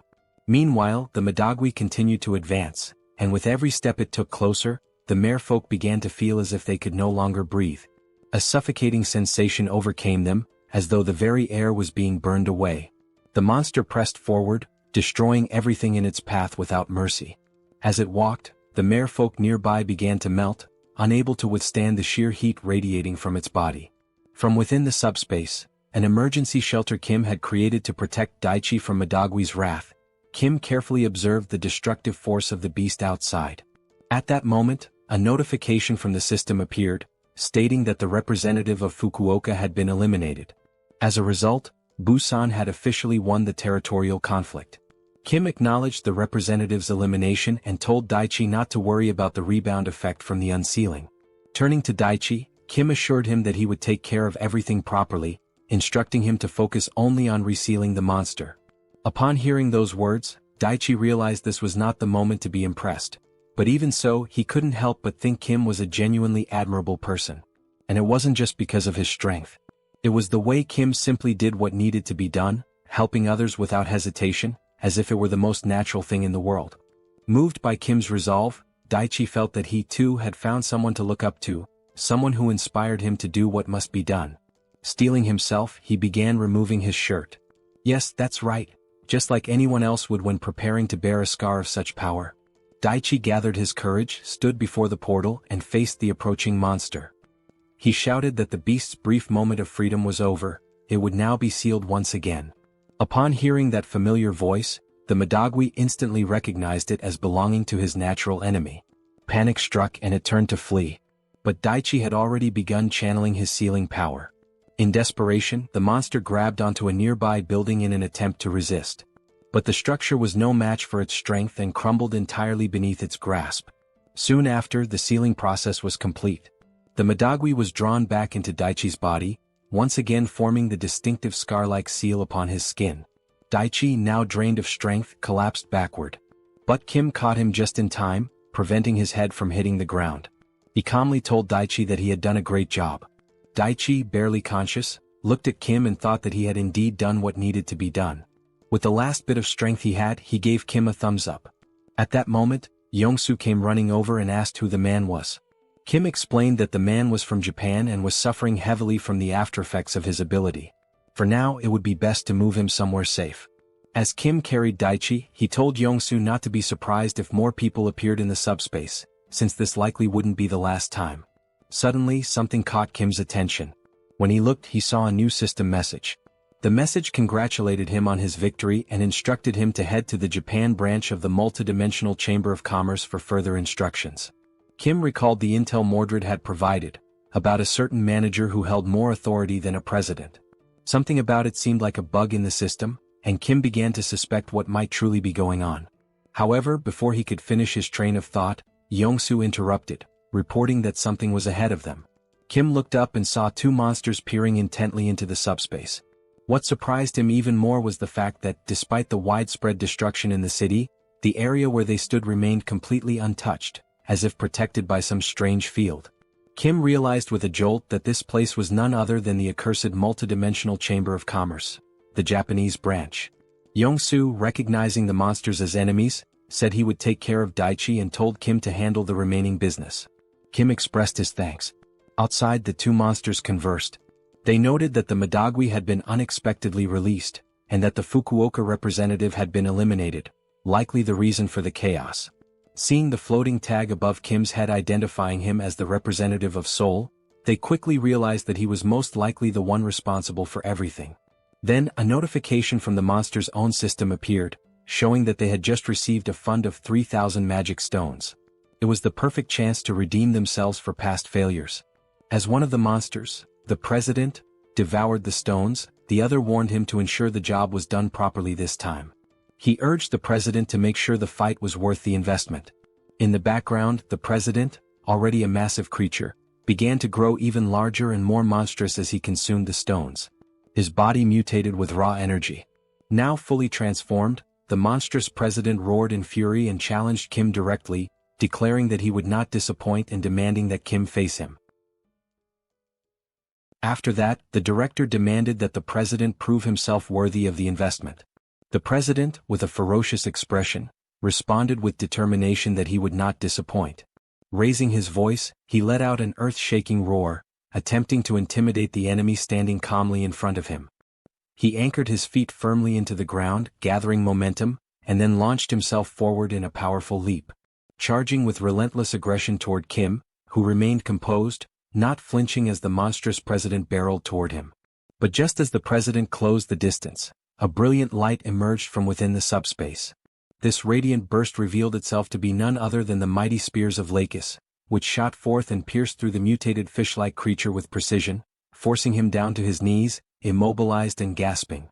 The director, witnessing this unexpected turn of events, stood frozen in disbelief. He could not comprehend what had just happened before his eyes. He questioned aloud, perplexed as to how the president could fall so easily and be overwhelmed so swiftly, especially after the substantial investment he had poured into elevating him to the prestigious 7th classification. His confusion was palpable, unable to fathom the failure after boosting his power. Then a system notification appeared, announcing that Kim had received 14,000 magic stones. The timing of the message puzzled Kim, for he had not yet finished off the president, who remained alive, albeit gravely wounded. Kim's attention was then drawn back to the director, who began speaking, remarking that, frankly, Japan used to be stronger. But as everyone could see, Korea had now become prime real estate in the world of awakened powers. Continuing his monologue, the director revealed his original plan. He had intended to establish Japan as his primary base and from there, proceed to conquer neighboring countries, expanding his influence step by step. However, in light of recent events, he admitted that perhaps his strategy had been flawed from the start. The director, adjusting his tone to a more businesslike offer, turned to Kim and proposed a new alliance. He asked whether Kim would be interested in using Korea as the new staging ground to dominate other nations. Should Kim accept the investment, the director promised Korea would reap numerous benefits. For example, Kim would gain the authority to declare war on regions such as Osaka or even Tokyo itself. Hearing these words left the president, still bleeding and crouched on the ground in utter shock. He could not believe what he was hearing. His eyes widened as he questioned what the director truly meant by this sudden shift in allegiance. But the director, showing no interest in the president's disapproval, continued as though uninterrupted. He added that, beyond the political power, Kim would also gain access to more magic stones, with the only condition being that it would be rewarded as a prize for victory and for claiming the Fukuoka Gate. He raised his hand, pointing his thumb toward the surroundings, stating that if Kim accepted this offer, he would like him to eradicate this pitiful place filled with losers. He expressed his distaste for working in such a public and exposed office, complaining that it hindered his ability to operate effectively. By eliminating it, he claimed, Kim's classification would increase significantly. Kim couldn't help but wonder silently if this monster truly had the power to raise his classification. The director then, in a seemingly casual manner, asked whether there were any awakened buildings in Korea as well, hinting at his intricate knowledge of awakened infrastructures. At that moment, the president, writhing in pain on the floor, showed signs of deep frustration. Glaring with fury, he gripped the spears lodged in his chest, yanking one free while speaking through clenched teeth. He accused the director of telling a completely different story from the promises he had originally made. Fuming with rage, the president rose to his feet and with all his remaining strength, hurled the spear toward the director, aiming for a lethal strike. However, as the weapon approached, a green aura enveloped the director's body. Despite the force behind the throw, the spear was completely repelled. No matter how much force the president applied, he was unable to breach the director's defensive field. Observing this from a distance, Kim identified the power as repulsion, but something about it felt off. Regardless of how strong a repulsion ability was, there should at least have been some slight impact or recoil, but the director remained perfectly still, unaffected. It was in that moment that Kim came to a realization. The director's power level might not be of a mere 6th rank, it was something beyond. The director then addressed the president sharply, telling him not to interfere when he was in the middle of an important discussion. Turning his attention back to Kim, he requested that Kim eliminate the president first, remarking that while the president excelled at avoiding attacks, he utterly lacked defensive capabilities. But the scene quickly shifted as the president began losing a tremendous amount of blood. Observing this, the director nonchalantly stated that there was no longer a need for Kim to finish him off. The president's end was near, his life slipping away due to his severe blood loss. Curious, Kim inquired about the director's exact classification. With a smirk, the director explained that members of the Chamber of Commerce handled matters differently. He suggested Kim should consider him a rank 0 existence, the highest possible classification. Since they operated on Earth, after all, they needed certain privileges and benefits to manage affairs efficiently. Abruptly shifting the conversation, the director asked Kim if he would accept the proposal or not. His tone left no room for evasion. Kim, now sweating profusely from the sheer pressure of the situation, thought to himself about the nature of the proposal. It was essentially an offer to switch sides, to stop being the invaded and instead become the invader, with a range of perks attached. Nervousness mounting, Kim hesitated, asking for a moment to consider. But the director quickly pointed out that throughout the vast universe, there were countless beings with abilities similar to Kim's. He even mentioned the man Kim had just rescued recently, hinting that he too possessed a comparable power. The director continued, saying that if there were already many like that in the places Kim had been, one could only imagine how many more existed across the entire world. At that moment, the director stated firmly that he was merely offering an investment. He emphasized that this did not give Kim the right to become arrogant or presumptuous about his strength. However, within that very instant, Kim's thoughts revealed his conviction. This being clearly had no understanding of his real powers. The director mistakenly believed that Kim's abilities were limited to sealing alone. It became evident to Kim that the director truly had no clue about his actual potential. Now, with a growing sense of certainty, Kim internally confirmed that the director was completely ignorant of his true power. Kim then confronted the director with a direct question, asking what would happen if he were to refuse the offer. The director, without hesitation, responded that if Kim refused, it would simply be over. In the very next breath, without a moment of doubt, Kim declared his refusal. The abruptness of this answer sent a shockwave through the director, who questioned in disbelief whether Kim was truly being serious. Kim, with a composed demeanor, confirmed once again that his refusal was absolute and unwavering. The director, now visibly frustrated, remarked that he had no idea what Kim was relying on. He urged Kim to reconsider, warning him to think carefully as there were no other options available to him. But Kim, remaining steadfast, turned toward the director and stated that his decision had already been made. He further added that he had accomplished what he came here to do and was now leaving. This bold attitude left the director completely dumbfounded. He had just been blatantly rejected, despite being a high-ranking member of the multidimensional Chamber of Commerce. The director, bound by the organization's strict policies of neutrality, knew that making direct investments was absolutely forbidden. And yet, there he stood, so brazenly discussing an illegal investment, only to be outright refused. His initial plan was to keep everything hidden. No one was ever supposed to find out about this, which was precisely why he resorted to subtle coercion and manipulation, intending to corner Kim into accepting the investment. It was practically blackmail masked as a business deal. But as Kim began to walk away, the director's thoughts raced, questioning whether that man was truly doing this. Was he really just walking away from an offer of this magnitude? Perhaps Kim was a fool, or maybe he had a hidden strategy up his sleeve. Regardless, the director concluded that it wouldn't be too difficult to select a capable individual who could eliminate Kim quietly, thus preserving his secret. It would be a simple matter to erase Kim without causing a scene. On the other hand, Kim, while leaving, contemplated his next move. Given how the Chamber of Commerce had harassed them relentlessly, he was determined to retaliate in some way. However, the director's repulsion ability was overwhelmingly powerful. Not knowing the full extent of the director's strength and understanding that having an enemy within the Chamber of Commerce who could wield such potent repulsion would be unwise, Kim decided that for the time being, the best course of action was to retreat discreetly, or at least pretend to. Kim whispered quietly, issuing a command to PX to begin storing the office. A portal silently opened behind them, swallowing the entire office space into its dimensional void, vanishing it without a trace. The director, oblivious to the sudden disappearance, remained unbothered at first. But when he finally turned around, perhaps sensing a shift in the atmosphere, he realized the office that had once stood behind him was now completely gone. Kim then began to explain, though more to himself than to anyone present, that after defeating the lizard men, he had leveled up before heading to China. As a result, he had gained a special save point as a level-up bonus. However, until now he had never found the right opportunity to make use of it. Given that the director had no knowledge of Kim's hidden abilities, this had been the perfect moment to execute his plan and turn the tables on the Chamber of Commerce, using their own space against them. Meanwhile, still paralyzed by shock, the director struggled to comprehend what had just transpired. His mind raced to understand the implications of the vanished office. But as he raised his head to look toward the portal, ready to curse Kim with a furious insult, his words were abruptly silenced.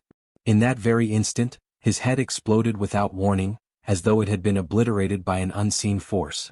The sheer suddenness of the explosion left the president, who was still pinned to the ground with spears, utterly speechless.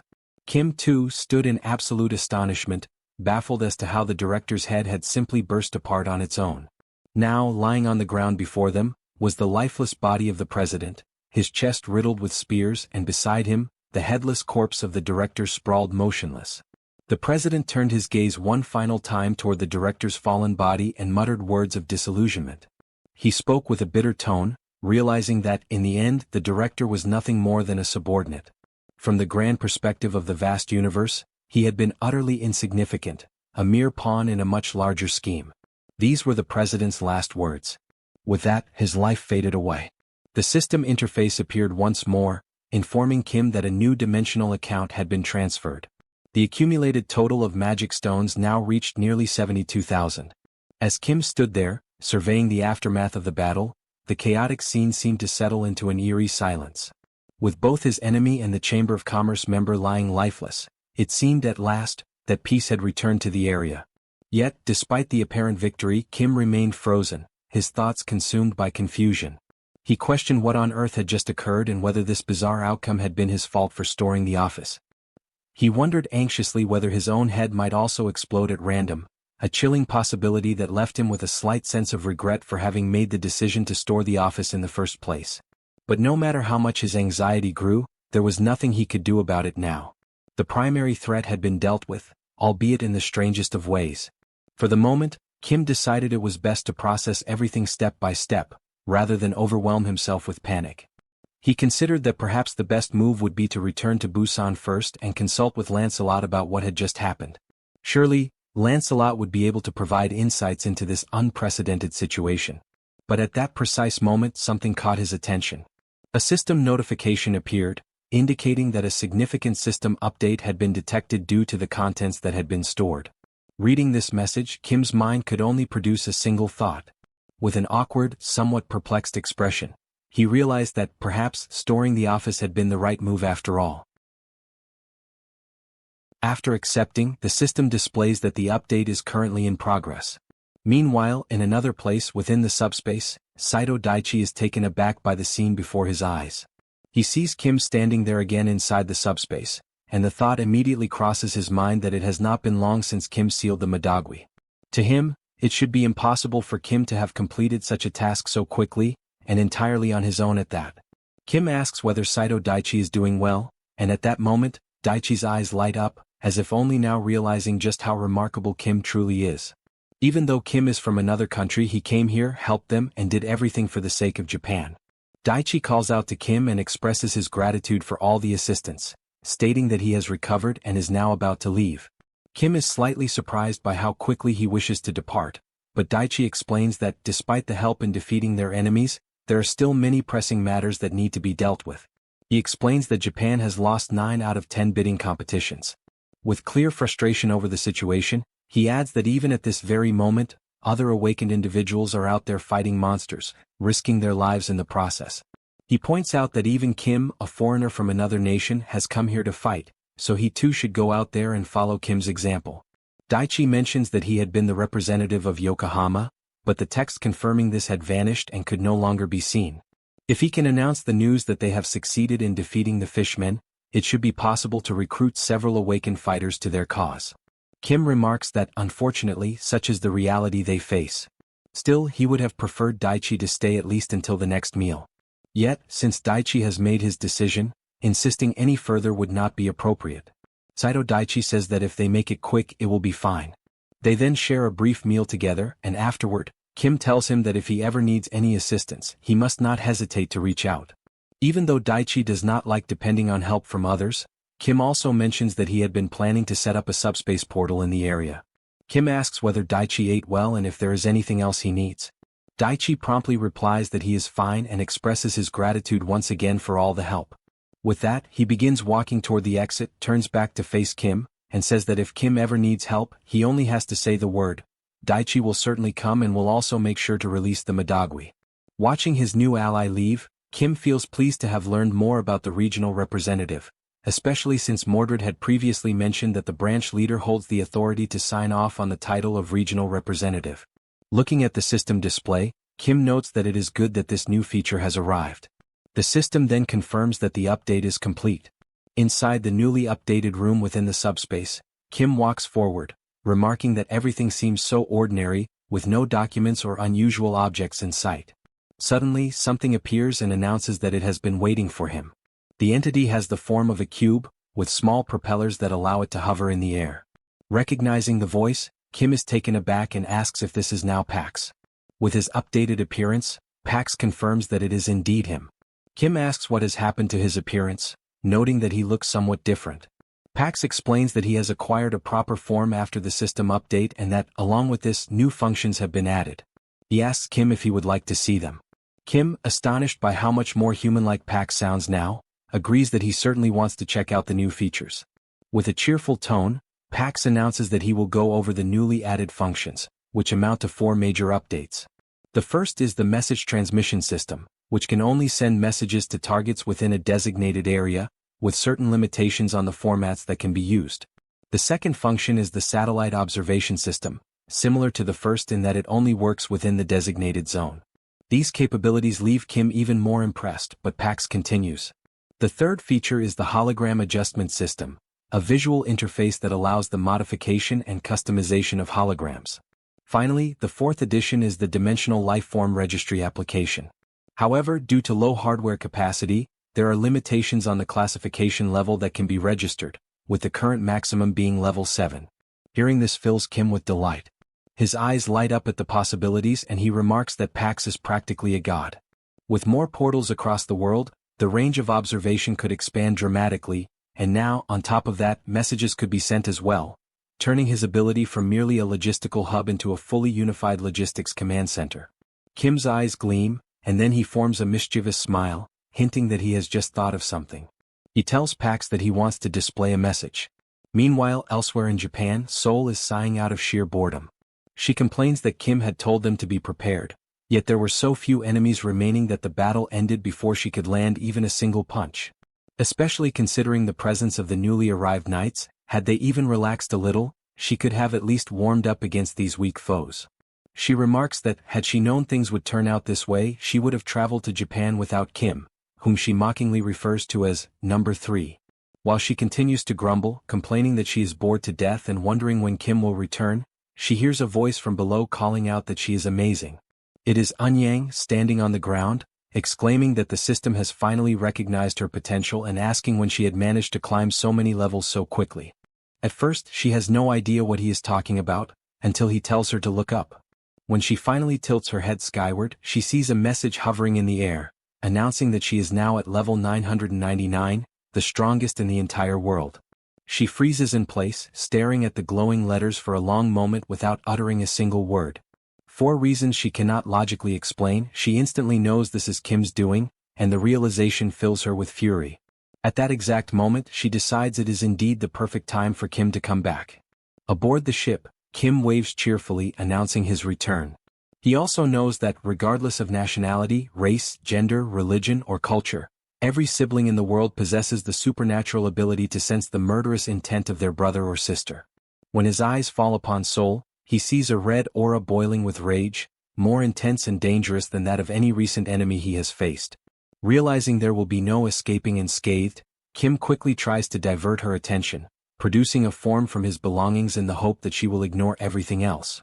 It is a level 7 registration form, but it carries a specific requirement, that the group must have at least 50,000 members before registration can be completed.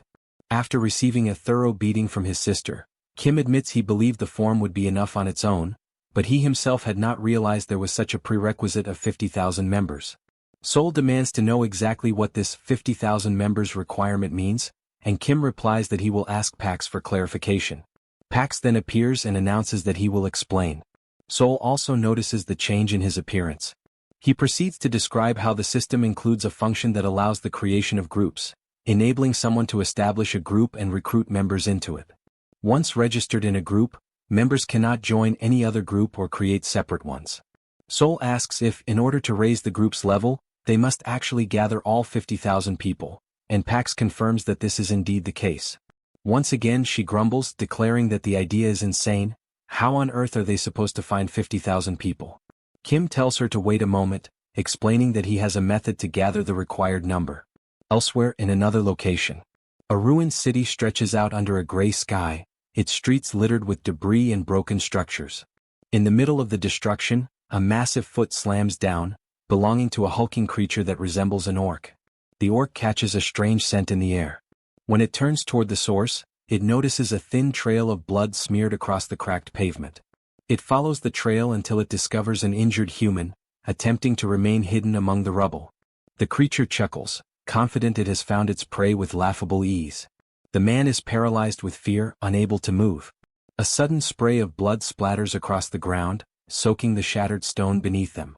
The man had squeezed his eyes shut, unwilling to witness what was about to happen to him. But when he slowly dares to open them again, he sees the orc lying motionless on the ground, lifeless, with a sword embedded deep in its back. Cautiously he steps forward to understand what just occurred. As he draws closer to the fallen weapon, a system notification materializes in the air beside it. A web notification informing him that a powerful sword has been delivered to his current location. Almost immediately, another message appears inviting him to join the group, PAX FC, a group that comes with certain benefits. And so, the clever nature of Kim's plan to recruit people becomes clear. Now that PAX had been updated after absorbing the Japanese branch of the multidimensional Chamber of Commerce, not only had he gained new abilities, but his artificial intelligence had also become significantly more advanced. Thanks to this upgrade, the satellite surveillance system was now able to clearly distinguish between enemies and allies within the operational range of the portal. It could evaluate situations in real time and provide whatever was needed, using this power as a means to assist others. Kim, upon realizing this, also conceived the idea of using that same system as a method to promote PAX FC. After some time, the system displayed that more than 10,000 members had already joined PAX FC. This discovery filled Kim with excitement, for his brilliant idea was not only working but flourishing. Wanting to recruit even more people, he decided to update the ability once again. The latest update allowed the broadcast range to be expanded, enabling PAX's messages to reach areas that previously would have been inaccessible. The system reported that 8,000 magical stones had been consumed during the upgrade and that both the communication range and the transmission speed had increased fivefold. With this improvement in place, Kim departed together with Yongsoo to install additional portals, beginning their journey with a trip to Busan, accompanied by his personal pilot. After successfully installing the portal in Busan, and just as they were on their way to Gwangju to establish another one, PAX suddenly appeared, reporting that a problem had arisen. Indeed, an unexpected situation had occurred. People had begun to gather in large numbers around the portal. Many did not truly understand what it was. Some even assumed that PAX FC referred to a football team. Observing the swelling crowd, Kim reasoned that the situation did not appear too dangerous at the moment, but if the number of people continued to grow, it could quickly become one. In that case, he resolved to request the colonel's assistance, asking the military to help manage the portal. Kim explained that outside the portal's range, blind spots were inevitable. He emphasized that if this task were too burdensome for the military, the colonel was free to decline. However, the colonel became visibly enthusiastic, declaring that the idea was excellent. His eyes gleamed as he proclaimed that this was the very first step toward rebuilding a nation, the precise duty that a soldier ought to fulfill. He promised that he would give the order for the units to begin immediately. Kim then explained that for the moment the active portal sites were located in Incheon, Busan, and Gwangju, though many more were still to come. The colonel responded by saying that he would require a great number of people. At that moment, Kim realized he had not considered the matter of manpower. Yet the colonel reassured him, stating that if manpower was the issue, he knew someone who could help. The scene then shifted to Kim speaking with the representative of Busan, asking her to take responsibility for managing that area. He explained that while the military would be in charge of the portal itself, blind spots beyond its operational reach would remain, and manpower shortages would make them difficult to monitor. As they walked together, he elaborated further, explaining that he needed her cooperation to oversee the areas surrounding the portal in collaboration with the military, promising to provide all the necessary supplies for the effort. Upon hearing this, she responded that it sounded fantastic. Seizing the opportunity, Kim then asked if she would also like to join PAX FC. Through the cooperation of the military and local awakened individuals, the shortage of manpower was resolved, and the chaotic surroundings of the portal gradually began to stabilize. At the site, soldiers were giving clear instructions. No one was to push forward and distribution would proceed 1 box per person in strict order, so patience was required. As they handed out supplies, they repeatedly announced that these provisions came from PAX FC, adding that anyone who joined would receive even more the following day. Through such promotional efforts carried out here and there, the system soon indicated that the number of members had surpassed 40,000. Kim's expression twisted into something almost psychotic, for everything was unfolding even better than he had planned. Now, only 10,000 more members were needed to reach level 7. Interrupting his moment of exhilaration, Pax appeared once more, reporting that another problem had been discovered. He explained that he had detected a being from another dimension, one that showed no intention of attacking, and asked what action should be taken. Kim was astonished, questioning whether it was truly possible for a dimensional being to exist without hostility. The scene then shifted to the introduction of this unusual creature. It was small, fluffy, and undeniably cute. Facing it directly, Kim attempted to identify its species, and realizing this, the tiny furry being began to cry, pleading for Kim to spare its life.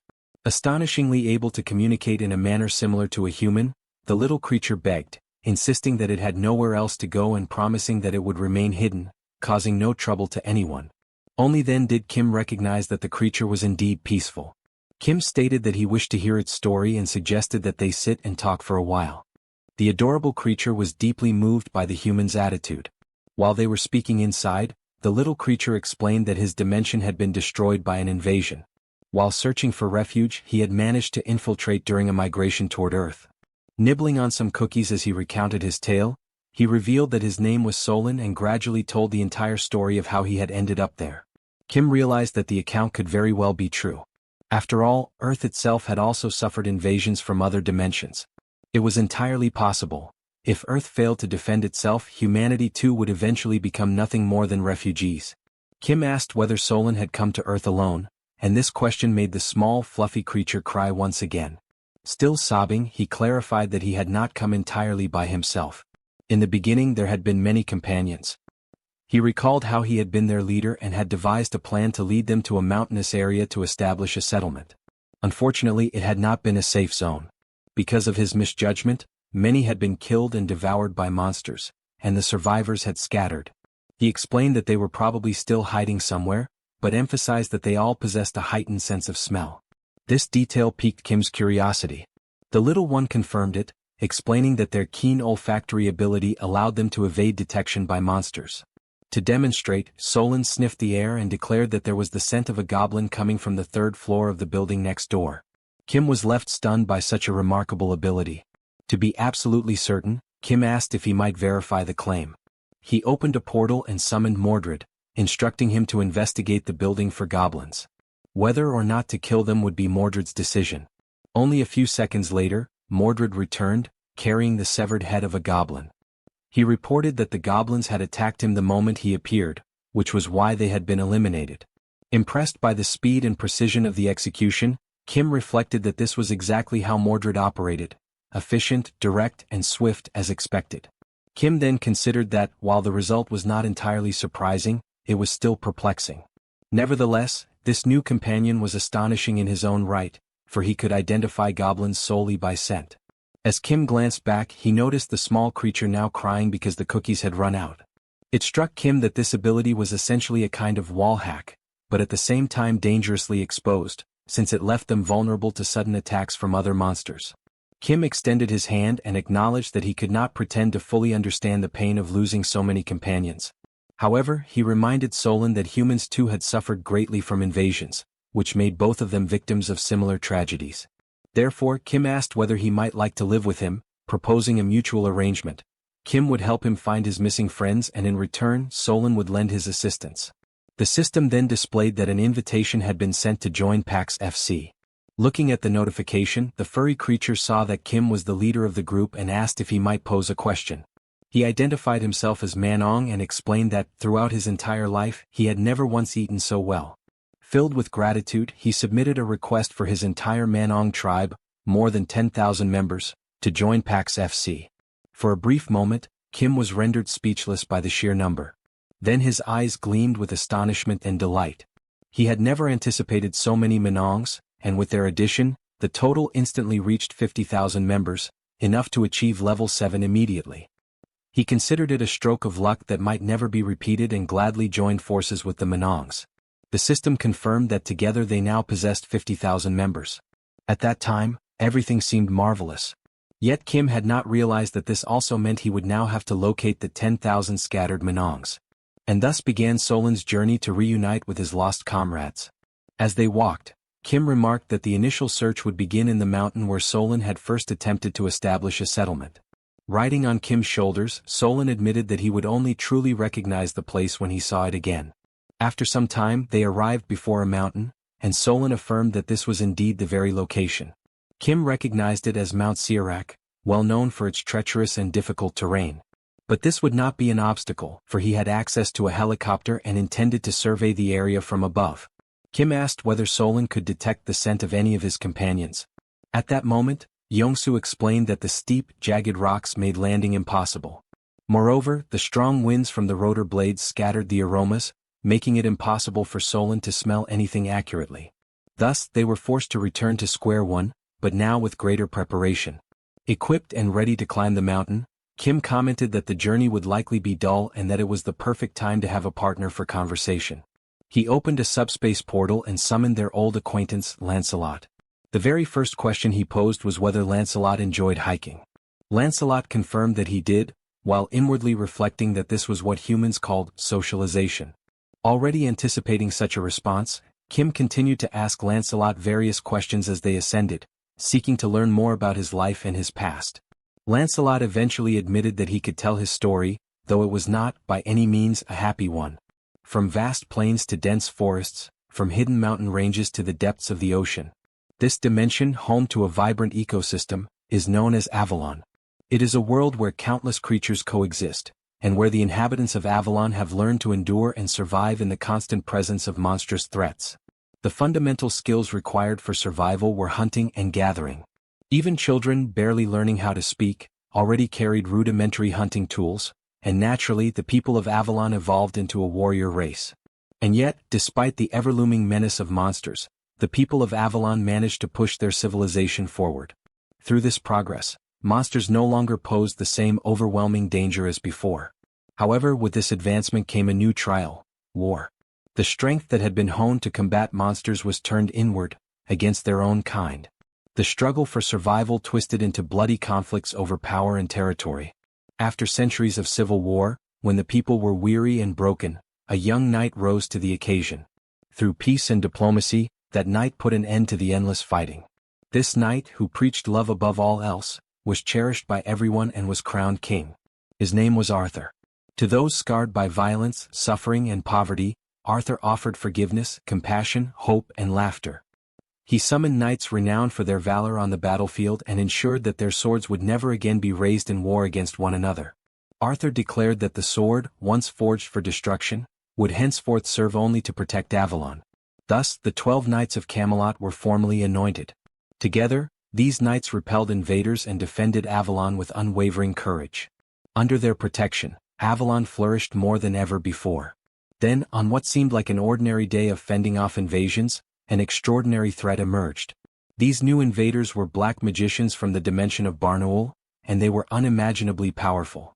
From that moment onward, the Knights of Camelot were bound to cursed relics, and Avalon itself fell under a terrible curse.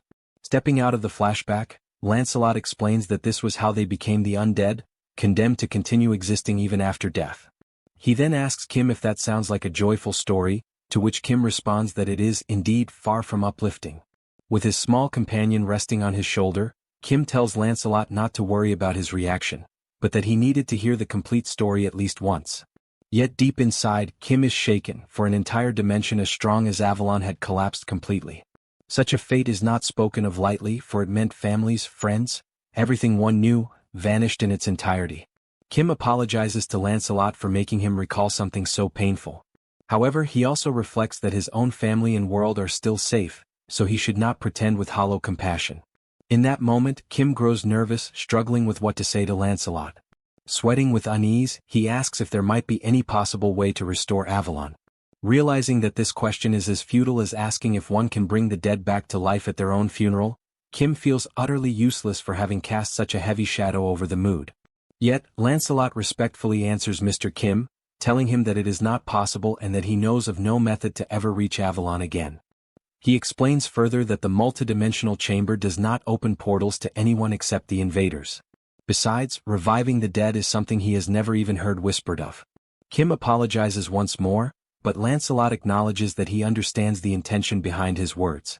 Then Lancelot says something that leaves Kim momentarily speechless. He reveals that his obedience is indeed a result of the curse, but beyond that he also possesses genuine feelings. And the mere fact that Kim is not an invader is enough for him. He explains that it has been that way from the beginning and most likely the other knights feel the same. At this, both Kim and Lancelot exchange words of gratitude with one another. Just then Solon catches a scent and asks them to pause. A patch of grass nearby begins to stir, and soon another Manong emerges. Upon seeing one of his kin, Solon leaps with excitement and embraces his comrade warmly. The comrade anxiously asks if Chief Solon is injured in any way, but Solon reassures him that he is unharmed, explaining that he encountered kind people who promised to help them. That was why he returned, to reunite with his lost kin. His comrade then turns to Kim and expresses deep gratitude. He goes on to declare that he will also help, and that he knows where some of the missing Manongs are hiding. Hearing this, Kim is filled with excitement, realizing how much time this will save. He thinks to himself that from here, it will simply be a matter of climbing the mountain in search of the Manong tribe. One Manong will help locate another who will then lead them to even more, creating a chain until the tribe is whole again. But things do not go exactly as planned. A week later, Kim is completely drained in every sense. Only after that long and exhausting time is he finally able to gather all 10,000 members of the Manong tribe. Exhausted and moving like an old man, Kim tries to recall how many mountains he has climbed over the course of the past week, all while wondering why the Manong seem to have such an attachment to mountains. He once again expresses his happiness at being able to help them reunite, and tells them that he will create a portal to make it easier for them to remain on that mountain. He explains to the tribe that if a monster ever appears, they simply need to escape through the portal, and in addition if they are ever in need of supplies, they can retrieve what they need directly from it. The Manongs express their gratitude, admitting that they do not know how they could possibly repay such generosity. Kim tells them that thanks are unnecessary and instead asks them to continue doing what they do best, using their extraordinary sense of smell. Yet Kim also wonders if there is perhaps something else they might help with. The system then notifies him that the fierce trackers of the Manong tribe are now available for deployment. At that moment, with all the energy and excitement he can muster, Solon, the leader of the Manong tribe, raises his voice to rally his kin, calling on them to demonstrate exactly what the Manongs are capable of. He orders them all to flare their nostrils wide. And so, the Manongs begin working side by side with the humans, using their keen senses to track down hidden monsters.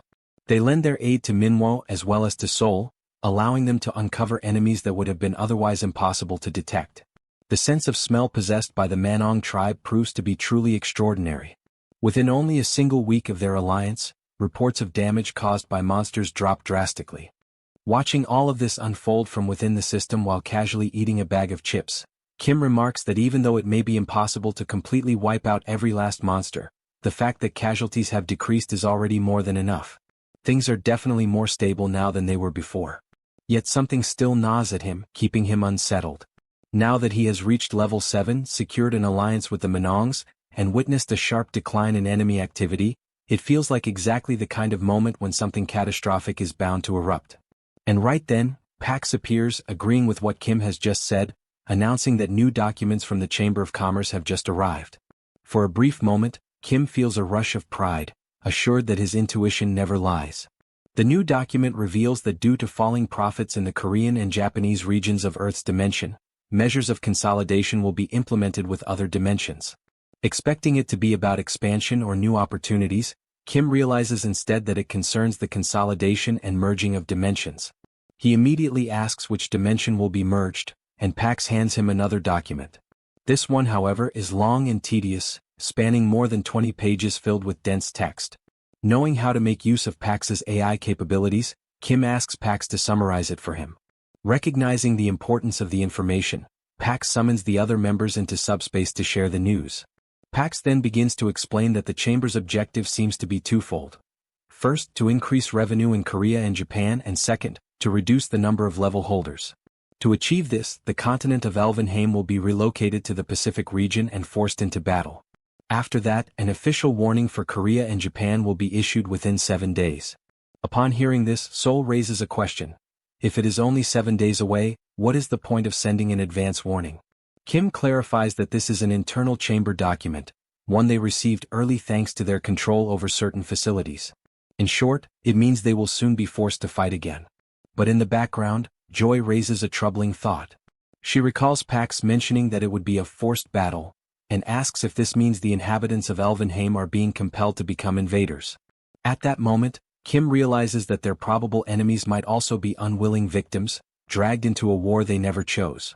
This sparks the thought that perhaps there is a chance to clear up the misunderstanding and prevent an unnecessary conflict. Lancelot joins the discussion, telling Master Kim that he is not wrong in his reasoning, but that there is currently no way to establish contact with the people of Elvenheim. He explains that they must physically go to them in order for the battle notice to be delivered. He warns that they have no idea when Elvenheim will be transferred, and in the worst-case scenario, it could happen at the exact moment the official warning is released, immediately provoking them into combat. Pax reassures them that this is not the case, explaining that Elvenheim has already been relocated to the Pacific, and only the formal warning remains, which will be issued in 7 days. Kim states firmly that there is no time to waste. Joy, however, raises another concern, pointing out that there is still a chance that the people of Elvenheim may not see things as they do and may in fact desire war. She adds that it is also possible they might be similar to the primitive creatures they once encountered in China. These possibilities leave Kim deep in thought about what step he should take next. But after a moment of reflection, he declares that he will only decide on a course of action once they arrive.